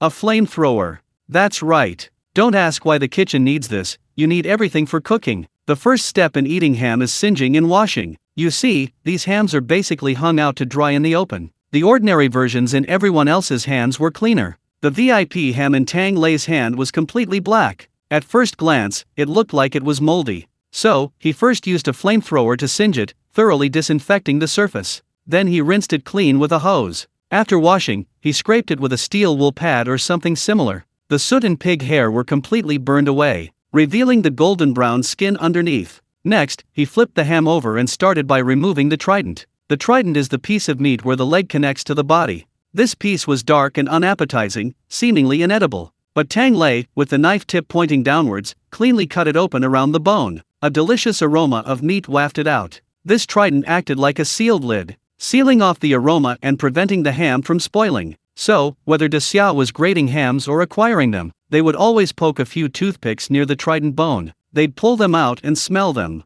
If they smelled good, it was a good ham. If the area under the trident bone smelled bad, then, unfortunately, the ham had probably spoiled due to improper storage. Tang Lei pulled out the trident bone and showed it to the others. The kitchen helpers all looked surprised. Underneath the bone was a dark, mushy mess. It was a vibrant, bright red piece of meat. A gentle touch. Soft and fragrant. Just as good as fresh pork. Has this really been marinated for almost a month? The cured meat I remember is always dry and tough. The head chef of the third canteen looked on with curiosity. Tang Lei smiled without saying a word. More than a month. Even in 3 years, a good ham would still look like this. Tender, brimming with vitality. Furthermore, Tang Lei had made a few cuts to remove the black outer layer, revealing the glistening white fat beneath. The red and white contrasted beautifully. Truly, like peach blossoms covered in snow. A cook stared intently at the leg, muttering, I think, judging by this, I wouldn't mind eating it raw. I can't. Tang Lei decisively refused. It's possible, but unnecessary. He picked up the cleaver and continued his explanation. The ways to eat ham are simply steaming, boiling, stewing, and stir-frying. But we need to know one thing, different parts of a ham are best eaten in different ways. As he spoke, he swiftly sliced off a large piece. Start with the thickest part of the thigh, closest to the body. This piece, all the way to the trident, is called the dripping ham, because the ham is always hung upside down. This is the lowest part of the ham, where all the oil and salt from the entire leg converge. It's also the most heavily seasoned part of the whole ham. So, if we want to eat this, we usually pair it with some lighter ingredients. For example, there's a famous Huizhou dish called yan du xian, which uses this part. This dish involves slicing salted ham, blanching it, simmering it briefly in a pot until it's half cooked, and then adding tender spring bamboo shoots. The saltiness of the ham, paired with the crisp freshness of the bamboo shoots, a delicious stew is created. But why is it called du instead of yen dun xian? This is mainly because the person who originally announced the dish's name was from Xiangzhou, and his accent was a bit heavy, causing him to mispronounce it. Thus, the du cooking method was created. After Tang Lei finished speaking, he saw the kitchen helpers' eyes light up as they began wiping their drool. Then he casually added, however, "We don't have spring bamboo shoots here. So, skip this dish." Ah! A groan immediately erupted from the kitchen. Tang Lei smiled and continued chopping. This piece under the triangular bone, about a piece's width. It's called zhongfang. This part is more moderate, the saltiness is just right, but the meat quality is slightly inferior. It can be fried, stir-fried, stewed, or braised. I can use this piece to make a rice dish for lunch today. The common way to cook it in Yunzhou is ham and potato rice. These methods are simple. You can even just chop them all up and put them in the rice cooker. The ham is already salty enough, and the potatoes absorb the flavor. Just cook them together in the pot, and you don't need to add anything else. It's delicious enough. The ham loses its cloying saltiness, becomes soft and chewy after steaming. The potatoes become soft and fluffy. Together, you can easily eat 3 big bowls, delicious and filling. A favorite for those who want to relax. However, Tang Lei heard that some people add Sichuan peppercorns to this dish. He didn't understand why. The group of kitchen helpers listened, their mouths watering and their eyes shining. The difference was, this time, they could actually eat it. So, one by one, they enthusiastically picked up their knives. But a moment later, "Chef Tang, I can't cut it. This bone is too big." Tang Lei looked at the large, pattern cleaver in his hand and slapped his forehead. "I forgot, these things are usually sawed. In Great Xia, they'd usually have the seller cut them up for them." He hadn't even thought of that when he made his first cut. And these Russians were just as stubborn. If they couldn't cut it, they'd just hack at it. Each of them was putting in the effort of someone in a prison cell. After a few chops, a pile of dull-blade cleavers appeared in the 5th canteen. Tang Lei sighed, "Never mind, let's get the logistics department. Get them to use chainsaws." A newly arrived kitchen helper asked curiously, "Chef Tang, how come you slice it so easily?" Tang Lei chuckled, hee, practice makes perfect." The others looked at him with awe. "Da xia, kung fu. I told you my understanding of da xia wasn't just a stereotype." Tang Lei coughed lightly, changing the subject. "Alright, those who can't slice it can mark a line on their ham first. Let's move on to the next part.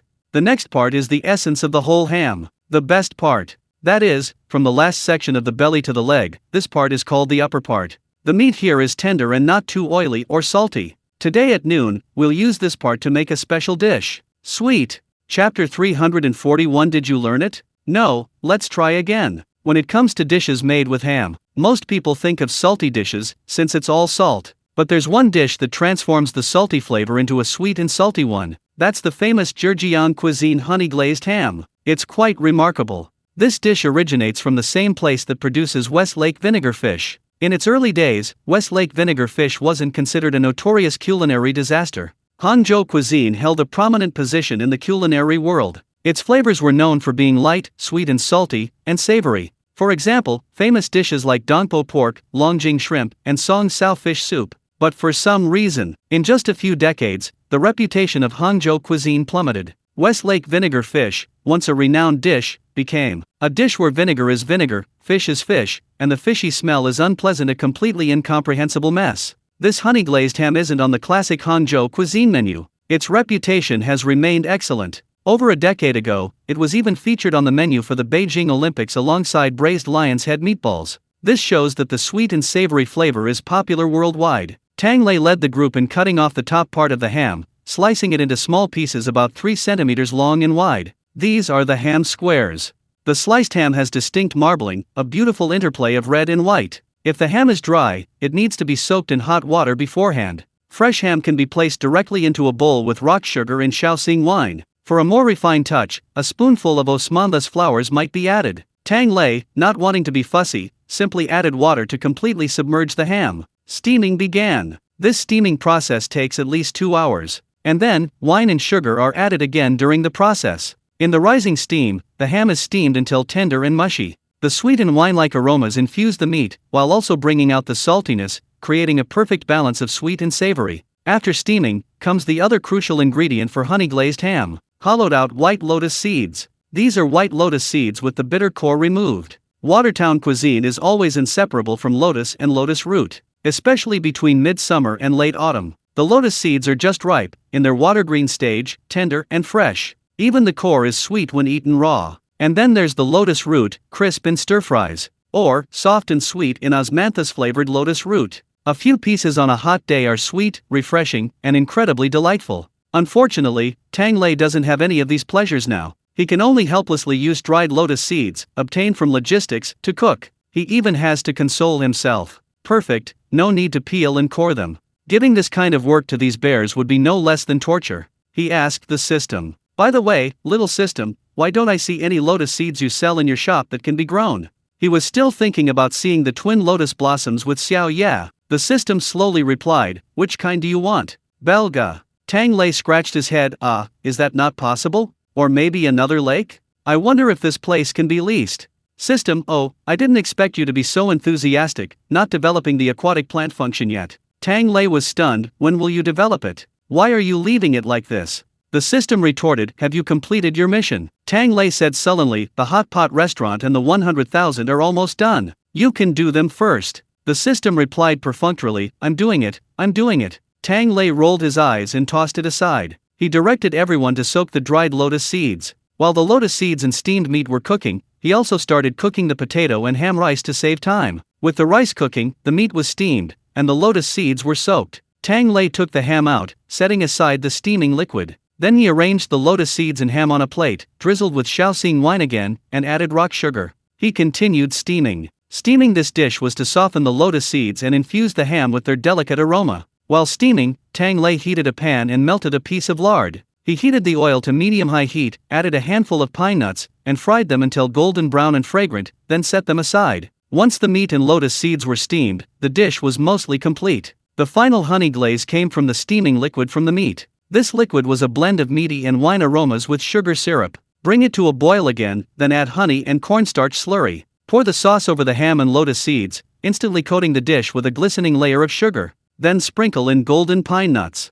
The meat is fiery red, the sugar syrup a deep caramel, accompanied by white lotus seeds and pine nuts. A feast for the eyes, the nose, and the palate. Tang Lei remembers that this dish has since been modified in several ways. For example, for diners who don't like overly sweet or heavy flavors. In addition to the ham and lotus seeds, steamed pineapple is added. It tastes sweet and sour, refreshing, and leaves a lingering aftertaste. Tang Lei figured that the Russians probably don't mind being as cloyingly sweet as possible. So, instead of pineapple, he added a few large jujubes to the dish. Seeing the dates and meat steamed until soft and tender, bursting with honey-like juice with every bite, Tang Lei finally gave it a grand finale. Almost done, want to try some? Without needing to be told, the kitchen staff were already eagerly digging into the ham. Tang Lei picked up a piece himself, popped it into his mouth, and a look of amazement appeared in his eyes. No wonder it's a high-quality ham fermented for years with the help of the ham connoisseur. The first bite revealed the unique smoky, cured flavor of the meat. Tasting it further, the cured flavor transformed into a subtle, yet rich and fragrant, wine-like taste. It was so enticing that one couldn't help but savor it again and again. Besides the meaty flavor, there was also a perfect balance of sweet and salty. Even with the addition of several rounds of rock sugar and honey, the finished product wasn't cloyingly sweet, rather, it was a perfect harmony of sweet and salty, complemented by the aroma of roasted pine nuts. In one word, it was sweet and fragrant. It was a simple, unpretentious flavor that no one could resist. And beyond this wonderful taste, the entire dish was incredibly tender and juicy. Both the lotus seeds and the ham were steamed until they melted in your mouth. The group of bears smacked their lips in delight. Delicious, but I don't feel anything yet? Have a few more pieces. Tang Lei smiled without saying a word. It was only because he had called so many people that he made so much. In Great Xia, this honey-glazed ham was a refined dish, with only a few slices per plate. No one would eat it all. He ate a few pieces to satisfy his craving, then put down his chopsticks and asked the helpers, how was it? Did you learn it? Although there were a few steps, it was still relatively simple, right? The helpers looked at each other. We can eat it. But if you asked what they learned, look at what Chef Tang did, first this, then that, and that's it, right? No, it's first that then this. How much wine did you add? Is it 1 inch above the meat, or 1.5 inches? I don't know. Someone licked their lips. Chef Tang, demonstrate again tomorrow. Tang Lei. He suspected these guys were just there to freeload. Stop. No more eating. He finally understood, he shouldn't have let them eat while learning. Damn it, they were just eating rye bread along with the food. Go hungry. Go back and write your cooking notes. If you can't write them, copy them 10 times. If you can't do it 3 times, copy them 100 times. Ha! What kind of punishment is this? It's better to just deduct money. I'm illiterate. Help! I haven't written in ages. A chorus of groans immediately erupted in the kitchen. Tang Lei stood in the middle, letting out a deep breath. Sure enough, teaching Daxia cuisine requires Daxia methods. Get them all to copy. Will chapter 342 taste even better? The honey-glazed ham was plated, and Tang Lei removed the remaining ham. Next, the upper part, the lower part, that is, the leg and trotter. We usually call it ham hock. Ham hock also has several famous dishes, as Georgian cuisine has a saying. Ham on the first day of the hottest period of summer, chicken on the second, golden and silver trotters on the third. These golden and silver trotters refer to ham hock and trotters. This dish is also a main course, so we won't be making a large pot of rice for lunch today, but we'll make it tonight. Let me demonstrate for you first. Tang Lei deftly chopped off a piece and showed it to everyone. Ham hock and trotters use 2 main ingredients, but are actually made from the same part. Both are the part between the pig's trotter and leg. The golden trotter refers to the cured part. The silver trotter is the white, fresh pig's leg. As a Georgian dish, ham hock and trotters also rely heavily on Shaoxing wine. Tang Lei first blanched both pieces of golden and silver trotters in hot water. Remove the heavy salt from the golden trotters and the blood from the silver trotters. Then remove them and wash away the scum. First, put the trotters into the pot, along with scallions, ginger, and Shaoxing wine. Add water to cover the meat, cover, and simmer. Speaking of stewing, one must mention Daxia's special stewing and soup-making marvel, the earthenware pot. This thing combines sealing and heat retention. It not only makes the stew tender faster but also allows the flavors to penetrate more deeply. Tang Lei had been craving this marvel for several times while stewing meat in an iron pot, so he asked the logistics department to get him one. A month passed. They got it. But the size. It can almost fit half a pig. Sergey commented on this. This is another custom-made for Chef Tang. Originally, they could have just gotten one from Daxia. However, after careful evaluation, the purchasing department discovered this thing isn't durable, referring to its durability compared to steel. So they simply found a local factory to combine great Xia craftsmanship with their own to create one. It said they even used some military technology. Tang Lei had mixed feelings after receiving it, completely bewildered by this behemoth. Now, he finally overcame his psychological barriers and took it out. For the sake of eating, sigh. Anyway, there are no great Xia people here. No one will laugh at his ugly pot. After a few moments in the pot, the fresh pork hock was added. These 2 large pieces of meat would take a long time to stew thoroughly. Seeing nothing else to do, Tang Lei told the cooks to write down their learning experiences. He then took a piece of the rice cooker and found Yelena. Come on, Yelena, let me show you something fun. He magically produced a handful of mung bean sprouts from behind his back. Yelena looked at the 2 items curiously, then took them and stuffed them into her mouth. She was all about trying everything first. Tang Lei quickly pulled her back. Wait a minute. Hey, let me show you a fancy way to eat it, he said, slicing the ham into thin strips, then pinching off the ends of the mung bean sprouts, picking out the plumpest, straightest bunch. Hey, Yelena, do you have a needle? Yelena thought for a moment, then pulled Tang Lei to the infirmary to call her best friend. Lena. Lena came out yawning. Is lunch ready? Yelena held out mung bean sprouts. Do you have a needle? Lend me one. Lena inexplicably pulled out a needle and handed it to them, then stomped her foot angrily under Tang Lei's suspicious gaze. Unused. New. I just can't cure people, not that I lack medical ethics. Oh. Tang Lei rubbed his nose. Sorry, the cafeteria already has food. Want to try some? Lena's eyes lit up, she snorted, and turned to run. Tang Lei carefully threaded a needle through a bean sprout, and, under Yelena's questioning gaze, pulled her to the prison gate. You take the bean sprouts, okay? Wait for me inside. With that, Tang Lei dashed out, waving the ham strips in the air for a few minutes. Then he darted back. Quick! Get the bean sprouts. Yelena held them in both hands, tilting her head curiously. They taste better frozen? Wow! She suddenly opened her mouth wide. Tang Lei's fingertip moved. The ham strips, as thin as hair, actually, went straight through. Tang Lei wiped the frost from his forehead, grabbed a few more ham strips, and dashed out again. There was no other way but to make this famous dish, inlaid silver sprouts, a dish made by a hapless cook. It was made to accommodate the old hag's bad teeth and voracious appetite. The point was to stuff ham with bean sprouts. The finished product was a beautiful bluish white with hints of fiery red, a truly unique color. In terms of flavor, it possessed both the tenderness of vegetables and the savory aroma of ham, making it quite delicious. But it's a mystery how the chefs of that era managed to achieve such a result. Later generations of ham are either too soft or too brittle, making them impossible to pierce. Tang Lei could only sigh in disbelief. Indeed, expertise is hard to challenge even with a complete family history. Some modern methods are more opportunistic, simply using a syringe to inject minced meat into bean sprouts. That does achieve the desired effect. But Tang Lei, in Siberia, had a sudden inspiration while touching the ham. What if it were frozen at extremely low temperatures? Frozen ham strips would have both firmness and a slight chewiness. It actually went in. Yelena, looking at the handful of hard-earned silver dentistry in her hands, tenderly wiped the snowflakes off Tang Lei. "Brother Tang, will it taste better this way?" Tang Lei choked back a sob. No, it just tastes more elegant. To put it bluntly, this thing is just about enjoying a novel experience, tailor-made for the elite. But if you're asking how delicious it is, actually, simply stir-frying ham with bean sprouts would have the same effect. Then let's have ham and bean sprouts. Yelena pouted, "I'm not going to be an old hag." Tang Lei chuckled, all right, I just made some for you to play with. Cooking a whole pot of food like this would kill me. Putting everything else aside, it looks pretty good, doesn't it? Yelena blinked, "That's true, how about I make it into a specimen?" Tang Lei laughed, "No need, it'll be in your stomach soon. If you like it, I'll make it for you later." Yelena, "I don't like eating it, but I like looking at it, hee. Brother Tang, I vacuum sealed the radish flowers you gave me. They haven't faded yet. I'm quite skilled at making specimens." Tang Lei was a little surprised. "Wow, you really didn't throw them away. I'll carve 2 more for you later, to complete a set of the 12 flower goddesses, how about that?" "Yay!" The two laughed and returned to the 5th canteen. Yelena ran to find Lena to show her. "Look, Tang made this for me, bean sprouts stuffed with meat. Amazing, right?" Lena looked up, biting into a honey-glazed hamburger. Before she could say anything, Yelena opened her phone again and started snapping photos. She sent them to Ludmila. Captain, look, something new today."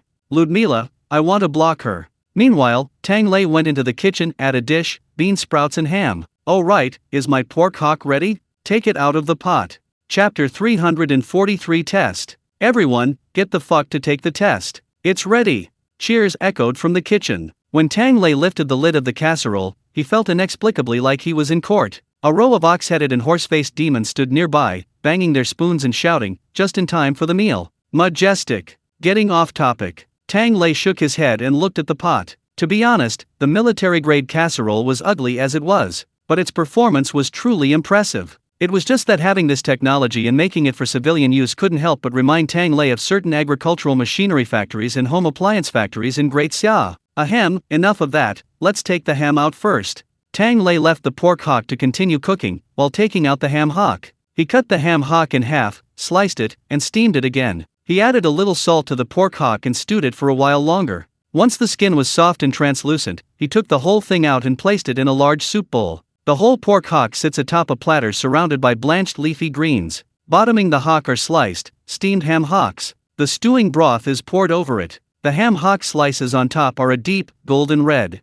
The pork hock underneath has pink skin and white meat, glistening like silver. This perfectly matches the dish's name, golden and silver pork hock. Tang Lei arranges the plate, assigning homework amidst the drooling mouths of the crowd. "Everyone write down the recipe for this dish. You can only eat it if you write it down. Each person gets a pen and a piece of paper." He and Xiao Ye each take a piece of pork hock to eat first. Gnawing on a large pork hock is such a delightful experience. The two cooking methods combined create a unique flavor. One emphasizes the smoky, cured taste, tender and melts in your mouth. The broth neutralized the saltiness, allowing for worry-free chewing and savoring, leaving a lingering aftertaste. Another type emphasizes the pure freshness of the meat. Stewed until tender and chewy, it melts in your mouth. Together, the broth is thick and fragrant. It's truly the pinnacle of pork hock dishes. Tang Lei munched on it, praising it repeatedly. Yelena, meanwhile, was gnawing on a pork hock bigger than her face. The kitchen helpers, their eyes practically spitting fire, stared at the two of them, their mouths watering. Tang Lei slowly ate, casually speaking up. "Why are you looking at me? Do I have the answer on my face? Look at the blackboard. Oh no, look at the food." The kitchen helpers complained, "The more we look, the hungrier we get." Tang Lei choked on his saliva. "You guys are really honest." Luckily, before Yelena's clutches reached for the last piece of pork hock, Old Six bravely stepped forward, holding up a piece of paper. "Tang, I finished." The other kitchen helpers stared at him in shock. At this moment, he wasn't Lao Lu. He was the hope of the entire kitchen. Tang Lei checked Lao Liu's answer sheet and nodded. All the steps are correct, and the observation is very detailed. Not bad, not bad. Here's a piece for you. Lao Lu excitedly took the meat back to his stove. Immediately, pleading eyes were cast around him. Gennady secretly beckoned, homework, copy it. Lao Lu was about to speak when Tang Lei coughed lightly. Those who have handed in their papers, go outside to eat. Don't disturb those who haven't handed in their papers yet. Otherwise, your grades will be cancelled. Lao Lu didn't hesitate for a second and ran off. He didn't forget to take his meat with him, leaving the kitchen helpers looking at each other in bewilderment. Tang, how could you be so ruthless? Tang Lei chuckled. Was all that time he wasted taking exams at Daxia High School for nothing? It's all stuff I've already mastered. Alright, stop whispering. Gennady, I saw you passing notes. Don't even think about finding codes on the table or in the pens. No tape here. Keep answering. Anyone who hasn't answered by the time I finishes eating will have to copy it. A wailing immediately erupted from the kitchen of the 5th canteen. God, save the children. Don't yell, God said education must start from childhood. Yelena elegantly and heartily munched on a pig's trotter, taking the opportunity to ask Tang Lei, Brother Tang, why are you suddenly so strict? When you taught Alex before, wasn't it just a matter of following along? Tang Lei shrugged. Well, they're different from Alex. Leaving aside foundations and talent. First of all, their mindset is different. Alex, after all, was a prisoner who volunteered for this job. Coming to the 5th canteen was his dream and his way out. So, without needing any prompting, he would work even harder and study diligently. Plus, with a good foundation and high comprehension, Tang Lei didn't need to put in much effort, just showing him how to do it was enough. Old Lu, Gennady, and several other head chefs from the other canteens were similar. But the group of kitchen helpers suddenly transferred in was different. They had some basic skills, but not many, and certainly not all of them were culinary geniuses. Mentally, they were all innocent workers. Just trying to earn a living, why risk their lives? So their mentality was more inclined to help with odd jobs than to learn anything. Anyway, as long as they were selected, they could get a meal at the 5th canteen. But Tang Lei wasn't happy. I haven't even been able to set up my ham stall yet, how can they be the ones setting it up? He was counting on these people to help his ham spread to promote it widely. As for why they have to learn this way, there's one more crucial point. These kitchen helpers, compared to the prisoners, generally have a certain level of education and are more willing to obey social rules. So, test them. Anyone who can read has to take the test. I've been tested in Daxia for over 10 years. Finally, it's someone else's turn to suffer like me, he. Yelena silently stuffed the cleaned pork bone back into her mouth and gnawed on it again. Tang Ge now looks like a devil. Is it because he was roasted in Daxia? Is Daxia that terrifying? Would roasting Tang Ge taste good? Realizing her thoughts were racing towards something terrifying, Yelena quickly shook her head and changed the subject. She rummaged through the last small piece left over from making ham. Tang Ge, is there anything left to eat here? It seems like there's hardly any meat left.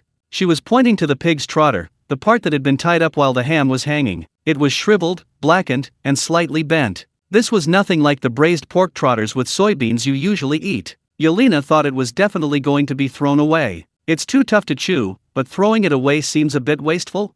Tang Lei waved his hands repeatedly. Don't throw it away, don't throw it away, it's a treasure. This piece is called fire claw. It's not very tasty, but it can be used as an important ingredient in a main dish. I don't know if you've heard of it, but in Henan cuisine, there's a famous step, brewing the broth. Chapter 344 Passion is not a curse. Before the invention of message, simmering broth was the best way to bring out the umami flavor of ingredients. Shandong cuisine is particularly skilled at simmering broth, producing a wide variety of soups. While broadly categorized into meat broth and vegetable broth, the distinction was less clear-cut. Sometimes, a meat broth even needed a vegetable broth as a base. Meat broth was further divided into first broth, milky broth, clear broth, and initial broth. First broth refers to the first batch of broth prepared by simmering various meats, such as pork, chicken, and duck bones and meat. Milk broth, on the other hand, was made by crushing the bones of the same meat, extracting the marrow oil, and simmering until the broth turned milky white. Clear broth was considered more sophisticated.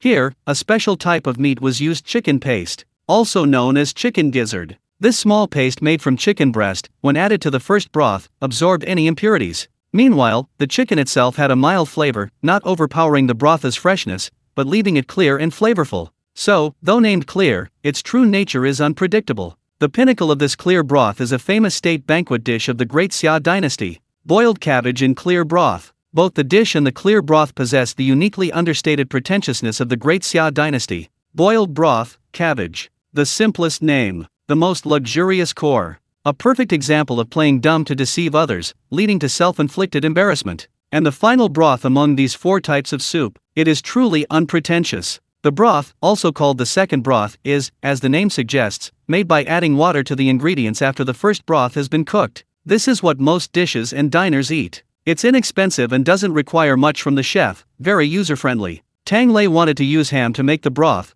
which is precisely this first and second broth. He mainly didn't want to waste the ham, and he was genuinely curious about how Shandong cuisine makes broth. I've heard that ham broth is incredibly flavorful, especially for braising vegetable hearts, making the greens even more fragrant than meat. But now, it's time for the prisoners to finish work. The lazy students in the kitchen still have a problem. Tang Lei had no choice but to tell them to get their rice first, to eat it. Then, they'd continue rummaging through the 5th canteen. Of course, the reward of braised pork knuckle was gone. Tang Lei and Xiao Ye ate half of the bowl, and were just about to hide the rest. Nikita came into the kitchen. She came in all smiles. "Tang, I heard you were teaching the kitchen helpers this morning?" "Great, great," she said, her eyes darting around, trying to see what was going on. Yelena couldn't help but ask him if there was something wrong with his eyes. Unexpectedly, Nikita replied confidently, "You'll definitely get a reward for teaching them, but they probably didn't get it, and you guys definitely didn't finish eating. Everyone gets a share, have a bite." Tang Lei. Smart people can be really annoying sometimes.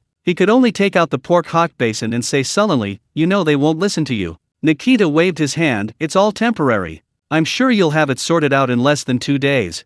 If you don't want to, that's fine too, your 200 large stoves will be in place soon. When they start teaching the prisoners, these kitchen helpers will know to be nervous, it'll be a piece of cake. Oh, by the way, your new canteen in the 5th dining hall is also open. Once this batch is taught, they can start cooking, right?"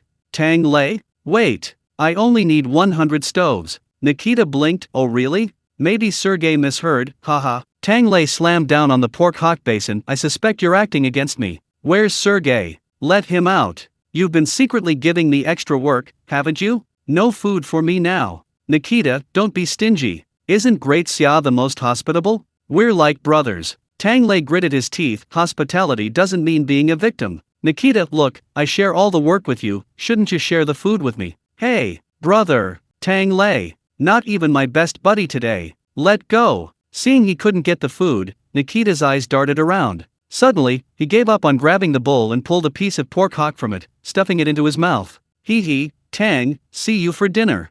He limped away quickly, leaving Tang Lei speechless, shaking his head. This warden, after recovering from anorexia, has his mental state deteriorated again? He just grabbed a pork hock and now he's grabbing his beloved in 94. Isn't he afraid of accidentally burning himself out with all that grease? Just as he finished thinking, a loud bang came from outside the door. Bang! A deathly silence followed, filled with gasps of shock, but no one dared to speak. Tang Lei. He silently closed the kitchen door. "This isn't my fault. Make broth, make broth." He took out soybeans, carrots, celery, shiitake mushrooms, corn, red dates, and ginger. He even specifically checked the celery. This stuff looks very similar to celery, but it's a relatively new species in Great Xia, an introduced species. Compared to celery, it's thicker and more robust, with a stronger aroma. Sometimes it can be used directly as a seasoning. Moreover, celery tastes bitter to some people and has a herbal aroma. Celery, however, miraculously doesn't, acting as a buffer between those who love and hate celery.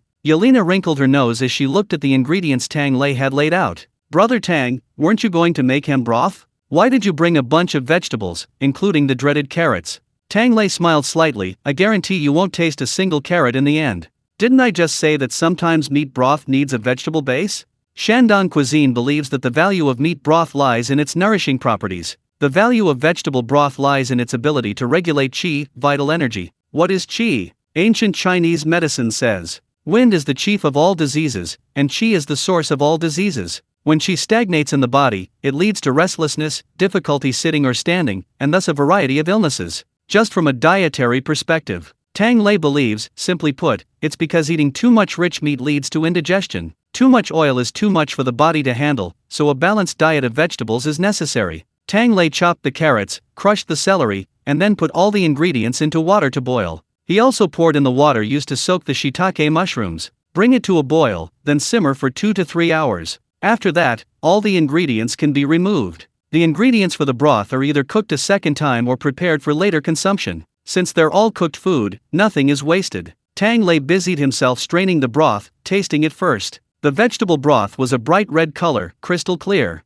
Besides the aroma of various beans and vegetables, there was also a faint sweetness. He set the vegetable broth aside and wiped away his sweat. Finally, he could start making the ham broth. He washed a bunch of ham hocks and soaked some dried long in pulp. Then he poured in the vegetable broth and a spoonful of Shaoxing wine. He sealed it tightly and put it in the pot to steam. That's right, the ham broth was made by steaming. Chapter 345. Where is Texas? Ham, being pork, inevitably contains fat. The Shaoxing wine helps separate the oil and water in the ham juice during steaming. After steaming, Tang Lei skimmed off the surface oil with a spoon. He also removed any scum. He added minced chicken breast and heated it briefly. The broth was then cleaned of impurities, becoming even clearer than filtered broth. Yelena looked at the pot of simmered broth and scooped up a spoonful. Wow, so salty. Tang Lei chuckled. Ham juice, you know. That's why you can save on salt when cooking. Can you taste the smoky, cured flavor? Yelena tilted her head and tasted it a little. So this broth can't be drunk directly? Tang Lei nodded. That's one of the characteristics of Shandong cuisine. Shandong cuisine excels at making broth, but rarely uses it directly as a drink. It's usually used as an ingredient in other dishes. For example, a common cooking method in Shandong cuisine braising. Yelena repeated with difficulty, struggling to understand. Braise? Tang Lei thought for a moment. Have you ever heard of Desu braised chicken? Isn't that from America? It seems quite famous. Yelena's expression became even more confused. Tang Lei took out his phone and searched. Wait a minute? Desu braised chicken isn't actually from Texas. The system beeped in his mind in dissatisfaction. Great Xia also has Desu. The real Desu. Don't you know the three treasures of Desu? Braised chicken, watermelon, and golden dates. Tang Lei, He didn't know why, but subconsciously he had always thought Desu was an abbreviation for America, and Desu braised chicken was a translation, even thinking that Yelena might understand. The system sneered. Desu sounds unlucky. Tang Lei silently clasped his hands together. My apologies. I've never had it, I really didn't know. I'll definitely buy one when I go home for Chinese New Year. So what is BA? Yelena asked curiously, resting her chin on her hand. Simply put, it means preparing the ingredients and broth separately. Tang Lei explained. Then you put the semi-cooked ingredients into a pre-prepared broth and boil it over high heat, then simmer it over low heat, and finally thicken it with cornstarch. The advantages of doing it this way. First, it allows dozens of aromas to blend, bringing out the ultimate freshness. Another advantage is, it makes for better plating, it looks better. In Shandong cuisine, BA can be divided into inner braising and outer braising. Outer braising is easier, it's usually steamed. The semi-cooked ingredients are arranged first, then the broth is poured over them, and then it's flipped over in the steamer. Just like braised pork belly with preserved mustard greens. But inner braising requires a lot of skill. It involves placing a large ladle in the pan, arranging the prepared ingredients inside, and stirring constantly to cook them without letting them stick to the pan. During this process, the ingredients need to be moved to ensure even heating, but the overall shape of the dish must be preserved. This is commonly known as large ladle stirring. Therefore, the large ladle used for Shandong cuisine is constantly tempered in oil, and the heat must be carefully monitored during stir-frying. If any piece becomes burnt, charred, or sticky and cannot be stirred, it's time to clean it up and prepare for the next stir-fry. Tang Lei aptly described it when he tried it. Two eyes stand guard separately. One watches the fire, the other watches the shape of the ingredients in the pan. As for the specific control, in short, it all depends on the chef's skill and intuition. Cooking isn't the end. There's also an art to removing the ingredients from the ladle. Simply inverting it won't work. Of course, what would that look like with all the splattering sauce? The more elegant approach involves a slight tilt and flick of the spoon. The dishes are then arranged neatly and squarely from left to right on the plate. An advanced version involves elaborate presentation, with plates stacked in circles, perfectly aligned, all thanks to the chef's skillful hand. As for why even a simple dish like braising has so many intricacies, this brings us to the origin of Shandong cuisine. In a land of etiquette, where there are many formalities, banquets are indispensable. There are banquets like the Perfect 10 banquet, the Grand banquet, the Bird's Nest and Shark Fin banquet, and the 4-4 banquet, etc. These are all strictly regulated, with names and titles. Influenced by this demand and culture, Shandong cuisine carries a certain air of formality. As the only spontaneously developed cuisine in China, Shandong cuisine is both flavorful and heavy. After all, it needs to be presented beautifully to be presentable. It's like a local looking for a son-in-law, not a big boss, not a rich man, but a civil servant. As for ingredients, the 4 provinces of Shandong are all vast and abundant, with Shandong boasting not only fertile fields but also coastlines. It has everything. Therefore, nothing stands out. The flavor focuses on the original taste of the dish. There are no particularly distinctive features, just one requirement: authenticity. Therefore, Shandong cuisine is also the most technically diverse, the most difficult, and the most demanding in terms of skill. Using ordinary ingredients to create high-end delicacies, this understated luxury is far more difficult than blatant displays of wealth. The technique of braising is the same.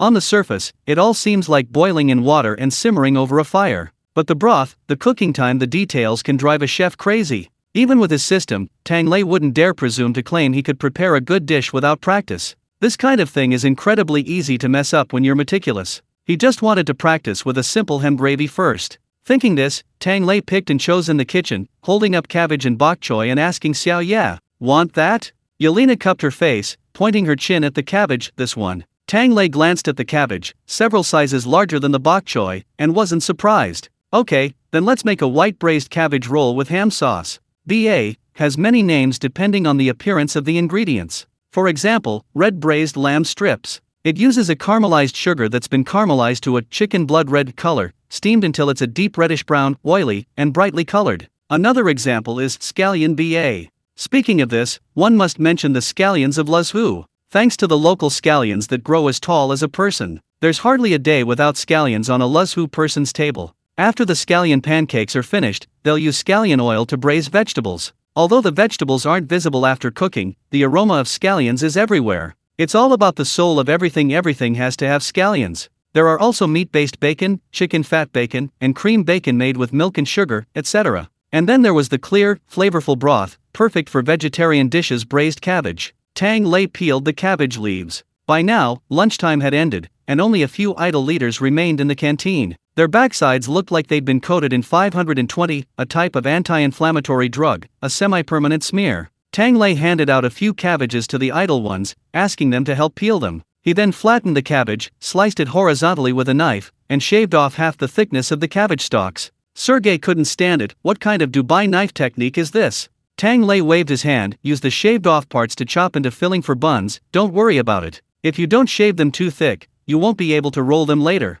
After shaving about a dozen slices, Tang Lei neatly stacked the cabbage leaves and put them into the pot to simmer briefly. While boiling, a little salt and Shaoxing wine were added to the water first. This was to create a base seasoning. Once the cabbage was softened, it was lifted out and set aside to cool. While it was cooling, Tang Lei chopped some minced meat. This dish is essentially like a vegetable wrapper bun. The filling is mainly minced meat and shiitake mushrooms, with a touch of minced ginger for flavor. In the summer, some shepherd's purse and walnuts are also added. Shepherd's purse is a magical ingredient. It goes well with everything. It goes well with meat and eggs, but it's bland on its own. Unfortunately, there's no map for foraging for wild vegetables in Siberia yet, so Tang Lei just prepared the usual mincemeat. After seasoning, a little salt and a spoonful of sesame oil were added to preserve the freshness of the vegetables. Then it's ready to be used to wrap the cabbage. Cut off the tender outer leaves of the blanched cabbage, and use the greenest part to wrap the minced meat into a small strip. Fold it like a blanket, folding up both sides to seal the edges,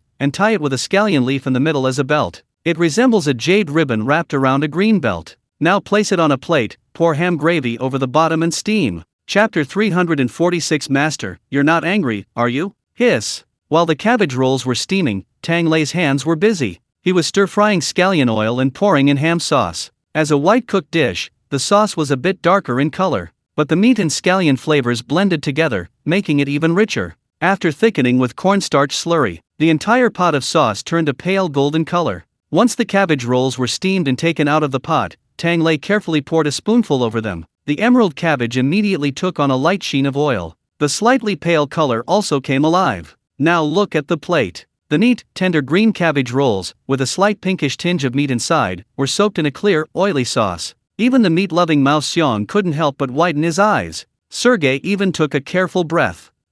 How am I supposed to eat it like this? Eating it from anywhere seems to ruin the dish's aesthetic appeal. Tang Lei nodded in agreement. You're right, I suggest watching me eat. He grabbed a roll, popped it into his mouth, and took a bite. Then, he quickly reached for the broth. The cabbage already absorbs water, and this steaming process infused it with the delicious ham juice. The outside was soaked in the broth, filling it with a rich, savory aroma. Paired with the meat filling inside, One mouthful of the juicy broth was so good it was almost overwhelming, another mouthful made his mouth water, and he quickly reached for more. Afraid of wasting a drop, he was in a flurry of activity, looking rather disheveled. Seriously? Is Shandong cuisine reminding diners to eat with refinement? Yelena observed carefully and nodded. Indeed, it looks so beautiful when it's made. If it looks ugly when eaten, it will upset the host. Saying this, she picked one up and blew on it forcefully twice. Oh woo, Her pretty little face twisted and turned, her mouth puffed out like a pufferfish.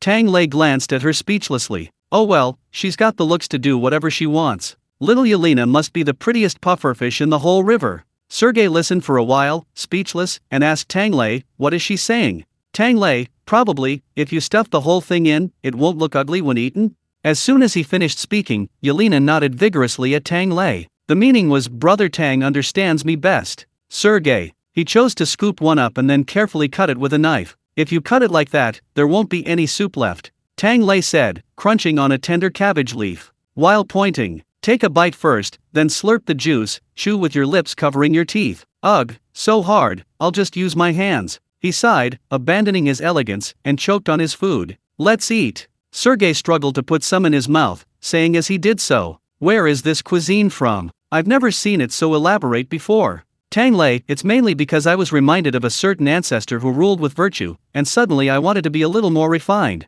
Okay. Sergei continued, grumbling, my stove has arrived. Have someone bring it to the cafeteria in a bit, just put it in that newly opened hall. Oh, by the way, when will the desserts be available? We've finished the rice candy again. Tang Lei wanted to roll his eyes. Dude, we haven't settled the bill for the doubled stove price yet. Sergei chuckled, rubbing his hands together. The boss agreed. Go to the boss. Deduct his dessert. I know nothing. Tang Lei chuckled. I heard Nikita had a minor skirmish today. Yeah. Sergei grinned. He won't be here until tomorrow, haha. Cough. I'm really upset. Tang Lei thought to himself, no wonder. When the cat's away, Sergei dares to shift the blame. He thought for a moment. Okay, since we're free this afternoon anyway, let's make something sweet. But this stuff needs to be eaten quickly, otherwise we won't be able to finish it. Your logistics department can handle it, right? No problem. Sergei patted his chest confidently. As long as you make it, we'll finish it in less than half an hour. Tang Lei smiled slightly. Don't blame me, old Sergei. This is what you deserve for those 200 ovens. He finished his cabbage roll, clapped his hands, and was about to go back to the kitchen to rip people off. Suddenly, a phone call came in. Hey, Tang Lei said, a little puzzled, Alex, what's up? Since Alex left prison, Tang Lei had been receiving messages from the kid from time to time. For example, how he moved to the capital with the help of the Saif family after his release, preparing to help out at the hot pot restaurant. Or how he ran into his ex-father, and used his wok-flipping skills to beat him up again. And then, how he remembered to kowtow to Tang Lei after seeing his mother's maggot-infested cheese. But this was the first time the kid had called so suddenly. On the other end of the line, Alex's voice was excited. Master, our first hot pot restaurant is all set. I've used the first batch of hot pot broth I brought from prison. We're opening today. Tang Lei was taken aback. Oh, that's pretty fast. How's business? At the same time, he was also a little puzzled. The system didn't seem to have any new customers today. Could it be? Master, don't be angry. Alex's cheerful voice faltered. Today, nobody came. We observed. Passers-by just glanced at it. They didn't understand what hot pot was and didn't want to try it. Occasionally, someone would come in, smell the spiciness, sneeze a couple of times, and run away. Listening to Alex's voice grow increasingly dejected, even bordering on a sob, Tang Lei stroked his chin, comforting him. That's normal. I expected it. New things are like that. I'm not angry. Alex, cough, no, mainly, nobody came, so the few of us just cooked the ingredients ourselves. Ouch. So spicy. Tang Lei, damn it. Good lad, so he cried from the spiciness. He silently rubbed his forehead. Alex chuckled, Saif told us not to rush. His family would help, inviting people over to eat. Tang Lei thought for a moment, it's possible, but once Saif calls for help, the nature of the matter changes from ordinary people to high class, making it difficult to reintegrate into the community. I do have an idea. Here's what we'll do, you guys, tomorrow go, and buy a bunch of eggs. Chapter 347 The Significance of Eggs. Eggs? Ali was taken aback. Yes, Tang Lei continued, buy a few boxes of eggs and stack them up there. Remember those spicy skewers we gave out in prison? Prepare a few hundred too. Didn't we all run away as soon as we smelled the spiciness? Write that in tomorrow's advertisement. One free skewer upon entering, finish it on the spot, and you can get a bag of eggs. Ali scratched his head. Why eggs? Tang Lei smiled slightly. Why don't you ask your mom? Ali's mother was obviously eating nearby, and Tang Lei heard him agree, then turned and said, Mom, a new restaurant opened and said they're giving away a bag of eggs with every tasting. Where? Ali's mother immediately looked up. When? Will we even have time to finish eating? Sigh, why didn't you say so sooner? Ali looked bewildered. Mom, it's just eggs, they're not worth much. Besides, we don't even know what to eat. He's already given us eggs, what difference does it make what we eat? His mother said happily. We need eggs for every meal. We're just killing time anyway, and we can get them for just a sample, only a fool wouldn't go. Hey, you guys, is it okay if there's no business? Why don't you join the queue with me later? I see there are quite a few idle old ladies and gentlemen in Beijing. I don't know if we have to queue, but it's okay, I'm experienced, I've never missed a sale on eggs at the supermarket near our house.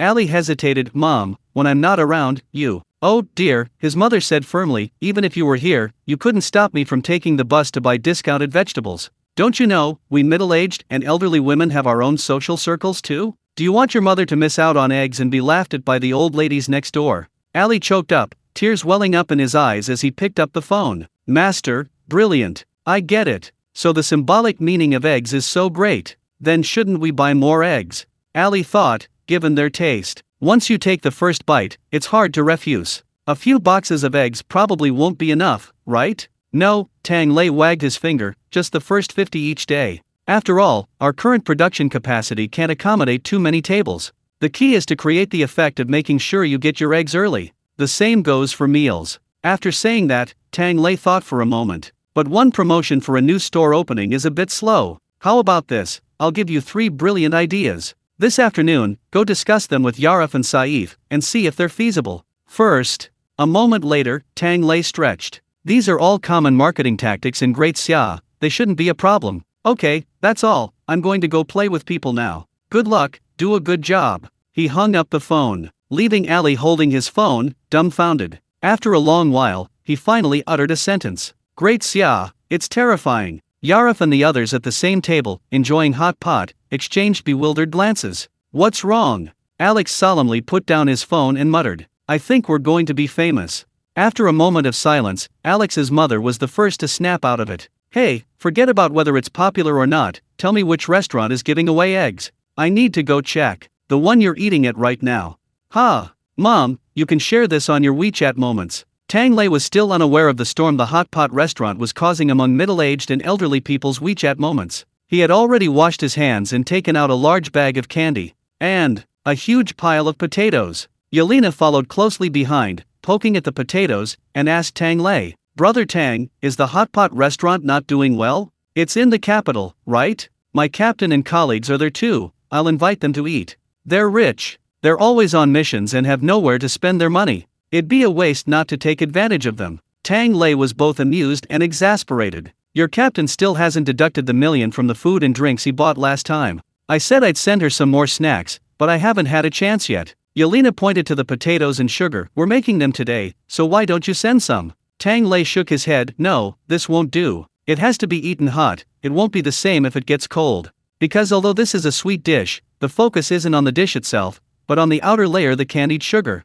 Candied sugar dishes are also one of the signature dishes of Shandong cuisine. Tang Lei first tasted this dish when he was a child, at a relative's banquet in a fancy restaurant, where a plate of it was served. They even demonstrated how to eat it, and the whole family was amazed. At the time, some people said it was a Western dessert technique. In fact, the candied sugar technique is a genuine folk art of the Great Xia dynasty. It has been popular in Luzhu for hundreds of years. People from Shandong love sweets, and fruits are plentiful, so besides candied sweet potatoes, and yams, they also developed candied apples, bananas, cherries, and so on. A Shandong writer who wrote ghost stories mentioned this in his collection. Now in the north, fruits are abundant, and nothing can be candied. But this dish became one of the representatives of Shandong cuisine, not only because of its taste, but also because of the techniques behind it. The 3 techniques of Shandong cuisine, candying, braising, and stir-frying, all have one thing in common. That is, a high degree of control over the heat. For example, stir-frying. Low heat allows for some flexibility,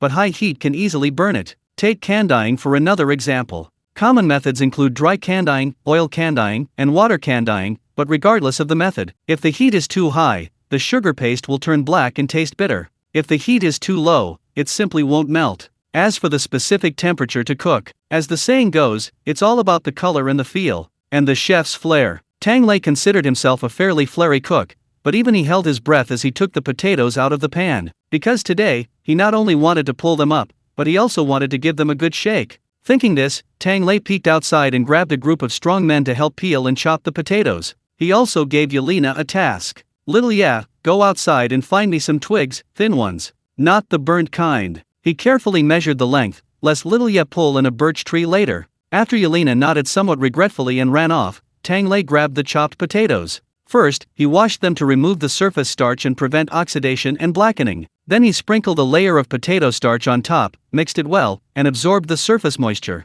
If it's a high water content fruit like strawberries, you'll need to coat it with egg wash. Potatoes are drier, so this isn't necessary. After coating the potatoes with flour, Tang Lei quickly heats the oil and fries them in one smooth motion. First, he fries the potatoes until they're thoroughly cooked and golden brown. Then he removes them and prepares the sugar syrup for the next step. Of the various methods for making candied fruit, oil frying is the fastest. It's also the most common method used in restaurants. But it's different from what most people think. Oil frying doesn't mean putting half a pot of oil in to make soup. Instead, you pour out the oil used for frying the ingredients, leaving only a tiny bit at the bottom of the pot. Then you add granulated sugar and stir-fry it using this tiny bit of oil. At first, with a whole bag of powdered sugar added, you can't see any oil at all. It looks like you're dry frying. Tang Lei adds a spoonful of white vinegar to control the color change of the sugar. Then he lifts the spoon, wiping the side of the pot, and frantically stirs it in circles. Chapter 348. If it tastes good, eat more. The key to making fried dough sticks is speed and strength.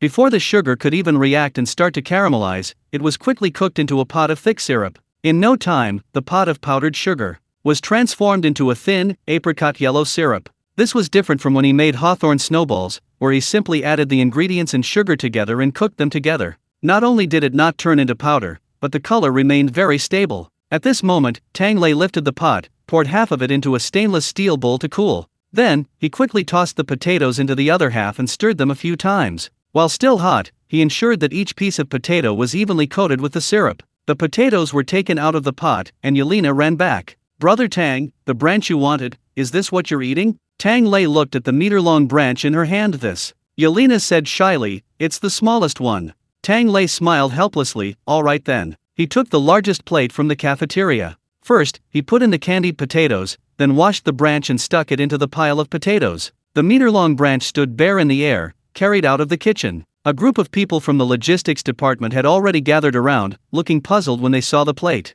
"What are we eating? This branch doesn't even look very nice." But Tang Lei waved his hand. "Don't rush." He put the plate down, then picked up the stainless steel bowl of syrup, and with a hop, stepped on it. He stood directly on the table. After comparing the height, Tang Lei sighed, "Get me a chair too." There was no way around it. The one Yelena found was indeed too long. Even with his standard height of 1.8 meters, he would need to stand on the table and use a stool. Tang Lei nodded in satisfaction when his forehead was almost touching the ceiling. Standing atop the basin, he lifted it like a circus performer. Then he flipped it over. Everyone below was looking up. Sergei stared wide-eyed at the top. "Tang, do you have to climb this high to make food? It's dangerous, is it?" "Ah!" His mouth suddenly gaped open. The logistics department staff were also stunned. They saw in mid-air. Several golden sugar threads fell straight down. Before they even touched the tree, they trembled. The water-like sugar threads trembled in the air, creating patterns, yet they remained long and continuous, swaying with Tang Lei's hand.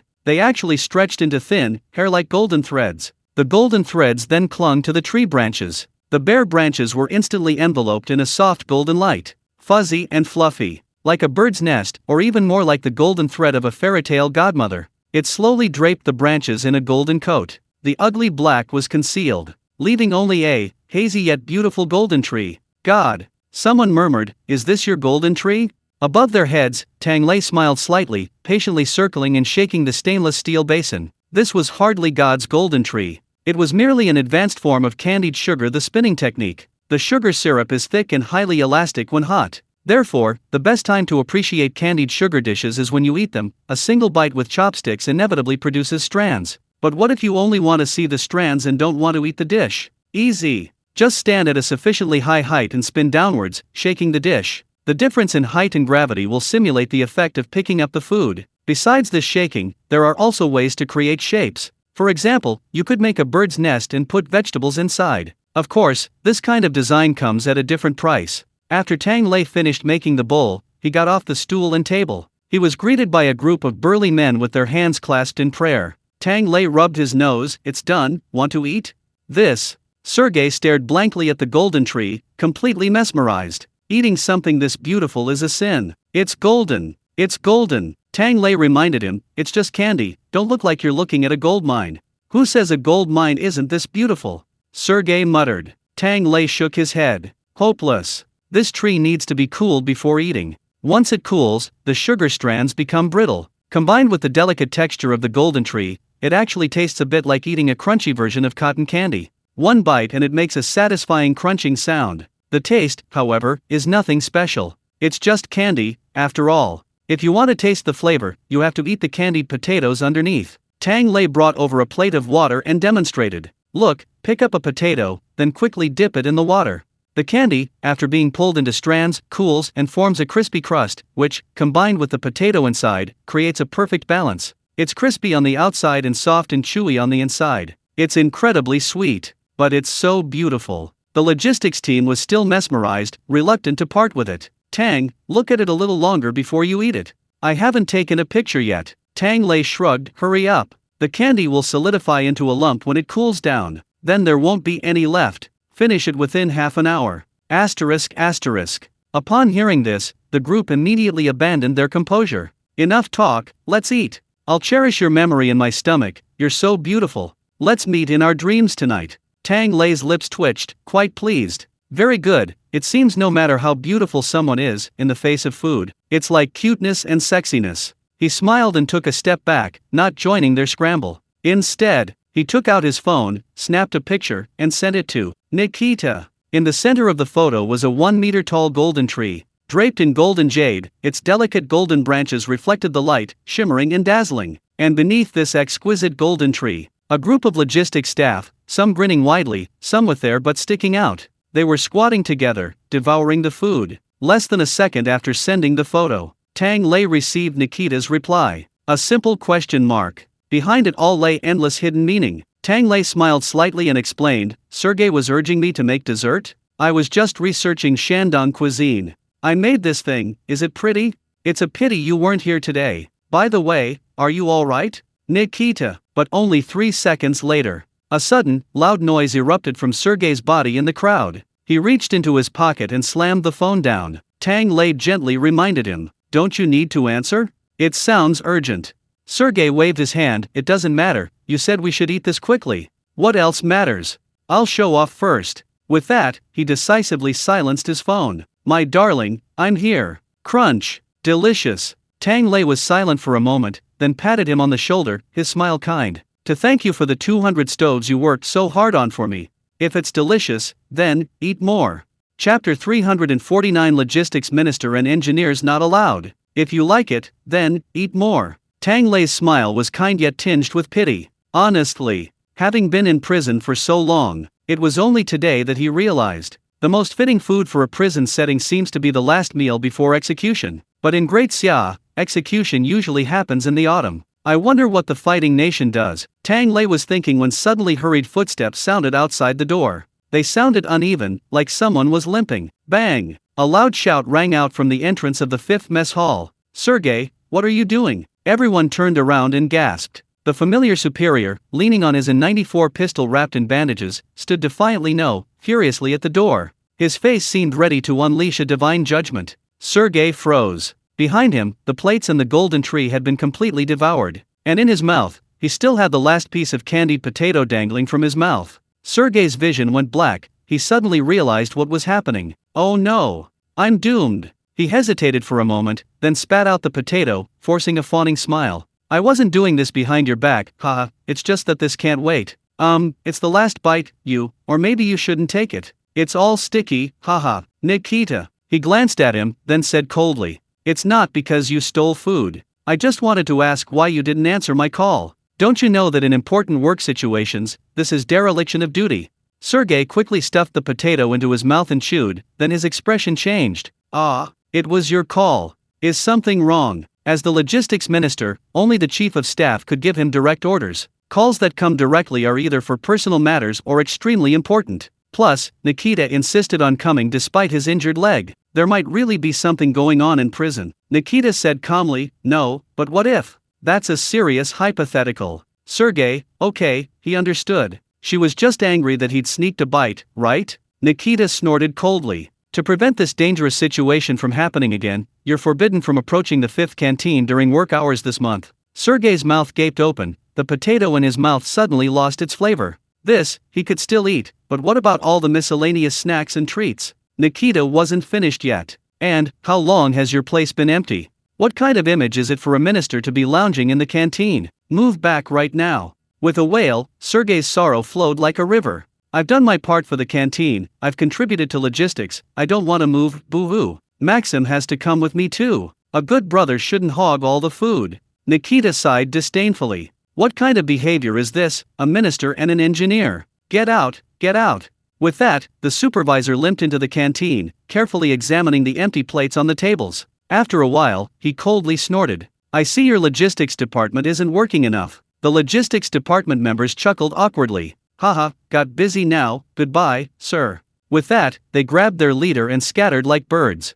The noisy 5th canteen fell silent instantly. After a moment, Nikita chuckled helplessly. Tang, are you calmed down? Tang Lei leaned against the kitchen door, smiling broadly. Not bad, but we're really out of candied sugar. We just used it all up.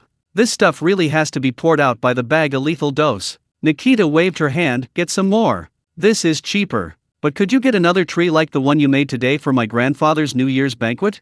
Tang Lei nodded, sure, but it's not really that tasty. Hey, it looks like this, who cares about the taste? It's all about the image. The higher the status, the more they care about that. As soon as he posted the photo in the family group chat, his grandfather called immediately. He was itching to get it. Tell Chef Tang to make me one too. It has to be over a meter tall, preferably as tall as someone. When it's on the table, don't rush to eat anything, just look at it first. Wow, such a huge golden tree. How many people have ever seen one in their entire wars? Just imagining the wide-eyed stares of those high-ranking old men and his old comrades. General Kirill was overjoyed. Tang Lei understood, okay, no problem. Want a show-off dish? No problem, I'll research it and make you a few more. Anyway, this candied golden tree dish isn't difficult once you learn the technique. It's much easier than something like 5 shrimp noodles or water chestnut cake. By the way, Tang Lei remembered, does your old man want some ham? Nikita answered without hesitation, yes. Whatever it is, as long as he wants it.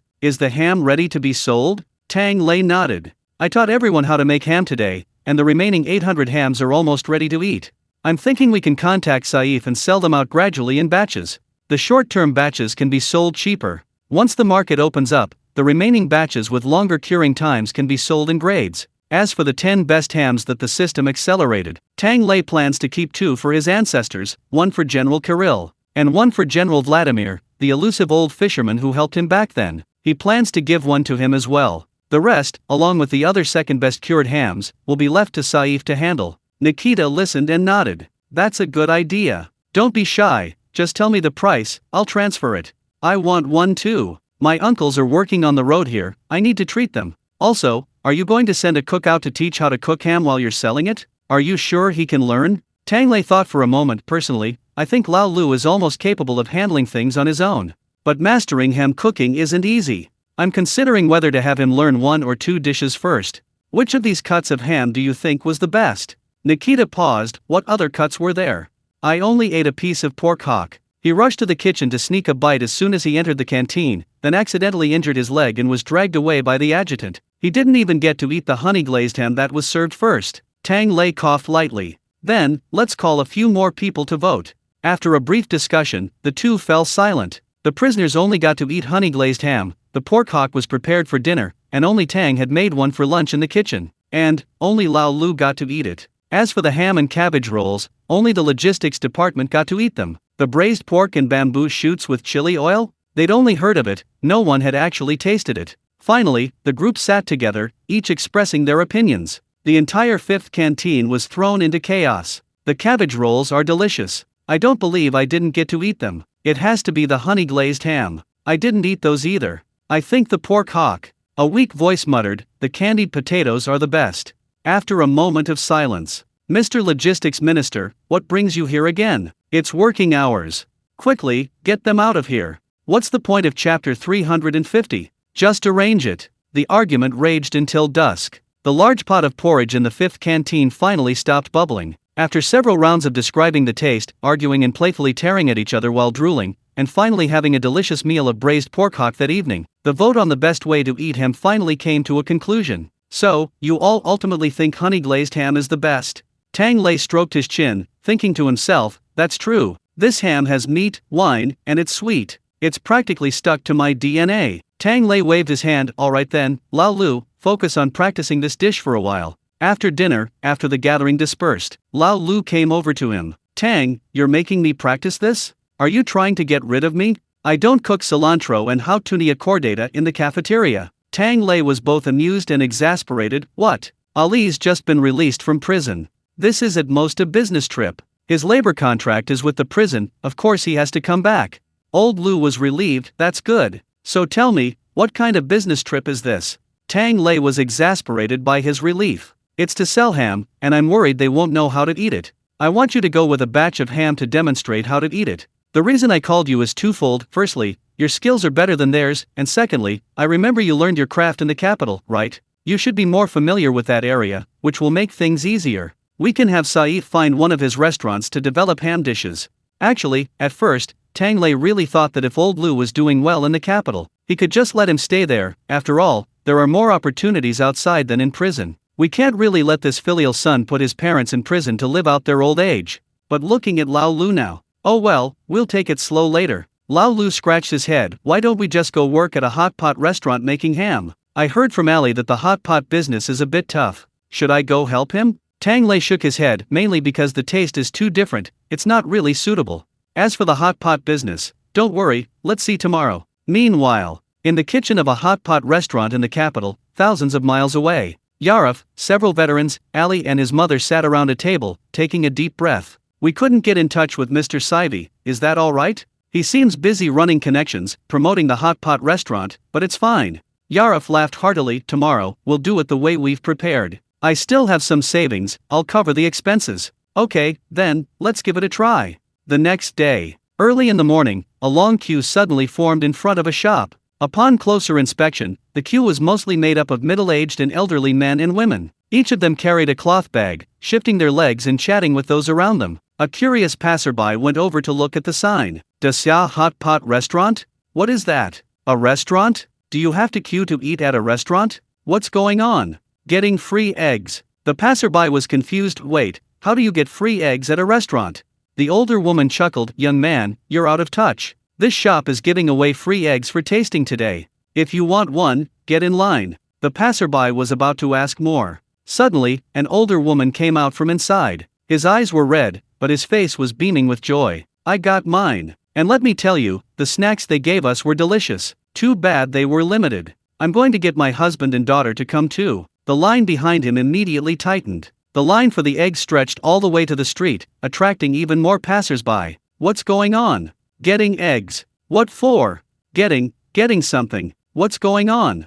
I don't know, I'm just killing time. Everyone else is lining up, so I'm lining up too. The young man at the end paused, scratching his head. That makes sense. Anyway, I skipped work today, so I'll line up too. He boldly squeezed into the line of elderly people. While squeezing, he wondered aloud. So what exactly does this restaurant serve? It's actually quite lively. Ouch, what's that smell? So pungent, I feel like sneezing. Excuse me, sir, an apologetic voice rang out. The young man realized he was already in the queue. What's wrong? I'm so sorry. The middle-aged woman handing out skewers at the counter was sweating profusely. Our free egg tasting was limited to the first 50 customers, and we just finished giving them all out. The young man paused, pointing to himself. So I'm? Yes, you're number 51. The man froze for a moment, then his face fell. What happened? Today, my work documents were torn up by the cat. I left my company keys at home. I can't even go to work. Now I can't even get anything. Am I really that unlucky? Wah! He buried his face in his hands and squatted down. An adult's breakdown can happen in an instant. The woman handing out skewers was Alex's mother. She was startled and quickly comforted him. I forgot my keys, can't I ask a colleague for help? Wah, it's just me and the boss in the whole company.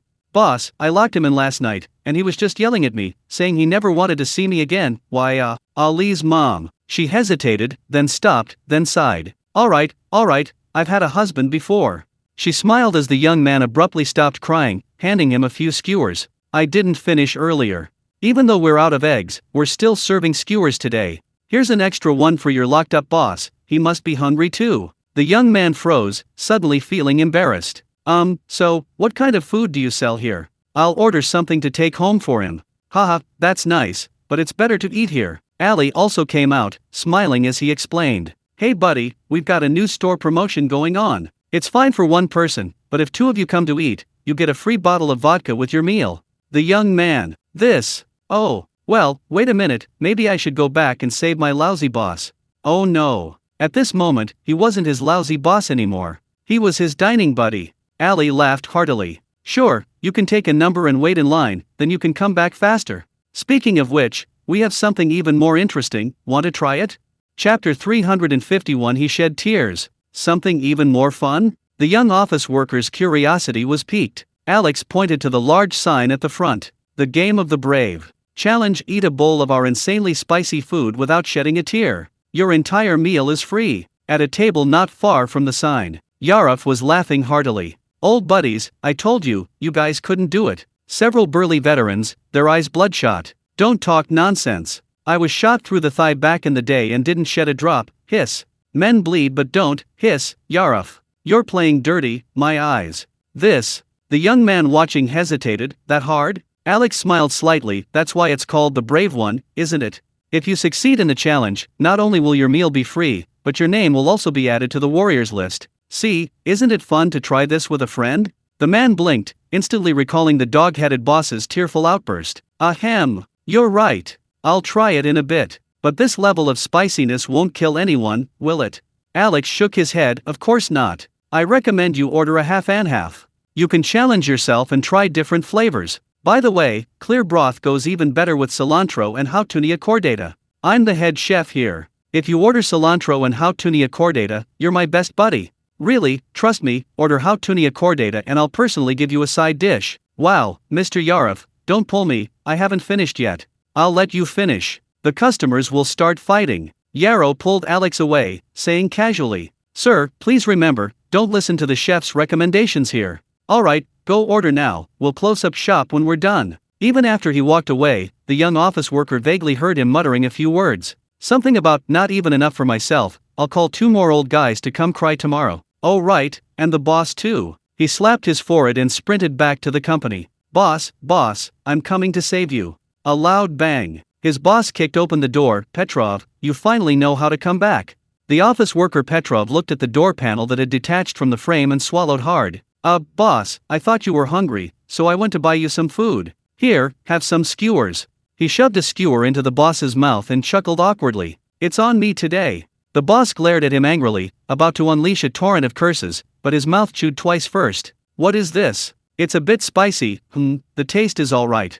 Right. Petrov seized the opportunity. Let's go. Let's eat. We'll give you a free bottle of vodka if you go together. The owner's anger vanished the moment he heard about the free drink. That's not bad, let's go. However, when the two rushed back, the hot pot restaurant had completely changed. Several veterans were drinking heavily, laughing and talking loudly. I told you, none of the young guys can fight. Today, the number 1 warrior is still us. Petrov's hot-tempered owner immediately objected. Who said that? I'll take it. Meanwhile, several other people in the store stood up, shouting that they wanted to have a contest. Seeing things were about to get out of control, Alex slapped his forehead. Oh no. This was the aftermath of giving away vodka. In fact, most of the people who came in today were older folks. But when the others in the egg collecting line saw the vodka being given away, most of them immediately sat down. Among them were quite a few young people. It's understandable, though, the entire Russian population, regardless of age or gender, loves alcohol. But perhaps it's because of drinking that so many problems arise. The Russians have a very high legal drinking age. At 18, you're only allowed to buy cigarettes, you're legally allowed to drink alcohol, and go to bars, etc. At 21, Although it's common knowledge that everyone drinks secretly in their teens, that doesn't stop young people from getting excited when they see vodka after turning 21. And with that excitement, they all get high. Alex pondered for a moment. It seemed impossible to stop the old and young from drinking too much, so he slammed his hand on the table. I'm not going to stop them. How about this, a public competition? I'll give everyone a bowl of extra spicy. Whoever lasts the longest is the champion. For a limited time, our restaurant is offering a free meal and a free bottle of vodka. This shout made the whole restaurant lively. Alex yelled, "But eat is fine, but don't cause trouble. If anyone causes trouble." With a bang, a cleaver flew out and pierced the counter. I'm not cooking anymore, nobody eats. The hot pot restaurant paused for a moment, calming down a bit. Yarluf's lips twitched. He really is Tang's good apprentice, he learns everything. Enough talk, bring the food. Okay. Alex waved his hand with a smile. Both sides, each with a bowl of freshly cooked meat and vegetables, were showing off. They were both showing off and challenging each other. Don't get too cocky, you little brats. Today's champion is definitely ours. Ouch, give me some ice. The younger ones weren't to be outdone, stuffing ice cubes and meat into their mouths, still yelling. Times have changed. Now it's the young people's turn. Ouch, I can see you crying. You're talking nonsense. That's just my cataracts making me see things. You're cooking the vegetables so fast, it doesn't look like cataracts. Don't be stubborn, old man. Both sides were yelling, stuffing vegetables and meat into their mouths at a similar speed, but such speed was clearly very dangerous. Before they finished eating, most of them covered their faces, tears and snot streaming down their faces. So spicy. Damn it, so hot, crying from the heat doesn't count, wah. In the end, among the challengers at the last few tables, only the battle-hardened Yarov remained, and Petrov's volatile boss. All eyes in the shop were on their faces. Both were panting heavily, but Petrov remained relatively calm. The boss. Petrov suspected that the boss was only holding on because he'd been locked in his office all night and half a day, starving, and that had really spurred him on. When people are extremely angry, they can write anything except math. Petrov peeked inside. He found that both of their bowls only had one last piece of the ultimate test left, a cabbage leaf poached in a hot pot of butter. The leaf, completely soaked in red oil, trembled and dripped with sap. Just looking at it made one gasp. The two exchanged a glance, neither daring to take a bite. Suddenly, Yarov sighed and put down his knife and fork. Sigh. You're right, it's the young people's world now, young man. When I was your age, I was fearless with a gun. A bullet pierced me, and I didn't even feel the pain. Now, sigh. Just a bite of spice, and I'm getting old. The grumpy owner paused. Old man, you've been to the battlefield? Yarov grinned. Of course.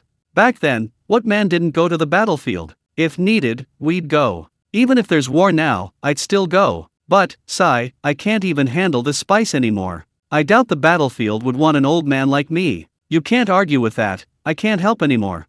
He sighed deeply, his expression utterly forlorn. The hot pot restaurant suddenly fell silent. Those who had just been shouting about the young people's world now looked like they wanted to slap themselves in the middle of the night. No, the grumpy owner suddenly stammered, at a loss for words. Old, hey, I didn't say you were old. Oh no, you. He stammered for a moment, then slammed his hand on the table in exasperation. What are you saying? What do we need you for now if we're fighting a war? We're not dead yet. It's just taking bullets. I also. Before he could finish, Yarov suddenly clapped his hands. He's crying. He. Out.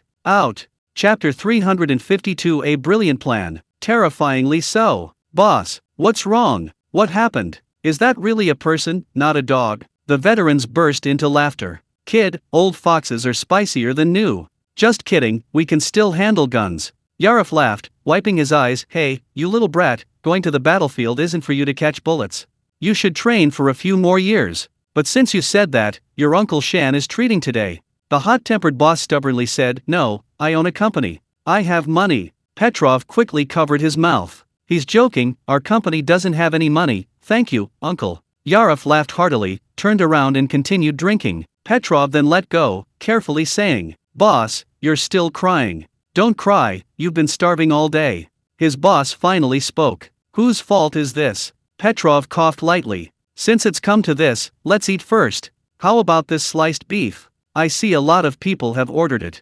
And what are bean curd sheets and dried bean curd sticks? They even have a 9-compartment hot pot here. By the way, boss, what was good to eat earlier? The boss smacked his lips, his attention quickly diverted. Those beef balls, so chewy and juicy inside. And that white, crispy thing, let me see. Oh, tripe. It gets better the more you chew. Petrov nodded, reminding him. Since someone's paying, let's eat more. Early stages of starting a business, no money. I was hoping to get a free meal, but I couldn't hold out. I won't be coming again. Just then, as they ate until their bellies were round and full, and were about to leave, looking back every few steps, Alex caught up and handed them 2 cards. The first card had the words Dacia Hot Pot Restaurant printed on it. On the back were 10 dots, one of which was already covered in ink. What's this? Petrov turned it over and over, unable to understand. It's a membership card. Alex explained. Our promotion, eat 10 times, get 1 free meal. Just take this card, but be careful, both the card and the ink have anti-counterfeiting features, don't lose them.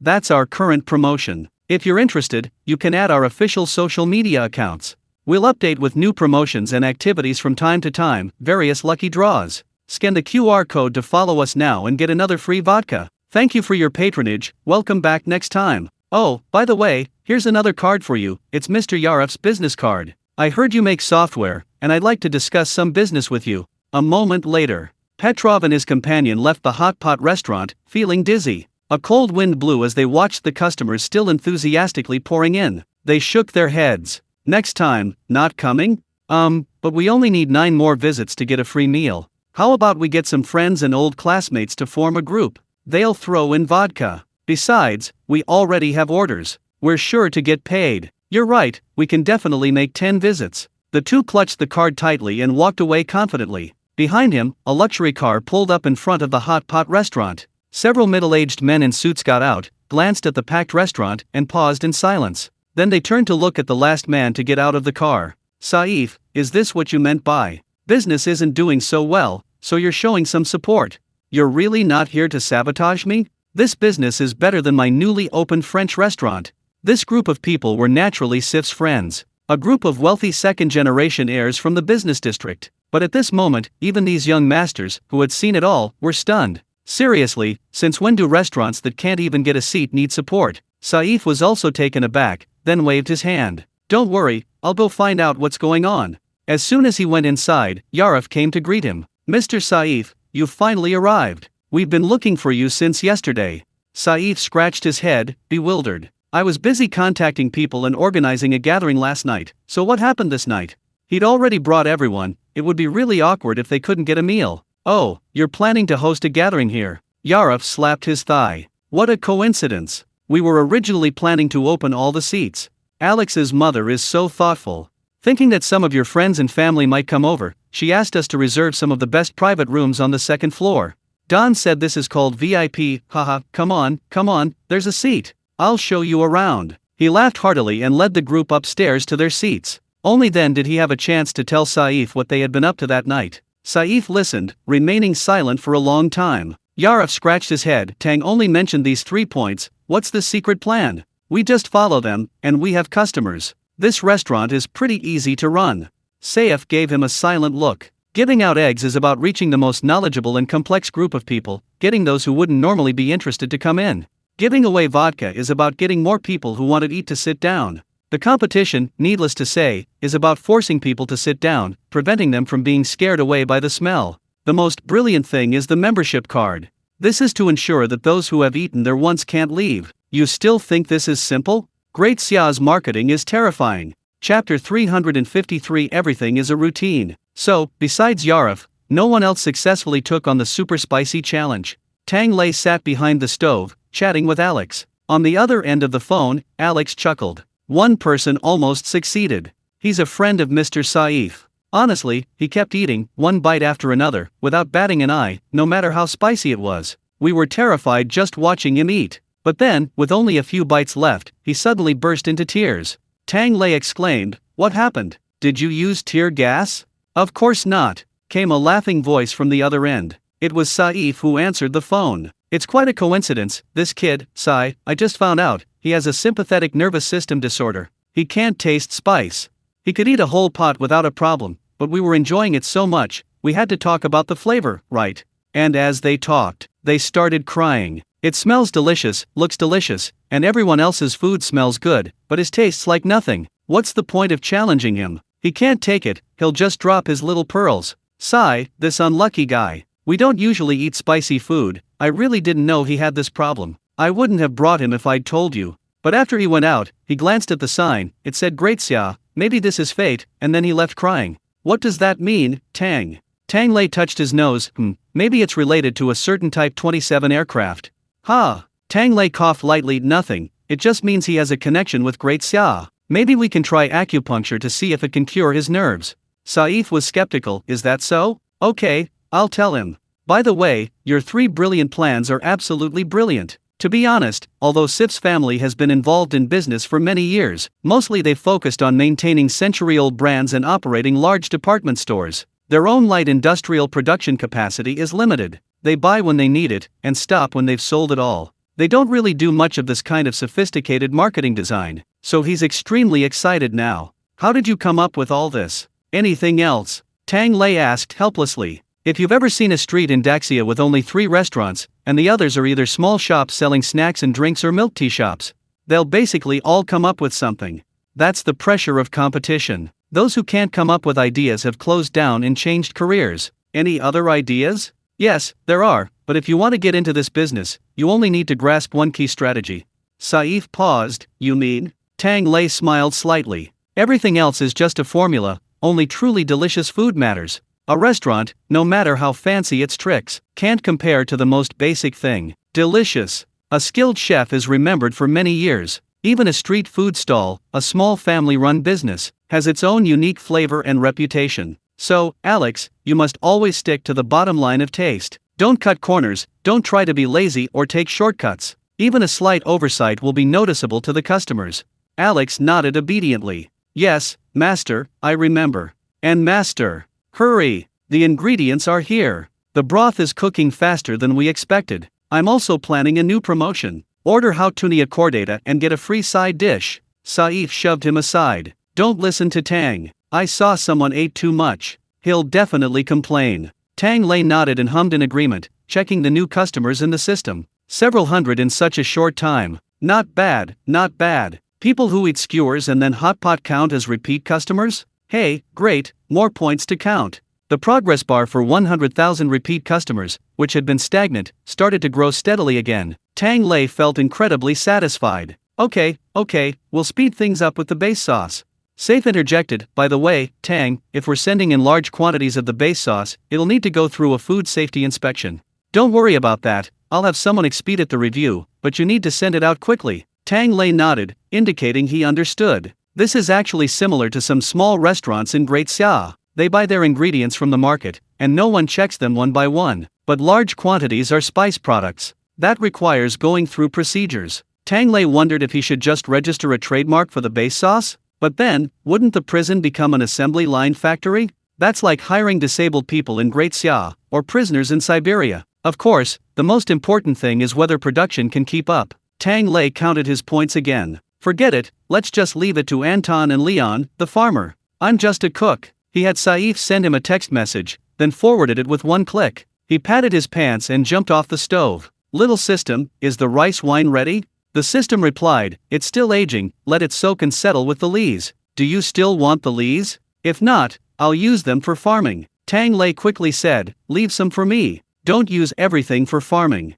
I'll think about how to eat it later. I need to make a big feast for old Bawan. Speaking of which, old Bawan's mentality had calmed down a lot after drinking last time, and he no longer said things like he was too young to date. He just occasionally looked suspiciously at everyone who spoke to Yelena with a kitchen knife. Tang Lei was preparing. Once these jars of wine were ready, he would go all out. A brave showdown. Old man Bavan, bound by his influence, probably couldn't say anything. After arranging everything, Tang Lei rolled up his sleeves. He brought out large bags of flour and mixed grains. There were mung beans, corn, millet, soybeans, and more. He mixed them in the correct proportions and put them in a high-speed blender to grind them into grain powder. He made several large bags, weighed them in his hand, and clapped his hands. Almost done. Let's go summon the pastry team. Today, I'll teach them how to make a snack that they can rely on to make a living. Jianbing Qiwazi. Chapter 354 Yo-Yo. Check it out. Jianbing Qiwazi, a classic snack even if you've never eaten it. You've definitely heard of it, the phrase, come on, one set.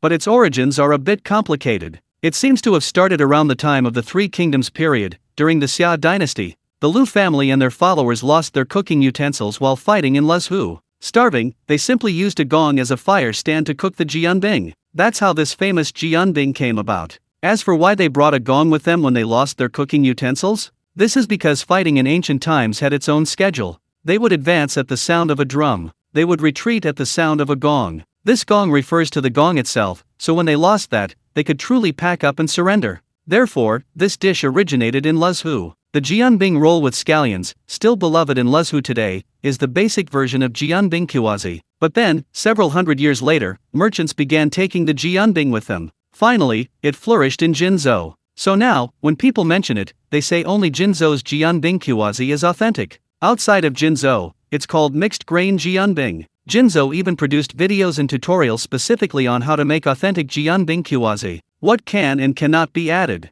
So, Jinzhou ultimately became the orthodox version. It's like mentioning the Tang dynasty, everyone knows Xian, but nobody knows that the name Tang actually originated from Jinzhou. There's no other way, the basic standard is still to become the biggest and strongest. But I digress, let's get back to jianbing kiwazi. Jinzhou's jianbing kiwazi uses mung beans as the main ingredient in its batter. The aroma of mung bean flour has a slightly savory flavor, making it unique, but getting it right is not easy. If the batter isn't thick enough, it easily develops a beany taste. Therefore, those outside of Jinzhou who don't have a recipe will combine it with mixed grain jianbing from Luzhu. Several types of beans were mixed together with millet, making the batter more even. The finished product was a beautiful yellow color, like rice paper. Even without adding anything, the aroma alone was sweet and fragrant. Tang Lei first prepared all the mixed grain flour. Then, Ivan, obsessed with the art of making pastries, arrived with his group of 200 prisoners. Tang Lei had each of them take 2 large bowls, one for scooping out flour and the other for holding water.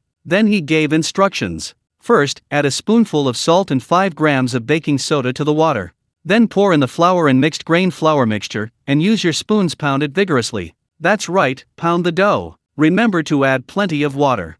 The batter, of course, wasn't meant to be kneaded into a solid, non-sticky dough. It needed to be stirred into a thin, flowing, viscous porridge-like consistency. Then, use a spoon to pound out any air bubbles to prevent holes from forming when spreading it. The prisoners completed this simple task quickly. Soon, Ivan had inspected everyone's work. After confirming there were no problems, Tang Lei had them line up again. Now come up here, wash the bowl of grains, and get some flour and eggs again. We're going to make one first. The soul of jianbing kiwazi. Thin and crispy. This was truly the soul. Its proper name is also kiwazi, which is the other half of jianbing kiwazi's name. In some parts of Jinzhou, they also use the same name as yushao, fried dough sticks, but regardless of the type, there's one unified requirement. It must be crispy, caramelized, and bursting with flavor with every bite. The ingredients are simple. Flour and eggs, kneaded into a dough, rolled into a thin rectangular sheet. Make a vertical cut down the middle, then deep fry it until golden brown and puffed up with large and small bubbles. In some northern regions, this is also called baked leaves. If you add some sesame seeds when kneading the dough, it's incredibly fragrant even when eaten dry, perfect for showing off all night while watching the Spring Festival Gala. While Tang Lei was making it, he didn't forget to sneak a few bites of his freshly baked treat with Xiao Ya. However, the kitchen clearly didn't have enough pots for all 200 prisoners to ferry. So Tang Lei only set up 5 large pots, with one person overseeing the heat. When it was time, he had them help scoop it out and carry it to the next hall. Of course, those 200 large ovens couldn't be crammed into the dining hall. They were all set up in the newly repaired dining hall of Maxim's, which hadn't yet been furnished with tables and chairs. Tang Lei explained as he directed the prisoners to move them. Today, the main goal is to give you a general overview of this craft. So, you won't need to handle the dough preparation or frying. The main thing is that it needs to be eaten quickly after frying, otherwise it will become soggy. Tang Lei was worried that if they had to do the whole process themselves, they wouldn't be able to finish it by the time Xiao Ye finished a whole batch. After this, I'll hold small group classes, about 10 people at a time, so you can learn the whole process. You'll have opportunities to come more often, so don't be nervous today. Ivan, the leader, scratched his head, quite confidently. Not many times. Today is enough. This stuff can't be as difficult as my pastry making, right? Tang Lei smiled slightly. Technically, no, but if you want to be able to set up a stall, hee. You'll see when you try it later. With that, he led the group to their spot. The prisoners looked at the numerous stoves on the ground and let out a low gasp of amazement. Then they were each assigned one and given their materials. The stove was already filled with charcoal, and a small basin of water and several brush bottles hung nearby. Even a shovel? The bricklayer who had been laying bricks into the wall happily grabbed a shovel. "Hey, I know this one. Old buddy, aren't you the one who shovels plaster? You're here to eat too." Another prisoner curiously picked up a small, T-shaped wooden object. "What's this, Tang?" "This is called a bamboo dragonfly," Tang Lei said. "Not the flying kind, don't stick it on your head. It's a rake. Place the flat top of the T against the surface of the grill you're working on. This surface, you can call it a griddle or a pot, anyway, it's a slightly bulging shape, see? Now, everyone, pick up the cotton cloth next to you, put a little oil on it, and wipe your griddle clean," Tang Lei said as he worked. This is a small detail for a beginner street vendor. When business is slow, the griddle will become stiff and sticky if left dry for too long. Applying a little oil to it will make a big difference. Then, take your spoon and scoop a spoonful of batter into the center, like this. Pay attention, here comes the first tricky part. Take out your bamboo dragonfly, bamboo tongs, that you've been soaking in water. Make sure it's always clean. Rinse it in water after each use to keep it smooth. Now, look at me, place the bamboo dragonfly flat in the middle of the batter, push the T-handle, spin, spin, spin it big. Open your hands. Don't be afraid to move. The downward tilt of the griddle will cause your batter to flow naturally in all directions. Wait. The next moment, several screams rang out. Wow, it flew out. Chapter 355. Let's start with spreading it all out. It flew away? What flew away? The prisoners nearby hurriedly peered over. They saw several people staring in disbelief, holding bamboo dragonflies. The batter was all over their hands, the bamboo dragonflies, their clothes, but not on the pan. This, didn't I say to use force? Tang Lei saw it too, and sighed in exasperation. I told you to spin it in big circles, not fast circles. Stop, turn off the heat, wipe it clean, and start again. Don't just wipe the pan, wipe me too. The prisoner next to him screamed. You splashed batter in my eye. I'm blind. Tang Lei, okay. This is one of the dangers of 200 novices making pancakes at the same time. He walked around and, unsurprisingly, found the same thing. The first round of pancakes either flew away or cooked before they were even spread out, leaving the prisoners holding their pancakes, dumbfounded. There were still air bubbles left, and when the pancake was covered, it was riddled with large holes. Tang Lei couldn't bear to look. These holes are bigger than the ones on your underwear. The prisoner blushed. No, mine are bigger than this. Sigh, men, the friction back and forth. Tang Lei sighed deeply, not wanting to pay attention to his obsession with the size. Make the batter again and again. After countless mishaps, and most people ending up with their own or others' batter smeared on their faces and bodies, finally, the pancakes weren't so ridiculously bad. Not ridiculously bad meant the batter hadn't escaped. As for the thickness and the holes, we'll see. Tang Lei felt he shouldn't be so harsh on these novices, so he began the next round of instruction.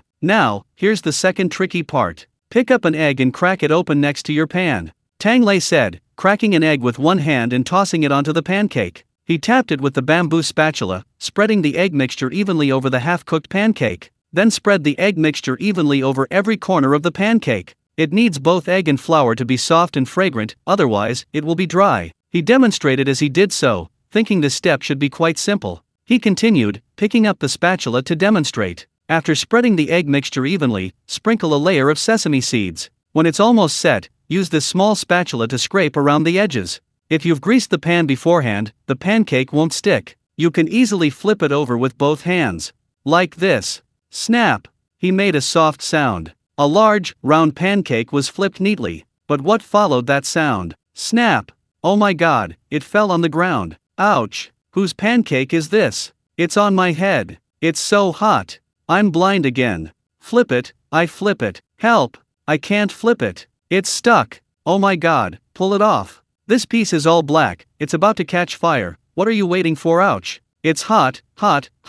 Amidst the panicked screams, Tang Lei rubbed his temples again, and had to raise his megaphone, taking a deep breath. Quiet! Put out the fire first. With that, he swiftly grabbed a bucket of water. First, he poured water on the smoking, about to catch fire pancake. No, I just don't understand. Tang Lei stared at the charred lump, feeling utterly bewildered. How can a pancake catch fire? Tang Lei opened the oven door again and stared in disbelief at the long, blazing tongue of flame that suddenly shot out. This is a flatbread oven, not a fire pit. The prisoner scratched his head in exasperation. Occupational hazard kicking in. I used to work in the morgue, actually, managing the stoves, haha. Tang Lei, so, you're in here because you burned someone to death? Prisoner, no, it was so cold back then. In the middle of the night, I was freezing and turned on the stove, threw in a bottle of vodka, and accidentally blew it up. It caused the boss a lot of damage. I couldn't afford to pay for it, so I came in, haha. Tang Lei's expression instantly turned serious. Holy crap.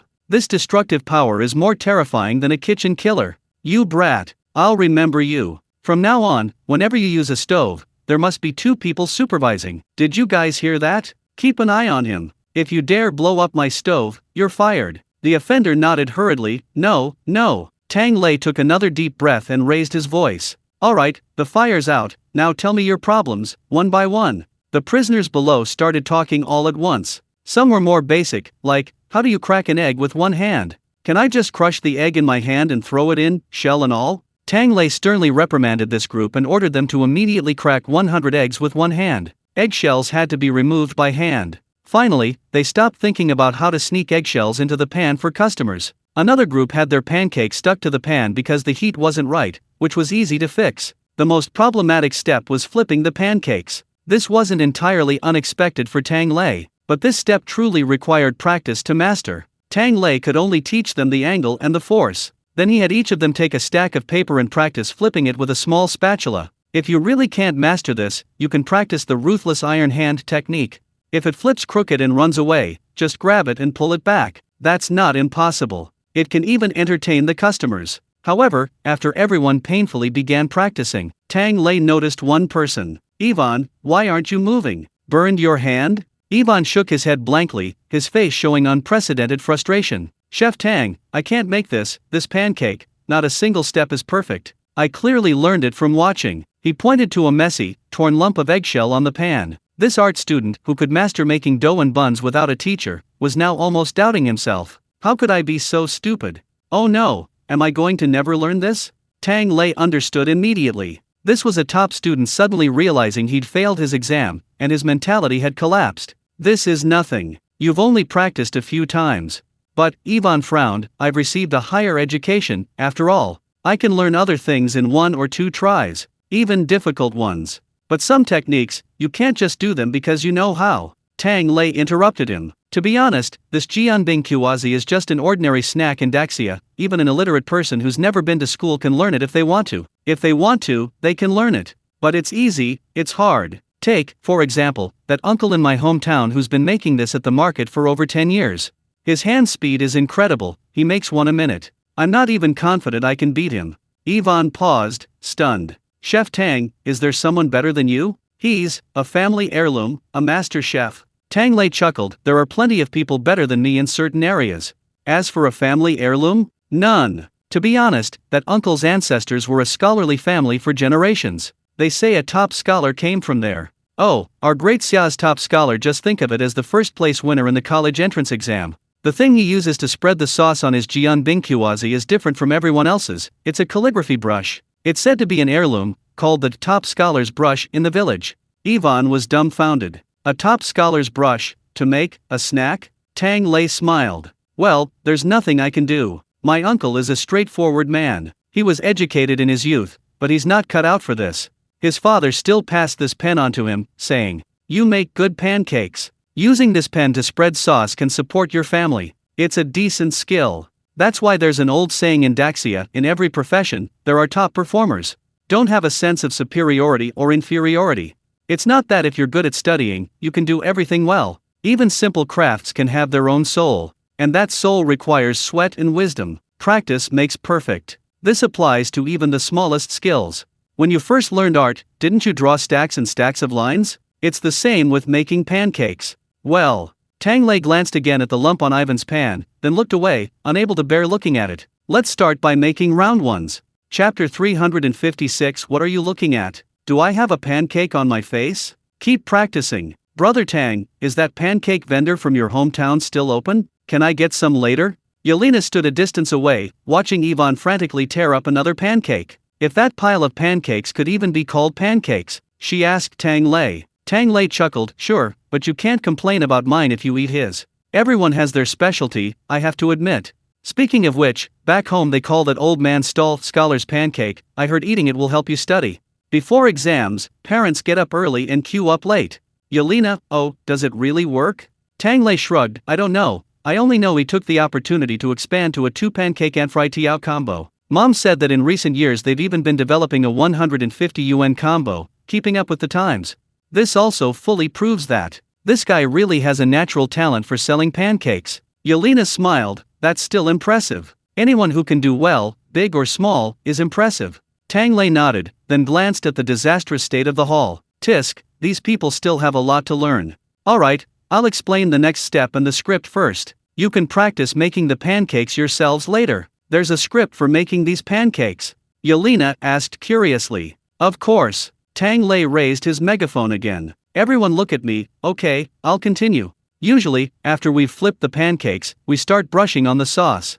He took out a large jar of brown sauce and demonstrated. I made a universal sauce here, using sweet bean sauce, bean paste, peanut butter, soy sauce, and a little oil to loosen it. That way it's flavorful and not too sticky. Listen up, everyone. At this point, you need to start asking the customers. What kind of sauce do you want? Do you like spicy food? Want some scallions, cilantro, and a sausage? The prisoners followed suit. Scallions, cilantro, and what else? Basically, want one. Right. Tang Lei snapped his fingers. Speak clearly and confidently. Always remember you're here to serve, not to sulk.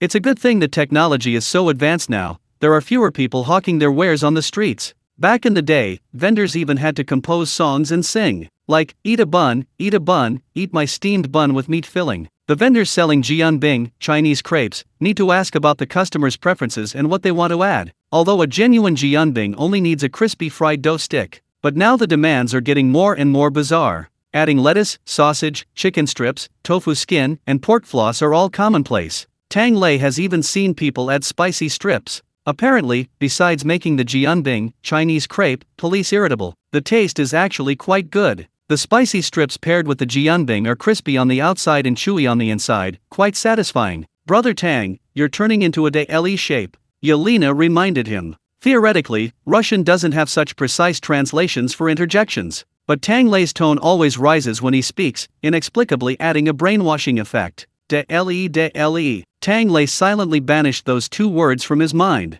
Ahem, anyway, remember, when you're hawking your wares, it's best to give customers a few options to choose from, instead of just asking if they want extra toppings. For a large portion of customers who have difficulty making choices, they'll tend to favor the first option offered, but whatever they choose is always better than nothing. This is a psychological phenomenon, but now it's basically written into the training manuals for snack vendors. Okay, now my sauce is spread evenly, and the toppings are all in the middle. Next, I'll fold this pancake like folding a blanket. The prisoners below breathed a small sigh of relief. Oh, we know how to do that. This is our first lesson in prison. Tang Lei paused, realizing it was true. Most prisons implement military-style management, and the first lesson is tidying up, folding blankets. Of course, not every country has the perfect tofu block of blankets like in Great Xia. Okay, now we've reached the final step. After stacking them, use a spatula to cut them in half. Because these fried crispy pieces will soften if left inside, cutting them will prolong the texture. Just stack them together like this, and you can hand them to the customer.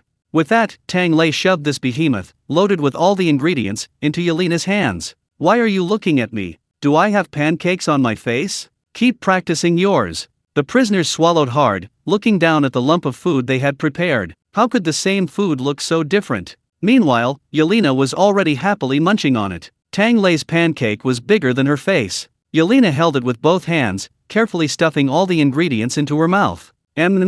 Crunch, crunch. The pancake with egg was slightly crispy on the outside, but not the dry, prickly kind. It was soft and fragrant. Needless to say, the ingredients inside were plentiful. It included meat, leafy greens, and crispy fried dough sticks, a mix of meat and vegetables, soft and crunchy. One bite was satisfying. Yelena puffed out her cheeks, stuffing her mouth full, her eyes crinkling with delight. Brother Tang, I think this is a bit like a sandwich, but tastier. The texture of the outer shell is more interesting, and the inside is flavorful too. Tang Lei nodded. That's the good thing about the sauce. And it's only fragrant when it's fresh out of the oven and hot.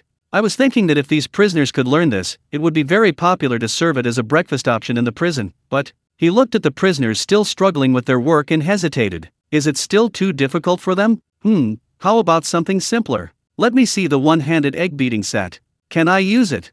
Chapter 357, What's the temperature? Good question, homework now. Upon hearing Tang Lei's words, the prisoners, still diligently cracking eggs, beamed with joy. "Chef Tang, the eggs are here. Enough, no need to crack them anymore." Cracking the eggs was nothing. Picking out the shells was truly agonizing. These things are slippery and look harmless, but they slip right away with the tongs. If Tang Lei hadn't been watching, these burly men would have been so impatient they'd smashed the pot. Tang Lei looked at their bowl of half-cracked eggs with a sigh. "Is that all? Keep practicing." Saying this, he grabbed 2 eggs with one hand and tapped them back and forth. 2 perfectly round yolks slid out and he placed them in a cup. Then Tang Lei shook the cup and sighed. "Besides Jianbing Kuazi, Chinese crepe, let me teach you another simple one. See which one you can learn.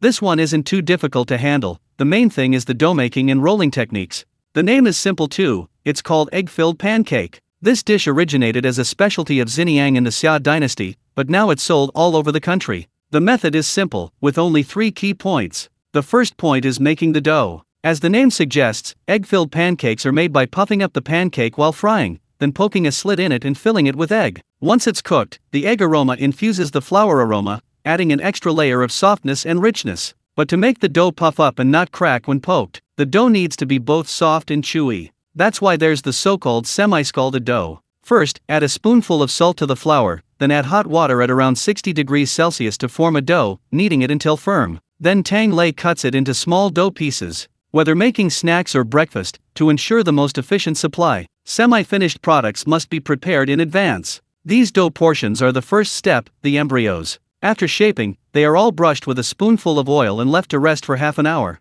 Then comes the second problem, how to fill a raw egg without it leaking. Simply put, this requires making the dough into a pocket, with gaps in the middle and no leaks on the 4 sides. This requires a common layering method in pastry making, brushing with oil. After the dough portions had rested, Tang Lei took out a few to demonstrate to the prisoners. Then he rolled one out flat and spread a spoonful of thick lard in the middle. Next, he lifted the top and bottom edges and folded it over using the same folding technique as folding a quilt. Leaving the 2 unfolded edges untouched by oil, he rolled them out flat, pressed them firmly, and then folded them in half again. After these 2 quick steps, the finished product looked about 80 to 90% like a tofu-shaped quilt. Tang Lei explained while folding the dough. These semi-finished products are put in boxes. When guests come, we just take them out and roll them out a few times in front of them. They become rectangular pancakes. In recent years, some people also make ovals. Use your skills, just make sure they don't leak. Once rolled out, they can be put in the pan. Tang Lei removed the slightly raised griddle from his oven, replacing it with a flat one, and poured a layer of oil on it.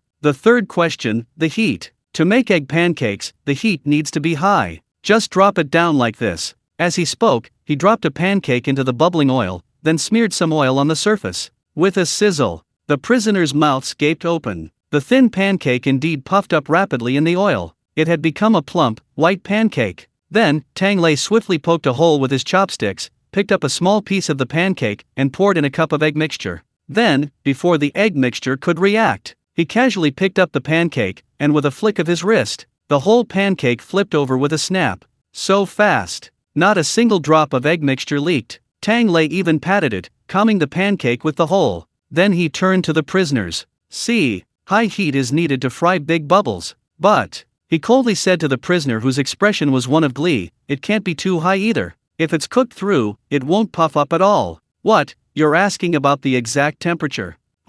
That's a good question. Consider it your homework for this lesson." Seeing the prisoners starting to think diligently, Tang Lei nodded mysteriously. "I hope I'll receive your answers next class. That way, he can collect the data and write it down for the next batch of prisoners." "Alright, that's it for the 2 types I taught today." With that, Tang Lei opened the stove. The filled egg pancakes were put back into the stove, standing upright against the wall, and baked for a while. He added lettuce and sausage and handed it to Xiao Ya. As for not adding anything to the egg pancakes, it doesn't matter, anyway, except for the Tujia-style savory pancakes sold chopped up, there's no pancake that can't have sausage. Anyway, Xiao Ya looked quite pleased with it and had no objections. Tang Lei made one for himself and glanced at the time. "Alright, it's almost time to prepare dinner, so this class is over. Let me see your results."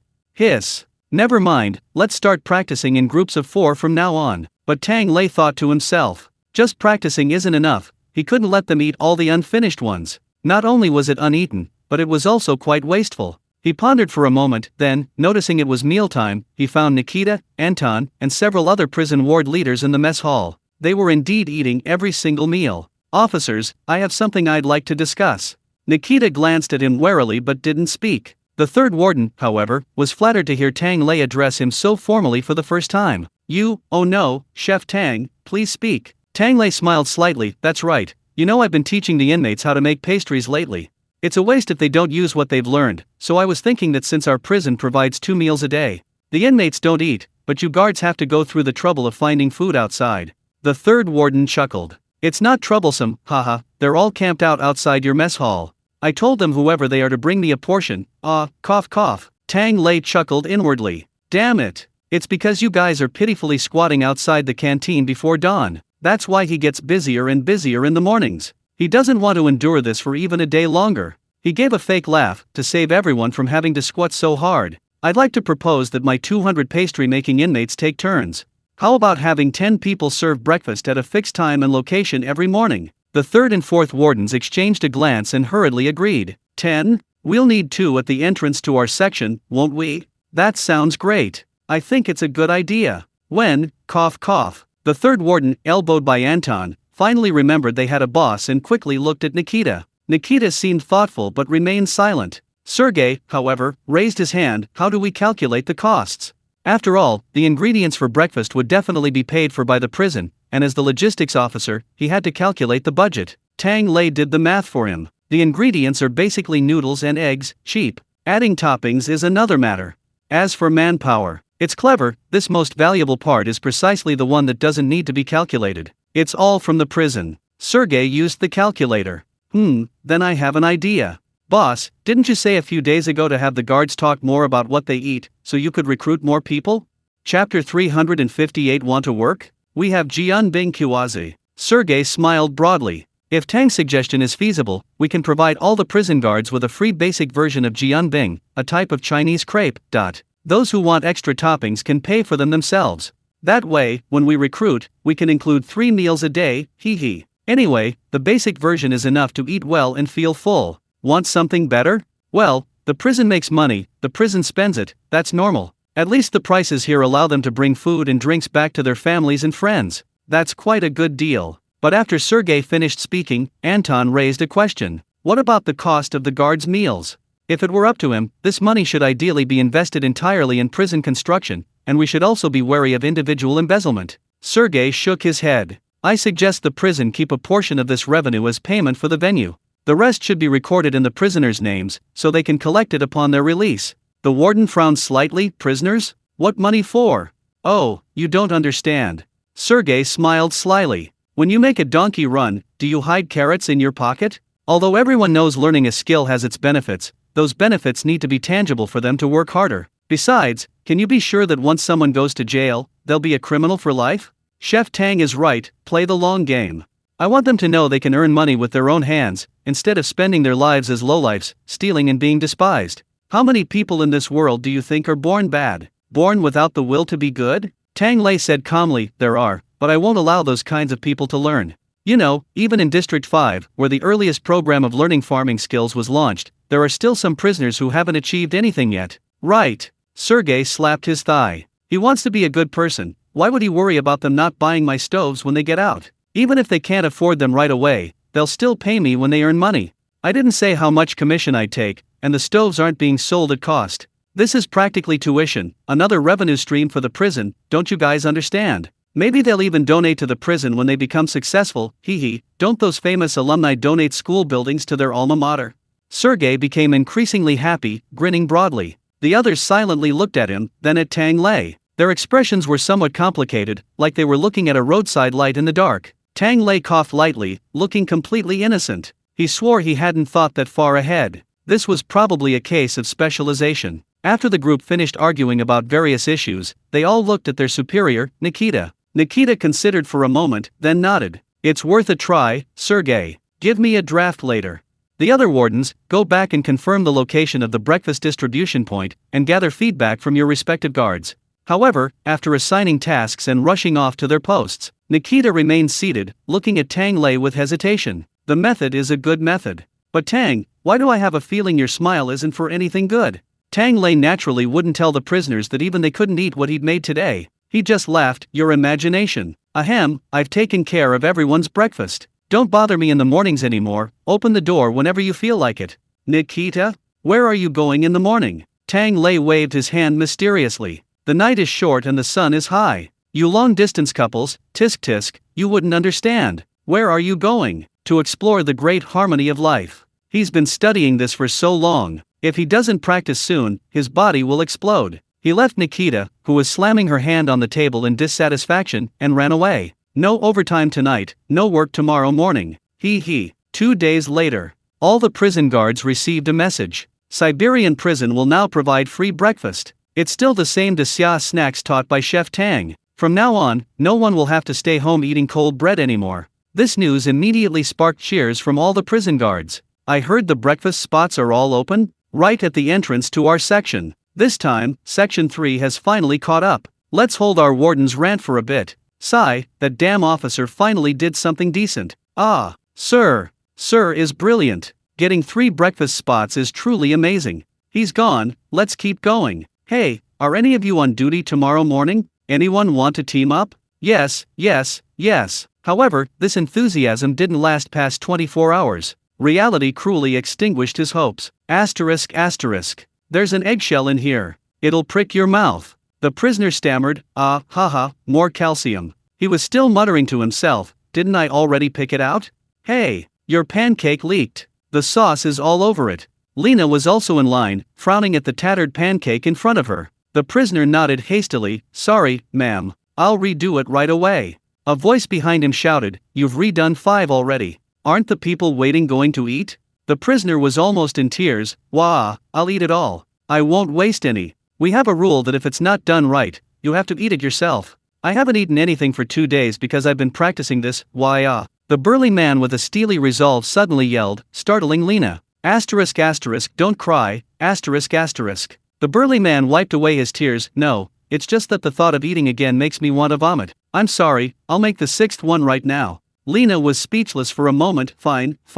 Considering how many patients and prisoners she bruised when she was learning acupuncture. It's rotten, just give it to me. Sigh. After all, we all started as noobs, but, Lena looked at her hands covered in sauce and said painfully, give it to me. Practice properly. Otherwise, I'll kill you next time. Okay, I'll definitely do it next time. The same conversation took place in a corner of the Siberian prison. At this moment, everyone noticed a problem. Even Tang Lei's method, the one Tang Lei taught her. This doesn't taste like Chef Tang's at all. Chapter 359. Are you hungry? I'm starving. To the questions raised by the prison guards, Ivan used a vivid analogy. Sir, you know what? During our art exams, our drawing boards were all open and very close together, and the questions were the same. Guess why those who didn't pass didn't copy mine? The guards scratched their heads. Yeah, isn't that easy to cheat on?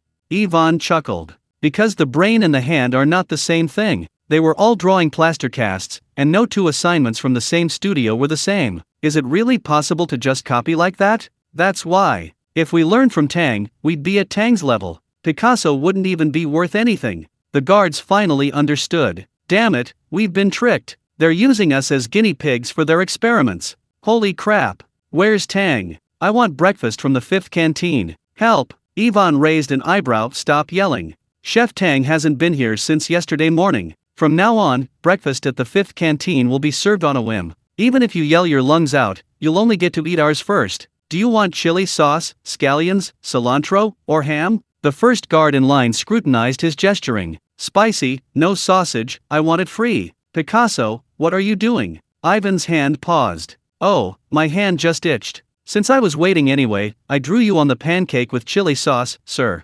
Guard. He looked at it a few more times, recognizing his own high nose and hairline in the abstract lines of chili sauce. You have to admit, art students are different. They really nailed the character's features. He frowned. More hair? I'm not that bald. All right. You're right. Ivan readily agreed and gave him a hair transplant. The moment he was satisfied, he quickly tossed on some scallions, peanuts, vegetables, and crispy fried dough sticks, then rolled it up. A little talent, wishing you a good day. If it's alright, please give me a good review, Ivan added. This is also Chef Tang's new rule, regularly reviewing the positive review rate of each pancake stall. Those that don't meet the standard can only eat the pancakes they make themselves. Even though he learned relatively quickly, he had already eaten several pancakes. If he didn't come up with something fancy, he wouldn't be able to keep up. The prison guard's lips twitched, considering that his own impressively thick hair was wrapped inside the pancake. Okay, but the pancake is still a bit hard, keep trying. Yes, sir.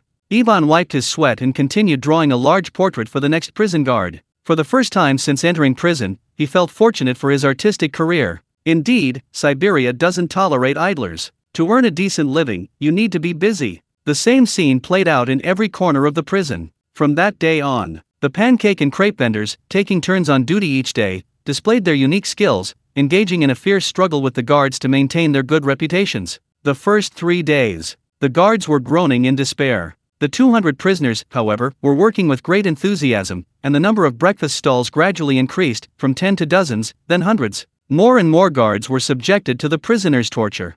5 days later, the guards' complaints gradually decreased. Some prisoners' stalls even formed relatively long lines, filled with grumbling and complaints. Several more days passed. Finally, someone tentatively pulled out a bill. Give me an extra sausage to try. Sure. The culprit who made the move at this stall was none other than the bricklayer who had bricked his unpaid boss into the wall. He looked at the chubby officer in front of him and excitedly pointed to the small sign in front of the stall. We don't accept cash. Just scan the code to transfer and note my stall number. Since you're the first customer to add food today, I'll give you an extra egg. It's on me. Don't worry, I can crack 2 eggs with one hand now without getting any shells. The man took a steaming hot jianbingqiazi, Chinese crepe, took a big bite, and squinted his eyes with delight. You did a really good job. You learn very quickly. The bricklayer chuckled, mainly because I used to handle shovels a lot, so it feels very familiar now. Thank you for your recognition, sir. If you like it, please recommend me to your friends. As you know, we now have a performance evaluation system. The chubby officer nodded thoughtfully. I heard, it's based on the positive review rate, right? Yes, the bricklayer nodded. A high positive review rate means you're quite skilled, and you can choose to attend Chef Tang's advanced class.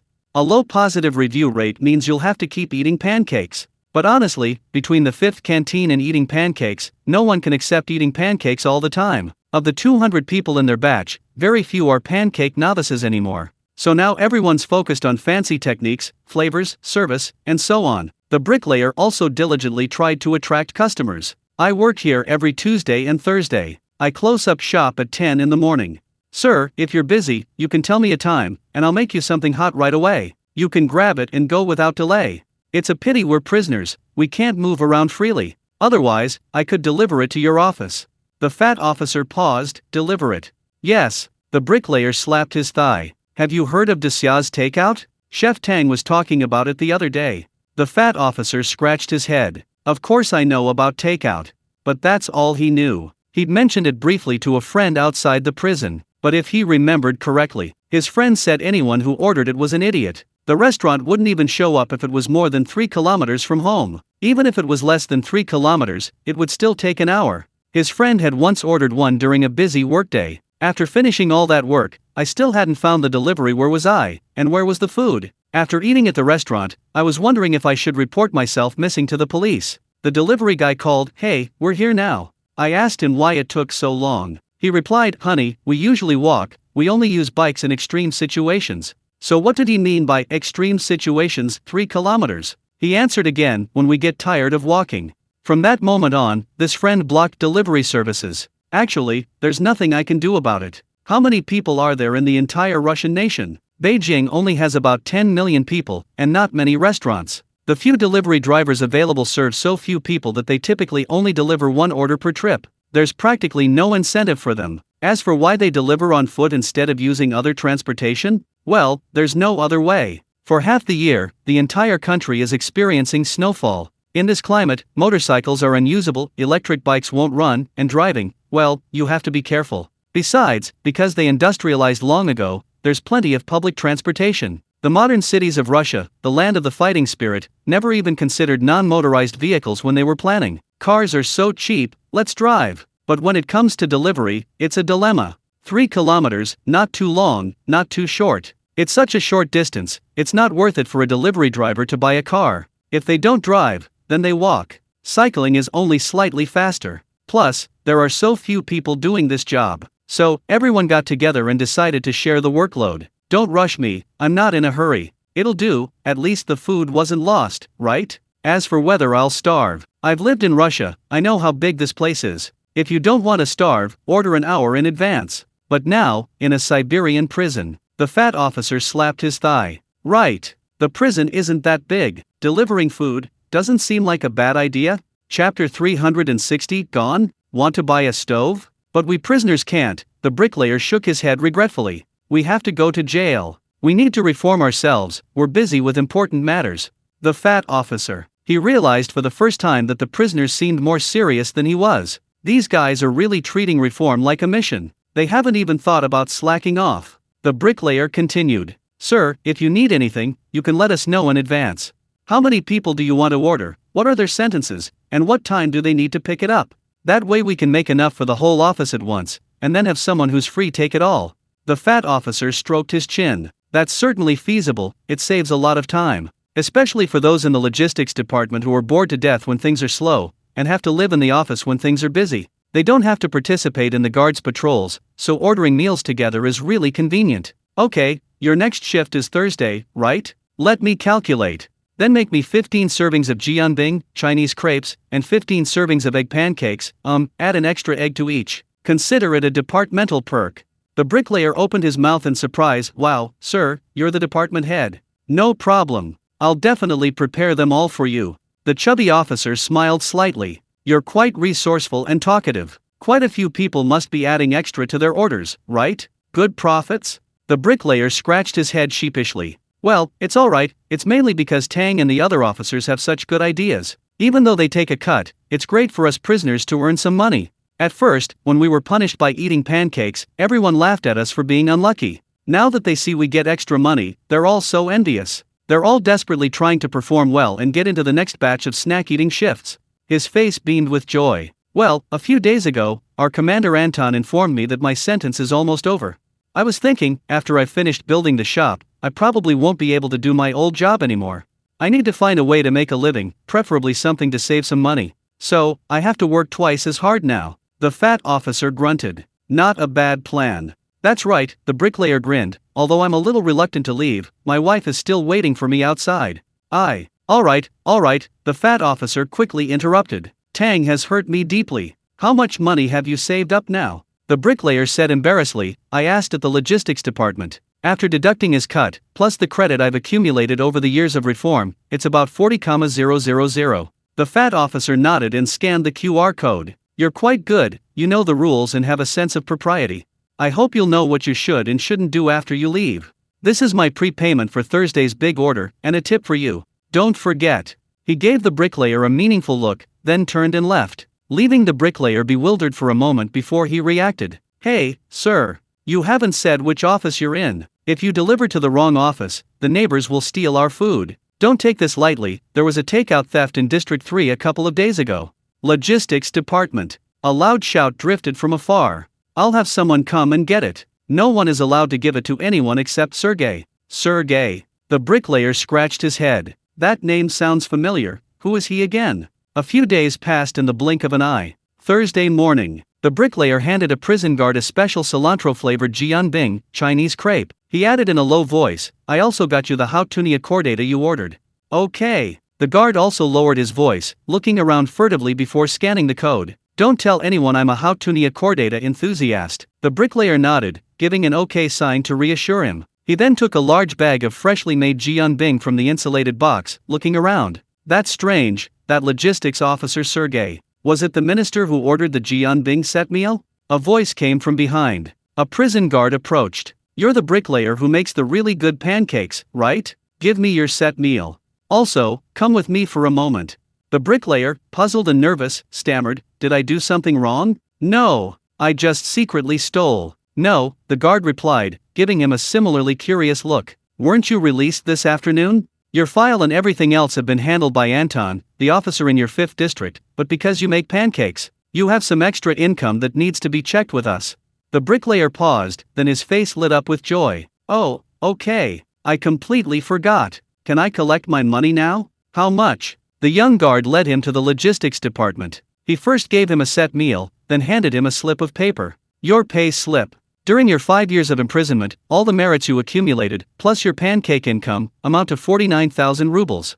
So much. the bricklayer exclaimed excitedly. This money was roughly equivalent to a month's wages he earned working outside, but this was prison. He was already quite content with food, drink, and being able to take something with him. Calm down, sir. The logistics department guard smiled faintly. You can take the money now. But we have one more question. Do you want to buy our prison special edition pancake grill? The bricklayer was stunned. Really? He asked excitedly. How much? I'll buy it. The guard smiled. Not expensive, just right, 50,000. Chapter 361. Paying the full price for the huge furnace, what an elite. 50,000? The bricklayer was stunned. Yes, don't worry, we support ES. The prison guard said with a smile. The bricklayer hesitated. 50,000 meant that if he wanted the stove, he wouldn't be able to take a single kopeck with him, and he'd have to pay extra. Going out penniless like this, what if something happened to him outside? The risk would be huge. Besides, going to see his wife after 5 years in prison, penniless and in debt. What kind of situation is this? Sigh. The prison guard said. Think about it, this stove is custom made for our prison. If you keep making it outside, it'll take a long time to get your business going. But if you buy it now, you can set up a stall and start cooking anywhere right away. I forgot to mention, we'll provide technical upgrades after you buy it. If Chef Tang has any new custom-made kitchenware later, we'll let you know. He glanced at the bricklayer's shaky expression and dropped the final bombshell. Oh, and if you buy it now, you'll also get a free charcoal stove and a name engraving service. From now on, this stove is yours alone. Only this morning. The bricklayer. He couldn't hesitate any longer and hurriedly said, I'll buy it. Could you engrave my wife's and my names on it? When you get out, you can't go empty-handed, hee. The prison guard chuckled. I understand. He didn't think that asking a prisoner to bring a gift upon release was such an outrageous request. After all, this guy's from District 5. Everyone knows that in District 5, as long as you don't slack off and work hard, you can take something with you. That alone makes many prisoners in other districts insanely envious. The guard smiled faintly. Here's paper and pen. Write down your wife's name and your own, and I'll add a heart. Thank you so much, sir. The bricklayer excitedly took the pen. And this 1,000 rubles I owe. Wait a minute, the guard turned and went to the computer, raising an eyebrow. Oh, I forgot. So you have a tip from a customer, exactly 1,000. Congratulations, sir, your work has been recognized by the customer. Looks like you can buy our big furnace outright on the day you're released. You can be called a prison elite. The bricklayer was stunned. Tip? He suddenly remembered the fat officer who had ordered 30 meals. It's him. That Sergey is.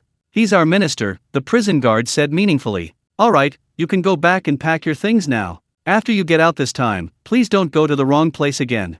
The bricklayer stood there stunned for a long time, his eyes reddening. No more. 5 years ago, my boss withheld my salary for 6 months, and my child died from a high fever. If all bosses in the world were like Commander Sergey, I would never have bricked him up. He solemnly made the sign of the cross towards the logistics department. I didn't have a choice before. From now on, I want to be a good person. The bricklayer's figure disappeared at the end of the corridor. The young logistics department prison guard sighed, stood up, and pushed open another door. Sir, the bricklayer you instructed has gone back to pack up. But I don't understand, since you gave him a tip beforehand, why didn't you let me tell him the first time? The chubby logistics manager took a sip of his milk tea and said leisurely, what comes too easily is hard to cherish. I just wanted to see him, and all the other prisoners learning their trade from Tang. Do they just want to finish their sentences and go back to their old ways, or do they genuinely want to become good people again? Our logistics department, ostensibly for making money, is still essentially in the prison. Supervision and rehabilitation are the fundamental purposes of a prison. If he's stingy with the money and refuses to buy a stove, he probably won't stick with this craft, so there's no need to waste resources. But if he's truly committed to good, then we can at least lend him a hand. He savored the sweet aroma of the milk tea, saying contentedly, besides, you'll have to cast a long line to catch a big fish. He has the initial capital to make money, and then he'll have the opportunity to support prison construction later. It's a win-win situation. If you want to make money, you can't just squeeze the next person dry. What's Tang called again? Killing the chicken to keep warm, draining the pond to catch the fish. The young prison guard thought to himself, supporting prison construction sounds really absurd. He praised the person who was on the right track. Sir, you're truly wise and kind. Sir, can we divide our meal into smaller portions now? It won't taste good if it gets cold any longer. Distribute it, Sergey waved his hand. Don't forget when you're distributing it. Your superior hasn't eaten yet. Hey! The kind officer's roar echoed throughout the entire logistics department. Fortunately, the bricklayer, with his 800-meter-long good guy filter, couldn't hear him anymore. His oven was temporarily taken over by the logistics department for engraving. He returned to the labor camp in District 5 and quietly pulled out his last Jianbing, Chinese crepe. He handed it to Lena, the perfumer squatting in the fields tending to the cilantro. "Here, your triple cilantro flavor." "Wow!" Lena exclaimed softly, quickly stuffing it into her prison uniform. A patrolling guard glanced over, then turned away as if he hadn't seen anything. As long as this cilantro fanatic didn't slip it under another prisoner's pillow, give him something to eat, and pretend you didn't see anything. Anyway, they all knew what the bricklayer did. He made really good jianbing, and he was a good guy, often adding an egg. Seeing that it hadn't attracted attention, Lena breathed a sigh of relief. "Thank you, uncle. I can finally eat this. You said you wanted to buy your wife perfume, right? Here's a number, go get my autograph. Take any of the latest styles." The bricklayer was also quite happy. "Sure thing. But today is the last time I'll bring you pancakes. I'm getting out of prison this afternoon." I know, Lena giggled. "Don't forget to go to the 5th canteen with your aunt to get a bowl of noodles before you leave. The humane care in our 5th district is really good. Just be careful your aunt doesn't want to leave after she finishes eating." Haha, that's hard to say. A spare inmate also came over and waved to the bricklayer. "Work hard when you get out.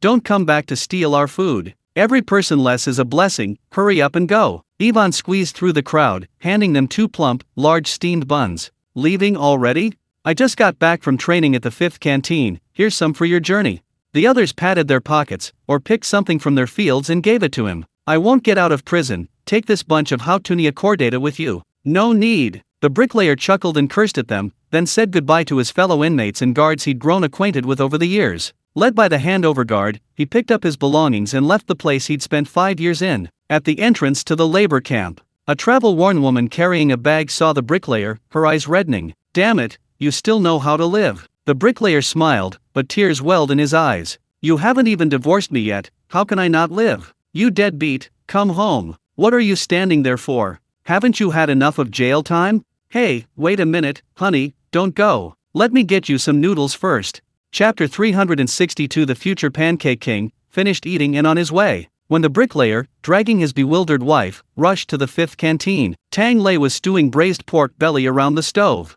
This was a shandong dish, essentially a more elaborate version of red braised pork. He used 3-layered pork belly, first frying it to render the fat, then caramelizing it with sugar, adding soy sauce, spices, and Shaoxing wine. He stewed it. He also added 2 tiger skin eggs and tiger skin green peppers. Both were first fried in oil. The eggs had a caramelized shell, and the green peppers had their pungency removed. The eggs were added first, and the green peppers were added just before it was done, simmering until it became a large pot of rich, dark soy sauce. The bricklayer smelled the aroma of the meat even before he entered the door. It even overwhelmed his wife's confusion. The couple stumbled in as if in a daze, and the bricklayer greeted them. "Chef Tang, busy?" Tang Lei glanced at him and said, Not really. He'd been doing a different kind of work in the mornings lately. "Not really busy. But not really busy. Ahem. Just a little tired." So he decided to flip through the cookbook to keep himself occupied, temporarily shifting his focus from his back to his hands. While flipping through, he came across this large meat dish that used to be used in ancestral worship. He decided to make a pot to offer to his ancestors. However, the way this meat was used in the past was quite authentic. Those who participated in the worship would tie it together with rope and offer it as a sacrifice. After the worship, they would take it back and eat it themselves. Tang Lei, of course, couldn't expect to take it back, so he ate it first as a sign of respect. Seeing the bricklayer, he remembered him too. "You're getting out of prison this afternoon, right? How many of you are having noodles?" This was also a small perk of the 5th canteen. Tang Lei used to watch Prison Break, where prisoners were given a final meal after being departed. He hadn't had the chance to cook that meal yet, so he made it a release noodles dish, which was available to everyone participating in the 5th District's Farming and Skills Training Program. The bricklayer chuckled. "2. This is my wife, and this is Chef Tang. He's the godfather of many in our 5th District." Tang Lei's hand trembled slightly when he saw the bricklayer was about the same age as his father. He quickly added a few pieces of braised pork to their bowls and made them noodles as well. "Don't do that. Eat properly, we're on our way after this." Oh, the bricklayer swallowed hard, pushing the meat towards his wife. His wife glanced at him, then stabbed off a large piece with a fork. The bricklayer hissed in pain, but held back. "Eat it." The woman rolled her eyes. "What are you being stingy about? When we get home, I'll make you." With a bite of braised pork in his mouth, the bricklayer clearly saw. His wife's pupils contracted. Then her mouth began to chew rapidly. Not a single drop of oil spilled. The bricklayer, is it good? Now you know how much I love you. His wife exclaimed in shock at the same moment. You eat this in prison. Well, not really, Tang Lei said, passing by and adding another tiger skin egg for them. The standard food and lodging in our prison is generally 2 meals a day, 3 dishes and a soup, 6-person bunk beds, cough. I forgot, it's not recruitment time now. Tang Lei quickly slipped away. Damn it, he let it slip, this prison doesn't recruit people. Behind him, the bricklayer's wife lowered her voice. Is what he said true? The bricklayer, of course. Our working hours are, our meal times are, and we have to go to class the rest of the time. It's all proper prison time, it's so busy. You think I'm kidding? Now I'm good at everything from washing clothes and folding blankets to beating eggs and making pancakes. And, he continued excitedly. His wife looked hesitant. Honey, can't you stay in prison, really not a little longer? Ahem, the bricklayer's throat tightened, it's all for you. I can't leave you out there alone. Yes, his wife sighed, I can't get in. Forget it, you shouldn't eat alone in there, come home with me and work. It's just our children, sigh, anyway, I can manage with 2 or 3 odd jobs now. Not much less than when you were a bricklayer. By the way, will you still be a bricklayer? We might have to move, the area has changed since what happened to you. The bricklayer interrupted his wife's worried rambling. No need, darling, I've found a new way to make a living. I even bought you a gift. I saved up in prison. Come on, let's eat first, I'll take you to see it.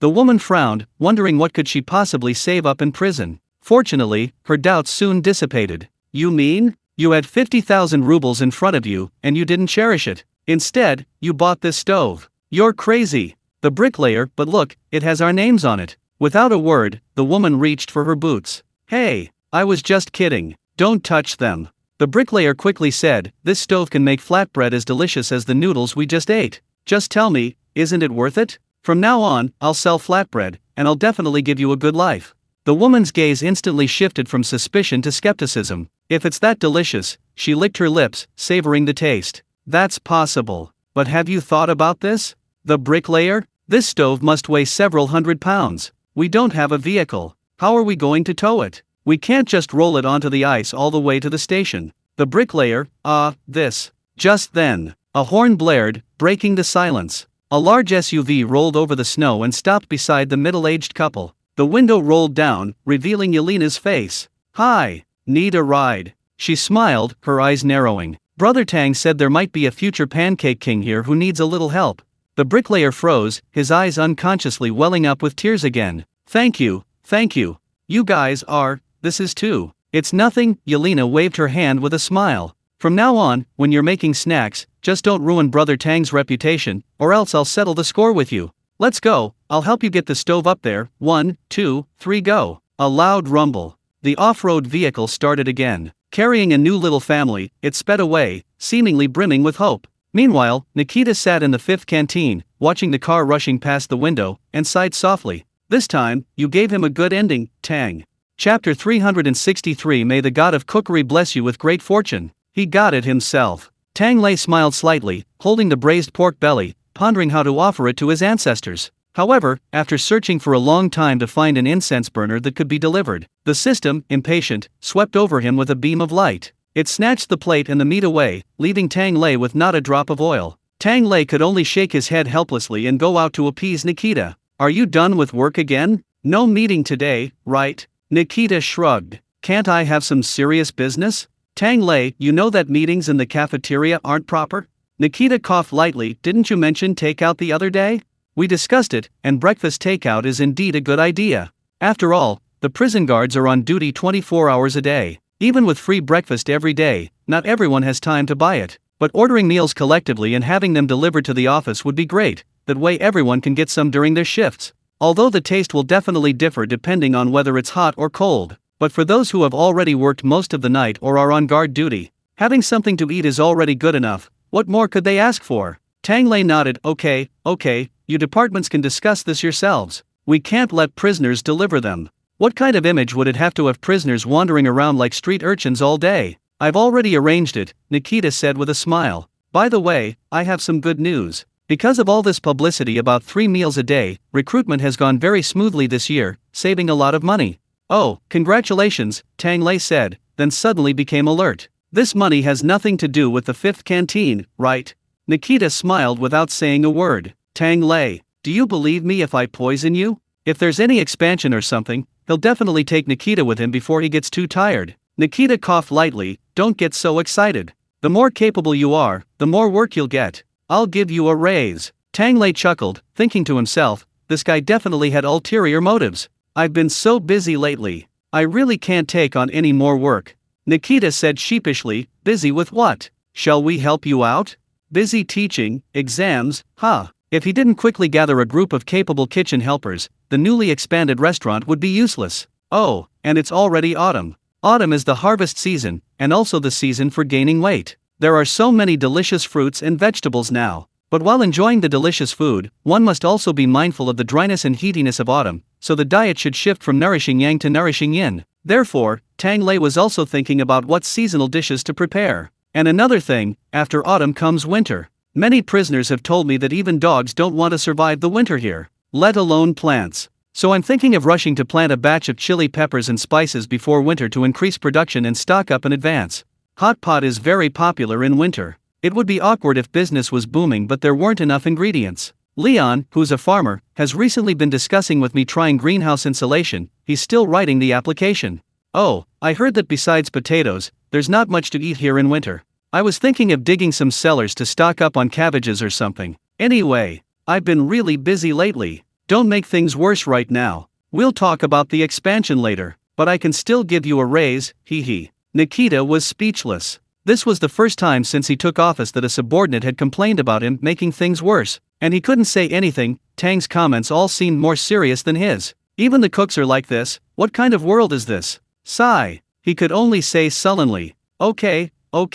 If he couldn't help, he'd pay him. Remember what we talked about last time, about inviting those rich kids to experience drug rehabilitation? I successfully caught 2. They'll be here in a couple of days. They'll all be sent to District 5. Tang Lei's eyes lit up. That's a good idea. A fat sheep worth 10 million, huh? Don't worry, they'll be sent to the 5th canteen during mealtimes. Everything will be perfectly arranged. After these 2 weeks of hard work, the drug rehabilitation team made remarkable progress. Except for one who couldn't take it anymore and attempted to escape, only to be shot on the spot. The rest have all turned over a new leaf. As for the negative effects of becoming a little more timid, a little more neurotic, or showing signs of depression, anyway, it doesn't affect others, so it's negligible. After reviewing their symptoms, Tang Lei summarized them as having too little work and being bored. After saying that, the group stopped being depressed. This made Tang Lei sigh. Indeed, exercise is the best cure for everything. I'm sure the new fat sheep will also work hard to quit drugs. After Nikita left,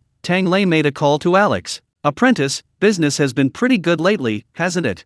With the double boost from the hot pot restaurant and the Jianbing, Chinese crepe, business, his system points had skyrocketed by tens of thousands. The progress bar of 100,000 points had passed more than halfway in the blink of an eye, much faster than before in prison. Alex's voice was also beaming with joy. Yes, master. Our shop is doing better and better now. We're almost at our capacity. You don't know, do you? A few days ago, quite a few soldiers came to patronize our shop. They said it tasted great as soon as they tasted it, and they even asked where I was from, whether I learned the cooking from the great Xia people. I thought I should make you proud, master. So I just said I learned it in the Siberian prison. I thought they'd be a little wary of prisons, but guess what? They said, no wonder. I found out that the roommate next door to their comrade's brother is the son of the warden of the 2nd ward of our Siberian prison. Tang Lei pieced together this long string of words and understood. Oh, so you're Commander Alexander's son. Yes. Alex said, they've all tasted your sauce in the army, and now that they're at the hot pot restaurant, I recommend the dipping sauces. They said it tasted exactly like it. They'll definitely tell their comrades to come and patronize our business. There are also a few mysterious but very wealthy guys who come often, and they tip incredibly generously. They say they're colleagues of the division commander's wife. As a result, now some people can't even get a number in line. Mr. Yarov regrets every day that the shop was too small. Tang Lei chuckled. It's alright, consider the first one a learning experience. Afterwards, Saif should be more willing to invest. I've just received some money, let's talk to Yarov and discuss opening a branch. His mission was 10 hot pot restaurants. With this successful flagship store, progress would surely be rapid. Ali happily replied, okay. After hanging up the phone, he knelt down and kowed out 3 times to Dongfang Bang Bang. His mother, passing by, was startled. Honey, what are you doing? Oh, this is what my master taught me. In Daxia, if you don't know how to express gratitude, kowtowing is the right thing to do. As he spoke, Ali clasped his hands together, beaming. May the god of cookery bless you, good fortune and prosperity. Alright, back to work. However, at the same time as his joy, from another building not far away on the same street, a roar erupted. Still not a single customer? Damn it! These tasteless bastards. What do they take me, Jaeger, for? Chapter 364 Making money in a restaurant, isn't that easy? Less than 100 meters from the hot pot restaurant was another restaurant. It was a Japanese-style restaurant 5 times the size of the hot pot restaurant. The decor was extremely luxurious, the facade resplendent in gold, its extravagance comparable to some kind of foot massage parlor in the Great Xia dynasty. However, this luxury was exposed the moment the restaurant door was pushed open. The empty hall was completely devoid of customers. Only a row of chefs and waiters stood in the middle, being berated, their faces utterly embarrassed. The one shouting the loudest was a middle-aged man. Black hair, somewhat short and stout, a large, arrogant hooked nose, he was angrily pointing and gesturing. You, and you, aren't you supposed to be a famous chef? Our Jaeger invested so much money in opening this restaurant, and this is what we've done. The head chef was also quite old, his hair graying. His expression was a mixture of embarrassment and displeasure. He said tactfully, Sir, I've looked into that hot pot restaurant next door.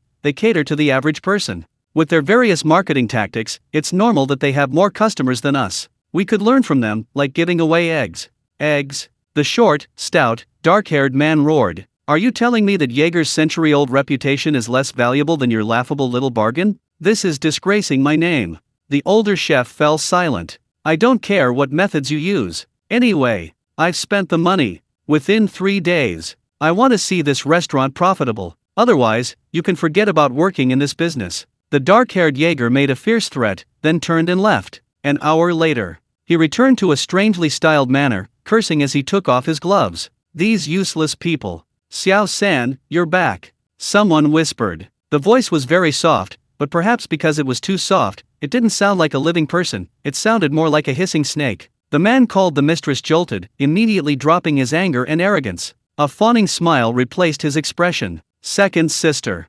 The entire hall was dark, save for the glow of an old-fashioned fireplace. He hadn't noticed her immediately. Before the fireplace sat a woman in a black dress. Her face was veiled in black, her figure slender, and she swirled a wineglass in her hand. Perhaps it was the firelight, but both the woman's eyes and the wineglass seemed to gleam with an ominous, bloodthirsty light. Hearing the man's address, Jaeger's second daughter smiled slightly. Forget it, you're different from us, you're not my brother. But I remember you applied for a large sum of money from the family to invest, promising it would bring the family several times the profit. Looks like things aren't going too well. Yasan's face fell, and he said dryly, No, we'll make progress soon. I'm getting back to work. The woman in the black dress nodded, swirled her wineglass in his hand, and said amicably, Good luck. Want some? In the dim firelight, Yasan's eyes widened in horror. The liquid in the glass was indeed thick. Blood red. Fresh. The woman smiled slightly. Ugh. Yasan's face turned ashen, and he stormed out. Only after walking a long way back to his familiar courtyard did he spit angrily. Pa, monster. Don't be so smug, Jaeger, he'll be mine sooner or later. Darling, you're finally back. A brown-haired woman came running out sweetly. Yasan nodded, regaining some dignity from her admiring gaze. But the next moment, the woman smiled sweetly again. Darling, that perfume brand I've been keeping an eye on recently announced they're releasing a new model. A wave of annoyance immediately rose in Yasan's heart. Buy. All you know is buying. Don't you know my business is in trouble right now? Get out. The woman was taken aback. Darling, didn't we get a lot more of our stock? That's the problem. Yasan was incredibly annoyed. Those young masters who used to trade drugs with me, I don't know what happened, they've all disappeared. They've vanished without a trace. Damn it. I have no idea where they went. All that stuff I bought, what are they selling to ghosts? The woman gasped, covering her mouth in surprise. All of them? They're not coming anymore? They clearly promised me. Ha! Yasan scoffed, you believe men's lies? Don't you even look in the mirror? You're past your prime now. How much charm do you have left? Tisk, I should have known, maybe they've already gotten tired of you. The woman subconsciously touched her hair. That once golden hair that represented nobility and beauty had turned brownish red with age. She pursed her lips in resentment. Then, what about our informants outside? They've also taken a lot of goods. Don't even mention it. Yasan became even more agitated at the mention of this. That damned lawyer. I gave him so much stuff. And he just died like that. All the drugs are gone. Not a single kopeck has been transferred out of his possession. I really can't understand what kind of hellish place the Siberian prison is. The woman frowned slightly upon hearing the name of the place. Yes, San continued rambling, because of him, I've lost a fortune. Otherwise, I wouldn't have had to borrow money from the family trust to cover my losses. And I had to open a rundown restaurant to cover my tracks. Damn it, the investment in the restaurant hasn't even been recouped yet. I'm telling you, Olga, if this money doesn't come through and they find out about our business, forget about your perfume and bags. We'll all be dead. Get me a solution. Olga's eyes flickered. Darling, hearing you say that, it seems like everything will be fine as long as we get the money. Finding stable, secure customers for our business won't be easy in the short term, but isn't it easy for a restaurant to collect money? Just make people love to eat there, want to eat there, and unable to live without it, right? We currently have. We do have some good stuff, don't we? Someone will recognize its value. Yes, San paused, then suddenly burst into laughter. Olga, you are truly a clever woman. Chapter 365 Autumn can't be without chestnuts. Brilliant, you're so brilliant. Yes, San laughed heartily. Olga lowered her head shyly, a smug glint in her eyes. Yes, San kissed her. I'll go think about how to subtly add a unique touch to our restaurant. That's easy, Olga said casually. Those raw materials of yours, the flowers and shells, look no different from spices. They're all cooking in the pot, who knows? Yes, San's eyes lit up, that makes sense. Darling, it wasn't for nothing that I insisted on marrying you back then. Of course, Olga chuckled, we're a match made in heaven, darling. A blurry image flashed through her mind, and she immediately snorted in disgust. Bavan, a crude and poor soldier, how could he be worthy of her? She shook her head, pulling herself out of her thoughts, and exchanged a few more sweet words with Yesan. Then she spoke cryptically. Darling, once we get through this crisis, can you come to the ball with me again? You know, if I don't show my face for a while, other men will steal your thunder. How could I bear that? Go ahead. Yes, San laughed heartily. Once I get this money back, we can still throw the ball, and invite all your girlfriends? And your latest perfume. The two exchanged a smile, both very satisfied. Alright, you rest now. I'll have someone arrange it. Yes, San said, then suddenly remembered something. By the way, how's your daughter? Didn't you say you were going to send her over?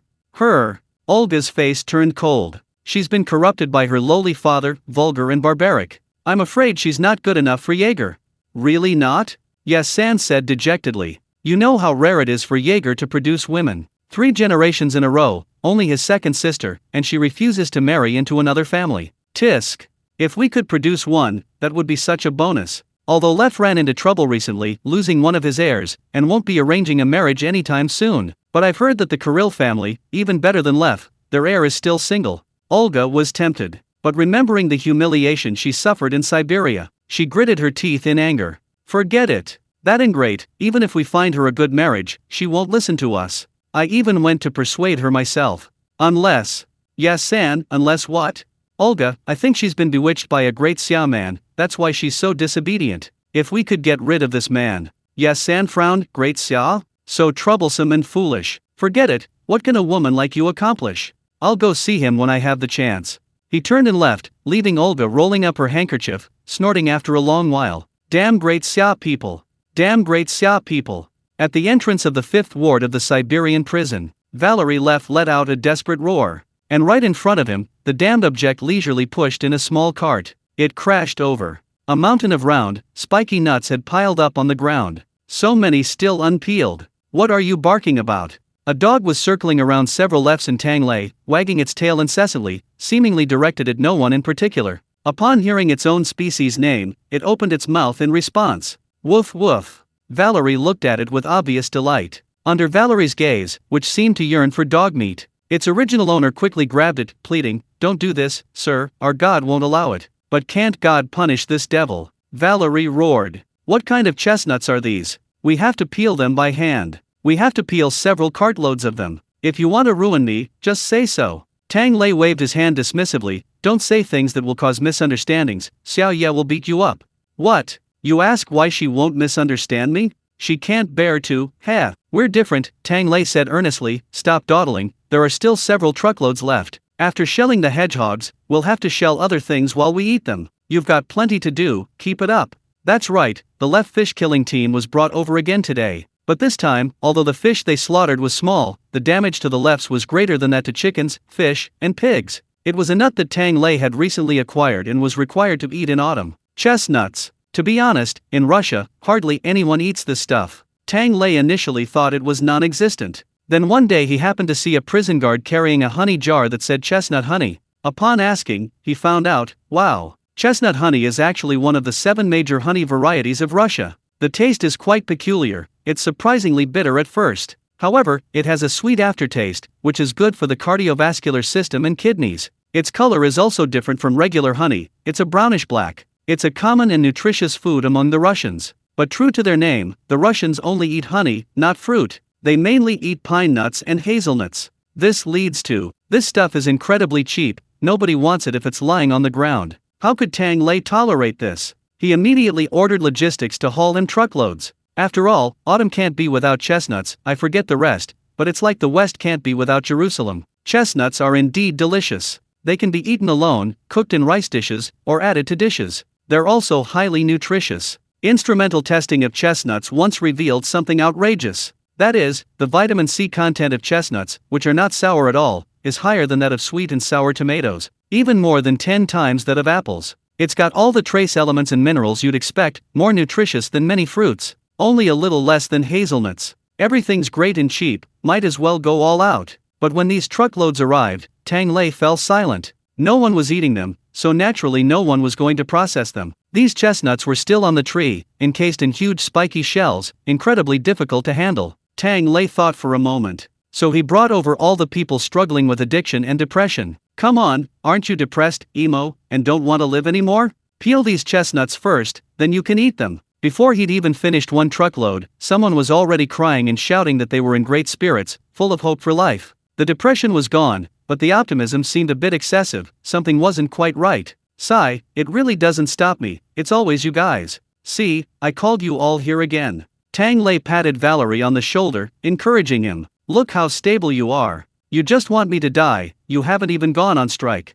Good leak. Chapter 366. I've been good to you, haven't I, buddy? After praising him, Tang Lei remembered Nikita mentioning bringing a few rich young men over in a couple of days. So he said to Valerie, by the way, some of your old friends might be coming over in a few days to experience life here. You absolutely must set a good example for them. Valerie glanced at him sideways. What are you planning? What, did he think it wasn't embarrassing enough that he, the heir of the Leff family, had been in jail? Of course not, you're a good comrade. You're different from them. Tang Lei smiled. You saw our anti-drug squad, right? Hurry up and finish the reforms, then bring a few more people to perform. You don't want to see them? Valerie was taken aback, then his eyes suddenly lit up. Oh, I see. Valerie knew all too well the chaos in that circle. After all, with money and free time, it's easy to indulge in all sorts of vices. You're bringing them here to rehabilitate in jail. Tang Lei smiled. Low EQ, jail. High EQ, helping the rich kids' life positively, both physically and mentally. Promoting social harmony and stability. Promoting the common development of prisons. Valerie, charging for rehabilitation? Yes. Tang Lei was pleased. You're really on the right track. The other Leffs were also pleasantly surprised. Boss, when we got arrested, those bastards laughed at us a lot. Tear the umbrellas, tear them all up. They rubbed their hands together, passionately discussing how they would teach the drug-addicted kids a lesson. They even felt a strange sense of superiority. Hey, jail is jail. But we don't do drugs, we have the right to eat. Exactly, we can kill chickens in the 5th canteen and watch them eat frozen fish, hee hee. Thinking about it this way, killing chickens seemed like such a noble job. Their enthusiasm was exactly what Tang Lei wanted. After all, everyone has their own way of dealing with troublemakers. These spoiled brats need the experts like Leff to handle them. One group can do 2 jobs, so much less hassle. So Tang Lei smiled slightly. How about it, buddy? Pretty good, huh? Work done, anger vented. Isn't he ready to open his heart to me? Valerie's eyes widened. You're something else. Who's coming? Tang Lei, you'll find out when we get there. I reckon you know them all. Valerie coughed awkwardly. Oh, I know a few from decent families, but they secretly use psychotropic drugs. You didn't miss any, did you? Tang Lei, you're such a good brother, really, I'm going to cry. Alright, write a list for Nikita. Maybe another few $5 million. But before you write, finish peeling these chestnuts. A long groan echoed through the 5th canteen. What kind of devil are you? Tang Lei comforted him. You can eat your fill after you've peeled them. Anyway, these things are high in starch and filling, you can't eat more than a few bites. Valerie asked him weakly, How do you eat these? Boil them? Tang Lei waved his hand. The first bite should be saved for the classic. A snack, roasted chestnuts. Get the shells off quickly, or you'll have trouble later. Although the lefts were screaming pitifully, unfortunately, this first step was indeed the easiest part of eating chestnuts. Actually, most chestnuts will automatically roll out of their spiky shells when ripe, and those that don't are loose. You can use a farm tool like a rolling pin to gently roll them out. But unfortunately, these bears, referring to the chestnut enthusiasts, don't know how to eat them and are quite honest. They even picked up the shells, causing Tang Lei to take an extra step. After the lefts had peeled a pot of oily brown chestnuts, Tang Lei called over a group of helpers to wash the chestnuts first. They tugged at the fuzzy tips of the chestnuts.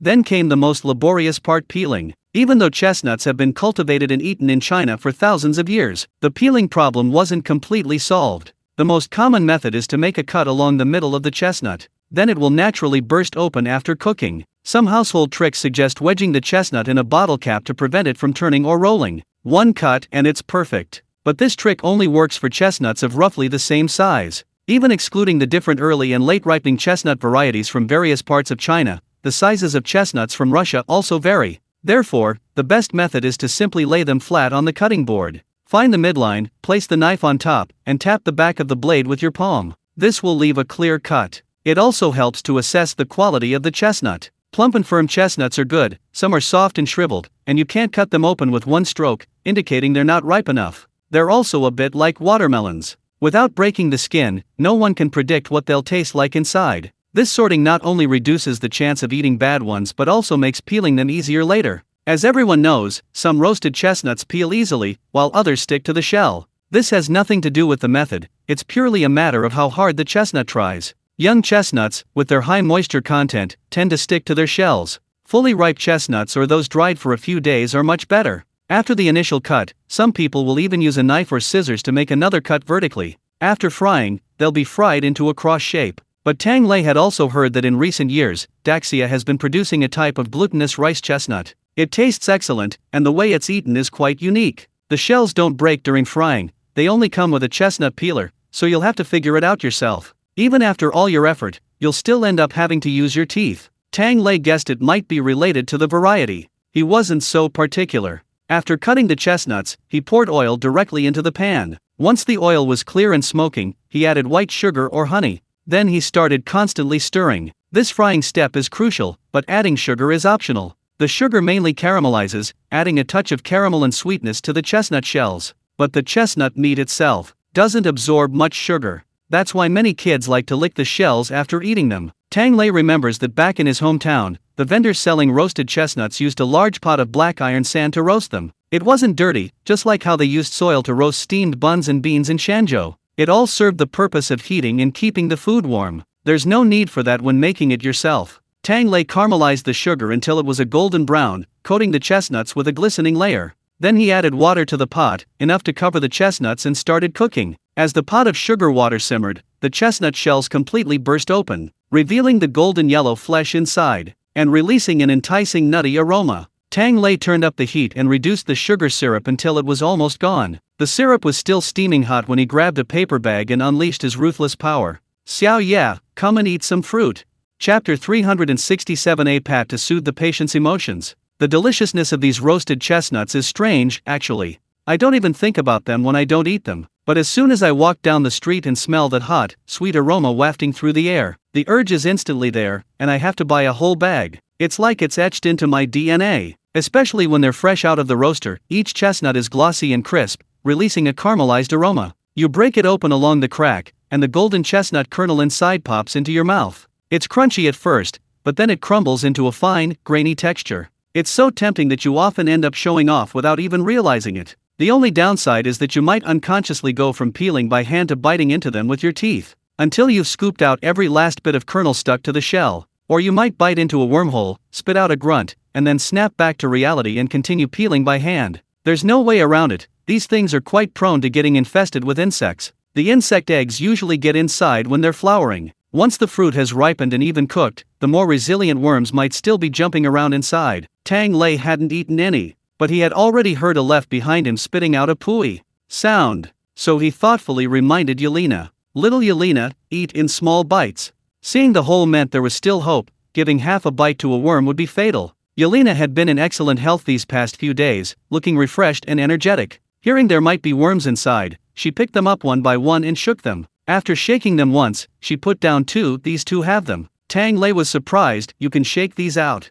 There's a cavity, the sound changes. Yelena said, raising her hand and slapping them twice. To calm the worms down. 2 slaps followed. Tang Lei glanced at them. Good. If the worm had an electrocardiogram, the lines would be very stable now. They're all flattened. Xiao yeah, if you want chestnut cakes or chestnut pastries, I can make them. There's no need. Yelena was also taken aback. But I saw a video the other day of you people in Daxia picking watermelons and eating those sugar buns when there's a bug, you slap them 3 times. Tang Lei thought blankly for a moment. Sugar buns? The fruit ones. Oh, Tang Lei remembered. You mean figs. Well, there is indeed a saying about slapping them 3 times, but that's to stun the bugs. Figs are also one of the varieties most prone to bugs. This slapping method is widespread in Xinjiang, but the scientific reasoning isn't very clear. But in any case, it doesn't turn them into flattened cakes. I see. Yelena regretfully slapped the good ones as well. Then let me practice my strength. Brother Tang, I think the ones that have been pounded taste even better than the crispy ones. Soft and chewy, just like the red bean paste you made for me before. Tang Lei chuckled. That's true, chestnut-filled pastries are quite popular these days. Mainly because this is Xia's favorite flavor, sweet but not too sweet, so it's not cloying. Yelena asked expectantly, can I make it later? I'll peel it for you. Tang Lei shook his head. Put your hands down first, that takes a bit of time, and if we make it now, we won't make it in time for dinner. But you like noodles, so how about that? Today we're having chestnut braised chicken. The main dish for this big pot meal is here. Speaking of chestnut braised chicken, it's also a magical home-style dish. It's considered magical because wherever chestnuts grow, everyone instinctively learns this dish. Therefore, it belongs to the cuisines of Northeast China, Sichuan, Hunan, and Jiangxi simultaneously. The chicken is fresh and mild in flavor, complementing the chestnut aroma perfectly. Compared to fish and pork, beef isn't tough or dry, and its cooking time is about the same as chestnuts when fully cooked and soft. So these two become a perfect pair. Tang Lei himself took a bunch of chicken from the freezer and chopped it into small pieces slightly larger than chestnuts. He also instructed the kitchen helpers to peel the chestnuts. Considering that sugar-roasted chestnuts require some skill in caramelizing the sugar, Tang Lei chose a simpler method for them. That is, using rice. The raw chestnuts are still slit and opened and briefly boiled in a pot. This step must not be reversed, because if the chestnuts don't open when heated, they're practically like little bombs. Anyone who's ever microwaved unopened chestnuts knows the taste of their mother's wrath. After boiling for a few minutes, they're added directly to the pot with dry rice. Nothing else needs to be added, the rice absorbs the chestnut's moisture, then it's simply stir-fried. This method, like using sand, provides even heating, but it has an added advantage. After several batches of chestnuts were stir-fried, and everyone was busy peeling and removing the fuzz, Tang Lei casually put away the fragrant, slightly yellow stir-fried rice. Stir-fried rice, huh? Grab some if you're hungry. He grabbed a handful and soaked it in his cup. That's right, this stir-fried rice can even be used to make tea. While the taste is so-so and it's not particularly nutritious, it has one crucial function: absorbing oil and aiding weight loss. For women, those 4 words are like hearing that chestnuts can nourish the kidneys. Yelena immediately grabbed half of it and happily shared it with Lena. The other half, however, was labeled diet tea by Tang Lei and placed in the 5th canteen special reward cabinet. The female prisoners would surely be happy to work hard for it. Speaking of rice, should we make some steamed pork with rice flour later? Tang Lei muttered. In a couple of days, around Mid-Autumn Festival, I'll prepare a few big dishes for Grandpa Bawan, and we'll see then. He chopped the chicken as he pondered. He soaked it in salt water with a little baking soda to remove the blood. After squeezing out the water, the kitchen helpers had already peeled the chestnuts. Chestnut braised chicken, though a meat dish, features chestnuts first. These chestnuts require high quality. They need to be soft and tender, yet also crispy and flavorful.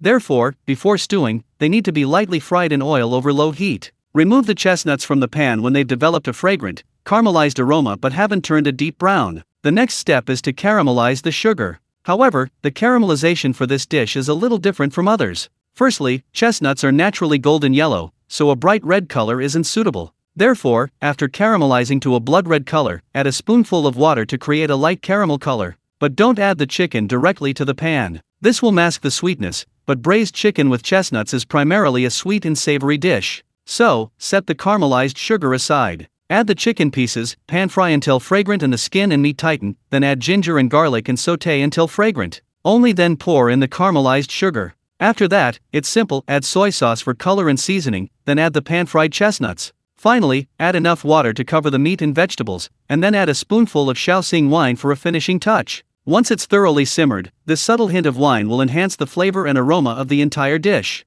After finishing the large pot, Tang Lei wiped the sweat from his brow and turned to his helpers. The helpers were currently gathered around the stove, their eyes wide and noses twitching, like a pack of bears sucking the lifeblood of a man. No, a pot. Tang Lei smiled with satisfaction. Very good, it seems you're all ready. Get your paper and pens, and continue memorizing the recipe. Chapter 368 Sixth Brother, Go Be the Sixth Brother. Amidst the kitchen helpers' eager anticipation and their drooling, and the screams of the lefts who had scratched their nails raw, the braised chicken with chestnuts was finally ready. Come on, let's have a taste. Gennady pounced on it without a word. Alex used to be the top student in this 5th canteen, now that Alex is gone, it's the 6th one. A few days ago, even Lao Lu was sent to the capital to promote ham. Gennady finally made it. Among the short ones, he's the tallest. Now, coming from the Kirill family, his education level is decent. He's practically Tang's best lackey, no, his student. After all, there are still quite a few who can't even write a complete character. Tang Lei checked his test paper and gave him a spoonful of meat. 60 points, just passing, I'll give you less of a whipping. Gennady was still grinning, holding his food. You gave me so much meat even though I barely passed? Tang, you're so kind. Tang Lei smiled, it's good that you think that way. Old Bawan, on the other hand, simply walked by carrying a large bowl, casually tossing out a comment. Silly child, why don't you try a chestnut? With his seniority, he never had to take any tests. Whatever Tang Lei made, he always got to eat, and the old man was overjoyed, even using it to tempt the old shaman. Then, defeated by Sasha's adorable bear-like eyes, he gave the child half. Gennady already had a mouthful of chicken in his mouth. Hearing this, he ate a chestnut with some skepticism. As soon as it entered his mouth, he was stunned. This vegetarian stuff is even tastier than the meat. Tang Lei winked at him, that's normal. This is called extracting the essence. After all, chestnuts are nuts, and they're a feast for the eyes, nose, and palate. Not only are they a beautiful, bright red, but they also have a sweet aroma and a creamy, starchy texture. After being stewed until glossy and tender, they absorb the savory flavor of the chicken, becoming soft and delicious with just a gentle pinch. They're also very filling, effortless to eat, even more satisfying than meat. Hey, I'm not talking to you anymore, I'm just having 2 more bites.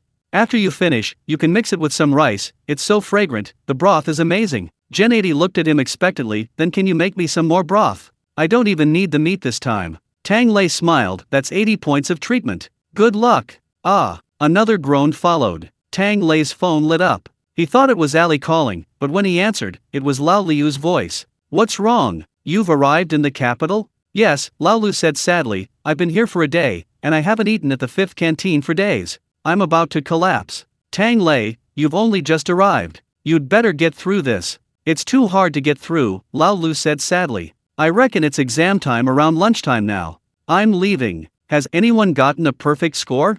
Tang Lei shook his head, unfortunately, only Gennady passed. She's eating right now. He took a picture of the bright red chestnut braised chicken for Lao Lu. Lao Liu's expression was a mixture of sadness and joy, that's good. I knew no one could challenge my position at the 5th canteen. Tang Lei had to remind him, hey, do you remember you're the head chef of Zone 2? Lao Lu coughed lightly, changing the subject. By the way, Tang, I've arrived at the hot pot restaurant, but I haven't gone in yet. I spotted one not far away. His expression was somewhat embarrassed. What's wrong? Tang Lei asked, showing off his chestnuts. Old Lu, a new restaurant. Tang Lei, isn't that normal? In Daxia, aren't they all lined up next to each other? Not to mention the 7 or 8 different milk tea shops in a row. Are you worried about stealing business? It's okay, our advantage lies in our unique offerings. What kind of restaurant do you mean? Tang Lei was quite curious about Russian cuisine. Old Liu's expression became even more complicated. It serves Japanese food. Tang Lei, that's a bit unlucky. But, putting aside my personal feelings, it's not a big deal. Oh well, I can't really let it go. He was still quite speechless. I don't think I've seen many Japanese restaurants in Russia. Because the portions are small, nobody likes to go there, Old Lu honestly said. But you remember, right? That's what I initially studied. Tang Lei thought for a moment. Oh, those fish fillets and steaks you sliced, right? That's right. Sixth brother, yeah, because my master, Artyom, is the #1 expert in Japanese and Western cold dishes. He's made many improvements and advocates using exquisite knife skills to preserve the original flavor of the ingredients. Tang Lei couldn't help but mutter, what does taste have to do with knife skills? Why not just say the ingredients look good, cough. So you don't mean, you ran into someone you know? Yeah, right. Old Liu's expression was one of utter despair. I was just passing by and got curious, so I took a look. Damn it, he cursed wildly. The head chef there was my teacher. Tang Lei swallowed hard. That's quite a coincidence. But it's nothing, he's still my teacher. Why are you making that face? You should respect your teacher. You don't work at the hot pot restaurant. Why are you worried about him stealing your business? No. Old Liu clutched his head, his feelings complicated. That's what I thought at first too, so I went in and said hello to my teacher. Guess what? Not a single customer in his restaurant. Absolutely none. Do you know how embarrassed I was looking at the empty shop and the packed hot pot restaurant stretching down the street not far away? The most embarrassing thing was, after exchanging pleasantries, the teacher asked if I was still working as a chef and if I was looking for a job.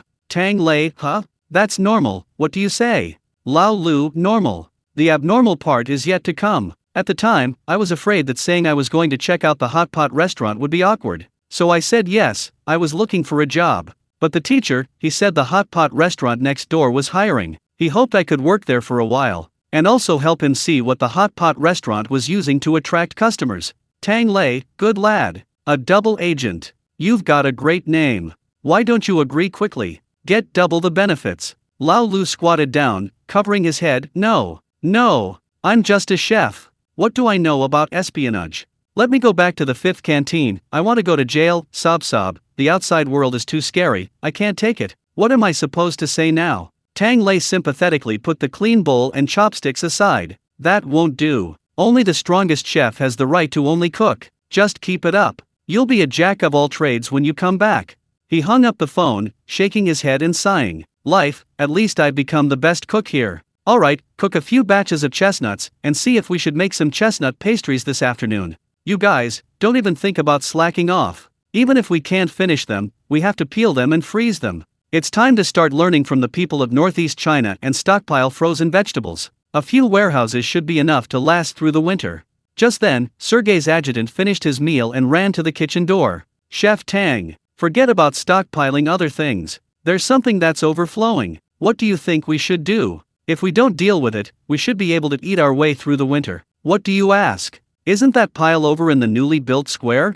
You can see it just by looking out the window. Tang Lei opened the window and immediately saw a delightful expanse of golden and red. Hiss! Where did this pumpkin come from? It's enough to fill several floors. Chapter 369 didn't want to eat, but mouth was spitting out skin. Of course it's plentiful, the adjutant exclaimed, distressed. Our pumpkins weigh at least 100 pounds each. After all, it's almost the Golden Autumn Festival. Yelena also came over for a look. Oh, these must be the leftovers from the exhibition. Tang Lei understood after her explanation. Autumn in the Russian countryside is too short, and winter too long. So before winter sets in, they celebrate the short harvest season with a grand Golden Autumn Festival. And the indispensable mascot of the harvest season is the pumpkin. Because of its large size and many seeds, this fruit symbolizes abundance and prosperity in Slavic mythology. It's also a rare vegetable that the Russians, who are not naturally gifted at farming, can grow exceptionally well. According to Yelena, they are extremely fond of giant pumpkins and have special giant pumpkin competitions and exhibitions.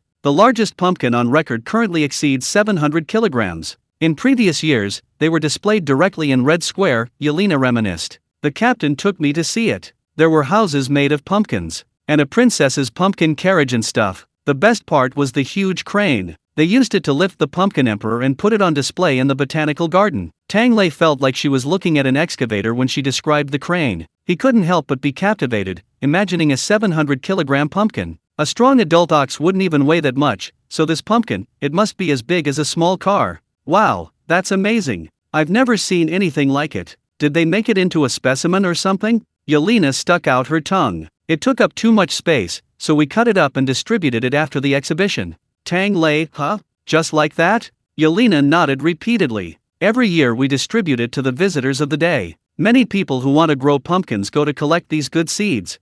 The captain seems to have some. Tang Ge, do you want some? I can get it for you? But I've tried it, it's not good. It's mainly a decorative pumpkin, the kind you hollow out to put lights in. Tang Ge, you know what that is, right? Tang Lei, of course, knew. It's a staple in flying broomstick novels. It's perfectly normal that it doesn't taste good. After all, there are over 800 varieties of pumpkins in the world, only 1 or 200 are edible, and even fewer are delicious. If it's not good, then don't take it. Take a look at all these vegetables that were delivered this time. What varieties are they? If they're honey squash or cream squash, they'd be delicious. The tender beef shank ones are good, but the older ones? Yelena was confused. Are those varieties even available? I remember when I saw the exhibition, the sign said something like winter sweet, Volga gray, Spanish guitar, Tang Lei. Pretty artsy, Simply wanting something simple and straightforward, yet also wanting an artsy vibe typical Russian. As for what's outside, the adjutant and Yelena peered out the window for a long time, finally understanding a principle. Nothing is impossible if you're willing to give up. Forget it. As long as it's delivered, it's edible. I trust Chef Tang. These are the leftovers from the selection of the best and largest ones after the Golden Autumn Festival. In previous years, they were all sent to livestock farms to feed cattle and sheep. This year, our logistics team has been scavenging everywhere for cheap, unwanted ingredients, so these were delivered. Tang Lei's hands trembled as he pointed to the mountain of pumpkins in several rooms. Tell me, how many slaughterhouses worth is this? The adjutant groaned. Well, it's cheap, so how about I take some more to the slaughterhouses? No need, Tang Lei sighed helplessly. Pumpkins are still delicious, better than potatoes. There are quite a few ways to cook them, but you have to give it to me. Get some help. Get some, the adjutant nodded and bowed. As long as you can do it, anything's negotiable. Tell me what you need to do first. Tang Lei sighed, rubbing his forehead. Let me see what varieties you have first. Call all the kitchen helpers over. Pick a few pumpkins of each kind, peel them and remove the seeds first. Oh right, don't throw the seeds away. I want to eat them. Xiaoya hadn't mentioned that he hadn't thought of them yet. He hadn't eaten sunflower seeds in ages. Chatting without sunflower seeds is soulless. The adjutant was completely confused. The seeds are edible. Tang Lei waved his hand. Sure, don't worry about it, just get them. That's why pumpkins are such a good thing. From the leaves to the fruit, from the flesh to the seeds, everything is edible. It can even be used in medicine. It's one of the few vegetables where the entire plant is used medicinally, a truly hardworking fruit. For example, pumpkin seeds have a magical function. They repel parasites. Back when the Southwest wasn't developed, blood-sucking worms were rampant, and this was used to treat them. Later, it was discovered that adding areca nut could repel tapeworms in humans. But not the chewed kind, it's medicinal areca nut. You can even feed it raw to cats and dogs to repel them. However, usually only a few bites will remain. After all, when it's roasted, it's really fragrant. Tang Lei once thought that of all seeds, pumpkin seeds were truly the most user-friendly. Watermelon seeds are hard to peel, sunflower seeds are hard to crack. But pumpkin seeds have a soft, thin shell that's not prickly at all, and it even absorbs flavor. Making tea-flavored pumpkin seeds requires savoring the shell for ages after cracking them open. The seeds inside are also quite plump, much more genuine than sunflower seeds, whose shells are so large they might even be empty inside. Not to mention, it's said that these things can even increase sperm motility. Anyway, considering how genuine it is, we must roast it first. Yelena smiled. Brother Tang is so kind, it will definitely thank you. Tang Lei was very touched, so he waved his hand and quickly ordered the kitchen helpers to fetch a pot of pumpkin seeds to wash them clean. He then poured half a pot of salt into the pot. Roasting pumpkin seeds is incredibly simple as long as you control the heat. After everyone had shelled and washed the seeds, they were dried. Tang Lei poured the seeds into the pot and gave them a salt-baked finish. The pot was tossed around, and the sunflower seeds and salt tumbled together for half an hour. The white shells of the sunflower seeds turned a light yellow, and a faint nutty aroma wafted out. Tang Lei scooped the seeds out, drained the salt, and grabbed a handful while they were still hot, handing them to Yelena. He pocketed a handful for himself too. The rest he put into a jar and distributed to the helpers. The kitchen helpers picked up the small sunflower seeds with some skepticism, still a little puzzled. They're quite fragrant. But there's so little. Not enough. We have to wait for the next one. So impatient. Tang Lei smiled slightly. I know you're in a hurry, but don't rush. He placed the jar of roasted sunflower seeds directly on the outside table. Grab some yourself if you want, don't take the jar away. Okay, keep going. So the group went back to work. A moment later, someone clicked his tongue. Why does my mouth feel so empty? He grabbed a handful of sunflower seeds, put them in his pocket, and unconsciously ate them while working. A while later, a few guards passed by and saw the jar on the table. Since you're here, grab some. What kind of nuts are these? They're so much smaller than hazelnuts, they don't taste good. Half an hour later, more guards passed by and stuffed handfuls into their pockets. It smells pretty good. That's weird, my brain definitely didn't want to eat it. How did it just disappear? Tui, oh bro, I'm not spitting on you, I'm spitting out the shells. That's weird, my mouth is peeling shells unconsciously. When Tang Lei came out again, in the cafeteria, only empty cans remained, and Nikita, head down, diligently working. What's up, old Nikita? Tang Lei went over to take a look. He saw Nikita guarding the last handful of sunflower seeds, seriously, peeling them. After peeling them all, he opened his hand, revealing a large handful of kernels. Then he threw them all into his mouth in one go. Crunch crunch. Sure enough, it's only satisfying to eat them all peeled. Tang Lei, dude, you managed to hold back until the end? Have you ever quit drugs? Chapter 370. Adults can choose to have it all. A melon seed without a shell has no soul, it won't be happy. Tang Lei said quietly. Nikita chuckled, it's alright. I recently read a saying in Daxia. A forced melon isn't sweet, but it quenches thirst. So as long as I'm happy. Tang Lei? Wait a minute, where did these people learn Daxia culture? So Tang, have you decided how to cook these pumpkins? Tang Lei glanced at the kitchen. I have a rough idea. They have quite a variety, sweet and mealy. After looking at the pumpkins that had been selected, he categorized them according to common Daxia varieties. Daxia pumpkins, excluding formal varieties, have about 10 traditional types. They can be basically divided into long and flat round varieties. The long ones include the southern honey pumpkin, which is particularly sweet and glutinous, great for desserts. In some places, it's also called Japanese pumpkin. But this name is truly unfair. This variety has absolutely nothing to do with Japan. The other two round pumpkins are related. There's a type of long pumpkin known for its fine, starchy texture called the yellow wolf pumpkin. When fully ripe, it becomes very mealy and is used in desserts and sometimes in sauces. Then there's the beef leg pumpkin, often used for stir-frying pumpkin shreds when it's still young and green. It's best eaten immediately after being cut. While not the most delicious, it's the longest growing pumpkin. There's also the golden chestnut pumpkin, with its chestnut-like aroma. In recent years, we've cultivated the taro pumpkin, and currently, the most popular is the cream pumpkin, imported from the footballing nation. Basically, these long pumpkin varieties possess all the advantages of pumpkin as a fruit or vegetable. In contrast, round pumpkins offer fewer flavor options. Besides the large, plump millstone pumpkin from the north and the small, chestnut-shaped pumpkin from northeast China, only the brightly colored red-skinned pumpkin remains, and the two small-grown varieties mentioned above, the orange pumpkin and the baby pumpkin. Tang Lei hasn't tried the orange pumpkin, but he has bought the baby pumpkin. This one is also touted as having the combination of the soft, powdery texture of chestnuts and the sweet, refreshing taste of melon. Unfortunately, genuine ones are very rare. It's said that only melons cultivated directly from Xiao Rizi, a brand name, are of the same quality. After tasting it, Tang Lei chose to stick with the northeast chestnut melon. Although it's also an imported variety, its quality control is consistently reliable. Why go to all the trouble to get something that a particular ethnic group already has? It's unnecessary. Round melons, compared to long melons, have the advantage of being larger and having fewer sharp edges, making them easier to transport. Plus, they look nice. The batch that the logistics department got was mainly round melons. Tang Lei estimated that they could be roughly divided into sweeter ones, mealier ones, and larger ones with thicker skins and coarser fibers. He asked Nikita, so, which one would you like to try first? Nikita thought for a moment. You said the larger and thicker ones aren't very tasty. Tang Lei smiled. That depends on how you cook them. The larger ones can be used to make stuffed pumpkin. Hollowed out, it's perfect for stewing rice or meat. The flavors of the vegetables and meat permeate the pumpkin flesh, making it fragrant and tender, a truly exceptional accompaniment to rice. The thick skin, in other words, means it's fibrous. It's like a long, thin gourd. When it was young, I didn't have time to stir-fry it, so I just peeled it and boiled it when it got older. Don't be put off by its coarse fibers. Without those bright yellow fluffy bits floating in the air, it wouldn't have the same texture. Whether you add it to mung beans with plenty of water to make a sweet syrup, or use less water with millet to make a warm, sweet millet porridge, you can't find a single bad one. It's good for your stomach, helps with digestion, and promotes bowel movements. Drinking it morning and night is always a good idea. Didn't you drink some last time? I made you millet and pumpkin porridge.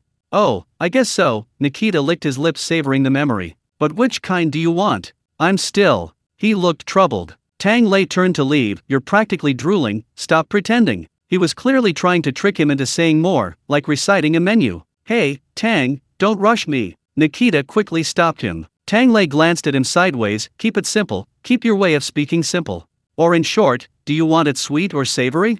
Though he asked the question, Tang Lei was already mentally preparing a sweet dish recipe. However, before he could finish, Nikita uttered 4 resounding words. I want them all. Tang Lei, maybe I should just leave, asking is pointless. Hey, Nikita laughed, trying to persuade him. Let's eat together. We didn't say we'd eat only one meal today. Take our time, eat them one after another, hee. Can we try everything we ordered today? A group of heads popped out from the kitchen at the same time. We think it's a good idea. Tang Lei glanced helplessly at the group of kitchen helpers and chuckled. You guys said it. Fine, then he couldn't be blamed. Let's all jump into the pumpkin abyss together. Let's start with one sweet and one savory today. Pick out the really sweet ones and the more mealy ones first, give me 2. Cut them all into chunks. The kitchen helpers quickly got to work, excitedly thinking about what they'd be eating. Tang Lei, meanwhile, hummed a tune as he took over the pumpkins. The flowers in the flower basket smell sweet. We've arrived at Nannywan. Nannywan is a wonderful place, such a wonderful place. Yelena tilted her head to listen, asking questions as she spoke. Brother Tang, where is Nannywan? Tang Lei smiled, a place where people are well fed and clothed, where people have faith, and where the motherland has hope. Oh, the pumpkins there smell especially good. Yelena, oh, then I want to go too. Tang Lei smiled, okay. But let's eat today's food first. Guess what it is? Chapter 371. It's so sweet, it tastes like heaven. Yelena's eyes darted around, then she suddenly smiled. I don't know how to eat it, but I guess we'll start with the sweets. Tang Lei smiled. This girl is anything but silly. When it comes to food, she's incredibly clever. He nodded readily, alright. Let's start with glutinous rice and pumpkin. Glutinous rice, also known as sticky rice. This rice often appears in various desserts and pastries, and it's a classic combination with pumpkin. One is sticky and gooey, the other sweet and delightful. Whether steamed or boiled, they both result in a soft, sticky, and sweet treat, indispensable for festivals all over the country. Tang Lei explained to the kitchen helpers as he picked up the glutinous rice. If you want a sweeter pumpkin, steaming is the simplest and most common method. But how to steam it, and what to use? There are many variations. The simplest way is to use only pumpkin. Cut the pumpkin into small triangular pieces and arrange them around the bottom of a bowl to form a semicircle. Steam it until cooked, then invert it onto a plate, drizzle with glutinous rice balls and sugar syrup, giving the pumpkin a golden color and an added layer of crystalline beauty on top of its sweetness. This is called crystal pumpkin. This dish relies on the natural sweetness of the pumpkin itself. It's simple to make, looks beautiful, and the taste is almost guaranteed to be good. You'll find this dessert in restaurants of all sizes. But the most complex way to enjoy pumpkin with glutinous rice, in contrast to the simplest method, is 8 treasure rice, a traditional New Year's feast. You use pumpkin to create a framework at the bottom of a bowl, placing a different kind of sweet dried fruit in each small frame. Raisins, red dates, candied fruit peel, red beans, then pile it high, and finally, a bowl of glutinous rice on top. After steaming, flipping it over reveals a colorful, sweet, and sticky appearance. It's almost always served to the children first at the dinner table. Tang Lei initially thought that these Russians, with their sweet tooth, would make 8 treasure rice. But after some discussion, 8 treasure rice? That's out of the question in China. Never mind, let's compromise. Let's make glutinous rice pumpkin bowls. The method is simple in some ways. Just hollow out the pumpkin and use it as a covered bowl. Then pour the glutinous rice directly into the pumpkin and steam it together, allowing the aroma of rice and pumpkin to blend perfectly. But it's also a bit difficult. First of all, these pumpkins from Russia are huge. Stuffing glutinous rice directly into a small pumpkin won't cook it properly. Tang Lei thought for a moment and decided to use a shortcut. Steam the glutinous rice for a short while first, until it's sticky and a little chewy. Then put it inside the pumpkin. A layer of glutinous rice, a layer of brown sugar, then a layer of raisins, then a layer of red dates, and so on. While steaming, the sugar naturally turns into a brownish red syrup. It soaks into the glutinous rice, giving off a honey-like sweet aroma. After several layers, Tang Lei felt a toothache just looking at it. The bears next to him, however, were getting more and more excited. They were even shouting orders. More raisins, and more sugar. Tang Lei stood on a stool, holding the large pumpkin speechlessly. We've poured out all the brown sugar. Give us some more. Xiao Ye stood below, her hand raised high, almost jumping up and down.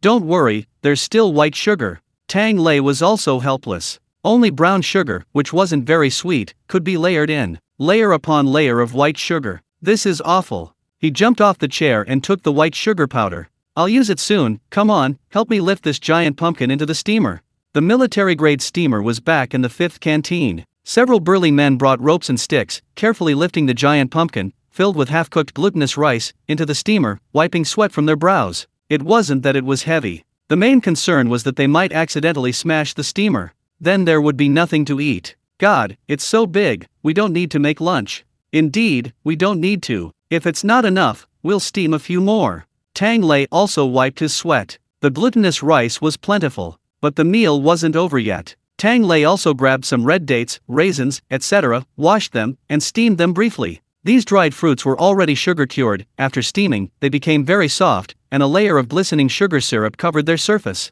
While they were still hot, Tang Lei scooped up some powdered sugar and poured it in. The powdered sugar, like snow, instantly submerged the candied fruit. After a quick stir, specks of green and red peeked through the white, creating a beautiful, multicolored display. This is the topping, also called hidden treasures in snow. This dessert is typically served during the Laba Festival or Chinese New Year, a time of heavy snowfall in the north. This layer symbolizes a bountiful harvest. As for what the South says, Tang Lei scratched his head, then quickly went to brew another pot of sugar syrup, the same kind used for pulling threads last time. Just as it was finished, the large pumpkin was steamed. Waiting for it to be carried down again, Tang Lei lifted the pumpkin lid. Before even looking, a wave of sweet, warm aroma wafted out. The soft, sticky glutinous rice had been steamed to a translucent texture. A piece was neither sticky nor dry, and could even be pulled into warm, sugary threads. Incidentally, it also made a group of bears' mouths water. Slurp. So sweet, a feeling of happiness. Tang Lei smiled, stood on a stool, and found the right angle. He tossed up sugar powder with one hand, and flipped the sugar syrup bowl over with the other. Instantly, a spectacular sight appeared in mid-air. On one side, it cascaded down like snowflakes, while on the other side, golden syrup rained down in thin strands. Half of the glutinous rice was covered in white snow. Colorful candied fruits were hidden in the snow. The other side was covered with a glistening sugar shell, which flowed down with the curve of the pumpkin, forming a golden sugar waterfall. Tang Lei struggled for a while at the top, feeling like he was drawing circles with one hand and triangles with the other, his hands shaking so badly he was about to have a split personality. But hearing the bears below exclaim in surprise, as if they had entered the city, he persevered a little longer.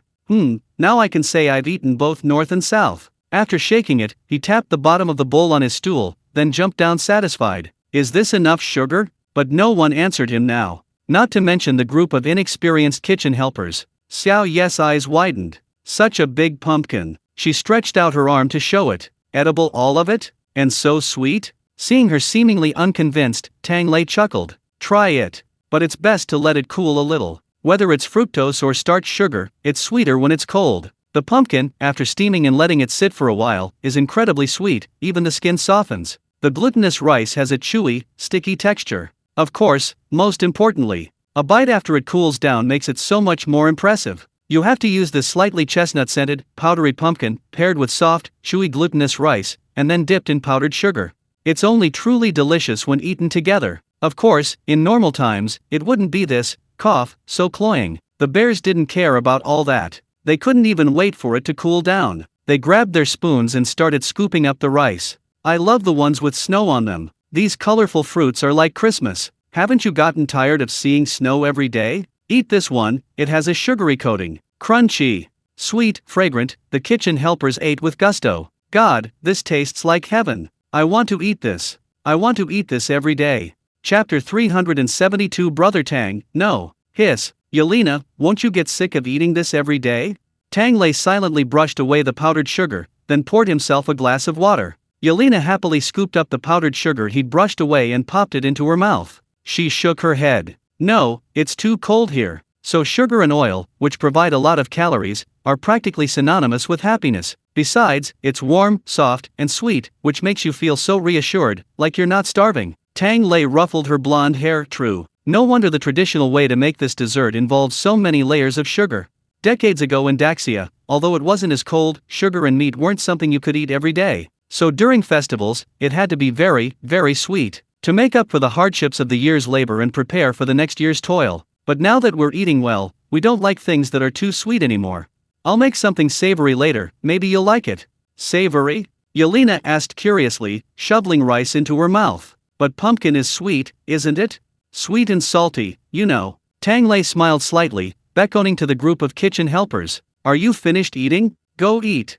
Not yet, a cheerful shout rang out. A chubby-bellied man squeezed into the kitchen first, Sergei grinning. I heard there's food. Let me eat something first. Tang Lei, it's almost lunchtime, wait a minute.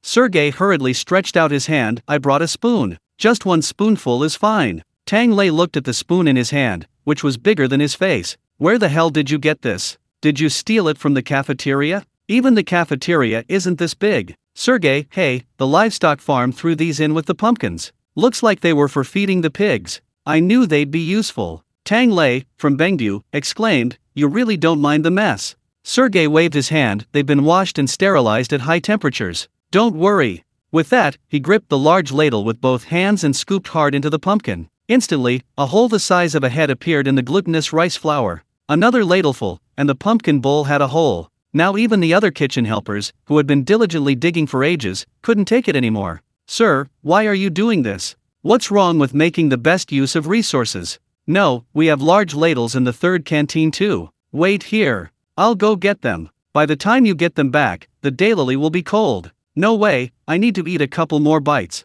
Just as a group of kitchen helpers had thrown their small ladles aside and were working like excavators around the large pumpkin, Nikita, accompanied by Anton, strolled over. He glanced at the cook and the pumpkin, then at the smug Sergei. Sergei immediately shoved his spoon behind his back. Sir, have some, it's delicious, haha. Nikita beckoned to him. Sergei's face fell. This is within regulations, you can't confiscate it. Nikita smiled kindly. What are you talking about? This is requisition. In times of emergency, the officer has the right to requisition all supplies in the prison without reason. Hand it over. Sergei had no choice but to wipe his eyes and have his precious possession confiscated. Tang Lei watched as the leaders took turns scooping rice from this condiment, utterly speechless at the so-called extraordinary times. Alright, you guys who work here, you've seen how to make this rice, right? Now, the kitchen helpers all nodded confidently. From the moment they smelled the sweet aroma and saw the powdered sugar, they hadn't missed a thing. Okay, then you can steam a couple more yourselves. Someone raised their hand. I have a question, Chef Tang. How do you steam the glutinous rice beforehand? How much water? Tang Lei held up a finger. Don't ask how much, just hold your hand like this, flat against the glutinous rice. Water just needs to cover your fingertip. No matter how much rice, how big the bowl is. Even if it's the king of heaven himself, just cover it with paper. Absolutely zero mistakes. Actually, it's even simpler. There's also a way to boil the glutinous rice directly. However, steaming with less water makes it firmer and stickier. So Tang Lei didn't boil it. Everything else is fine. Go get me those jars behind the ham warehouse. The transparent ones, with eggs wrapped in plastic wrap inside. Ha! Sergei looked up. Those things are so salty and fishy. Inedible. Tang Lei rolled his eyes. You really did sneak a bite. Sergei chuckled. Well, I was checking things when I passed by. I accidentally knocked one out. I didn't want to waste it. The taste was really weird. And it was raw. Even cooked, it was so salty I drank 3 cups of water and still couldn't eat it. I thought it had some special purpose and couldn't be eaten. Tang Lei said calmly. Don't you think about why I could leave them out so open without letting Guzes see them? It must be salted duck eggs that even these Russians couldn't stomach.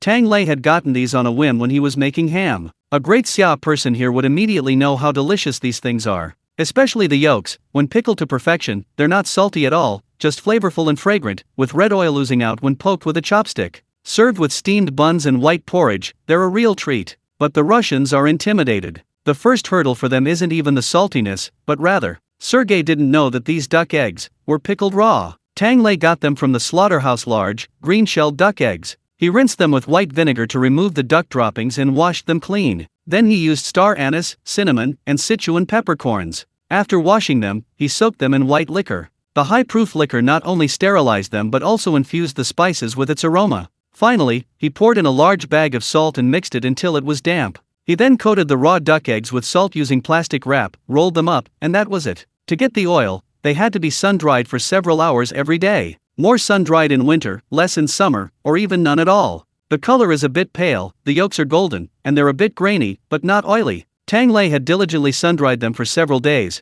He figured almost a month had passed and they should be flavorful enough. Any longer and they'd become too salty and wouldn't taste good. Perfect, they can be paired with pumpkin today. So he waved to the kitchen helpers to fetch the eggs and cook them. While waiting, he also supervised the steaming of 2 more glutinous rice pumpkin bowls. Looking at the round, plump pumpkin, Tang Lei suddenly had an idea and asked Yelena. By the way, Yelena, don't you guys still carve pumpkins? What do you want? I can carve one for you. Do you want flowers? Or maybe a lamp or something? Unexpectedly, Yelena wasn't happy. Instead, she became unusually nervous. "Ha! You want me the whole one?"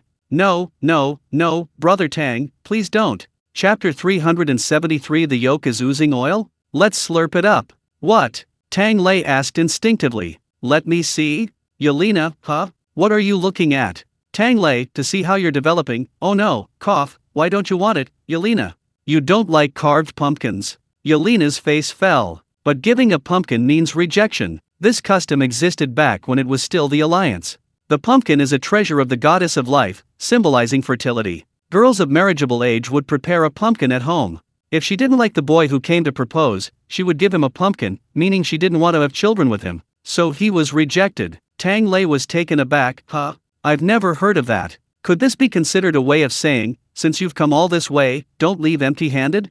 Yelena pouted. "Even though only Mouse side still has this saying after we broke up, let's not give it to him. Legend says that whoever gets the golden pumpkin will fail their exams and won't win any competitions. It's very unlucky. Besides, once it's carved, you won't want to eat it. What a waste." Tang Lei suspected that the last sentence was the girl's true feeling. He could only scratch his head. "Okay, by the way, what happens if the boy who gave it to you beforehand isn't rejected? Does he want to use the pumpkin as a symbol of love or something?" Yelena smiled and said, "Of course, we'll invite him to dinner. He'll eat this pumpkin." Boys usually like to show off a lot, and if they show off all the girls' pumpkins, they won't give anyone else a chance to choose.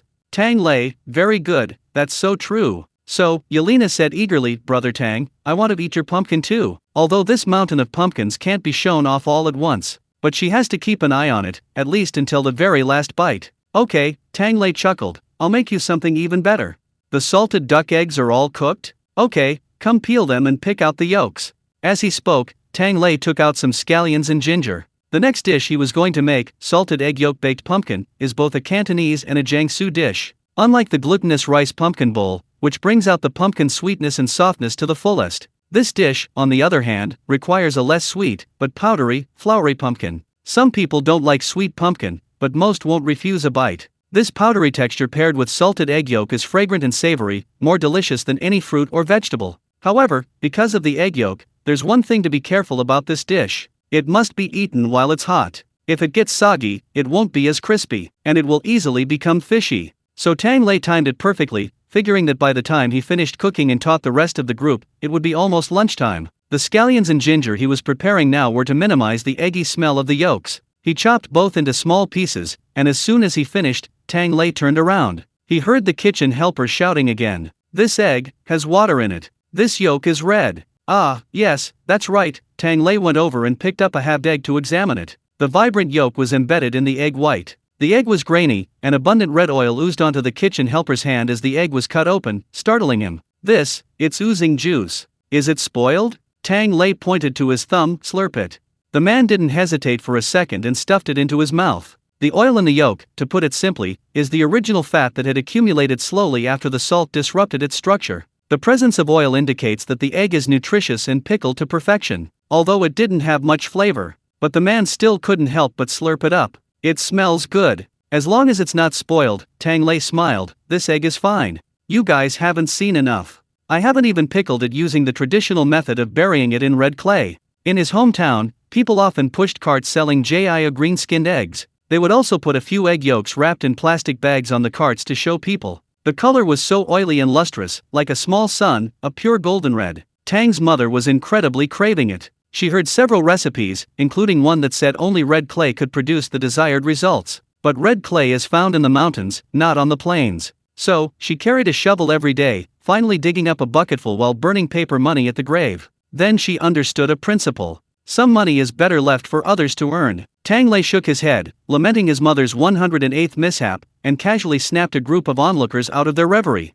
"Hey you guys, stop listening and start cracking melon seeds. Keep peeling the egg yolks." The egg yolks were peeled, chopped, and mixed with minced scallions and ginger. Meanwhile, another group prepared the pumpkin. This time, they chose a starchy pumpkin similar to chestnut pumpkin, peeled it, and cut it into small pieces. Tang Lei took boiling water and scalded the pumpkin pieces to make the starch coating more even. Then, he added a handful of cornstarch and vigorously mixed it a few times. The batter was deliberately coated a little thicker so that a crispy outer layer would form after frying, making it more crunchy. After coating with batter, the oil was heated. When bubbles formed on a chopstick dipped in water, the pumpkin chunks were ready to be dropped in. Tang Lei's chunks were small, so they cooked quickly. After a few minutes over medium heat, the white batter on the pumpkin turned a faint golden brown and floated to the surface of the oil. That meant they were cooked. But they weren't finished frying yet. Most fried foods undergo a second frying, a quick frying process. This involves refrying after cooling. This has two advantages.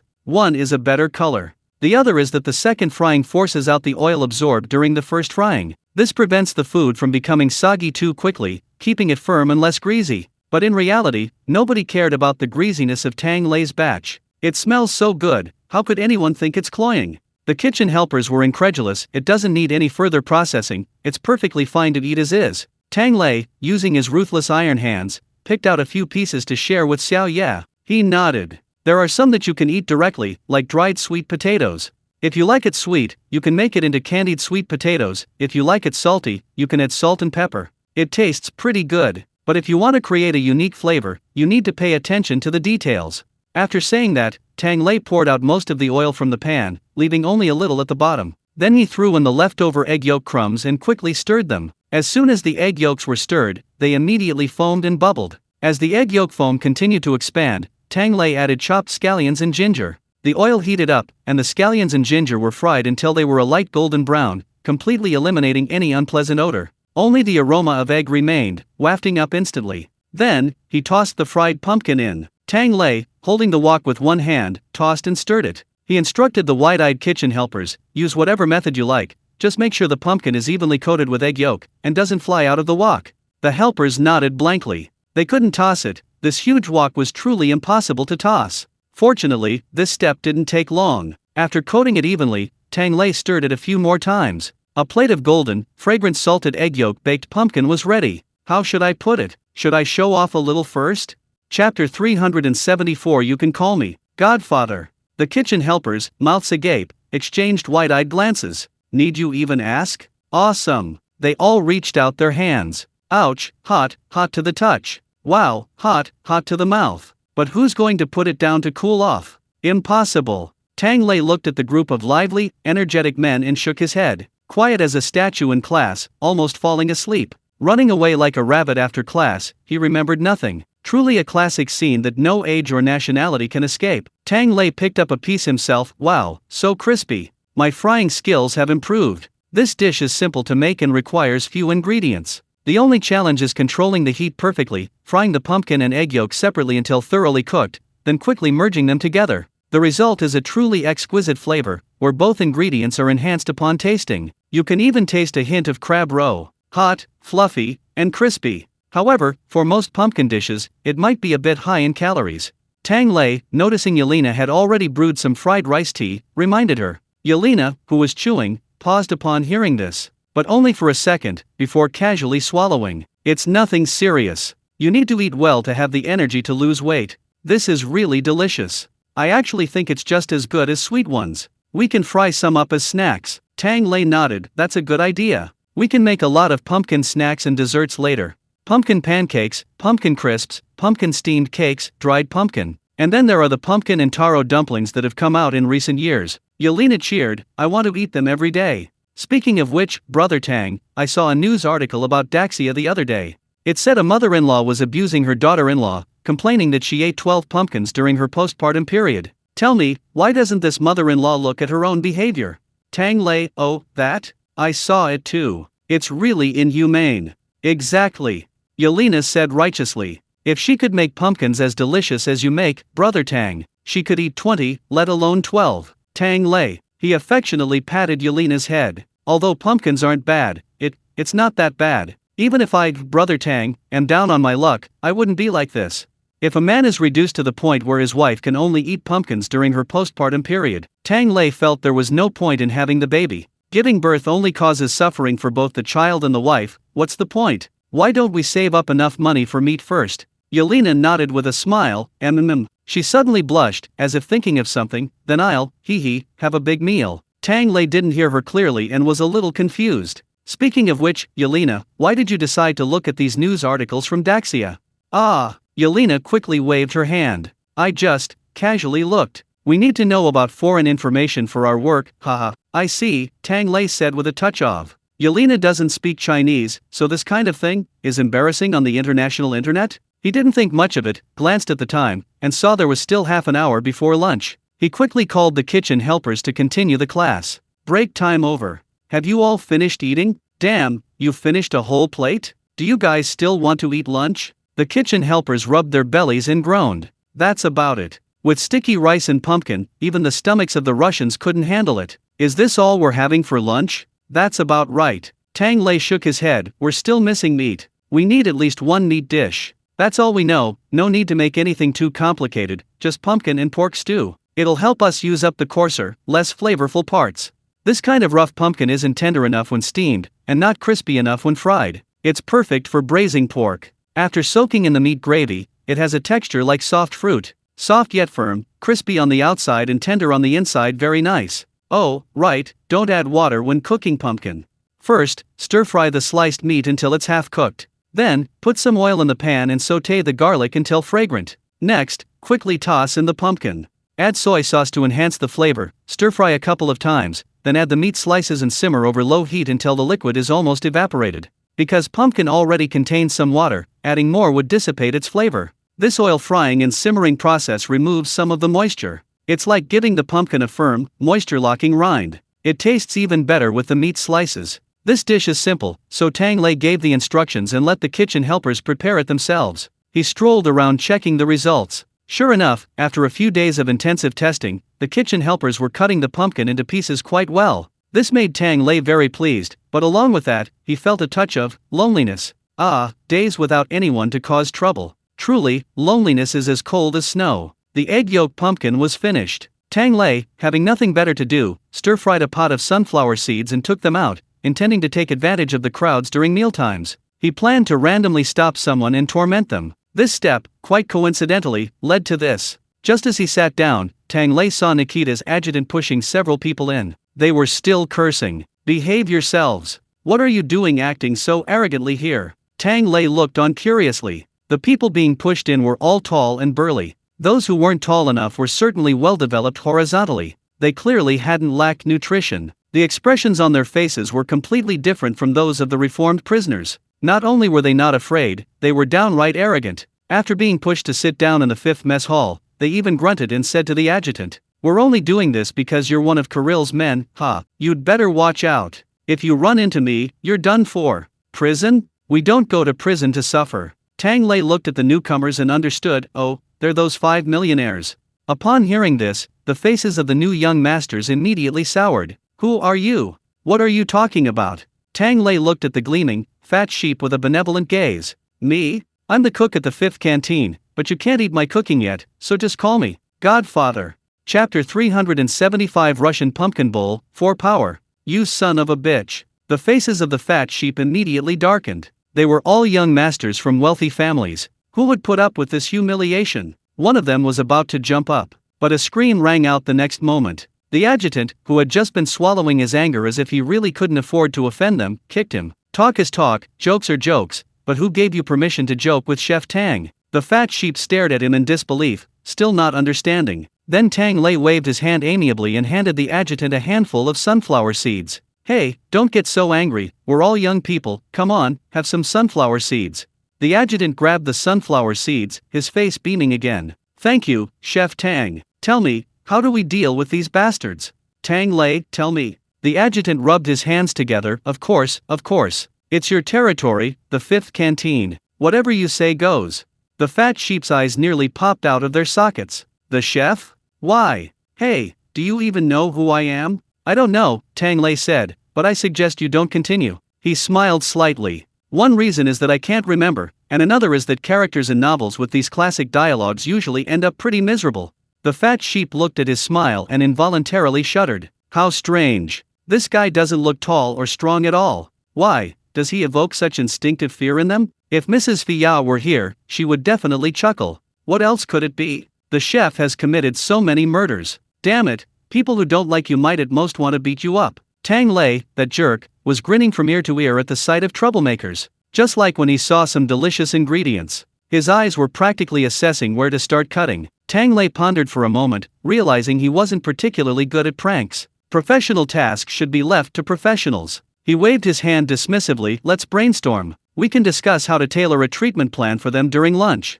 Whoever's idea is adopted will get a can of sunflower seeds. How about that? The fat sheep were completely bewildered. A treatment plan? They thought it was some kind of massage or spa treatment outside. Then why don't you let us go? The adjutant ignored them, just chuckled. That sounds great. These little things may not fill our stomachs, but they're good for keeping us entertained. How about I start? Let them peel the sunflower seeds but not eat them. How about that? That way we can eat a whole handful of sunflower seeds. Ha ha ha. Tang Lei, that's actually a good idea. It's just that some people's claws will suffer. It also reminded him of the cormorants used for fishing, tied by their necks and hung on the boat. They'd snatch a fish with a neck snap, then spit it out with a pinch of the neck. Hey, just for the thrill of the bite. Or there's that rumor about an old lady peeling boneless chicken feet with her mouth. Never mind, that's a bit disgusting. Tang Lei shook his head and patted his adjutant. Very good, young man, you have potential. The adjutant was greatly encouraged and developed a new method, peeling potatoes with his fingernails.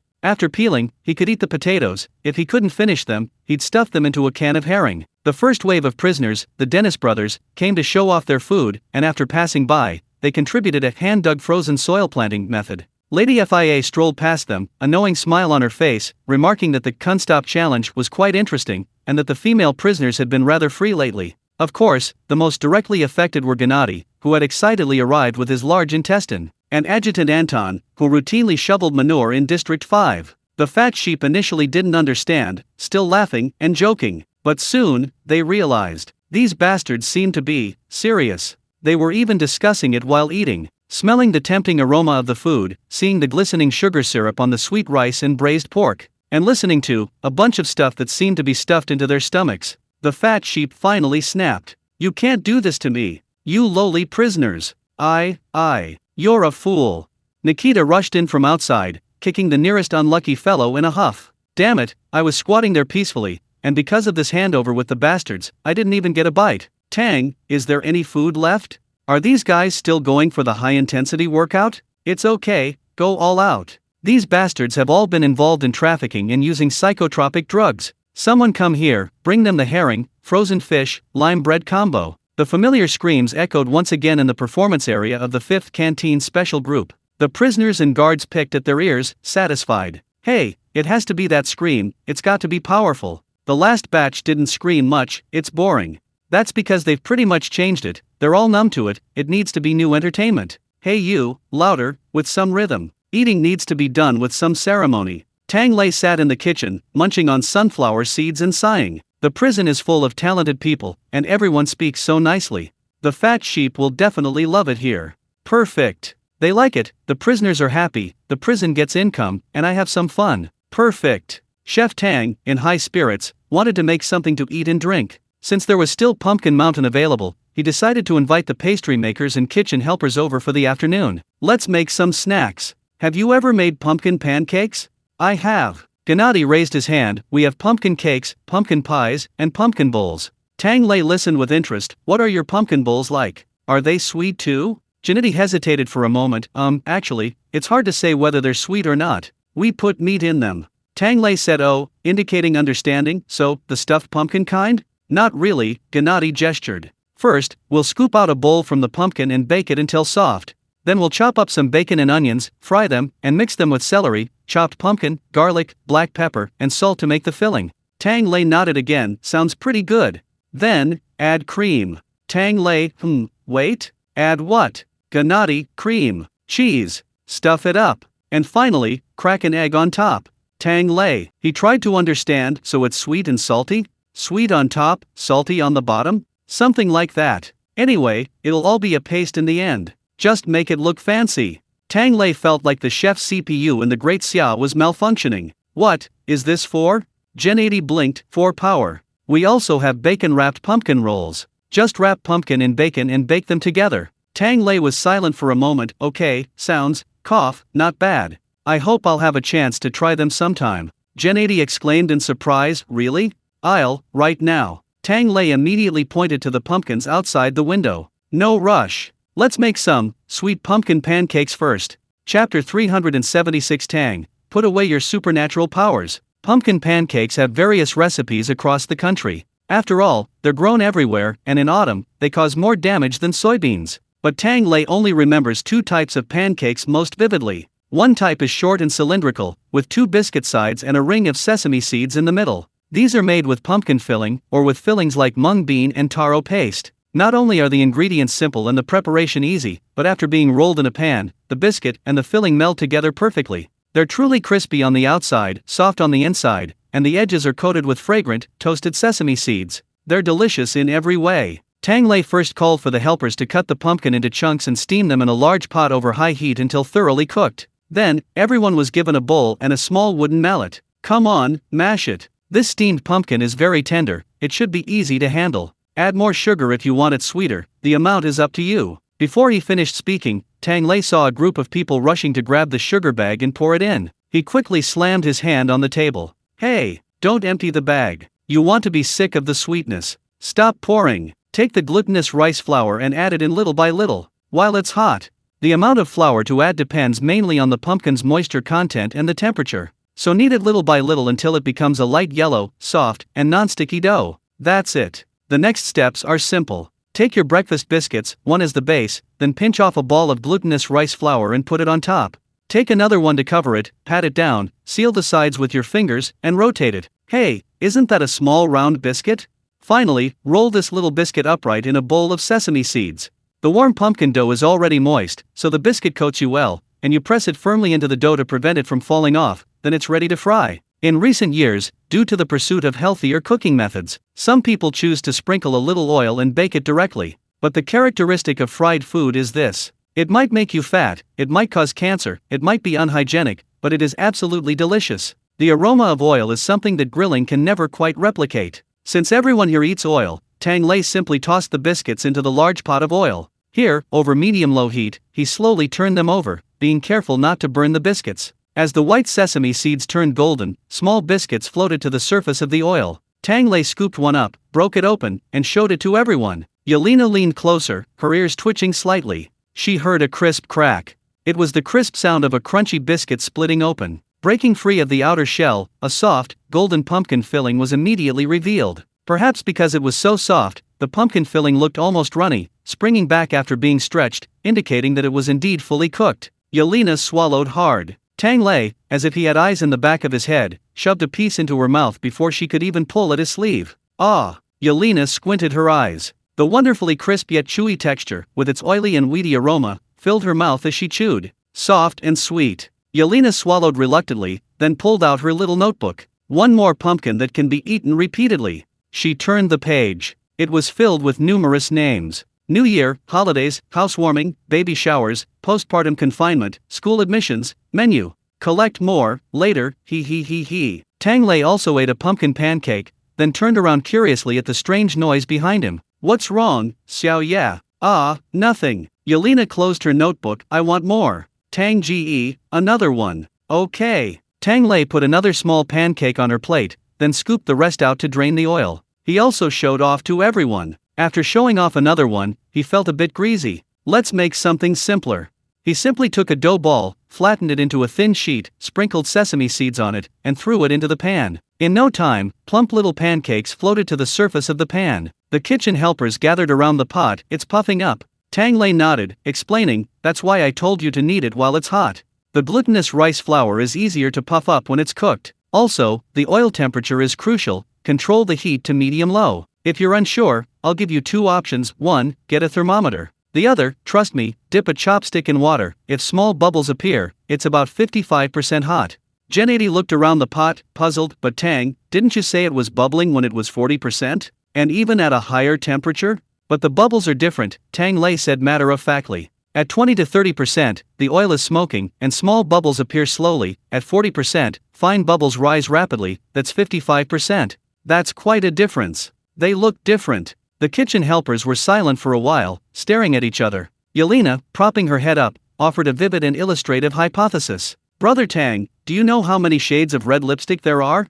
Tang Lei, this. I know Orman. Heh, Yelena shook her head, although Lena also laughed at me for not knowing him. They probably see bubbles, the same way. The kitchen helpers nodded vigorously. I also know guns. Tang Lei. No, you guys are cooks. The kitchen helpers said in unison. A cook who doesn't want to handle guns isn't a good fighting nation. They said it so confidently that Tang Lei was speechless. In the end, he could only once again brandish his pattern cleaver. Stop babbling. I told you to fry it, so hurry up. Do it. If you mess it up, you'll have to eat it yourself. With this warning, and thinking back to the dough balls who ate themselves into the shape of dough balls while trying to learn how to make jianbing, Chinese crepes, everyone shuddered. Let's do it. Today, we'll definitely win. Tang Lei nodded with satisfaction. He then started thinking about pumpkin steamed cake, dried pumpkin pastry. The whole afternoon passed. The day was spent showing off pumpkins in various ways. At first, everyone was quite happy, even spreading the word and bragging to their families. After all, it was a dessert, and such a large supply was a rare treat shared among several districts. While the quality varied, at least it was sweet and fragrant. The really bad ones were all eaten up internally. However, the smiles faded a bit by evening, because Tang Lei announced that tonight's dinner would again be pumpkin porridge. The next morning, it was pumpkin again. Some prisoners had even gone so far as to put pumpkin in their jianbing, Chinese crepes. At noon, steamed pork ribs with pumpkin. In the afternoon, pumpkin steamed cakes were served. In the evening, a week passed. Finally, after another busy day for Tang Lei, a bright yellow Sergei rushed into the fifth canteen. Tang, please, stop your magic. Chapter 377. Old Tang, my son has died. Tang Lei was filling out a list when Sergei suddenly yelled and pounced on him. He hugged his legs and let out a desperate cry. When will this pumpkin stuff ever end? Tang Lei pointed out the window, indicating that he should keep an eye on the pumpkin mountain. Wasn't it the logistics department that brought it? Now you're scared, huh? Sergei, the chubby bear, burst into tears. I can't take it anymore, I can't hold on any longer. You know, Tang, at first everyone ate pumpkins and bragged about it to their families. The whole family was eagerly waiting for them to bring pumpkins home. Tang Lei looked up from the list. That's good. It's not anything valuable anyway, you wouldn't be so stingy as to not even let them eat it, would you? No! Sergei cried out in anguish. At first I only slightly restricted it. Now, I told them to hurry. Load it up. Take it home. We can't get rid of it all. In the area near our prison, even in that small town, wherever there are prison staff family members, every family bought a ton of cheap pumpkins. We can't eat them all now. Help, Tang Lei. He paused for a moment, remembering the truckloads of bean shovels crammed everywhere, and patted Sergei meaningfully. You reap what you sow. Sergei burst into tears. Maybe we should just eat potatoes. I'll never complain about potatoes again, sob. Although pumpkin is sweeter on its own. But potatoes, the good thing about potatoes is, they don't have much flavor. Just like rice and noodles, you eat them every day, it's all the same, you get used to it. Tang Lei tried to pull his leg out a few times, but couldn't, so he said helplessly, Alright, I'll make the rest of the pumpkin into snacks and jam. These were probably the only two ways to quickly use it up and keep it for a while. Perfect, I haven't had time to mess with the pumpkins. I can make more jam, though, Alex might need it later. Sergei was extremely moved. Good brother, for life. Need any help? I'll get you some. Sure, Tang Lei said, adding a few final ticks on the list and handing it to Sergei. Get me some more stuff too. Oh, and those items I circled are for personal use, deduct them from my salary. Sergei took it and glanced at it. Radishes, papayas, the warehouse should have those. Nuts are easy to get too. Syrup, baking soda, you need that much? Yes, Tang Lei smiled. Well, it's almost Mid-Autumn Festival. After the Golden Autumn Festival in Russia, comes the Mid-Autumn Festival in the Central Plains. Tang Lei had been busy drying pumpkins all week and almost forgot. He only remembered when his mother called last night. To her son, who was working away from home and couldn't come back, Tang's mother showed him a huge mooncake. Look, your dad and I made this year, it's huge. When we eat it, I'll cut your piece and freeze it for you, so you can eat it when you come home. Mom hasn't forgotten you, has she? Tang Lei looked at the mooncake, as big as a wash basin, touched but hesitant to touch it. You guys eat. No way. Tang's mother said, from ancient times to the present, mooncakes are meant to be eaten by the whole family. That's why it's called reunion. Back in the day, before refrigerators, if a child was out, we'd dry them into pancakes and save them for him. We couldn't forget to send them to our married daughters. Sigh, it was so much better when we were kids. Back in school, we could always come home. Now that we're grown up, the whole family can't get together anymore.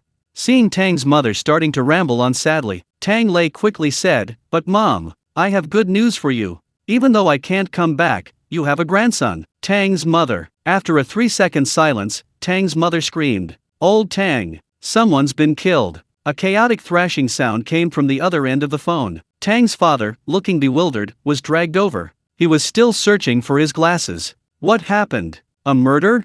Our son killed someone? Is he in jail? Tang Lei jumped, quickly checking the background he'd specially set up for the call, making sure he wouldn't give himself away. Then he picked up the dark mass on the floor. I didn't say it was a human life. Look, this is my good son. His name is Misha. Misha suddenly picked up, opened her mouth. Ouch. Tang Lei said regretfully, it's a pity he won't be a clamp anymore when he grows up. You don't know how he used to whine and cry. Before he could finish, Tang's mother almost threw her phone to the ground. Tang Lei, what is this? Tang Lei, my son. Tang's mother, you, this is a bear. Tang Lei, hey, mom, you know what it is, right? Just pretend I gave birth to him. These days, it's fashionable for boys to give birth to Hakamai. Tang's mother, this thing bites. Let go. Mrs. Bear Eyes caught sight of Tang's mother's angry roar on the screen, and she shrank back, burying her head. Fear.jpg. It turns out that everything in the world that can breathe is afraid of an angry mother. Tang Lei, taking advantage of being thousands of miles away and not being able to get a beating, spoke boldly. Mom, don't be like that, you'll scare your grandson. Tang's mother turned angrily to grab a stick. Tang's father quickly intervened. Hey, mom, calm down, put it in the book first. He looked at it again with great interest. Hey, this bear is actually quite docile. But son, won't you go to jail for keeping this? Tang Lei was exasperated by his father's constant talk about jail. He felt a dangerous unspoken connection. He quickly changed the subject. It's okay, I found it. It's not strictly regulated here, I can just report it to the Forestry Bureau. Oh, Tang's father adjusted his glasses. Can my grandson perform for the new year? Tang Lei, well, he won't pass the test, and dad, it's too much for a bear to perform. Tang's father, oh, what's the big deal? Your mother and I still have it for you to sing and dance when you were little, to keep track of our responsibilities. I'm not saying anything more, Dad. Tang Lei interrupted loudly. I'm off to work again. Have a wonderful Mid-Autumn festival. Are the mooncakes 5-nut flavored? It's okay if you don't save any for me. Tang's father laughed. Don't worry, you little rascal, they're not just 5-nut, they also have candied fruit. You won't miss a single bite. So Tang Lei said sincerely. I want everyone to share the joy of the festival in Xia. Tomorrow, gather everyone over, and I'll teach you to make mooncakes. These are traditional snacks from our great Xia, they're delicious. That's great. Sergei was overjoyed and continued reading. However, he froze when he saw the circled part on the list. What did you order at the end? Chicken, duck, fish, and shrimp are out of the question, but snails? King crab. Seriously? Tang Lei, really, get something good, for my salary. No. Sergei's eyes widened. Tang, you're asking for so little, are you trying to treat me to a special meal? You're not going to leave me, old Sergei, out of the picture, are you? Chapter 378 The Last Pumpkin Meal. Tang Lei rubbed his nose. Weren't there enough mooncakes for you this Mid-Autumn festival? This is a family dinner, a small family affair, don't you understand? He was even planning to take this opportunity to get old Bavan drunk and launch his romantic pursuit. Sergei grinned widely. Aren't I your half-brother? Who understands my family? I'm all alone working in Siberia, unable to go home, and you don't even treat me like a brother. Why yeah, I'm going to tell. Tang Lei quickly covered his mouth. Don't forget anything. At most, you provide the ingredients, and I'll make you a portion to take back for you and Maxim. Okay. Sergei instantly stopped crying, happily grabbed the list, and ran off. Then I'll go prepare the ingredients for you. Tang Lei added worriedly, don't forget anything. He still wanted to surprise his future father-in-law. A voice came from afar, don't worry. Tang Lei shook his head and called for help.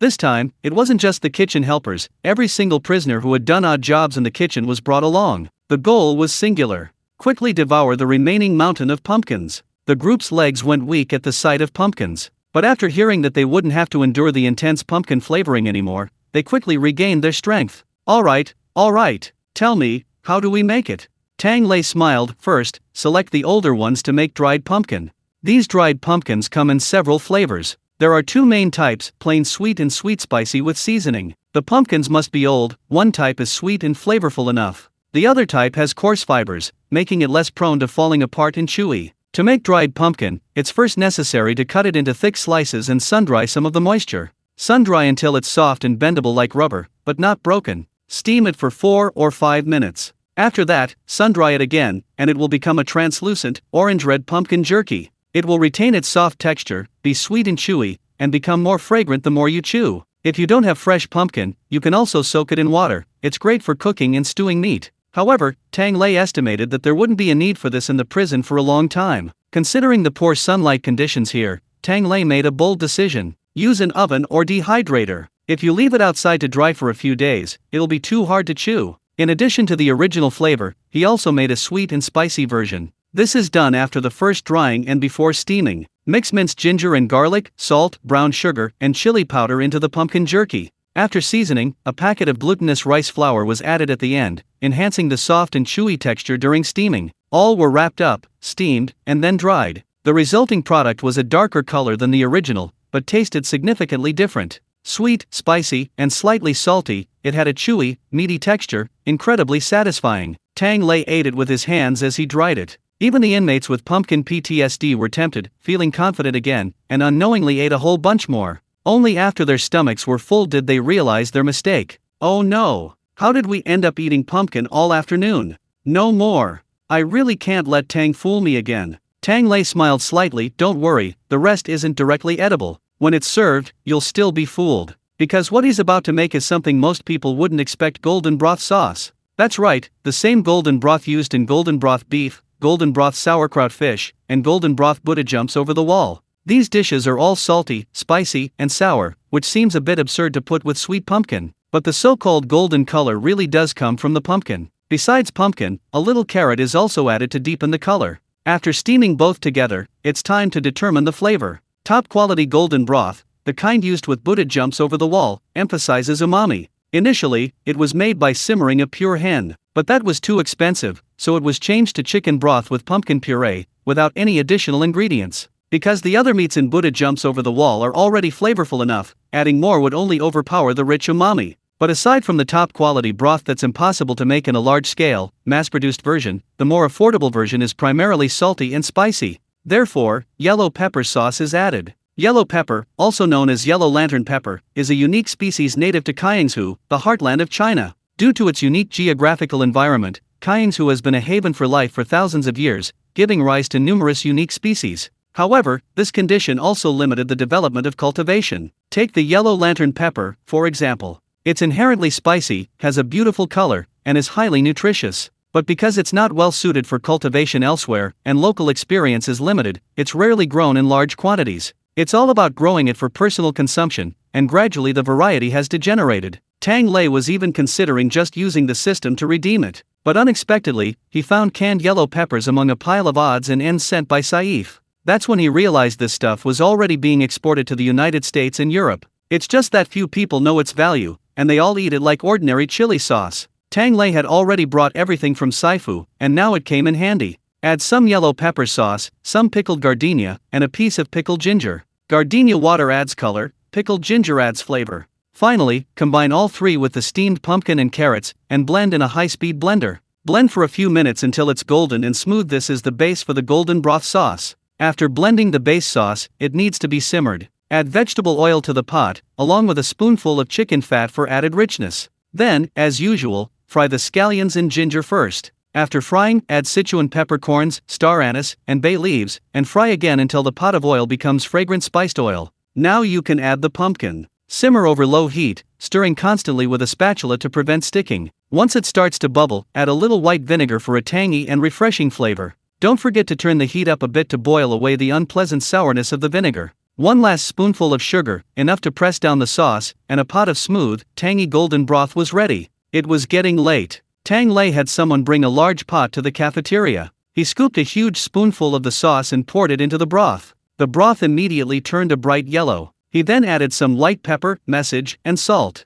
All right, put whatever you want in. A group of people gathered around the pot. It's done already? Yes. Tang Lei hung several large strainers around the pot, indicating that everyone could choose what to put in. He then grabbed a handful of noodles and tossed them in. Bok choy, instant noodles, beef rolls, all done. I made a cameo appearance with golden broth beef rice noodles, a perfect balance of sour, spicy, and slightly sweet. It's similar to tomato broth, but even more refreshing. It smells amazing. While slurping his noodles, Tang Lei remembered something and called Ali. Hey, Ali, I made another sauce. Want to try some new broth bases? Perfect for using up the excess pumpkin. Ali nodded without hesitation. Yes.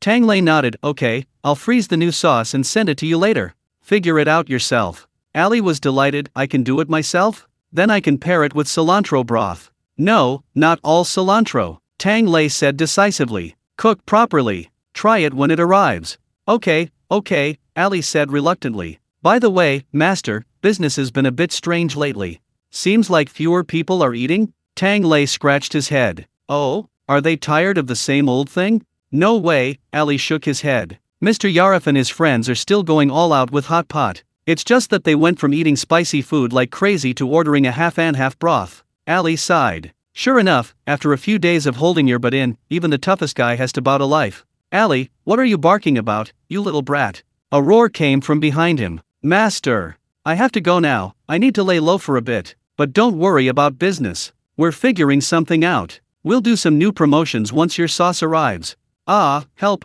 Mom, help me. Stop, you mama's boy. On the other end of the phone, Tang Lei was also impressed. So energetic, everyone. They have this eternally 3-year-old charm. He checked his points in the system and found that the hot pot restaurant's growth had slowed down a bit. But the total has already exceeded 90,000, very close to 100,000. Maybe it's because of the holiday? Or maybe some competitors have come up with some new tricks? Tang Lei muttered, not giving it much thought. The kid's all grown up, let him try it himself. I'd rather focus on settling my life's most important matters, and give Siberia a taste of the shock of 5-nut peppers. Chapter 379 Remember it all. Speaking of mooncakes, everyone in Daxia is familiar with them. If you do the math, they've been eating them for thousands of years. But the longevity not only means they taste good, but also that there's a huge variety. The day after their last meal of pumpkin, Tang Lei squatted in the kitchen, looking at the mountain of ingredients, and asked Yelena, Little what shape of mooncake do you want? I'm having trouble choosing. Yelena pulled out her notebook to order. What do you have? Roughly speaking, there are Suzhou style, Cantonese style, Beijing style, and Chaoshu style, as well as some less common ones. Tang Lei found a pen and drew a diagram to explain. Actually, the most common types in Daxia are Suzhou style and Cantonese style. These are very easy to distinguish, just look at the crust. The round, layered, peeling ones are Suzhou style. It uses the oil-based pastry technique, which Tang Lei had needed before when making some pastries. This mooncake has a unique characteristic compared to others. It's made entirely by hand, without using molds. The best examples are currently made at Deoxiankan in Suzhou. Cantonese-style mooncakes use an oil-based dough made with flour and alkaline water. They have a regular shape and are printed with a mold. They look beautiful, delicate, soft but not crumbly, sweet, and slightly chewy. It's also the most widely known type. Simply put, it's aesthetically pleasing and high-end. Whether it tastes good or not is secondary, the packaging is crucial. Tang Lei remembered that before he came, the Xia had already developed dressing table boxes and paper-cut mooncake boxes. Especially the paper-cut ones, when opened, they automatically fold into layers of colorful clouds, a bright moon, and landscapes, and they even light up. Tang Lei successfully bought one at a high price, then gave the mooncakes to his child, keeping only the box. They should have released music-themed mooncakes by now, right? He sighed, I wonder if I'll ever get one that sprays water or mist, preferably with a dragon on it. Yelena, brother Tang, you seem to remember that story about buying a box and returning a pearl. Tang Lei coughed lightly, well, it's a dragon after all. Continue.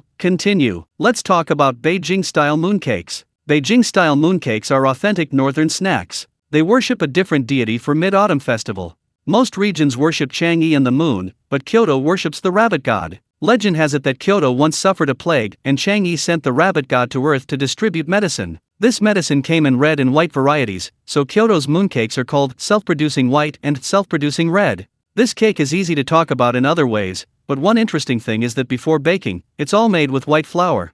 But after baking, a red ring appears on the surface.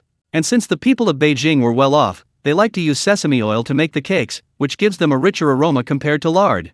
It's because of these unique advantages. Besides these two types that have been passed down to the present day, there's another indispensable hidden variety of Beijing-style cake, the imperial cake. Back then, lard and wine could be made very clear, but the purity of sugar wasn't high. So, Beijing chefs invented a special method for offerings to the palace, called liquor-pressed mooncakes. This involves mixing oil and egg white liquid into the sugar syrup after it's been boiled and left to stand. This ensures the oil doesn't float to the surface and the syrup doesn't sink, resulting in a clear, flavorless syrup. However, in later generations, the purity of white sugar greatly improved, so this method became less common. Having discussed these three extant methods, we now come to the least known type of mooncake. Chayas-hu-style mooncakes. This style originated in a region known for its love of beef hot pot. Perhaps because it's geographically close to Cantonese-style mooncakes, they're often considered related. However, they are actually quite different, from appearance to filling. Firstly, Chayas-hu-style mooncakes are also called laobing, where laobing refers to animal fat or simply oil. This name indicates that it's a type of flaky pastry,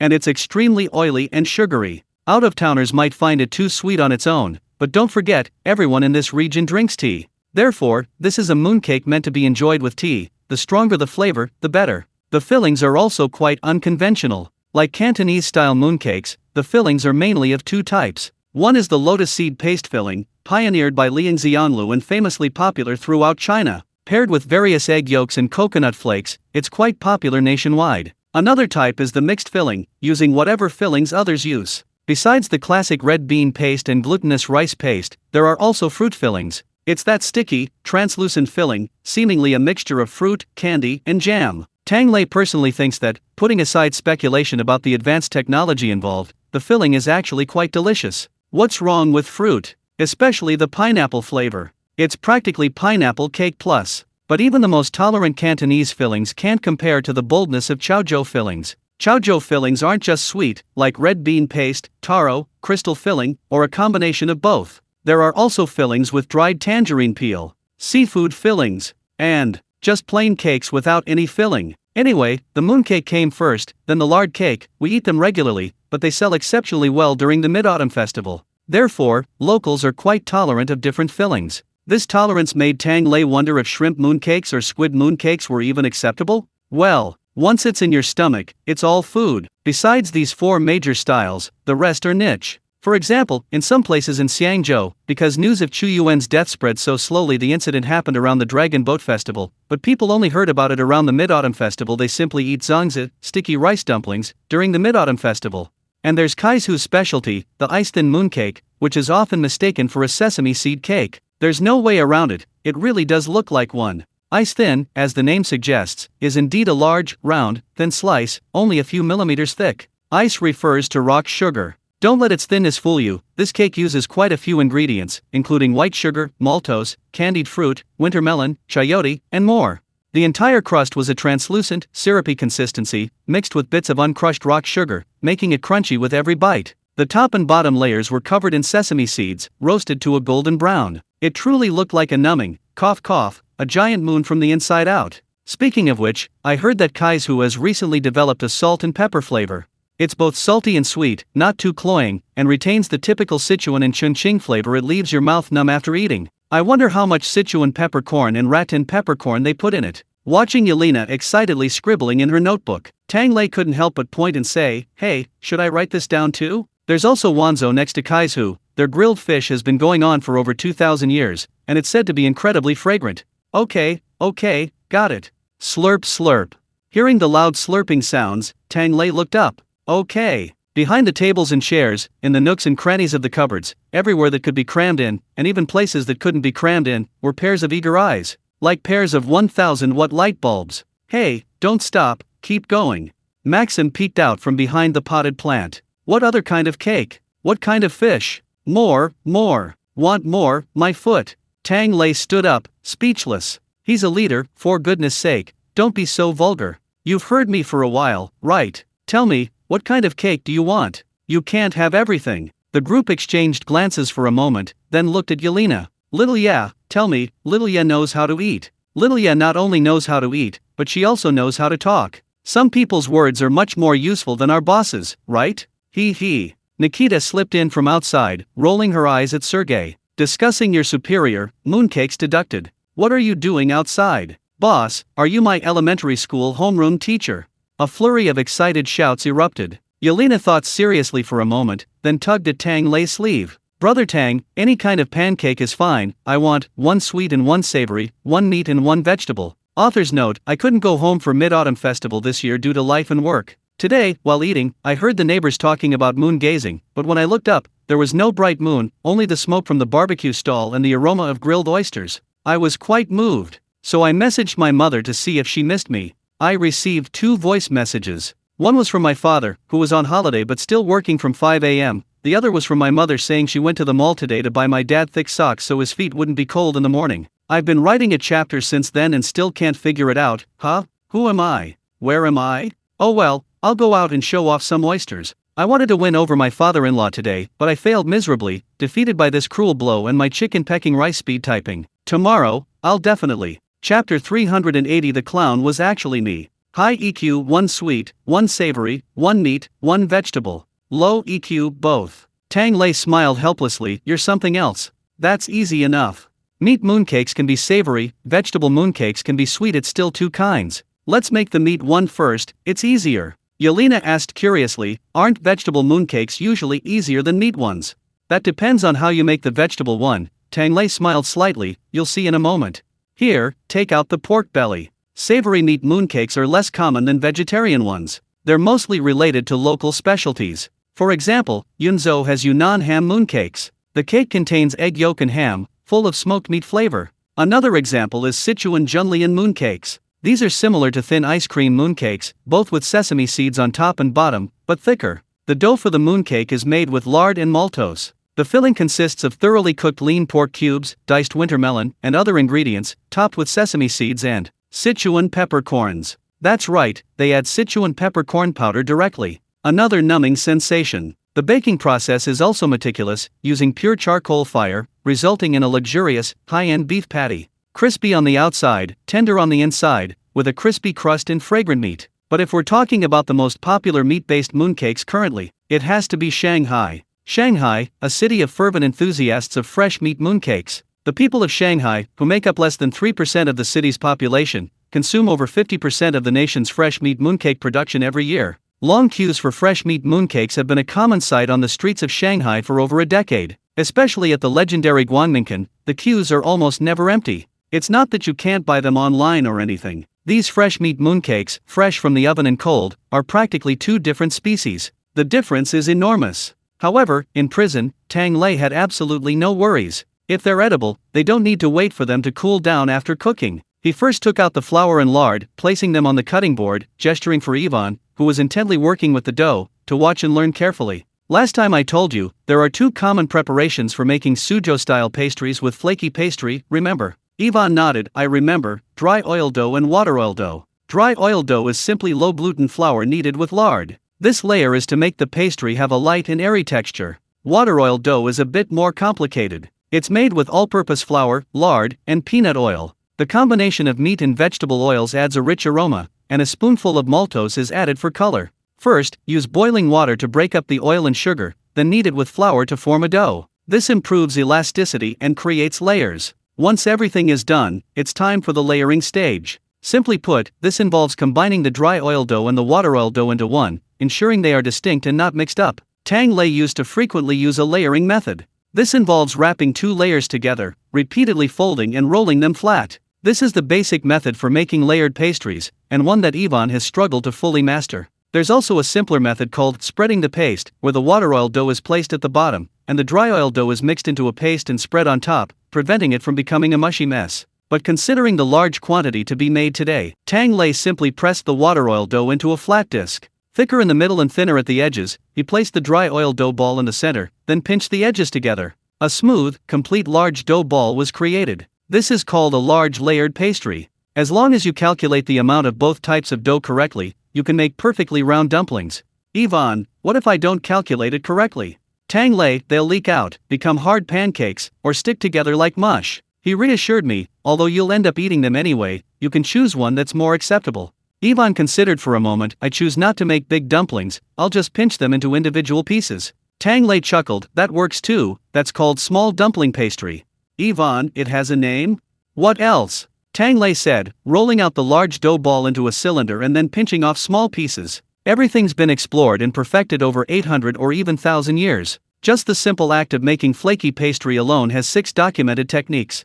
Think about it some more. You still have to learn from what our ancestors have already mastered. Alright, the dough's done, time to chop the filling. The pork pie uses mostly lean pork with a little bit of white meat. After chopping, add sugar, salt, pepper, and light soy sauce. A sip of vodka. And, though not much, absolutely essential, ginger juice. This touch cuts through the greasiness of the meat without making you bite into a piece of ginger while eating meat. While most people wouldn't mind eating steamed buns, it's a special detail to consider when making mooncakes. You can't let that little bit of ginger spoil the festive mood. After mixing, Tang Lei grabbed a portion of dough, flattened it into a disc, and with a swirl of a spoon, scooped out delicate little meatballs. He put the filling in the dough, wrapped it up, and kneaded it. Ivan reached out to Tang. This one has little knots on top after pinching it. Did we not calculate the amount correctly?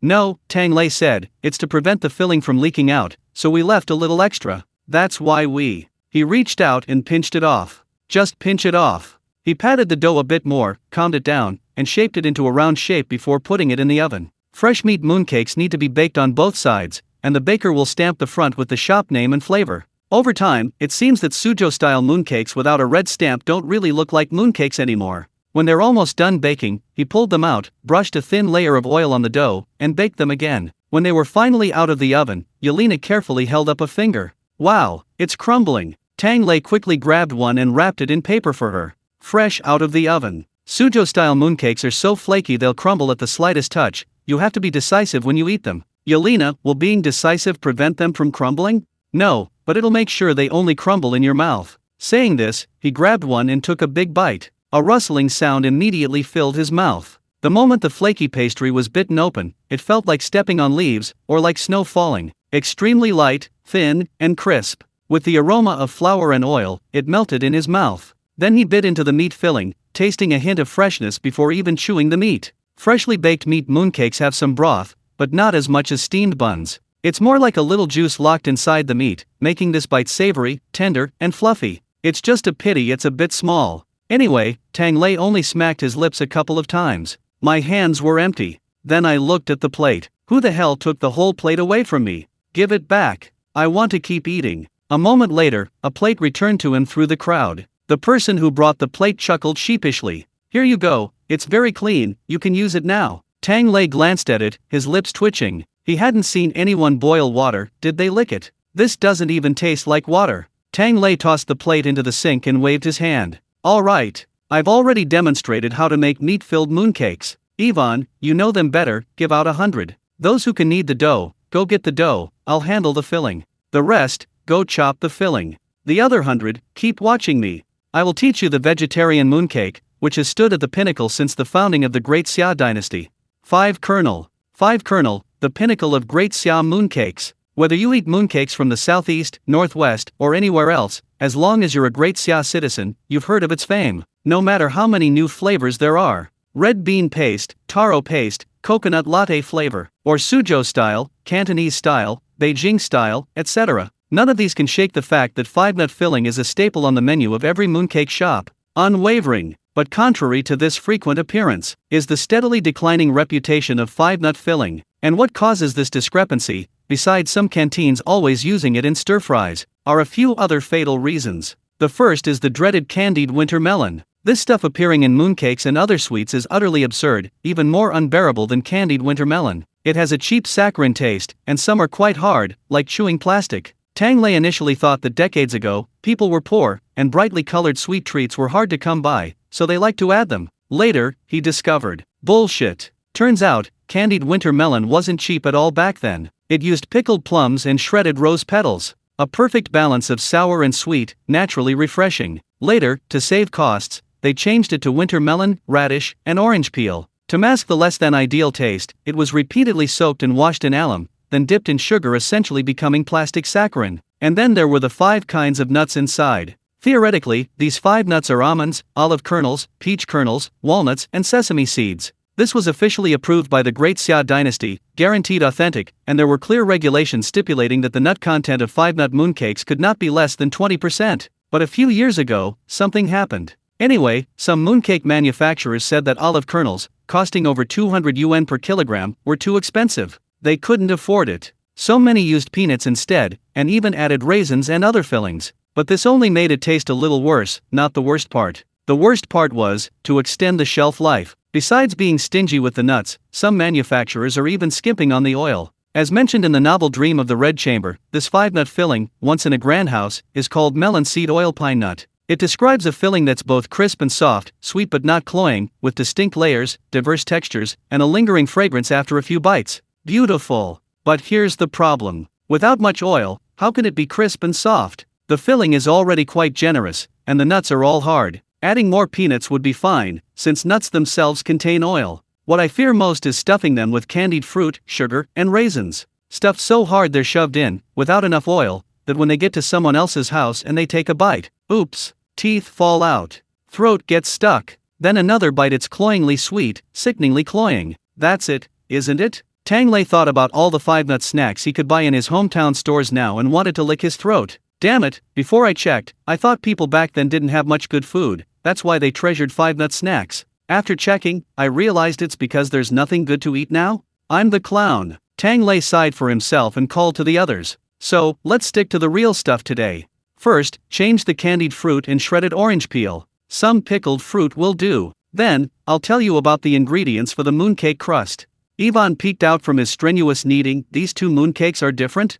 No, this one is a Cantonese style. It's simple, you don't even need to learn it, you'll see how. Cantonese mooncake crust requires only 3 things: baking syrup, oil, and lye water, made from baking soda. The lye water makes it fluffy and gives it color, the syrup softens the flour and adds sweetness. Just mix the 3 together in the right proportions, knead it until smooth, then coat it with flour. Once this dough is slightly smooth, it's ready to rest. Tang Lei casually covered the dough with a stainless steel bowl and turned to continue preparing the ingredients. 5 kinds of nuts, plus a little raisin, white sugar, and cooked glutinous rice flour. Don't be fooled by the fact that this filling doesn't contain any nuts or flour. It has absolutely no binding power and is impossible to wrap. It crumbles with every bite. So, some glutinous rice flour and a little cooked oil are added to make the filling sticky. Once it can be kneaded into a soft but not crumbly dough, it's considered done. The rest is simple. As usual, wrap the dough and shape it into a cake. This is where the advantage of Cantonese-style mooncake shines. They don't require the high precision of flaky pastry. As long as you have a mold, it's easy to press accurately. Standardized, aesthetically pleasing, and with a large production volume. Tang Lei, of course, didn't bother with elaborate carved molds. He just grabbed a few bottles and jars. He cut off a section at the top and bottom, and the middle section, and gave them to the prisoners to use as a guide to cut the mooncakes to the correct size. Of course, you can do whatever you want up there. I only have 2 requirements. Don't let it get out. And no perverted art up there. Like last time you hung bones at the entrance of Zone 2. People would think our Siberian prison is low class. He was genuinely afraid that someone as capable as Ivan might get carried away and create some kind of art up there again. Last time, this guy really put his skills to good use at the pancake stand, attracting quite a few customers. Unfortunately, he couldn't hold back in the end, because a prison guard offered him extra money to draw some nude pictures and put them up there. He was successfully arrested by Sergei. He was fined for disrupting public order. Now, being specifically looked at, Ivan scratched his head shyly. No, cough, I just have some side jobs, mainly for practicing anatomy. For art. Tang Lei, hee. He took a baked pancake out of the oven and broke it apart with Xiao Ye to eat. While eating, he savored the soft and fragrant nuts inside and asked Xiao Ye, by the way, should we add some more candied winter melon? I even soaked some in lime water. Yelena puffed out her cheeks, discerning the different fillings with her tongue like a squirrel hiding nuts. Hearing this, she asked curiously, you can soak it in lime water? Edible lime water. You can soak a lot of food in it. Winter melon becomes crunchy and translucent after soaking. It looks very nice.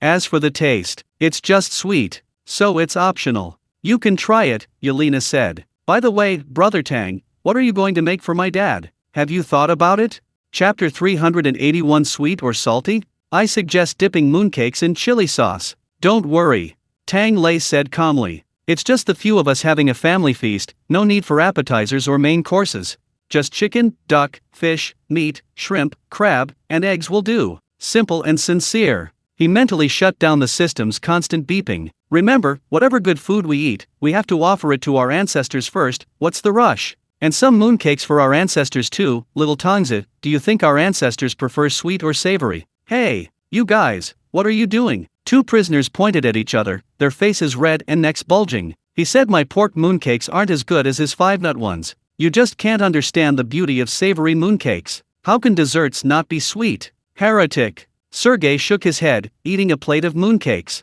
Still too young, arguing over sweet versus savory. Tang Lei smiled. It's normal, the sweet versus savory debate has been going on since ancient times. So, adding chili is enough. Sergei broke off a piece of mooncake and dipped it in the chili sauce. It should be dipped in chili sauce and then a swig of vodka. That's the right way to eat it. Tang Lei choked, his smile vanishing abruptly. Not far away, the prisoners, caught up in the sweet versus savory debate, suddenly stopped talking and turned to roar in unison. Heretics! Sergei shrank back. See, now you have no more debate? I'm clearly the good guy who brought you peace. Right, Tang? A soft voice sounded in his ear. Heretical! The god of mooncakes won't protect you. Xiao yeah, fork him and his chili sauce out. Okay. Wait, Tang, I have something else to tell you. Sergei's voice disappeared outside the door. Tang Lei stroked his chin. What is it? This guy isn't messing with me again, is he? Of course not, another familiar voice rang out. Nikita poked his head out from the crowd. He held a black card in his hand, followed by Anton, Alexander, and others. He smiled warmly and sincerely at Tang Lei. Tang, we're brothers too, right? Just share some of the food. It's the same no matter how you do it, it's just a matter of feeding a few more mouths. Tang Lei looked speechlessly at the string of people behind him. You call this stomach a few mouths? Nikita, card. Anton, transfer. Alexander, cash only. Tang Lei, ahem, a few mouths isn't necessarily a bad thing. But the ingredients. Don't worry, Nikita patted him, we bought more than enough. If Sergei hadn't been so greedy, we wouldn't have discovered this, ha ha ha. Tang Lei face-palmed. Sure enough, nothing will be missed. Pure flag. Anyone who believes it is an idiot. Okay, make these mooncakes today and distribute them to all the prisoners. From this afternoon to tonight, I won't interfere. I'll go to the side hall and focus on preparing my dishes. Nikita naturally had no objections. Okay, the ingredients will be delivered soon. Shortly afterward, truckloads of ingredients were pushed into the side hall like a flowing river. Tang Lei opened and checked them. Chicken, duck, fish, shrimp, pork bones. And then there's the grand finale king crab. To be honest, Tang Lei really didn't want to eat this stuff at first. Although the king crabs from Russia are found in high-latitude regions and are currently considered safe, they arrived fresh and alive. But this timing is wrong. Autumn winds blow, and crabs fatten. In August, the focus is on the female crab's roe, plump and flavorful. In October, the focus is on the male crab's paste, large and delicious. But neither of this king crab has any of these. Strictly speaking, king crabs and emperor crabs are not the same thing as regular crabs. Their appeal is different, they're primarily valued for their meat. East of Russia lies a long, high-latitude coastline, and there are even dedicated flights transporting king crabs. They're brought directly to Daxia Ruzhu alive after being caught. So, facing this large crab still able to extend its claws, Tang Lei was quite satisfied. It'll have to do. At least there's some meat. After scooping out the chicken, duck, fish, pork, shrimp, and crab, Tang Lei touched the bottom and chuckled. Wow, this stuff, they actually found it for me. He pulled out a heavy bag, and when he weighed it, it made a pebbly sound. Quite a lot, huh? They really don't eat this stuff around here. What was it? Naturally, it was another must-eat for Mid-Autumn Festival. Customs vary from place to place, but one saying is relatively widespread. That is, 5 things to do, 4 things to eat, 3 things to avoid. The 4 things to eat refer to the 3 best foods of this season. Mooncakes are naturally a must. Crabs are also on the list. The other 2 are taro and snail. Taro grows well at this time of year, and due to some historical factors, in southern dialects, taro sounds like who. Southerners, who deeply resented the southward migrating nomadic tribes, called eating taro on this day peeling the ghost skin. The snails, which Tang Lei was currently holding, were no longer palatable after the Mid-Autumn Festival. After this period, the snails would enter their breeding season. Their shells were full of eggs, and biting into them felt like chewing sand gritty. Tang Lei hadn't seen anyone eat snails since arriving, and he was surprised to actually find some. However, perhaps because they were wild, they looked smaller than those from Daxia. But having them was enough, they were perfect with alcohol. Tang Lei happily put the bag away and prepared to cook them later. After categorizing all the ingredients, he took a deep breath, mentally reviewing the menu. Then he reached for the first dish. I've decided on you. Jinling Osmanthus duck. Jinling, a place where ducks can't escape. It was recorded as early as the spring and autumn and warring states periods of Daxia. Others raise pigs, Nanjing raises ducks. Others send chickens and pigs to their troops, Nanjing sends ducks. Ducks are to the people of Nanjing what rabbits are to the people of Sichuan, and Cantonese cakes must be made with Hujianren, a famous Peking duck brand. They are inextricably linked, inseparable. There's cured duck, braised duck, roast duck, and mallard duck, duck blood soup with vermicelli, duck oil sesame cakes. It was once said that buying one duck here makes a whole feast. This shows the rich variety of ways to eat duck.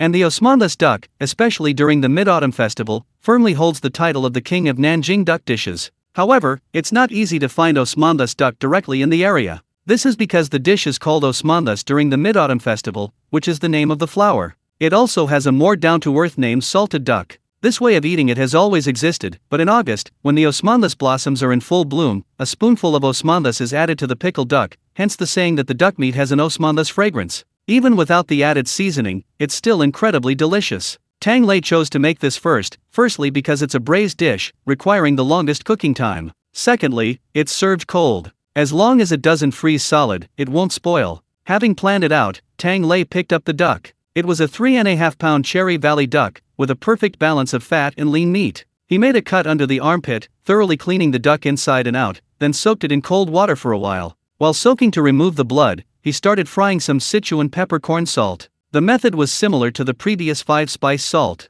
He fried the white salt until it turned yellowish, then added red Sichuan peppercorns and star anise, quickly stirring a few times. Just when the aromas were infused but not overcooked, he took it out and rubbed it onto the soaked duck. Wipe it off the outside, rub it inside, lift your arm up and check the card. Ahem! See if the hair's been removed properly. Chapter 382. Old Bavan, just you wait. We'll definitely take him down. Tang Lei hummed softly as he massaged the duck thoroughly, inside and out. He paid special attention to the plump breast and powerful legs, making sure the duck was completely docile before setting it aside. He'd let it marinate for a while. Tang Lei then took a hand to prepare a pot of brine. He didn't use the old brine directly because, as the name suggests, the salted duck required brine. Bay leaves, angelica root, licorice root, and lemongrass were all familiar ingredients. Tang Lei could tell the weight by weight. He'd never used this much salt before. Tang Lei roughly counted, making this pot would require at least 10 packets of salt. Only after the water was saturated did he confidently add scallions and ginger slices, simmering them together to create a savory and fragrant brine. Now, he looked at the duck again. The duck, its skin snow-white after being soaked to remove the blood, had a beautiful cherry-red interior after being salted. Finally, it's boiled thoroughly in the brine, achieving the final requirement for salted duck bone remaining green. Tang Lei braised it for 6 hours straight, intending to stew it like this until evening. According to the authentic, traditional method, the braising process alone involves 3 rounds of braising and 3 rounds of drying. Each time it's braised for 2 hours, it needs to be air-dried for 24 hours. This process is repeated until the duck meat is thoroughly braised and fragrant, cooked through but not mushy, firm yet not too dry, achieving the pinnacle of texture. But texture alone isn't enough. At this point, the duck is incredibly salty, almost unbearably so. So, once it's fully braised, it's taken out again, seasoned with Sichuan peppercorns, star anise, and Shaoxing wine, and simmered while being filled with broth. Filling with broth means stuffing the duck's cavity with clear broth, then draining it and repeating the process. Nothing more than washing away the excessive saltiness to make it easier to eat. That sounds like a lot more trouble than chicken. Yelena finished her mooncake and strolled in, poking at the duck and the braising liquid. There's no way around it, duck has a strong earthy smell, you can't get rid of it without heavy seasoning. But the firmness of duck meat is definitely incomparable to chicken, and ducks are also much fatter. You'll see when this duck is chopped up tonight. It's incredibly juicy and flavorful, with firm skin and fragrant bones. It's sure to be a hit. Hey, I wonder if there are any ducks in Sasha's pile of eggs. After poking the duck, Yelena went to poke at the king crab. He said one of the eggs is starting to hatch. Tang Ji, what do you hope will hatch? Tang Lei, really? That's about right. I don't really care what it hatches, chickens and ducks are both delicious, as long as it's not some village bully. Village bully? Yelena asked curiously, is it tasty? Tang Lei subconsciously rubbed his butt, painful memories of visiting his grandfather's old home as a child flooding back. It's tasty when someone's backing it up. When no one's backing it up, who knows who'll eat whom? That thing is really outrageous, Yelena. You'll see when you see it, it's even more ruthless than a dog. It's practically the village bully. Yelena brandished her little fist. It's okay, I'll beat it up for you. They call me the prison bully here too. Tang Lei looked away from the duck and sized Yelena up. Something seemed off. It wasn't initially said to be the village beauty of Moxiang. Oh well, even the queen of the night is a flower. No problem. Tang Lei convinced himself, turned around, and pressed the duck in the braising pot. Then he picked up the grass carp next to him. I didn't throw away the leftover leaves from making Shaoxing wine last time. Your dad loves wine, right? Let's make him some dishes that won't give him a hangover tonight. Like this one, fish with fermented rice wine. This fish is also an autumn/winter dish, and it even has a nice name in restaurants. It's called Drunken Slumber on the Battlefield. Just hearing the name tells you it's a strong dish. Although it's a cold dish, it doesn't need to be eaten with wine or rice, because it alone already blends the aroma of wine, fish, and rice. It has a strong initial taste and a long, lingering aftertaste. It uses aged rice wine, and the lees aren't removed. The fish meat is directly sealed inside to marinate. After marinating for about 10 days, the fish meat turns a date red color, with a fragrant aroma of wine, slightly salty, slightly sweet, and slightly spicy. A complex blend of flavors, it can be called a top-quality marinated fish. But Tang Lei didn't want his future father-in-law to get drunk on this meal he was making for Lao Bawan, so he used a lighter, quicker version. He selected a tender grass carp, chopped off the head and tail, and cut it into small pieces. He added vodka, scallions, ginger slices, and onions. He marinated the fish to remove the fishy smell. Xiao ya, time me, 2 hours. And while you're at it, go find Sasha and the others and bring me the fan. Normally, this fish needs to be air-dried after marinating. But now, under the dual torment of technology and the lack of sunlight, Tang Lei opted to simply dry it. Meanwhile, he secretly extracted the fermented rice lees. This was something he'd scooped out of the systems clause last time. It had almost used it for farming. Now, carefully ladled out, the thick rice lees with a hint of alcohol released a rich aroma with just a slight swirl. There's no fixed rule about the type of fermented rice used for this fish. Generally, rice wine or yellow wine are fine too. Tang Lei had also heard that the older women in Ganzhou were exceptionally skilled at making this dish. They used a type of unpolished rice wine lees, with distinct, golden grains. It had a better flavor than any ordinary fermented rice wine. However, as the saying goes, local specialties are best enjoyed locally. Outside of this area, the quality varies greatly, making it difficult to find authentic flavors. So Tang Lei didn't insist. After the fish marinated and dried, he could start frying it in oil.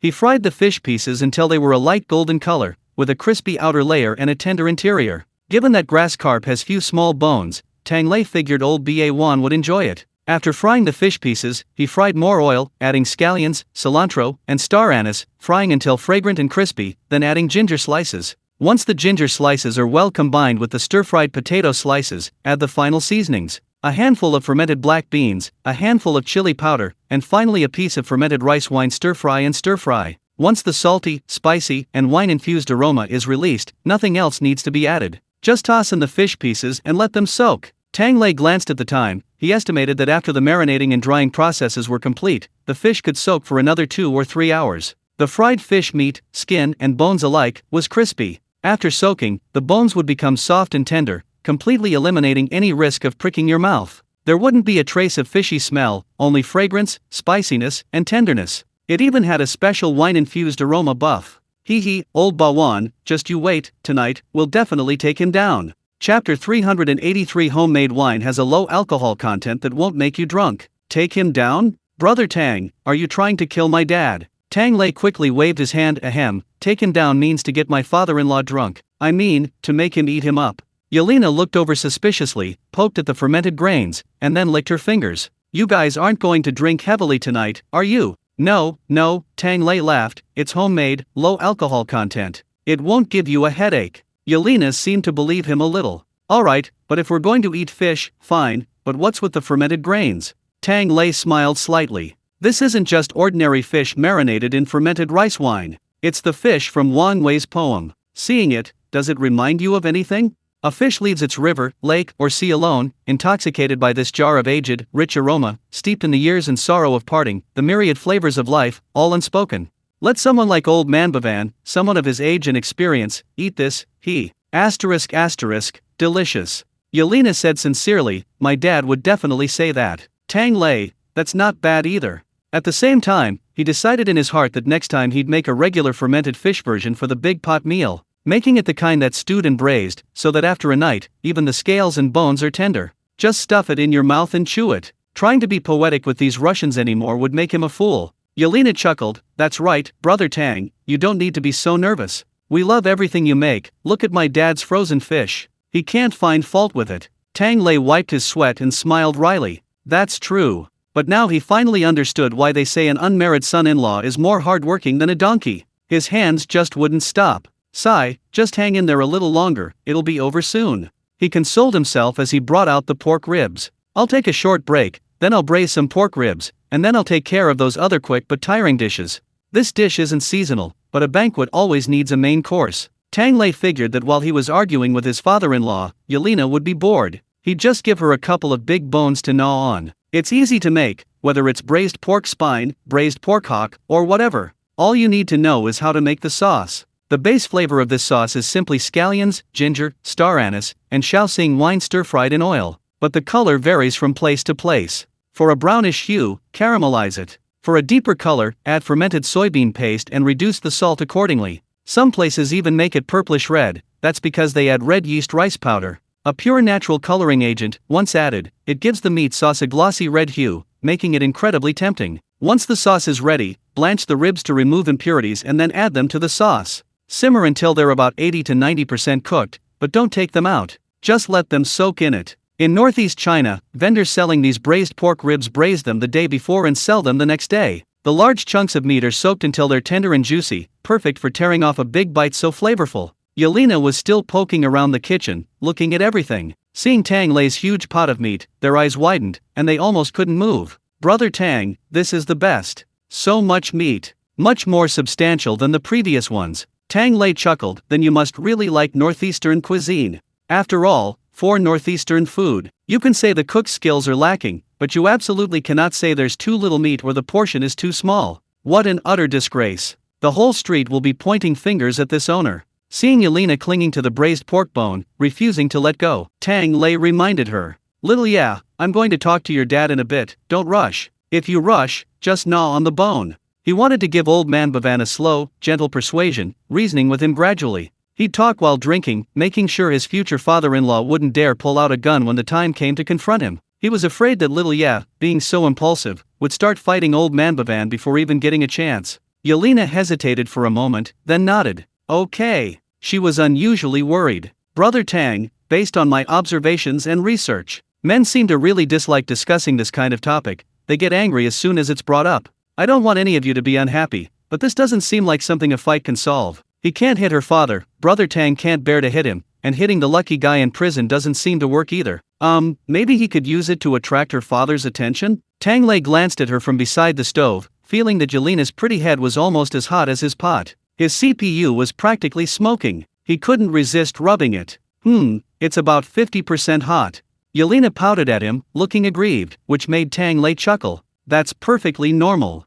3 women a man should never casually touch in his life. Mom, wife, daughter. When you're around these 3, you're always on edge, afraid they'll get hurt outside. Old Bawan is the same, but it's okay, he just wants you to have a good life. He doesn't really want to break up your man. Compared to that, your energy is what's really trying to break me up. Yelena blushed, flashing her white teeth. I don't understand. The captain sent me something, I'm going to check it. She turned and ran. Tang Lei shook his head helplessly behind her. He also sent a message to the group chat on his phone. Are you guys any good? I think Yelena is better than me. The group chat, named 605 Dorm Brothers Association Saving Virgin Study Group, was silent for a moment. Suddenly, several voice messages erupted. Who asked you? You little brat, you got a free ride and you're still acting innocent, huh? Don't forget who gave you your study materials. Go Fugui, hurry up and introduce me to a couple of Russian girls. That's right, this was Tang Lei's dorm group chat from university. After painstakingly searching through his friend's chat history for materials and getting his account banned,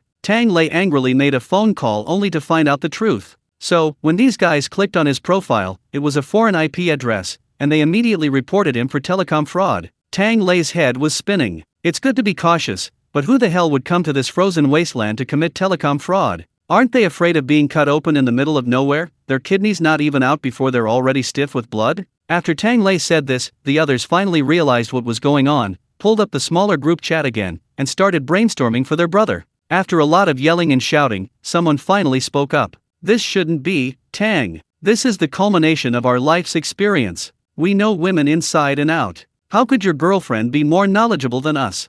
Tang Lei, well said. Will I be able to attend your wedding this year? Heh, a strategist never sets foot on the battlefield. A wise man doesn't fall in love, and the lonely king has pursued his master's degree all the way. Don't listen to their barking, Brother Tang. I suspect your girlfriend has a group of girlfriends behind her. How's your stamina? I'll find you some that most people can't handle. Meanwhile, thousands of miles away in the capital, Ludmila, dressed in all black, was gathered with a group of female colleagues. Has Xiao Ye received it? Great. This time, we arranged the uniform and unspecified item for her too. So unique. Most people can't handle this. Exactly, don't worry, Sister Mila, we understand men best. Chapter 380 For the god of mooncakes and the god of the dining hall will not allow it. Two groups, each convinced they fully understand the other, are clashing remotely. Two individuals, not considered human, inexplicably feel a dull ache in certain parts of their bodies. Yelena received a package at the prison gate and peeked inside furtively. She heard old Bawan's voice.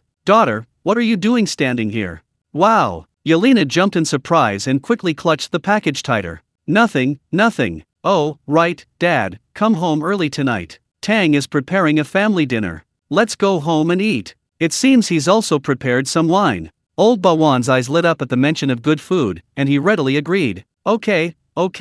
It's almost dinner time now. I'll go help out at the canteen first, and after I get the food, we'll go home for dinner." He hurried off, while the old shaman, following behind with a string of 3 children, frowned. "Uncle Bawan seems to have forgotten about us. Uncle's going to steal some food." Sasha blinked for a while. "Home, a family feast?" The old shaman stroked his beard. "Just the family? I don't think so. Come on, Grandpa knows where his house is. Let's go to the canteen for dinner first, and tonight, we'll steal his house." The 3 adults and 1 child arrived at the canteen, just in time to see the little ones pushing a bunch of carts out. They were stuffing things from the carts into everyone they saw. "Haven't had mooncakes yet? Give me 2. No, I already got 5 today. Too few. Here are 5 more." The old shaman and his friends had been out all day. Reindeer need to cross the strait before the coldest season to migrate south for the winter. The reindeer herders have to prepare every year, either to guide them or to receive lost reindeer. So they were completely unaware that the canteen was making mooncakes today. They were quite happy to have a few stuffed into their hands. So sweet, so delicious. Little Kirill took a bite of the cake, revealing the fluffy, crunchy nuts and sesame candy inside. "The meat one is good too," Sasha said curiously. "It's so delicious. Why do these older brothers and uncles seem less interested?" The passing pastry vendors, hearing this, happily grabbed a handful more for them. "Take as many as you like. Once you've taken them, they're not returnable once they're off the cart." With that, they took off running. The old shaman frowned at the one in his hand. "Why does mine look a little different from yours?" A little Kirill stood on tiptoe, looking at the large notice posted at the entrance of the 5th canteen. "Oh, so this is called a mooncake, a mid-autumn festival treat from the Great Xia dynasty." Besides the sweet, savory, meat, and vegetarian versions, everyone had a lot of fun making them, but we ran out of filling, and Chef Tang was busy, so everyone developed some new ones, called blind box mooncakes. Hiss! The old shaman suddenly clutched his cheek and roared. "Who put frozen fish in a mooncake? That's outrageous. It almost knocked my teeth out." From a distance, a prisoner waved. "Old man, you've drawn a rare one. Come register it." The old shaman's lips twitched. "Register what?" The prisoner pointed to the notice again. "Look, the shelf life is 75 days, this mooncake will last at least a week. To prevent everyone from getting tired of it, the 5th canteen is launching a blind box collection event. Collect 5 rare ones to exchange for a premium one." The old shaman looked down at the rare ones his men were registering. Surströmming filling, pickled cucumber filling, pumpkin and potato stew filling, tomatoes with lard. "Did you stuff all the leftovers into the mooncakes?" the old man roared. The 3 little bears craned their necks expectantly, as if waiting for their grandfather to collect little cards for them. "What's the ultimate filling?" The prisoner, Yunnan ham and salted egg yolk. "You can absolutely trust this flavor," Tang himself described it. "It uses our own cured ham. You tried it a while ago, didn't you?" The old shaman's beard twitched, and so did his animal hide. It was the 3 little bears shaking his hands, shattering his hardened psychological defenses. "All right, register me. Are the mooncakes unlimited?" "Of course not," the prisoner chuckled. "It's based on the number of people per head, once a day for a week. It depends on your luck. Oh, and if there are still mooncakes left after a week, we've got something planned. We can make a big pot of stew, mooncake stir-fried with meat, mooncake stew." "No way!" A shout suddenly came from the doorway. Tang Lei had come to get some seasonings and overheard this terrifying plan. He immediately yelled, "Anything is fine, but no stir-frying. The god of mooncakes and the god of the canteen are watching, so behave yourself. Eat as much as you can. If you can't finish, give it to me. I'll use it for fishing bait." Just as he finished speaking, old Bawan popped out from the kitchen, excitedly exclaiming, "What? It really works for fishing bait?" This immediately triggered the fishing expert keyword. Tang Lei nodded. He remembered that some guys in Xia had actually tried it. Using mooncakes for bait, whether you just put out a mooncake or hollow it out and stuff it with bait, it worked quite well. It would attract plenty of meat lovers, not just picky eaters and street vendors. And it's cheap too. After all, mooncakes are delicious. 1, 2 or too greasy, and families with many relatives visiting often can't finish them all. The price drops after the festival, with some costing only 1 or 2 yuan. But no matter what, Tang Lei absolutely cannot tolerate it. Mooncake dishes in his cafeteria. That's the biggest anomaly. Old Bawan was delighted to see him nod. Great, great. I'll take some to try later. By the way, Tang, are you busy enough to come over? Do you need my help? I haven't had a chance to eat or drink tonight. His eyes clearly read. When is the feast? Tang Lei laughed. Almost done, almost done. Just one last, most troublesome dish. Once that's done, we can start eating. This time he was going to make chicken, duck, fish, meat, shrimp, crab, and eggs, and finally add some small snails. That would make a total of 8 dishes, not too many, not too few. He could manage to prepare them all by himself in an afternoon. He had already started cooking the time-consuming dishes like osmanthus duck, fermented fish, and braised pork ribs. He had already decided to serve the eggs later. He had 2 ideas for how to cook the snails. One was to make them into a cooked marinated dish. This name corresponds to raw marinated, which means cooking the food and then drizzling it with a marinade, usually used for seafood. Snails were an option, but Tang Lei thought about it and realized there were still 2 more drunken dishes. That might be a bit of a test of his future father-in-law's drinking capacity. So, he decided to just make stir-fried snails instead. It was a bit spicy, rich and flavorful, and quite enjoyable to eat. After these 2 simple decisions, he was now faced with the final 2 troublesome dishes. Proposing chicken and red king crab, Tang Lei waved his hand. Here they are, Tongzi, bring out the Shaoxing wine.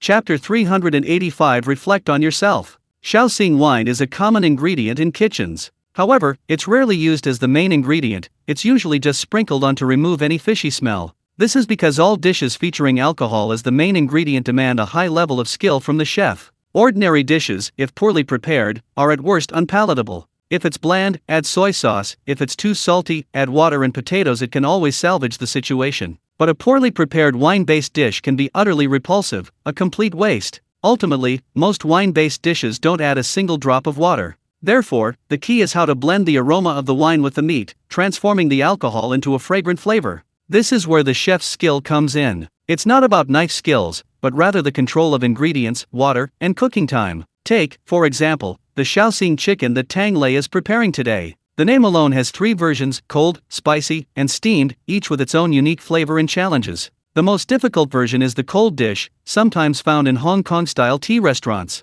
Some describe it as poached chicken soaked in Shaoxing wine. The less palatable version is simply tasteless chicken with alcohol, one raw, the other fishy, making it hard to eat. The spicy version is a modified version, officially called Luoyang Shaoxing drunken chicken. It's a Sichuan chef's adaptation of Zhejiang cuisine, claiming to incorporate the Chongqing-style braised chicken method and adding dozens of Chinese herbs. It combines the numbing spiciness of Sichuan with the tenderness of southern cuisine. Paired with Shaoxing wine, known for its invigorating properties, it's very nourishing. Tang Lei's version, however, is the original and most classic, Zhejiang-style steamed chicken with Shaoxing wine. This dish requires a young chicken several months old, preferably with some fat. After all, chickens are different from pork. Even if they're fatty, the fat is under the skin and easily separates from the meat. It's naturally moistened during cooking and then removed and discarded when eating. Just like oysters and clams come with their own grill plates. Although it's a bit like using a used tool and then discarding it, it's genuinely quite useful. Tang Lei also kept a bit of chicken fat, only cutting the chicken open centered on the belly. He emptied out the innards and cleaned the tail. Finally, he stuffed the chicken feet back inside. This will be a must-have after steaming. After cleaning the chicken, he prepared a small sauce. A little salt, pepper, rock sugar, and soy sauce for a base flavor. Then he poured in a large bowl of Shaoxing wine. This bowl of Shaoxing wine sauce is all the liquid from steaming the chicken, not a drop of water was added. He just needed to coat the bottom of the steamer with a layer of lard, then add ginger slices and garlic cloves and sauté until fragrant. Then he could place the whole chicken on top, pour in the Shaoxing wine sauce, and wait. Before putting the lid on, Tang Lei hesitated, worried that the wine might be too strong or the meat might become gamey, so he added 2 more dried hawthorn slices. Then he adjusted the heat. Steaming began. Huidiao wine is, after all, a strong aroma type. Even with the lid on, the aroma was overwhelming, filling the entire kitchen. This attracted a group of prisoners who, after finishing their meal, lingered by the smell. Several men, intoxicated by the aroma, leaned against the side hall door, sniffing the air. How long has it been since we had a taste of this? It's been gone since we came in. It's wonderful, I feel like I've found my soul again. What delicious thing is Chef Tang making? When can we drink it again? When you're all kicked out, old Bawan appeared from behind them. The prisoners' faces fell. No way. Even if we can leave, we have to eat all the good stuff before we go. That's been too long. There's nothing I can do, the fifth canteen has too much good food. Old Bawan looked at them with exasperation. Look at yourself. Think about whether you've tried hard enough. Why haven't you developed a taste for frozen fish after all these years? If you ate more frozen fish, you'd be out by now. The prisoners rolled their eyes. Old Bawan, how long has it been since you ate your own frozen fish? Old Bawan snorted, waving his hands behind his back. It's different for me. I have Tang's communal meals at work, and Tang stays at my place after work. I don't even have a chance to eat frozen fish. I'm not going to argue with you guys. It's a holiday, little Tang specially invited me to a feast. With that, he went inside. His expression was incredibly cheerful. But once inside, old Bawan sniffed again. Something was off. He could smell the aroma of alcohol outside. Why did the smell fade inside? It had gradually transformed from alcohol into a more lingering fragrance. A touch of mellowness, a touch of freshness. It wasn't strong, yet the aroma made old Bawan dizzy. Tang, am I drunk? I feel a little tipsy. Tang Lei poked his head out from the kitchen and waved to him. You haven't even had a sip. How can you be drunk? Old Bawan, but this aroma. Tang Lei chuckled, you mean the Shaoxing wine chicken? It's steaming right to the crucial point, that's normal. Just like how being sleepy can make you confused. Old Bawan had been starving all night, and suddenly smelling this intense aroma and freshness, of course he was dizzy. Tang Lei glanced at what was beside him. How about we don't go home? Let's eat in this side hall. There shouldn't be anyone there tonight, I can set the table. Let's call Xiao Ya over, tonight we won't leave until we're drunk. Okay. Old Bawan was naturally delighted. Go back what? I'll call Xiao Ya over right now. That girl said she'd just drop off a package at home and come right away, she should be here soon. He muttered to himself. Why would you go back to drop off a package? Isn't that a hassle? Tang Lei tidied up the shrimp paste and shrimp balls he had on hand, steaming some and frying others. Okay, I'll call her, I'll be done soon. He reached for the last piece of king crab. In the past, Great Xia didn't have king crab, so there weren't many famous ways to eat it. But there's a rule of thumb when it comes to seafood. As long as the quality is good enough, steaming is never a bad choice. Even without adding a single grain of salt, the slight saltiness of the sea in the meat is enough to bring out its sweetness. Tang Lei thought for a moment and decided to use some Shaoxing wine to make a steamed drunken crab. The method is really simple, the difficulty lies mainly in preparing the crab. Without the help of a kind vendor from the south, trying to do it at home would have been nearly fatal. First, you have to tie up the crab's legs. These king crabs range in size from 3 to 5 pounds for the smaller ones to over 10 pounds for the larger ones, about the size of a watermelon, with legs that can stretch for almost a meter. Although they're practically dead after being out of the seawater, tying them up is still harder than washing a cat for someone with no experience. A slight mistake and you'll have several bloody cuts. Tang Lei wasn't skilled either, but he had a trick up his sleeve. With a large pattern cleaver in hand, he took advantage of the crab's still slightly dazed state after being taken out of the bag and flipped it over. Aiming at the small indentation where the crab's head and body meet, quick as a flash. Puffed. He thrust his force into the crab's body. The giant crab's 8 legs twitched peacefully. It moved quickly, without pain. That's right, king crabs only have 8 legs, while regular crabs have 10. But these 8 legs contain several times more meat than 10 legs. Not only is there more meat, but the shell also has naturally defined lines. A scissor cut along the side. A whole, glistening, and tender piece of crab meat was revealed. If it were steamed, it would be cooked whole, and then cut before eating to minimize the loss of flavorful juices. But Tang Lei planned to steam it with wine, so he slightly opened the shell to allow the flavors to penetrate. After cutting the legs, he checked the belly.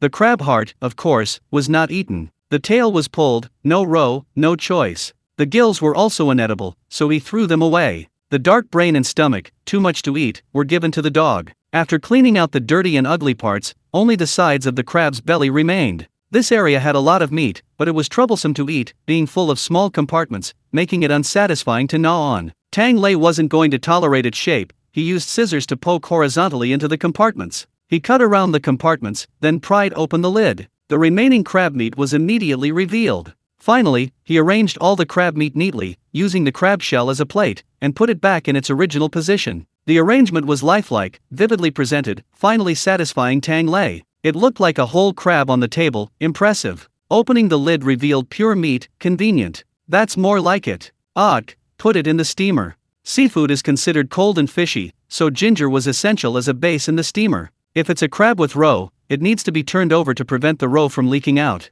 No need for steaming the king crab, simply place it on ginger slices, drizzle with a little sugar and salt, and add a bottle of Shaoxing wine. The crab meat, now soaked in the sauce, is covered with plastic wrap. Get the steam on. Finally, everything's ready. At the same time, Yelena's voice came from outside. Brother Tang, are you done? I'm back. Chapter 386 tonight, it's a must-drink night for the two of us. No xiao ya included. Almost there. Tang Lei replied, tidying up the stove and pots. The portions promised to the others had already been packed in boxes, just waiting for the crabs to be cooked before they were all distributed. However, the first crab after cooking wasn't packed in a box. Instead, it was placed on a plate, along with several other dishes, and offered as an offering by the stove. 8 dishes, 2 plates of mooncakes, and a jar of Shaoxing wine were neatly arranged, filling the spacious stove. Tang Lei bowed to them. Ancestors, welcome to the festival. Eat and drink well, call me if you want anything else. And, before he could finish, Tang Lei looked up. Oh dear. The stove was completely empty, not even a scrap of food remained, all swept away. Very good, the ancestors are getting more and more decisive, no more of that formality. He quickly said, wait a minute, my ancestor. Could you also bless me so I can have a smooth showdown tonight? Hello? Little system, are you listening? The system was silent for a moment, not quite a good fit. Let's give it a try. It's alright, Tang Lei felt much more at ease. Whether it's a good fit or not doesn't matter, as long as I'm good at it. He took a deep breath and pushed open the kitchen door. Coming. In the side hall, Anton, Nikita, and the others were also squatting there. Receiving their respective meals, they smiled contentedly and quickly slipped away. Old Bawan was still puzzled. Hey, aren't you staying to eat with us? Taking it with you? Let's drink together. Anton turned back and gave his old friend a helpless look. Chef Tang already said, this is a day for family reunion, I have to go back to find my wife and daughter. Who's going to drink with you this late at night? Nikita smiled slightly. I'm going to find my uncle and Gennady too. Don't worry, old Bawan, after today, we'll all have to have a drink with you.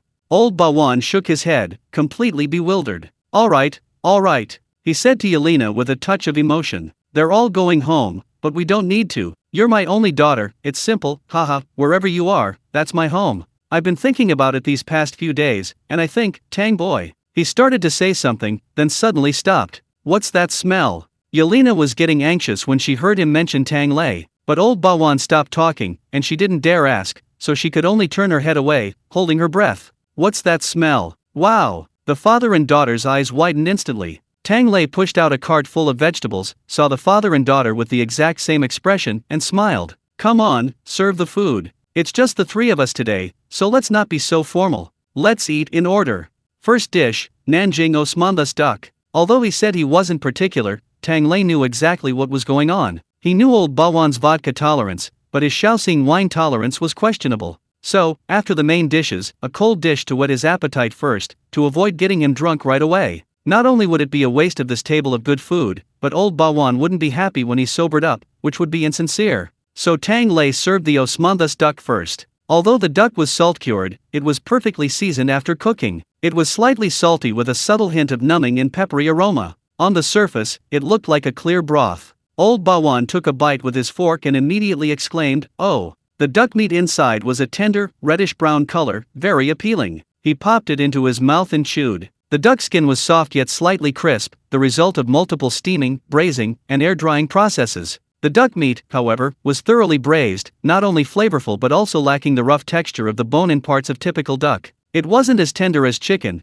but it had a firm chewiness. Soaked in the broth, each bite was bursting with savory, salty flavor. Considering it was just the 3 of them, Tang Lei hadn't served a very large portion. This dish was meant to be eaten cold, and old Ba1, accustomed to cold dishes, finished it quickly. Tang Lei hadn't forgotten to remind him, if the meat is too salty, have a couple of bites of sweet lotus root with osmanthus.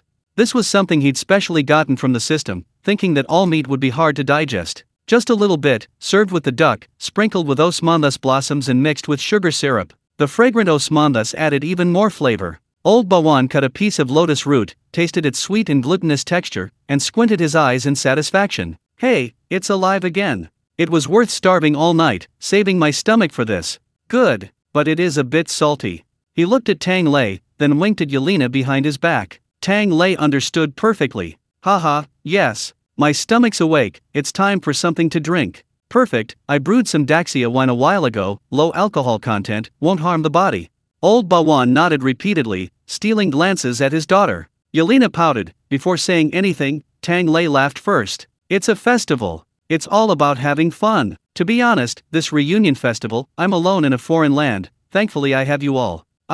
Hey, little Tang. Old Bawan saw Tang Lei seemed a little down, quickly patted him, and winked at his daughter. Don't be sad. You're not alone. Just for the sake of a foreign land, I have to have a drink with you. Let's drink until we drop tonight. He even glared at his daughter. Tang's in this state. How can you not drink? That's too much. Yelena. Chapter 387. A family. Yelena sensed something was wrong. She tried to think. Tang Lei, however, had already served the Shaoxing wine chicken and fermented fish, giving old Bawan a wink. Here, try these first. They're both made with wine, see if you like the taste. He tore off 2 chicken legs, giving one to old Bawan. The other he put in Yelena's bowl. These were the most tender and flavorful parts of the chicken. After being carefully steamed, even the bones were soft. They easily fell off the bone, revealing smooth, tender leg meat. Infused with the aroma of wine, the 2 men were speechless with delight. They simply devoured it. After a couple of bites of the tender, there was also the crispy part. The fried skin of the fermented fish was no longer crispy.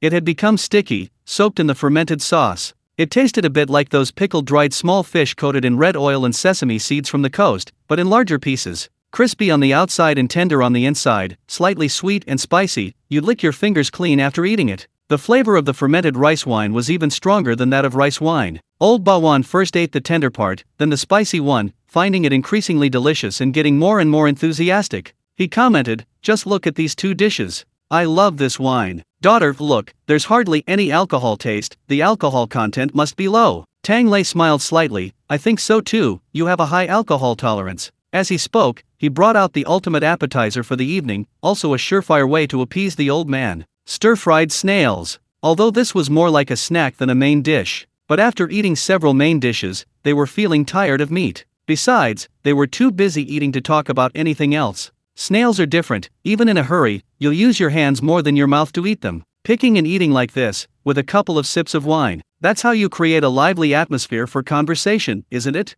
Especially since Tang Lei cooked them spicy tonight. Because snails are lean and low in oil, he specially used lard to sauté ginger and garlic, then added them to the snails. To avoid any muddy taste, he didn't add a drop of soy sauce. It all relied on a little Shaoxing wine, ginger, garlic, and skillful cooking. While stir-frying over high heat, he rotated and tossed the wok, allowing the round snails to absorb the flavors from all sides. The moment the lid was lifted and the dish was served, the fragrant and spicy aroma immediately wafted out. He then poured a glass of Shaoxing wine for the 3 of them. The bright yellow wine poured into the glass, making Lao Ba's mouth dry and his mouth parched with impatience. Without even tasting a snail, he raised his glass first. All right, let's start with 1. To our reunion. Tang, drink up. Before Tang Lei could say anything, old Bawan tossed his head back with a hearty gulp. Gulp. He downed it. After finishing, he remarked, it really doesn't have much alcohol, isn't it? Not very strong, but the taste, well. He hesitated for a long time, unsure how to put it, but smacked his lips with a lingering sense of satisfaction. Tang Lei smiled slightly. The aroma of the rice wine was rich, and its flavor was indeed difficult to describe. A good rice wine should possess all the qualities of sour, sweet, bitter, and astringent. The sourness shouldn't be overpowering, the bitterness shouldn't linger, and the sweetness shouldn't be cloying. The initial taste is fragrant and bitter, the aftertaste is mellow and slightly sweet. It's all about savoring. The texture is quite smooth, but Tang Lei didn't know how to explain something to old Bawan. That is, how strong is the taste, and how powerful is the after effect, cough. But old Bawan clearly hasn't thought that far ahead. He excitedly poked at a snail and asked Tang Lei, how do you eat this? Crack it? Smash it? Use a hammer? No need, Tang Lei quickly replied with a smile. Just poke it out with a fork from the opening. Oh right, don't forget to suck the shell first. Stir-fried snails are supposed to be quick stir-fried, but they taste best with broth. One reason is the plenty of broth. After stir-frying, you can simmer it a little longer to ensure all parasites are killed. The other is to absorb the flavor. Before eating, suck the shell from the opening fragrant, spicy, and fresh.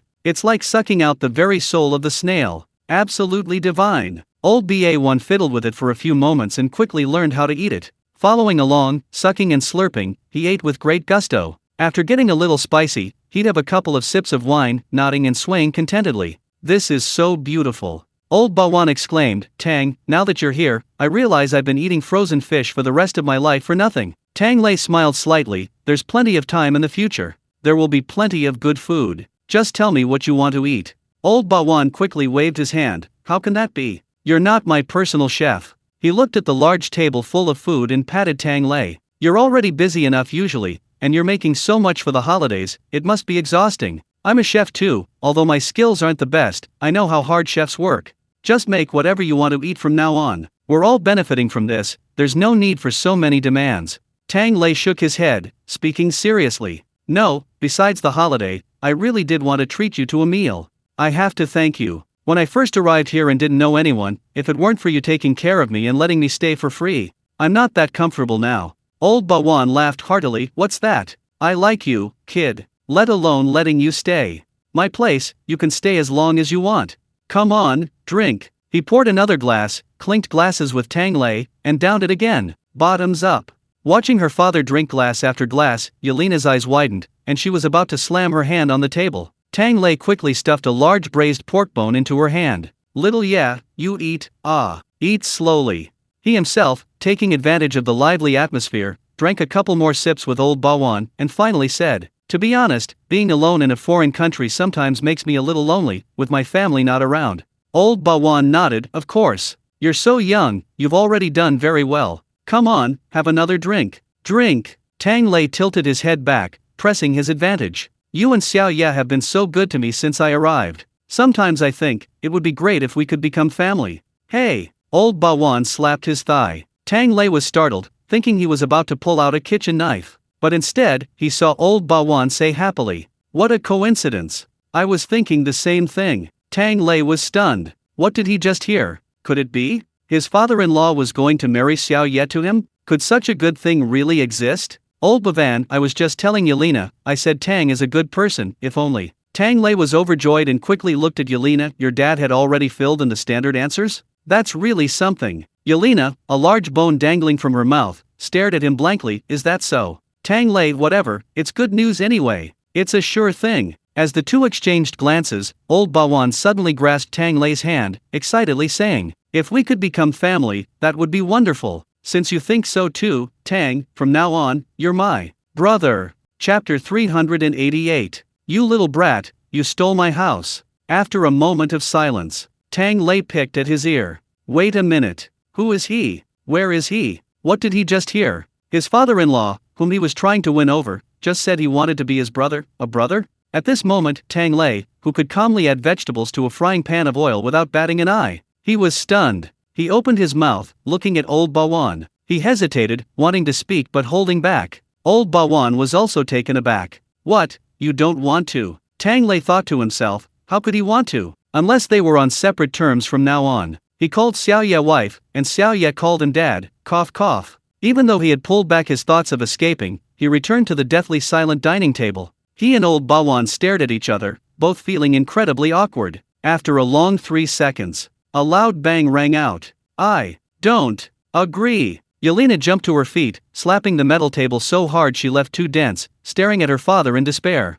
Dad, this is the man I chose first. You can't take him from me. Hiss. Old Bawan gasped, abruptly releasing Tang Lei's hand. What do you mean? He was sobered up, stammering. You, daughter, you. Yelena choked out the last bit before realizing what she'd said, then slumped back down. She wished she could bury her head in the ground. I'm going to die. Listening to the noises under the table, Tang Lei suspected she could dig a tunnel to escape in the middle of the night. He took a deep breath, pondering how things had come to this. He struggled to organize his thoughts. It's old Bawan, no, Uncle Bawan. I like Yelena, and I hope to marry her, the kind that lasts a lifetime. Although we haven't known each other for long, I think she's the best girl in my eyes, and I want to. Old Bawan stared blankly at Tang Lei, seemingly still not understanding. Yelena, however, grew anxious and raised her head from under the table again. She said to her father, Dad, I like Brother Tang, and I want to eat from the same pot with Brother Tang, sleep in the same bed, and be buried together after we die.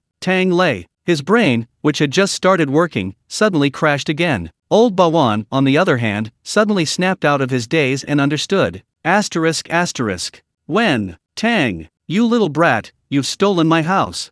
Tang Lei. He shouldn't have said that. Truly father and daughter. Being reserved is useless, this is how it has to be, right? Fine. Tang Lei decided to let loose too. Ahem, when I first met Yelena, I thought she was adorable. Later, seeing how much she enjoyed my cooking, and after going through so much together, I increasingly felt that she was the girl of my dreams, the girl I most wanted to marry. Old Bavan snorted angrily. How old are you? How many girls have you met? And you dare say you want to marry my daughter? Don't be so young and impulsive. Tang Lei shook his head. Before Yelena, I had no romantic experience. It wasn't that he couldn't find anyone, or that the girls weren't good. It's just, Tang Lei always felt that something was missing. No matter how much his mother urged him, he still couldn't figure it out. What exactly is love? What kind of interesting people must one be to stay with for a lifetime without getting tired of each other? The first time I met Yelena, I was stunned by her beauty. But Yelena was more than just beautiful. She was strong and brave. She'd jump into an icy lake to help me. She was also charming and adorable, even testing the fire at the stove. Before I met her, I didn't think marriage was necessary. After meeting her, I want to become someone who can make her happier. Old Bavan fell silent. Tang Lei continued. Uncle Bavan, I have a clean record, upright conduct, and good character. You've all seen that. I won't say I'm particularly capable, but I'll work hard and earn money. Yelena whispered, that's not important. Tang Lei smiled, yes, and you can cook. As long as I'm alive, I won't let Yelena go hungry. Yelena blushed and smiled. She even nudged her father while smiling. Old Bawan was exasperated. What's your rush? I haven't finished asking. Little Ye muttered under her breath, what if they run away? Where are you going to find someone who cooks as well as me? Look at this whole table. You are having such a good time eating and drinking. Old Bawan's throat tightened. He who takes a bribe is bound to be obliging. He who eats another's food is obliging. Old Bawan had never understood this saying in the great Xiao language so well. Besides, Yelena emphasized, grabbing her father's sleeve. Brother Tang said I'll never go hungry again. Old Bawan paused, as if remembering something, his expression turning pained. Yelena. Little Ye wasn't in pain at all, her little tiger teeth were almost showing in a smile. Dad, you agreed? Old Bawan nearly spat out blood, angrily turning his head and pounding his chest. Tang Lei eagerly came over to pat her back. Where are you feeling unwell? Have another drink to calm down. Old B.A. looked at the glass of wine with a complicated expression, his annoyance evident. He was no foolish old man who had raised his daughter alone, he had long anticipated this day. In fact, after those few days of anxiety following their last drink, seeing it was Tang Lei, he secretly breathed a sigh of relief. Although unwilling, he knew deep down that Tang Lei was far better than the scumbags in this prison. If the others were scoundrels, Tang Lei was at least a dog of a man. The old man understood rationally, but emotionally he couldn't process it, especially since he had been overjoyed not long ago, wanting to be sworn brothers with him. That was pure trust. And then, a hole was punched in the back door, and his precious long legs ran away. Old Bavan was caught in a rut, unable to swallow his anger. Yelena was secretly anxious. Tang Lei patted her reassuringly, his own forehead beaded with cold sweat. Just as the three of them were frozen in place, a sound suddenly came from outside the door. Who? Yelena jumped up alertly, reaching for the kitchen knife. The side hall door was reluctantly pushed open. A gruff voice came from inside. Hey, old Bavan, what are you standing there for? As he spoke, the old shaman, draped in animal skins, led three children by the hand. Anna and the Saif couple followed behind. The old shaman walked in first and snorted. You're still not satisfied. If you keep holding it for a while, your daughter'll get upset and run off with Tang, leaving you, a lonely old man, stuck here in jail. Just cry then. Chapter 389. No way, the marriage has to go ahead. Old Bavan was taken aback. You guys. Behind the old shaman, Anna and the Saif couple chuckled awkwardly. We've been gone for a month, and we missed Sasha, so we came back to visit. But then they found out they'd called the prison. The old man and the three kids had gone to old Bavan's house to stake it out. Saif was a shrewd man. Upon hearing that Tang Lei had specially arranged a feast for old Bavan and Xiao Ye for the festival, he knew what was going on. He thought he'd tell his father-in-law not to get involved, that he had important business to attend to, but it was a coincidence. Tang Lei hadn't gone back at all, he'd done it right there in prison. Anna and the couple hadn't eaten much on the way, and by the time they got the old man back, they were hungry themselves. The old shaman suggested taking them back to the prison to get mooncakes, perfect for the three kids to collect trading cards. He'd just found the mooncakes, barely taken a couple of bites, when he passed the side hall entrance. The lively aroma of wine and meat wafted over. Well, the whole family was glued to their seats. Speaking of which, the old shaman was a bit unlucky. When Anthony Kitta and his group asked Tang Lei to book a meal together tonight, the old shaman was out in the freezing cold with his children. Tang Lei, on the other hand, was so busy he was practically running around, and in his nervousness, he hadn't even remembered to leave him out.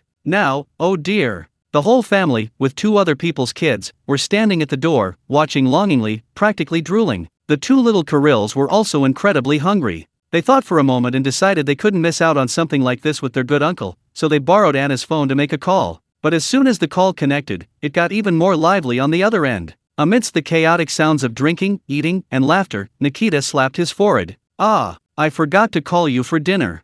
The 2 little Kirils? Nikita, never mind, everyone here is drinking. You're too young. Go to the kids' table with the old shaman. Tang made lots of delicious food today. She hung up abruptly. The strategist CPU clearly hadn't expected this. The old shaman. He didn't even book this table. Now, everyone was stuck in Bengdu. The 3 children lowered their heads, suddenly finding their mooncakes tasteless. The 3 adults exchanged a pained look. What happened? We're being ostracized. Before they could figure it out, a suddenly amplified voice startled them. I don't agree. Anna outside the door exclaimed, that sounds like Xiao Ye's voice. What does that mean? Old Bawan doesn't approve of them being together?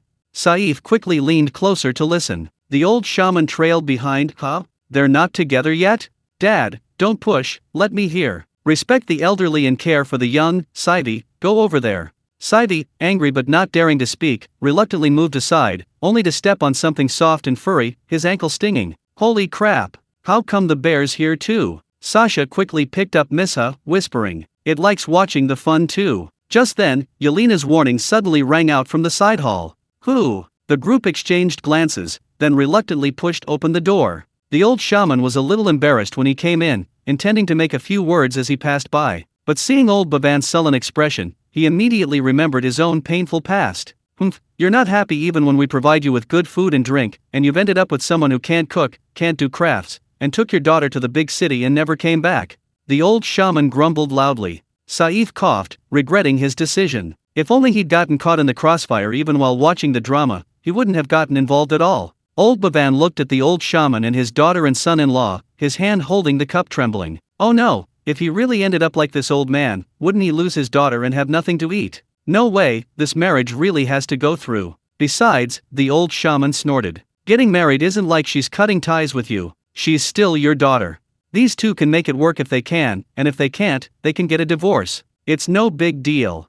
He proudly declared, I taught Anna how to survive in the wilderness from a young age, how to fight tigers and bears, so she could survive independently. No man can stop her, she can leave if she wants. Saif asked softly, Madam, do you think Dad ever considered that man included himself? Anna raised an eyebrow, why are you whispering? Just ask directly.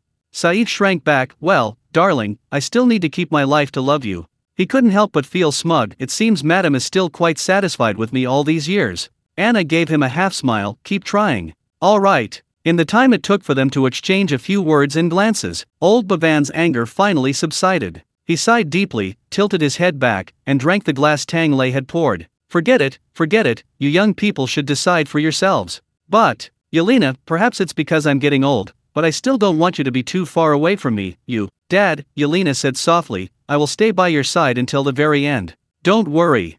Tang Lei nodded as well, I will still be working in Siberia. Even if I finish my work and return to Great Xia, that's negotiable. Transnational families are difficult, but many families are now forced to live apart due to work and life. Tang Lei believed that as long as there's a will, there's always a solution. But then he saw old Bavan scratch his head sheepishly. Oh, I didn't insist that you stay in Siberia. If you want to go to Great Xia, I can go and have a look too. I heard that Great Xia still retains many things that I miss. Old Bavan coughed lightly, seeing Yelena's delighted expression. Cough, but I'll definitely come back here eventually. That's still a long way off. Yelena interrupted him firmly. Before we reach the end, Dad, you'll be with me for a long time. We can go to Great Xia together. There's so much to eat and drink. I told you, you can't spend most of your life in Siberia. I've saved up a lot of money, I'll take you to a nice place to retire. Halfway through her sentence, a strange look flashed across Yelena's face. Tang Lei was the first to notice something was wrong, stepping forward to support her. Little Yelena covered her head, my head hurts. At the same time, Tang Lei also faintly heard a sound. He was startled. Little commander? Ancestor? What's wrong? There was no reply, but Yelena, whom he was supporting, shook her head. It seems the pain isn't there anymore. Tang Lei vaguely sensed something and asked in a low voice, are you really alright? Do you feel anything else? No, Yelena shook her head, it really was just a moment, I didn't sleep well, did I? To prove she was alright, she even held out her hand. I feel like I can gnaw on 5 more big bones. 5 was the limit of her hand, not her limit. Tang Lei, then it's alright. Seeing that things had been cleared up, the old shaman and his family arrived. Tang Lei simply went back to the kitchen to collect the extra portions and bring them up, along with a few more sets of knives and forks. Since you're already here, have some food and drink before you go. Chapter 390. Does he not want to work for me anymore? The old shamans were eagerly awaiting this. They immediately sat down, beaming with delight, looking at the large table full of food with great curiosity. Tang Lei introduced them to his homemade yellow wine and the dishes served with it. Saif chuckled, inhaling the aroma. This is Daxia wine. It's definitely a different style from vodka. Why is it still hot? Tang Lei smiled slightly and served the king crab with Shaoxing wine. We're having seafood, after all. Seafood is cooling, so pairing it with hot yellow wine warms the stomach and body. He also prepared dipping sauces. Does anyone want some soy sauce and minced ginger? This fresh crab meat goes perfectly with it, you should try it. The king crab meat itself was in large chunks, very satisfying, and now, paired with the steamed yellow wine, it added a touch of the rich aroma of grains. For a stronger flavor, add some minced ginger soaked in soy sauce and vinegar, slightly sour and spicy, enhancing the sweetness. The group, their appetites whetted, ate the crab meat and then went to try the shrimp. Tang Lei had prepared the shrimp in 2 ways, removing the veins. One portion was mashed into a paste and steamed. Before steaming, it was arranged in a triangular shape, topped with shrimp whiskers and eyes. 2 small wings were then pricked onto it using baby bok choy. The middle portion was fried. The large shrimp meat was deveined and deep-fried. They were fried into small balls, arranged in a circle, surrounded by steamed shrimp paste. This shape was unfamiliar to Saifu and the others, but in Great Xia, it held significance. It was the noisiest little animal during the Mid-Autumn Festival. A cicada. The bright moon startles the magpies on the branches, the clear breeze at midnight awakens the cicadas. The fragrance of rice blossoms speaks of a bountiful year. The tail end of the Mid-Autumn Festival was captured in this cicada's song, so this dish symbolizes a bountiful harvest and is called the cicada brings good news. Excellent! Saif clapped his hands and cheered. It's both delicious and beautiful. Perfect for a restaurant. Tang Lei smiled, absolutely. This is a famous dish for the Mid-Autumn Festival banquet, and in Great Xia, no dish served at a banquet is ever ugly. Even a plate of boiled vegetables has to be neatly arranged before being served. Saif enthusiastically drank another glass. He was quite the workaholic. Enjoying the meal made him think of his business again. I wish these dishes could be served at my restaurant. Speaking of which, our Russians have a lot of alcohol, but the market isn't very large. I think your fermented rice dish has a lot of potential. Any ideas on what to make with vodka? Tang Lei smiled. Yes, there is, but it requires a skilled chef and is difficult to teach. Besides, I don't know much about vodka production. It might not be suitable. The main thing for dishes with alcohol is to have an aroma of alcohol. Compared to the complex flavors of Chinese spirits, foreign spirits are a bit simple and straightforward, so Tang Lei wasn't sure. He had heard that wine had many flavors, but Tang Lei hadn't studied it either. However, speaking of these foreign things, he remembered someone. If you want, get some next time, and Lao Lu and I can study it. By the way, how's Lao Liu's ham dish going? Say this, Saif perked up. Going well? You have no idea how popular it was. Hey, when we first started selling ham, hardly anyone bought it. It wasn't that people thought it was expensive, but it was too cheap. After all, with Iberian ham preceding it, the impression is that it's high-end and expensive. It's like a pair of brand-name sneakers, originally priced at 1,000, selling for 900. That might be a discount. But if it's listed for 400, everyone's first thought is that it's from Puxian, a famous Chinese manufacturing company known for its cheap, low-quality products. The same goes for ham, it's food, and at that price, neither the rich nor the poor dare to buy it. And Saif himself, at this escalating controversy, personally bought a ham and then made a honey-glazed ham in his own restaurant.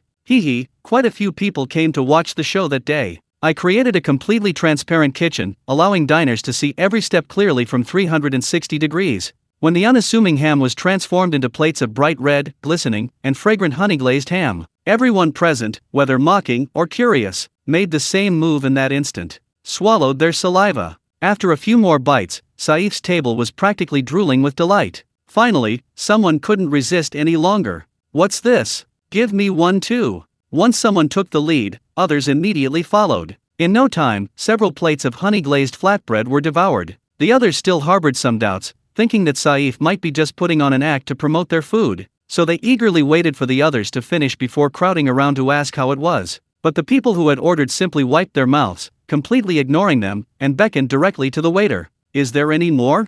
This one is too small, another one. With this reaction, who could misunderstand? Everyone pulled out their money. Alas, this time, no matter how many people wanted to order, it was useless. The waiter had already apologized. That's all. Come back tomorrow. Can't I pay more? This plate isn't expensive anyway. But the waiter firmly shook his head. Today was just a trial run. Everyone saw the ingredients. We only bought one ham, and we're not making any more now. At this point, someone with a quick mind asked, "So, you mean if I buy my own ham, you'll still make it?" The waiter smiled and said, "Outside of mealtimes, you can have our chef make it to order.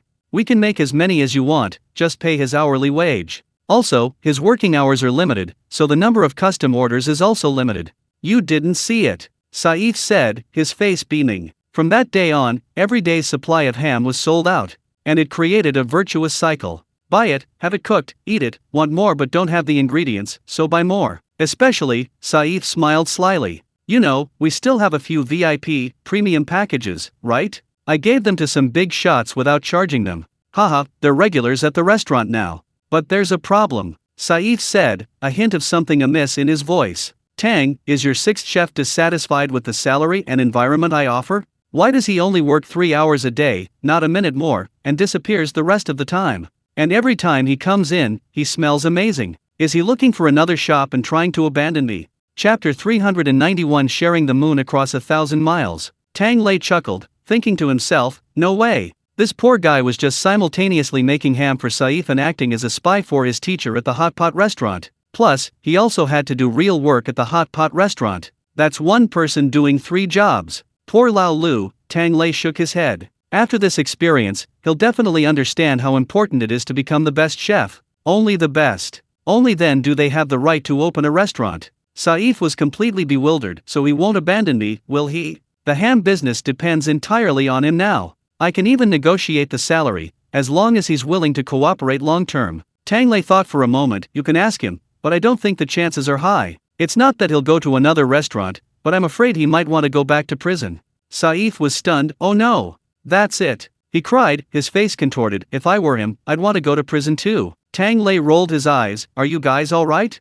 If you're alright, then eat some plums. What's with 1 or 2 of you wanting to go to jail? Do you know how much persuasion he has to do to get rid of them? Then, Saif pointed to the salted duck, Shaoxing wine chicken, braised pork ribs, and king crab on the table. You can't find this anywhere else. It's not something they make every day. Tang Lei chuckled. If you keep lingering here, I'll give you 3 meals of pumpkin and mooncake a day. I guarantee you'll be pale and sickly after 2 days, and shivering after 3. On the 4th day, you'll be packing your bags and running away. Saif shrank back. That's alright then. We'll just check on Sasha and then leave. By the way, Anna took out her phone. We have some photos saved. Do you want to show them to us in the next few days? Tang Lei glanced at them. Isn't this the pumpkin sticky rice we had the day before yesterday? How did you know? Sasha raised her hand. Every time I eat something delicious, I use Grandpa's phone to share it with Mom and Dad. 3 times a day. Without fail. Mom, aren't I great? Anna and her husband's smiles froze for a moment, and they squeezed out a few words through gritted teeth. Yes, Sasha, you're so great. Sasha blinked innocently. But why don't Mom and Dad reply to me? Because Grandpa blocked us. Anna snapped. Dad, what's wrong with you? The old shaman buried his face in his king crab, muttering, but we let you out every mealtime. We didn't miss a single meal. Anna, not missing a single meal is too much. A whole month. Do you know how I've survived this past month? I've had enough of this look but not eat situation. Before we came, Saif and I made a list of the dishes we wanted to eat the most this month. We're going to eat them before we leave. Saif added, we can be considered employees' family members, right? We'll give you a food allowance.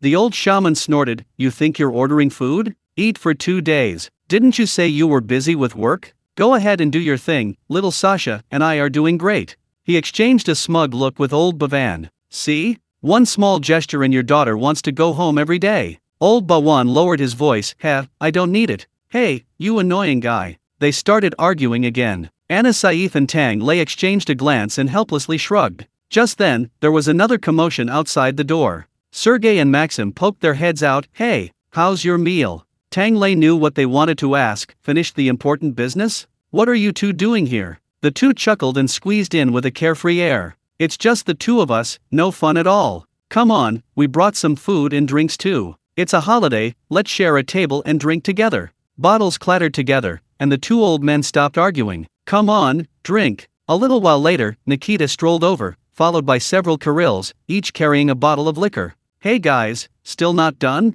Perfect timing, we haven't had our fill of drinks yet. Come on, without Tang, it just feels like something's missing, haha. People kept passing by, then cheerfully joining in at the table. After a while, Tang Lei simply opened the door to the side hall. The lieutenants and guards who were on duty also came over to join the fun. Tang, tonight you and Xiao Ya, haha. Congratulations. Tang, although I don't know what holiday it is for you, happy holiday anyway. Chef Tang, you've worked hard these past 6 months, let me toast you. Amidst the clamor, Tang Lei smiled and raised his glass, responding to the laughter from all directions. Suddenly, someone shouted, "Hey, aren't you on duty tonight? What are you doing here? I'll just have one drink and leave. I'm watching Section 5 tonight. Don't you know what kind of people are in Section 5? They don't even run away when no one's watching." That's true, but I heard the inmates are celebrating too tonight, there's even a performance. Tang Lei asked curiously, they're celebrating too? The guards chuckled, your distribution of mooncakes has made the inmates happy. Apart from those weird flavors, the 5-nut flavor is a huge hit in our prison. It's sweet and fragrant. Everyone knows they get to eat these pastries because of Chef Tang, so they're celebrating too. Several prison leaders, also intrigued, gathered around. What kind of performance? Singing and dancing, of course. Tonight, the guards and inmates are having a dance-off. Chef Tang, come on, let's go watch. Chef Tang, can you dance? I heard even politicians can. Wait, when did I become a politician? I'm a cook. Well, you're still an extraordinary cook. Before you came, let alone dancing with the inmates for the holiday, you'd be grateful if they didn't fight. Ha ha. Amidst the laughter, Tang Lei suddenly felt his phone vibrate. He opened it and saw his mother had sent a video to the family group chat, tagging him. The video showed the whole family sitting together, each with a large mooncake, happily chatting. In a corner, a phone sat, its screen displaying Tang Lei's headshot. Tang's mom, son. This counts as the family celebrating together. Tang Lei choked on his drink, thinking, thank goodness it's in color. He picked up his phone and snapped a picture. The picture didn't capture anyone's face. All that was captured was a table full of freshly eaten dishes, and a lively group of hands, holding bottles of liquor, making cheerful gestures. Don't worry, this mid-autumn festival won't be lonely. The phone vibrated again. This time, the awkward, forced smile in Tang's mother's video was replaced by a photo Tang Lei had just taken. It was as if he and the group around him were also reaching out their hands. Across 1,000 miles, they were toasting each other from afar. Tang Lei smiled slightly, followed the boisterous group out of the prison, looked up at the moon, and raised his bottle. May we all live long and prosper. May we share the beauty of the moon, though separated by 1,000 miles. The Siberian wind gently swept by, carrying away laughter and a gasp. Holy crap! Old Bawan, didn't you say you hadn't drunk much? How did you end up lying in the snow? Chapter 392. Still want a drink? Schrodinger's answer. Old Bawan wasn't the only one lying on the ground, exposed to the wind. A light breeze blew by. A clattering sound followed, as bottles of liquor fell to the ground. Tang Lei glanced at them and shook his head. I told you, how strong it is on the palate and how powerful it is afterward are two different things. It's a wonder these guys could still manage a few steps. Especially Saif. That guy's in business, he's certainly drunk his fair share of alcohol. Now, lying on the ground, eyes glazed, he was still muttering to himself. Tang, you're lying to me. How could I be drunk? This isn't homemade? It has no alcohol content? Tang Lei coughed lightly. Next time, I'll take you to drink Niu Lanshan. That's spicy but not very strong. It should better suit this group of Russians' understanding of alcohol. Nikita and the others who hadn't had much Shaoxing wine were alright, but seeing them all lying on the ground, their eyes showed a hint of panic. Great Xiao wine, is this what it's like? Tang Lei smiled slightly. Misunderstanding.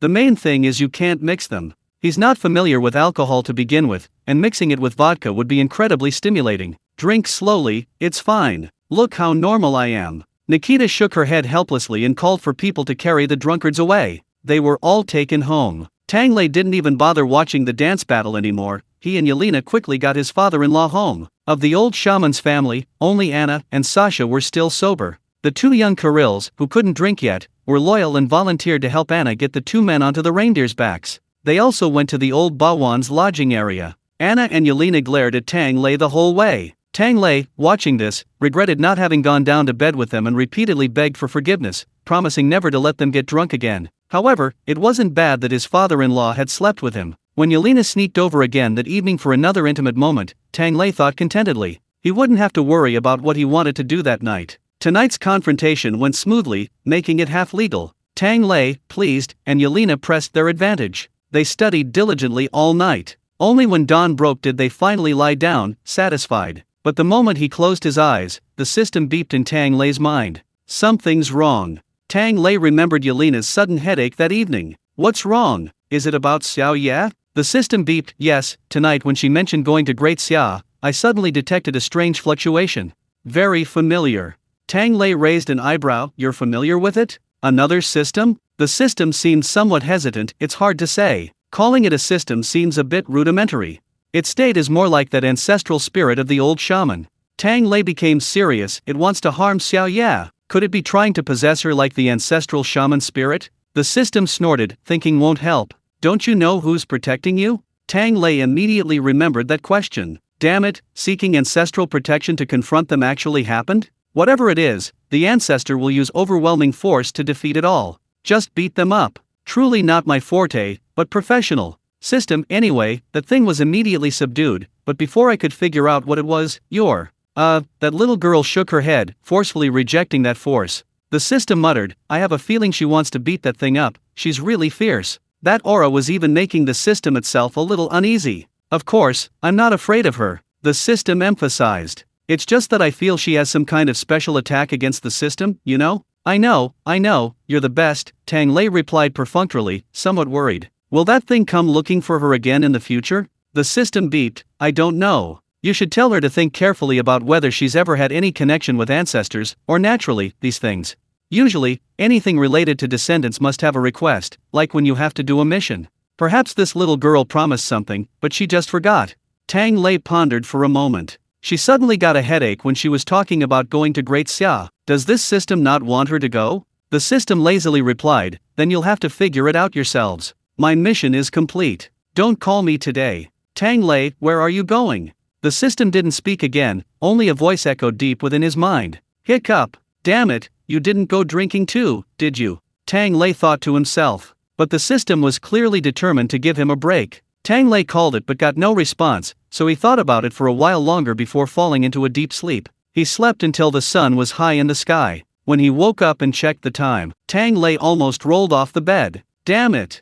I'm late. It's almost lunchtime. He was hurriedly washing up. Just then, Yelena, who had gotten up some time earlier, pushed open the door and yawned. Brother Tang, you're awake. No rush, a lot of people were late today. After Tang Lei finished getting ready and came downstairs, he understood what Xiao Ye meant. He saw old shaman, old Bawan, and Saif sitting neatly on the sofa downstairs. Their eyes were vacant, their faces contorted with the pain of a hangover, as they received Anna's scolding. Don't you all know how old you are? You drink without restraint. Saif weakly raised his hand. I'm still young. Don't I know how young you are? Anna retorted bluntly, if you're so capable, find another place to use your energy. Saif shrank back and fell silent. Seeing Tang Lei come down, the group looked at him like he was a savior. Tang, does your head hurt? Old Bawan sighed. Maybe you should take the day off. I can't move an inch. I bet a lot of people in prison are collapsing today. Tang Lei gave a wry smile. You guys rest, I have to go check on the canteen. Anything else is fine, but they can't just not feed them. That's the cook's fate. Hearing he was going, the others struggled again. Then we'll go too. Take someone with you. Struggling, they said, I'm never drinking again, especially Tang's. And the food too. Tang Lei, oh, I forgot, last night I was planning to make one last sweet rice wine dessert for you guys to sober up. So, I'm not making it. No way. Old Bawan immediately perked up again. I'm sober. I can. Chapter 393. She's bisexual, but her godfather. You can't. Yelena suddenly appeared and stopped her father. You should stay home and rest today. If you skip a meal, you won't remember to drink less next time. Anna nodded, that makes sense, Dad, you should rest too. After all, winter is almost here. In the end, only Saif was allowed to come out. On the way, Tang Lei asked, isn't it only October? It's going to get cold. Yelena yawned and rubbed her hands together. Siberia is about to enter a harsh winter, older people should avoid going out if possible. By the way, Brother Tang, you haven't bought winter clothes yet, have you? Since acquiring intermediate physique, Tang Lei hadn't felt cold, and said he didn't need them, he had a down jacket. but Anna smiled and shook her head. That's not enough. Our winters aren't the coldest, but they still get to -40 or 50. Down jackets are light, but here, the wind blows right through them. It's proven that current technology for warmth still can't beat natural animal fur. We need a fur-lined outfit. She patted her head. Especially the hat. The head is the most important part of the body for heat dissipation. We could get a mink coat, Yelena said excitedly. I know where to find some. And deerskin boots, wool coats, Anna said. Just have Saif get some. He makes those. Tang Lei listened, imagining himself wearing a mink coat, 2 thick gold chains, sleeves rolled up, giving orders in the kitchen. What are you all doing, all so impatient and flustered? Ahem. He quickly corrected his off-key accent. Really? Wearing a fur coat? It's so cold. Anna smiled. You won't actually feel that cold if you don't wear one. You'll just feel a slight chill, then your whole body will ache to the point of numbness, and then you'll feel a little warm. That's when you can recall the most important moments of your life. Tang Lei, no way. Why is it all happening so fast? Then I'll leave it to Saivi. Yelena comforted him. It's okay, Tang Ge. Although it's cold, the scenery is beautiful. In January or February, we can go to Lake Baikal to see the blue ice. Because of the extremely low temperatures, the ice on the lake can freeze to over a meter thick. Enough to support all kinds of minibuses coming and going. Add to that the crystal clear water with visibility of up to 40 meters, and the clean ice layer, illuminated by the thin sunlight, turns completely into a clear sky blue. From afar, the sky and ice blend into one color. Truly like a pair of beautiful eyes. It's a pity the icebreaker's been moved to a museum now, otherwise we could go see it. You mean the world's first icebreaker? Yes, because of its unique propulsion system, it can break through ice layers over 2 meters thick. It's definitely worth seeing. I'll go sometime. I haven't really explored much of the area since I came here. The group chatted casually as they entered the prison, all letting out a sigh of relief. Anyway, being indoors was much better than being outdoors. Tang Lei went into the kitchen, took out his jar of fermented rice wine, shook it, and was wondering what to make to tide him over. Just then, Anton's adjutant entered with Mrs. Fia and a female prisoner. She has a stomachache, Mrs. Fia said bluntly, supporting the pale-faced female prisoner. She wants to exchange her reform merits for something to make her feel better. As long as it tastes good, the female prisoner added softly, it tastes good, so she'll feel better. Tang Lei nodded and casually said, then I'll make you some milk and egg drop soup with fermented rice. It would be quick to make, and he hadn't had this in a long time. Speaking of which, this wasn't exactly a dessert from Tang Lei's hometown. Where he was from, they ate fermented rice with eggs, but adding milk was the way it was eaten in northwest China. Before trying it, Tang Lei thought it wasn't anything special, just fermented rice with eggs. But after trying it once in Lanzhou while traveling, wow, it was amazing. It wasn't like a simple boiled fermented rice with eggs. It was a sweet and smooth blend of milk, egg drop, and nuts. Most importantly, it was tender. It's not difficult, the heat control is minimal, and it's quick to make, but there are a few tricks to keep in mind. First, for tender egg drop soup, add a little cornstarch slurry. Mix potato starch with water and mix it into the egg mixture. This will create smooth egg drop soup when cooked. Second, for better tasting milk, add a little baking soda. This dessert is based on fermented glutinous rice, lao zao. Fermented glutinous rice, if fermented for too long, will inevitably develop a slightly sour taste. Just like anyone who cooks knows you can't add lemon juice to milk, as it will curdle. This slight acidity reacts with the milk, causing it to turn into insoluble flocculent matter. This prevents you from making a good dessert. Therefore, you need to boil the fermented glutinous rice first to remove some of the alcohol. Once it boils, add the baking soda. Then quickly pour in the milk and stir it quickly. The milk and fermented glutinous rice will blend together into a snow-white, fragrant soup. While the fire was still just right, he flicked the egg mixture across the surface of the pan. The egg mixture solidified into pale yellow flowers upon contact with the water, blending evenly into the fragrant milky aroma. He added a few spoonfuls of nuts, a spoonful of roasted black sesame seeds, and, thinking it would nourish his blood, some brown sugar and red dates. When the pot was brought down, the entire kitchen was filled with a sweet, milky aroma. Tang Lei distributed it to the group while it was still hot. The pale-faced female prisoner took a sip first, letting out a soft wow, and looked at Feiya with a white mustache around her mouth. Delicious. So fragrant and smooth. So sweet. Feiya smiled slightly. Was it worth it this time? Worth it, worth it. It's so warming, have a sip for me too.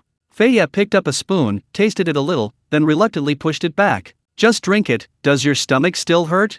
It doesn't hurt anymore, the female prisoner waved her hand. After you finish this bowl, go back to work. I still have work to do in the fields, it smells so good. Yelena and Anna also filled their bowls. Women are always powerless against these warm, sweet treats. The two drank with smiles, not forgetting to take pictures. After a while, Lena also slipped over from her infirmary, filled her bowl, and said casually, "I think my stomach is about to hurt too, it's so annoying." "Me too." Yelena counted on her fingers. "Are we around the same time?" "Possibly," Anna said while drinking. "I heard that girls who spend a lot of time together tend to have similar menstrual cycles, because hormones influence each other. But this time it should be much better." Lena picked up her bowl and gulped down a large mouthful. "I feel much better now, probably not so bad anymore."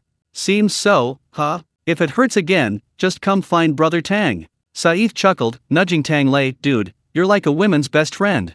Tang Lei rolled his eyes. "I'm clearly their godfather." "Haha, fine." Sif also picked up a bowl to get some milk and fermented rice, only to be lightly kicked by Tang Lei. "You have a stomach ache too? It hurts terribly," Sif boasted cheerfully. "Hey, haven't you heard of psychological pregnancy?" Anna didn't have any symptoms when she was pregnant, but I had even worse morning sickness than her. "I heard it's also a hormone issue. So it's only right that I drink an extra bowl now, haha." Tang Lei's lips twitched. "Are hormones really that amazing? You seem pretty happy right now." "Aren't you happy?" Sif glanced at him, emphasizing, "They'll be at that stage soon." Chapter 394. You've suffered, sixth brother. Tang Lei, and then? He was a little confused. Shouldn't he be on high alert at this point, constantly on guard against his wife going berserk due to menstrual cramps? What's so funny? Saif shook his head meaningfully. "You're still too young, Tang. Menstrual period is our holiday." "Ugh, my old back." Tang Lei's lips twitched. "I thought you'd be uncomfortable." "Heh," Sif sneered, "you're like a well-fed man who doesn't know the hunger of a starving man, and a starving man who doesn't know the weakness of a well-fed man. You'll understand when you get married. Before marriage, periods are a roadblock. After marriage, periods are a savior." So true. For us old married couples, what's so scary about menstrual cramps? At worst, it'll cost a little money. "Hey, honey, what did you say?" "I'm coming." Watching Sif leave before even finishing his sentence, Tang Lei's lips twitched again. "Too bad. I could never do that. He's still young. Look at this terrifying middle-aged man, tisk tisk." Just as he was shaking his head, Tang Lei's phone vibrated. Ali called. "Hey, master. Are you all right?" "I'm fine." Tang Lei sent him a picture of fragrant milk and egg drop soup with fermented rice, successfully hearing a cacophony of wails and screams on the other end. Ali sighed amidst the screams. "Sigh, master, I was just about to show you the eggs we were eating, but it's hard for us to eat like this." He turned the camera around, and Tang Lei chuckled. "Hey, making tea eggs?" "Yeah," Ali said, "business hasn't been great lately, so we just set up a pot outside. We're going to sell tea eggs on the street for breakfast in the morning." It's a shame the uncle who makes jianbing, Chinese crepes, didn't come. He went back to his hometown to develop his business, otherwise we could have sold jianbing again. Tang Lei laughed. "Not bad, you've even developed a side business." "Not bad at all. When a few more people get out of prison, maybe some will come and work for you." "That's great," Ali said happily. "We can even set up a night market. There's so much more chaos there, maybe we can set up a whole street." Tang Lei thought about the Great Xi'an night market and rubbed his nose. "A food street, huh?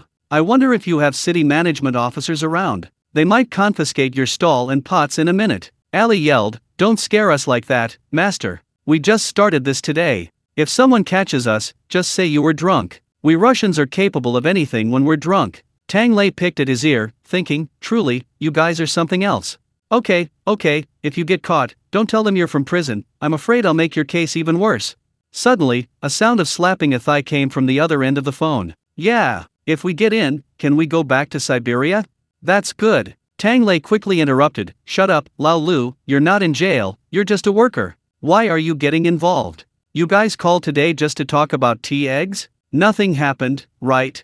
"No," Alex said, "we just received the package you sent this morning and wanted to let you know." Tang Lei thought for a moment. "Oh, you mean the golden broth sauce, right? That was fast." "Of course it was fast," Alex chuckled. "It was brought over by Saif's private jet. I heard they're going to load some things in the capital and take them to your place soon." "Good heavens, they're using private jets like delivery services," Tang Lei said speechlessly. "Those damn rich people." "Haha," Alex laughed. "So why not use it? My mom asked if you want more cheese. She still has plenty." No. Tang Lei quickly waved his hand. "Are you done talking? I'm hanging up. These people, they're always either going to jail or sending maggots. Can't we even have a conversation anymore?" As soon as he hung up, Lao Lu blared helplessly at Alex. "I told you, don't mention cheese. But Alex's expression was complicated. If master doesn't want it, we'll have to eat it ourselves. Mom said not eating it is a waste of food, it's too much. How about we take it to the shop and do another brave challenge? How about we feed it to the bears? The two spoke at the same time, then glared at each other with dissatisfaction. How can you give this to a customer? Missa is so cute, why should she have to go through this? The two were arguing when suddenly a cough was heard. An elegantly dressed, white-haired old man stood in front of their tea egg stall, hesitant to speak. You're selling eggs? Yes, yes, Alex said enthusiastically. Want one? Hot and fragrant, a flavor you've never tasted before. I guarantee you, there won't be another tea egg stall like this in the entire capital. He was so engrossed in speaking that he didn't notice the sudden, extremely awkward expression on old Liu's face. The old man's expression was also somewhat embarrassed. He didn't pay much attention to what Alex said, but instead glanced at old Liu a few more times. You're selling here? Not in a restaurant? This was so unlike what a refined chef should be doing. Old Liu coughed lightly. It's nothing, mainly because there's nothing much going on in the shop right now.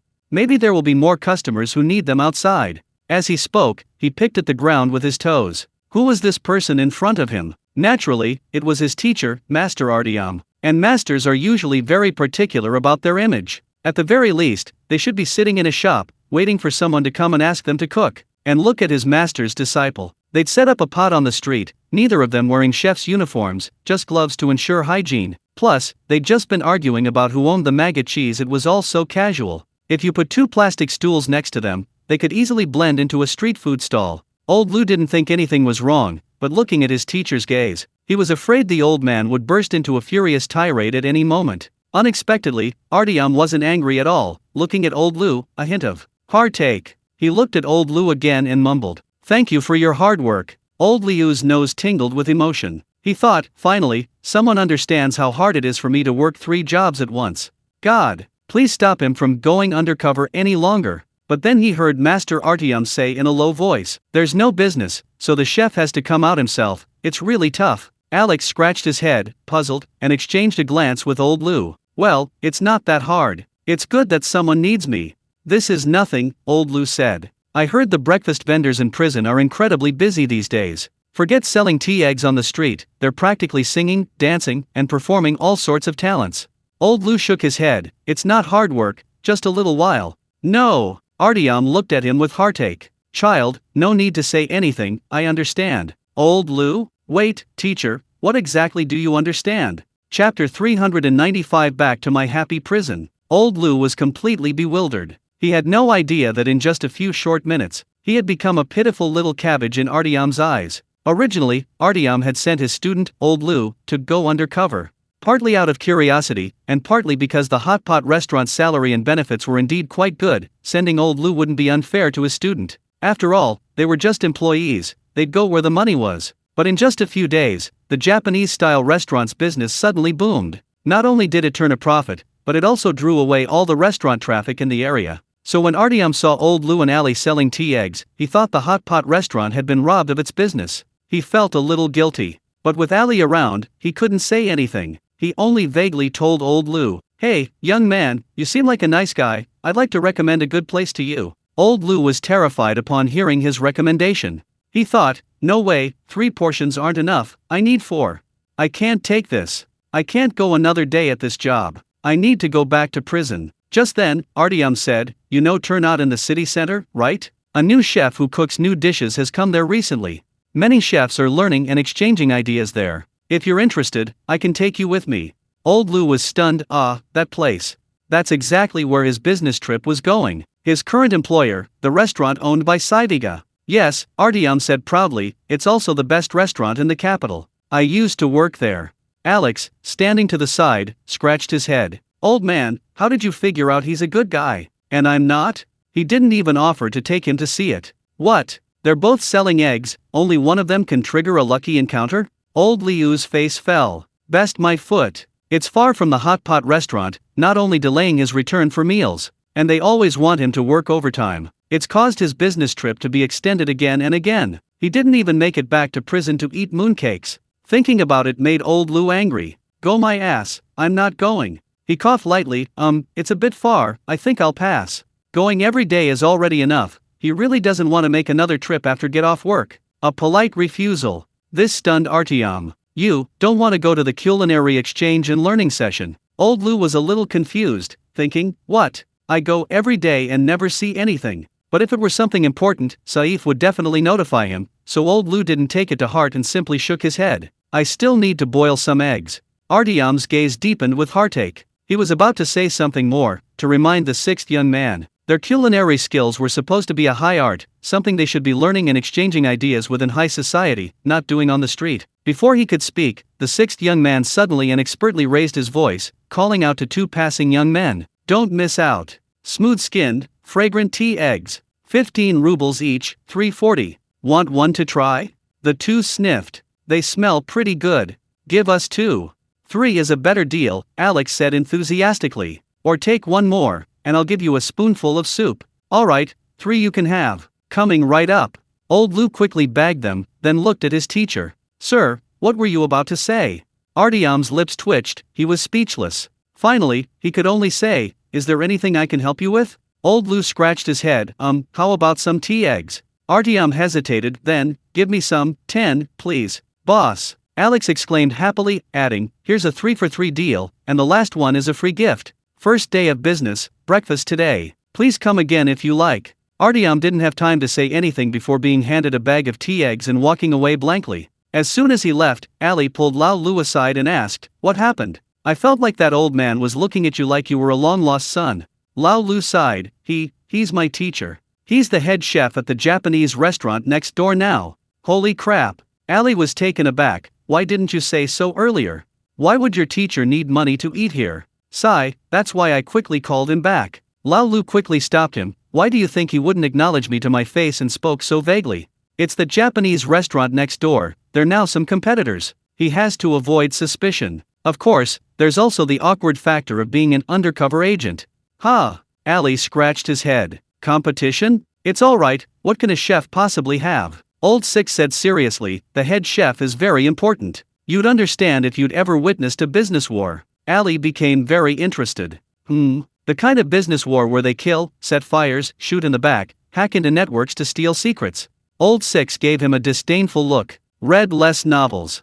Didn't Tang tell you? Some business wars find out in advance where the other side's clients are eating. Then they ordered a table full of extra spicy Hunan cuisine for the coastal people who can't handle spicy food. They were completely overwhelmed. Ali, is that how they fight? This, while effective, isn't. There's something wrong with it. That's the harsh reality. Old Six said mysteriously. And then there are those who trick the head chef into giving them the new menu, then steal and imitate the signature dishes. Those who rush to buy the ingredients they need before others do. Those who infiltrate the kitchen and throw hair into the dishes. Ugh, Alex was disgusted. That's so dirty. There's something even dirtier. Alex chuckled. For example, I'm also an undercover agent at the Japanese-style restaurant next door, and a part-time cook at Turnot. And now I'm here selling tea eggs with you in the wind. How dirty. Making me do 3 portions all by myself.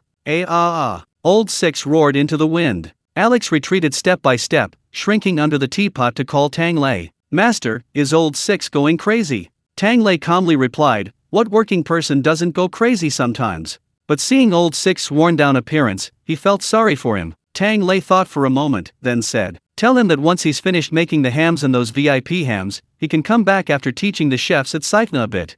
Good skills deserve good legs, ordinary legs are best left to ordinary cooks. Ali quickly relayed this to Lao Lu, who opened his mouth wide, then his roar stopped. Hiccup. Ali patted him, indicating understanding, you've caught a chill, drink more hot water. No, I'm not drinking anymore, hiccup. Lao Lu glanced at the time, angrily went back to change his clothes, and hurried out. Ali called after him, where are you going? Lao Lu waved his hand dismissively. Keep making legs, hiccup. Finish them quickly, so I can get back to my happy old home. Chapter 396 Japanese-style dishes? Have I ever eaten them? My happy hometown. Ali muttered, I kind of want to go back too, sigh. His mother came out, took the empty seat from Lao Lu, and gently gave her son a good morning kiss. Aren't you happy with freedom? You want to go back to prison? Ali puffed out his cheeks childishly, I'm happy. It's just that there are so many things to think about outside. In prison, we just work, eat good food, and rest while working. It's so easy. Unlike now, we have to think about how to sell things, how to make money without losing. But being with mom is still very happy. His mother smiled slightly, it's not that prison is easy. It's just that someone else is working hard for you. Think about it, the food you eat in prison, isn't it bought with money? Not all prisons offer good food and drink. Ali scratched his head. That's true. He remembered the days before Tang Lei came, when they ate frozen fish, tisk. His mother patted his head. Someone gives you hope, works hard for you, and guides you towards a better future. So don't let him down. You must live a respectable life out there. Alex nodded heavily. Don't worry, Mom, I'm not the Alex I used to be. Now I'm hot pot, tea egg, Alex. Come on, take a look. Watching another group of pedestrians pass by, he cheerfully raised his voice again, hawking his wares. At that moment, the young man who had bought 3 tea eggs first stopped in front of his company. Coincidentally, they were the same couple who had participated in the Brave Challenge at the hot pot restaurant's opening, and unfortunately, had been implicated by the veteran Yarov, the unfortunate boss, and his unlucky employee, Petrov. This time, Petrov finally didn't lock his boss in the company and then forget the key at home, but their expressions at this moment weren't exactly lucid. The shopkeeper, biting into a tea egg, frowned. This taste is really unique. But why do I feel a little nauseous? Nauseous. Petrov had already finished one egg, but a last shred of respect for the shopkeeper prevented him from touching the last one. But since he was craving it anyway, he took a sip of the tea egg soup Alex had given him and asked the shopkeeper, "Your stomach hurts? This is pretty good. Wow, this taste is stimulating." He had barely finished speaking when he suddenly started rubbing his eyes frantically. Achoo! Achoo! Ugh, my throat. His shopkeeper looked disgusted. What is this? Let me drink some. Holy crap. Cough cough. It's so cloying. I doubt this is meant to be drunk, Petrov said with difficulty, looking at the dark, murky broth. But it smells so good. It's a ghost. The boss said, "Fine, you can't eat anymore, the last egg is mine." Petrov, I can have it. I wish yours could be on the program task I gave you, not now. It's just a few bugs. It doesn't affect the operation, so why is it not okay? Boss, you have to give me half. Or you can go fix my bugs. Once you fix them, you won't be able to run away. You have the nerve to say that. 2 young entrepreneurs, barely scraping together the last egg, struggled to finish it. Petrov patted his stomach. Still hungry. Hey, boss, this program's finished for today, wanna go eat? Sure, the boss said casually. Going to Japanese cuisine again? Petrov frowned, suddenly finding something odd. They'd actually been saving up to go to a hot pot restaurant once a week. But a few days ago, they passed by a Japanese restaurant and saw they had an opening promotion. Thinking maybe they could get some deals like at the hot pot restaurant, they gritted their teeth and went in. That's strange, Petrov said. Weren't we going to a hot pot restaurant? Japanese cuisine is, The boss also rubbed his forehead. Strange, why couldn't he remember what Japanese cuisine tasted like? He vaguely remembered it being some cold fish and meat with sour rice and a bowl of tofu soup, but why did he ever think he couldn't resist eating this? Petrov checked his bill and exclaimed, and they didn't even offer a discount.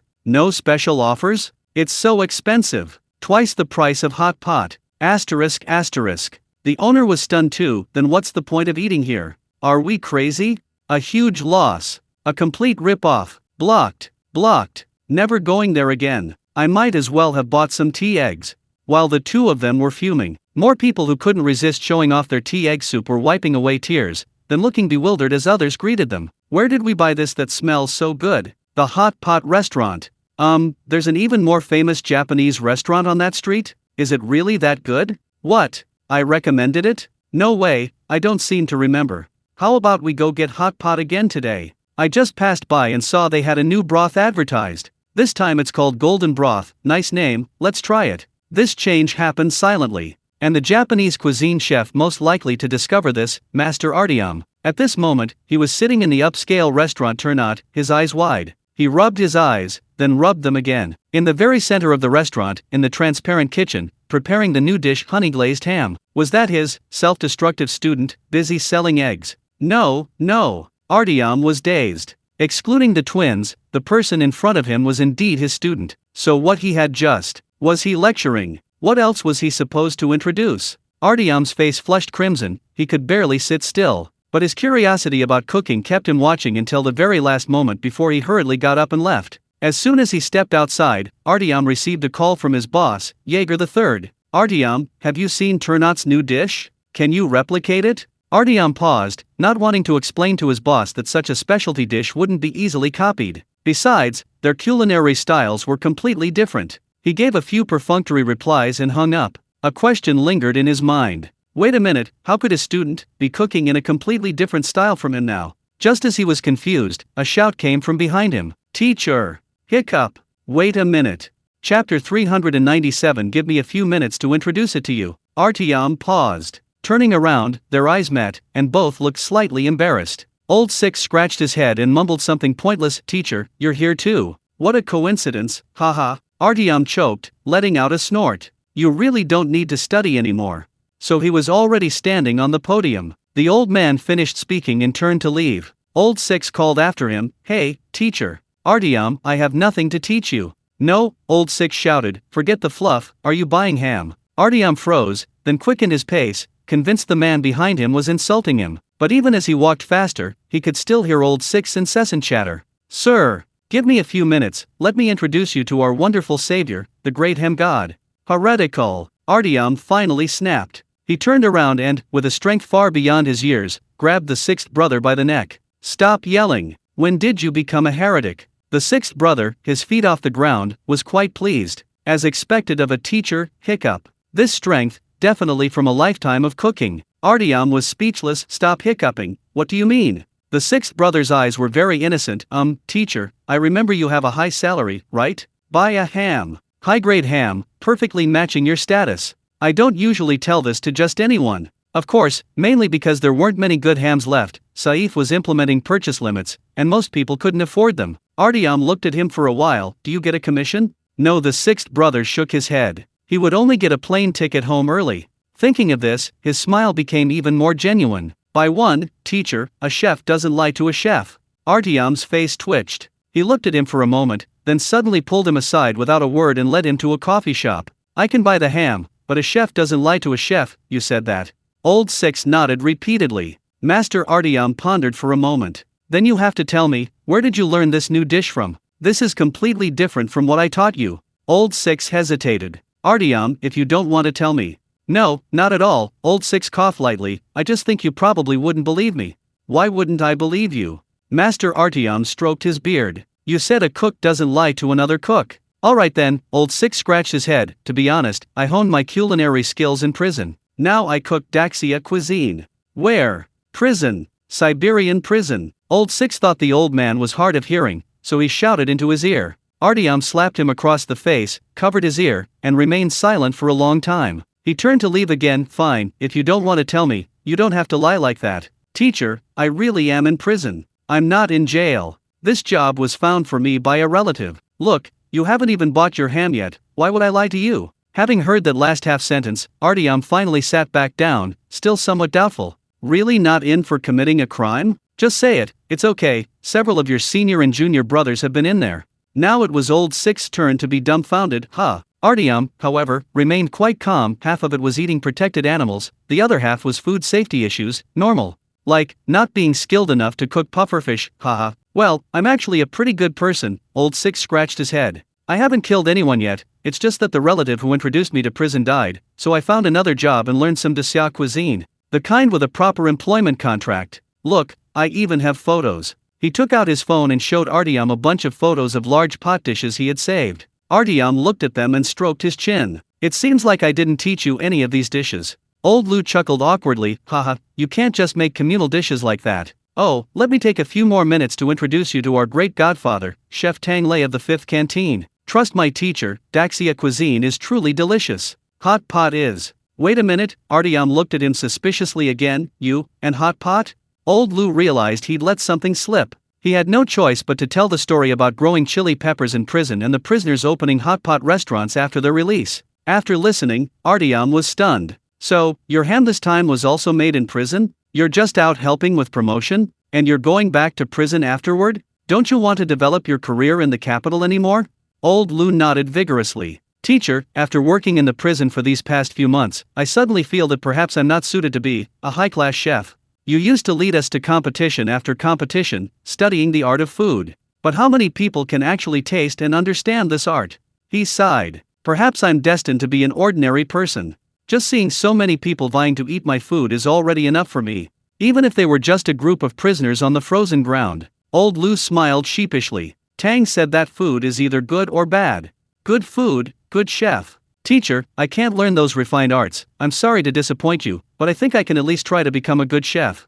Artyom looked at him with a complicated expression for a long time. So you just think my cooking isn't good enough? Old Lou started coughing again. Artyom waved his hand. Forget it, that's normal. After all, my cuisine has very high requirements for ingredients. I can't imagine prison. But, saying it's not good is going too far. The old man retorted angrily, business at my shop has been booming lately. Not a single person has said it's bad. More customers than your hot pot restaurant. Old Lou smiled ingratiatingly, that's right, you're amazing, haha. We're so quiet here we're practically selling tea eggs. Artyom finally calmed down and snorted. Alright, weren't you going to sell me some ham? Where is it? Old Liu's smile immediately became genuine, and he turned and ran to get a ham. Artyom readily paid the bill, and the two chatted for a while about how to cook ham and whether they could develop some new dishes. After all, he was a veteran chef, although they weren't from the same system, his experience was vast, and he had many unique insights. Lao Lu had initially planned to send the information back to Tang Lei later, but Artyom got carried away and directly dragged him to call Tang Lei. Tang Lei was free at the moment, and after a brief chat, he became interested as well. This was the first time he had ever communicated with a truly master-level chef. Unlike other assistant chefs who had to be guided and learned, Artyom only needed to say half a sentence to understand, and even suggested methods that Tang Lei hadn't considered. After the exchange, Tang Lei couldn't help but sigh. Talking to a master is much more comfortable than leading a team, huh? Lao Lu, his phone taken over, huddled in the corner of the screen, feeling utterly dejected. He used to brag to Tang about how great his teacher was. Now, after seeing Tang, the teacher practically ignored him. She practically wanted to kick him out of the way. Just as he was drawing circles, he heard his teacher cheerfully waving to Tang Lei. Alright, that's settled then. I'll go back and try it out first. Mr. Tang, you really have a great idea. I'd like to see it sometime too. Chapter 398. Look at Tang, look at you. No, no. Old Six quickly shouted, Teacher, that's a prison. His words only made things worse. Now that he'd mentioned it, Artyom finally remembered him and glared at him with a look of exasperation. So what if it's a prison? Work hard. Look at Mr. Tang, he's even younger than you. He's already capable of handling things on his own.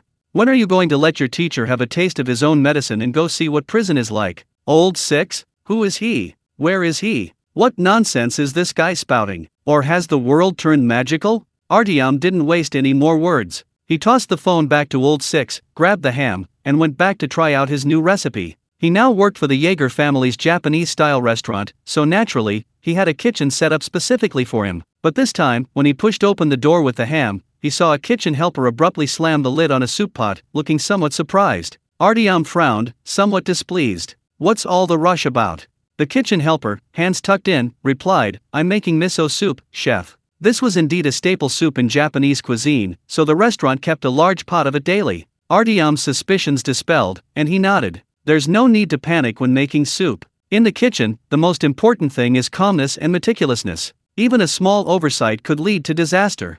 Seeing the helper nod repeatedly, Artyom beckoned. How's it going? I haven't checked on it for days. Serve me a bowl.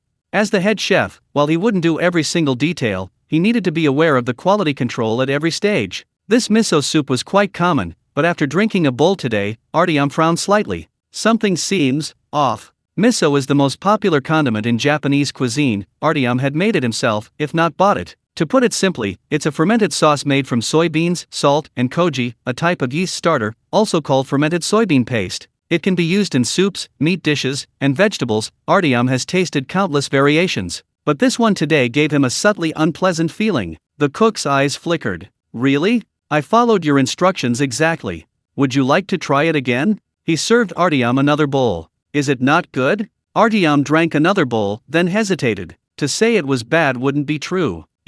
There was a faint aftertaste? He couldn't quite figure it out, so he simply shook his head. Never mind, maybe I ate something else and it affected my taste. It's almost time to go home, right? Go home after you're done. The cook put down his ladle and asked softly, aren't you going home? Artyom's attention was already completely focused on the ham he had brought back. I'm busy.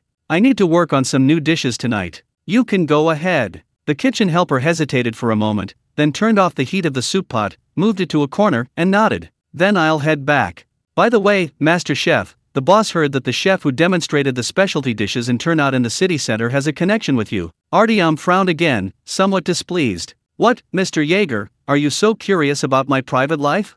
No, no, the kitchen helper coughed lightly. The master simply believes that talented people shouldn't be overlooked, especially now. He's the only one who knows how to make this novel dish. Yeager is someone he's loyal to. He really hopes to taste his subordinate's culinary skills at the upcoming family gathering.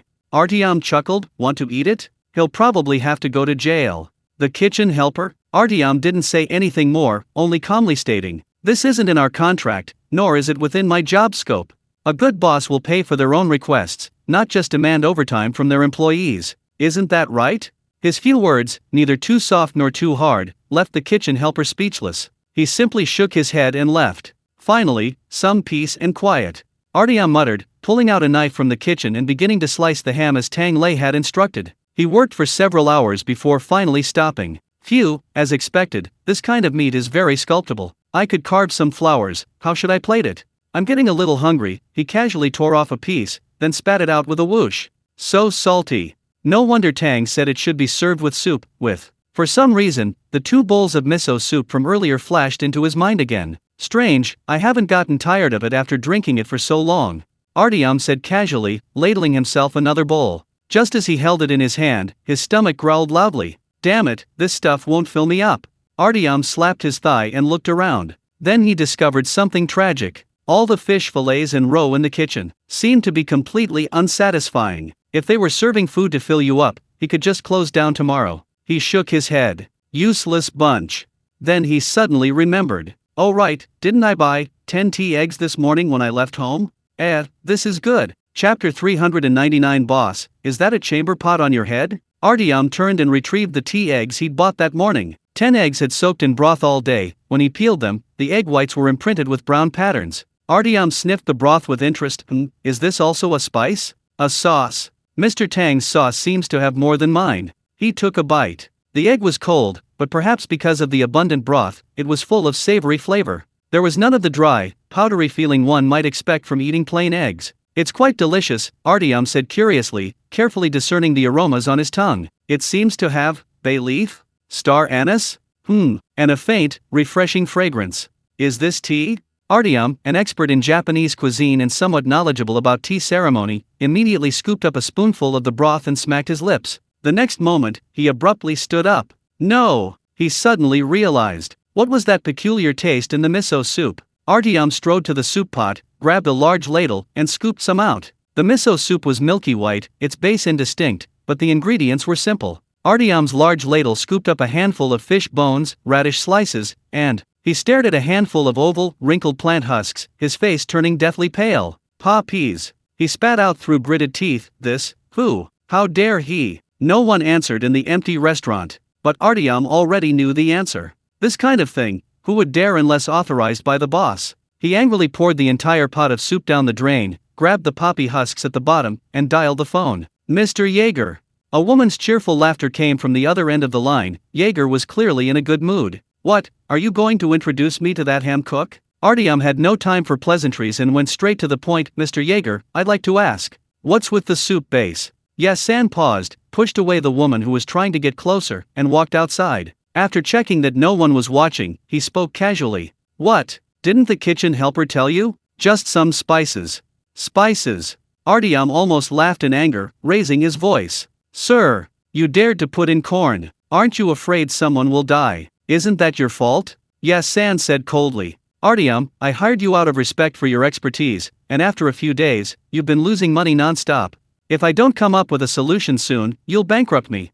What master? Useless. You're not even as good as that nouveau riche Saivi Ivanov. Artyom was furious. I told you long ago. Japanese cuisine is all about building a long-term reputation. Not to mention you're targeting a high-end clientele. How can you compete like that? If they weren't so far away, Artyom would have grabbed the owner by the neck and demanded his opinion. Wanting to be high-end, wanting to charge high prices, but lacking the connections to open up the market. It's all up to the chef's own efforts. Is this guy carrying a chamber pot on his head? Yasan chuckled. Long-term, yes. Isn't this exactly what I'm doing for the long term? If it weren't for me, would more and more people be coming to eat? Shut up. Don't forget who's the boss. Or are you planning to expose this and end up in jail? Artyom paused. Then Yasan sneered. You should just be a good chef and maintain this reputation. You'll naturally reap the rewards.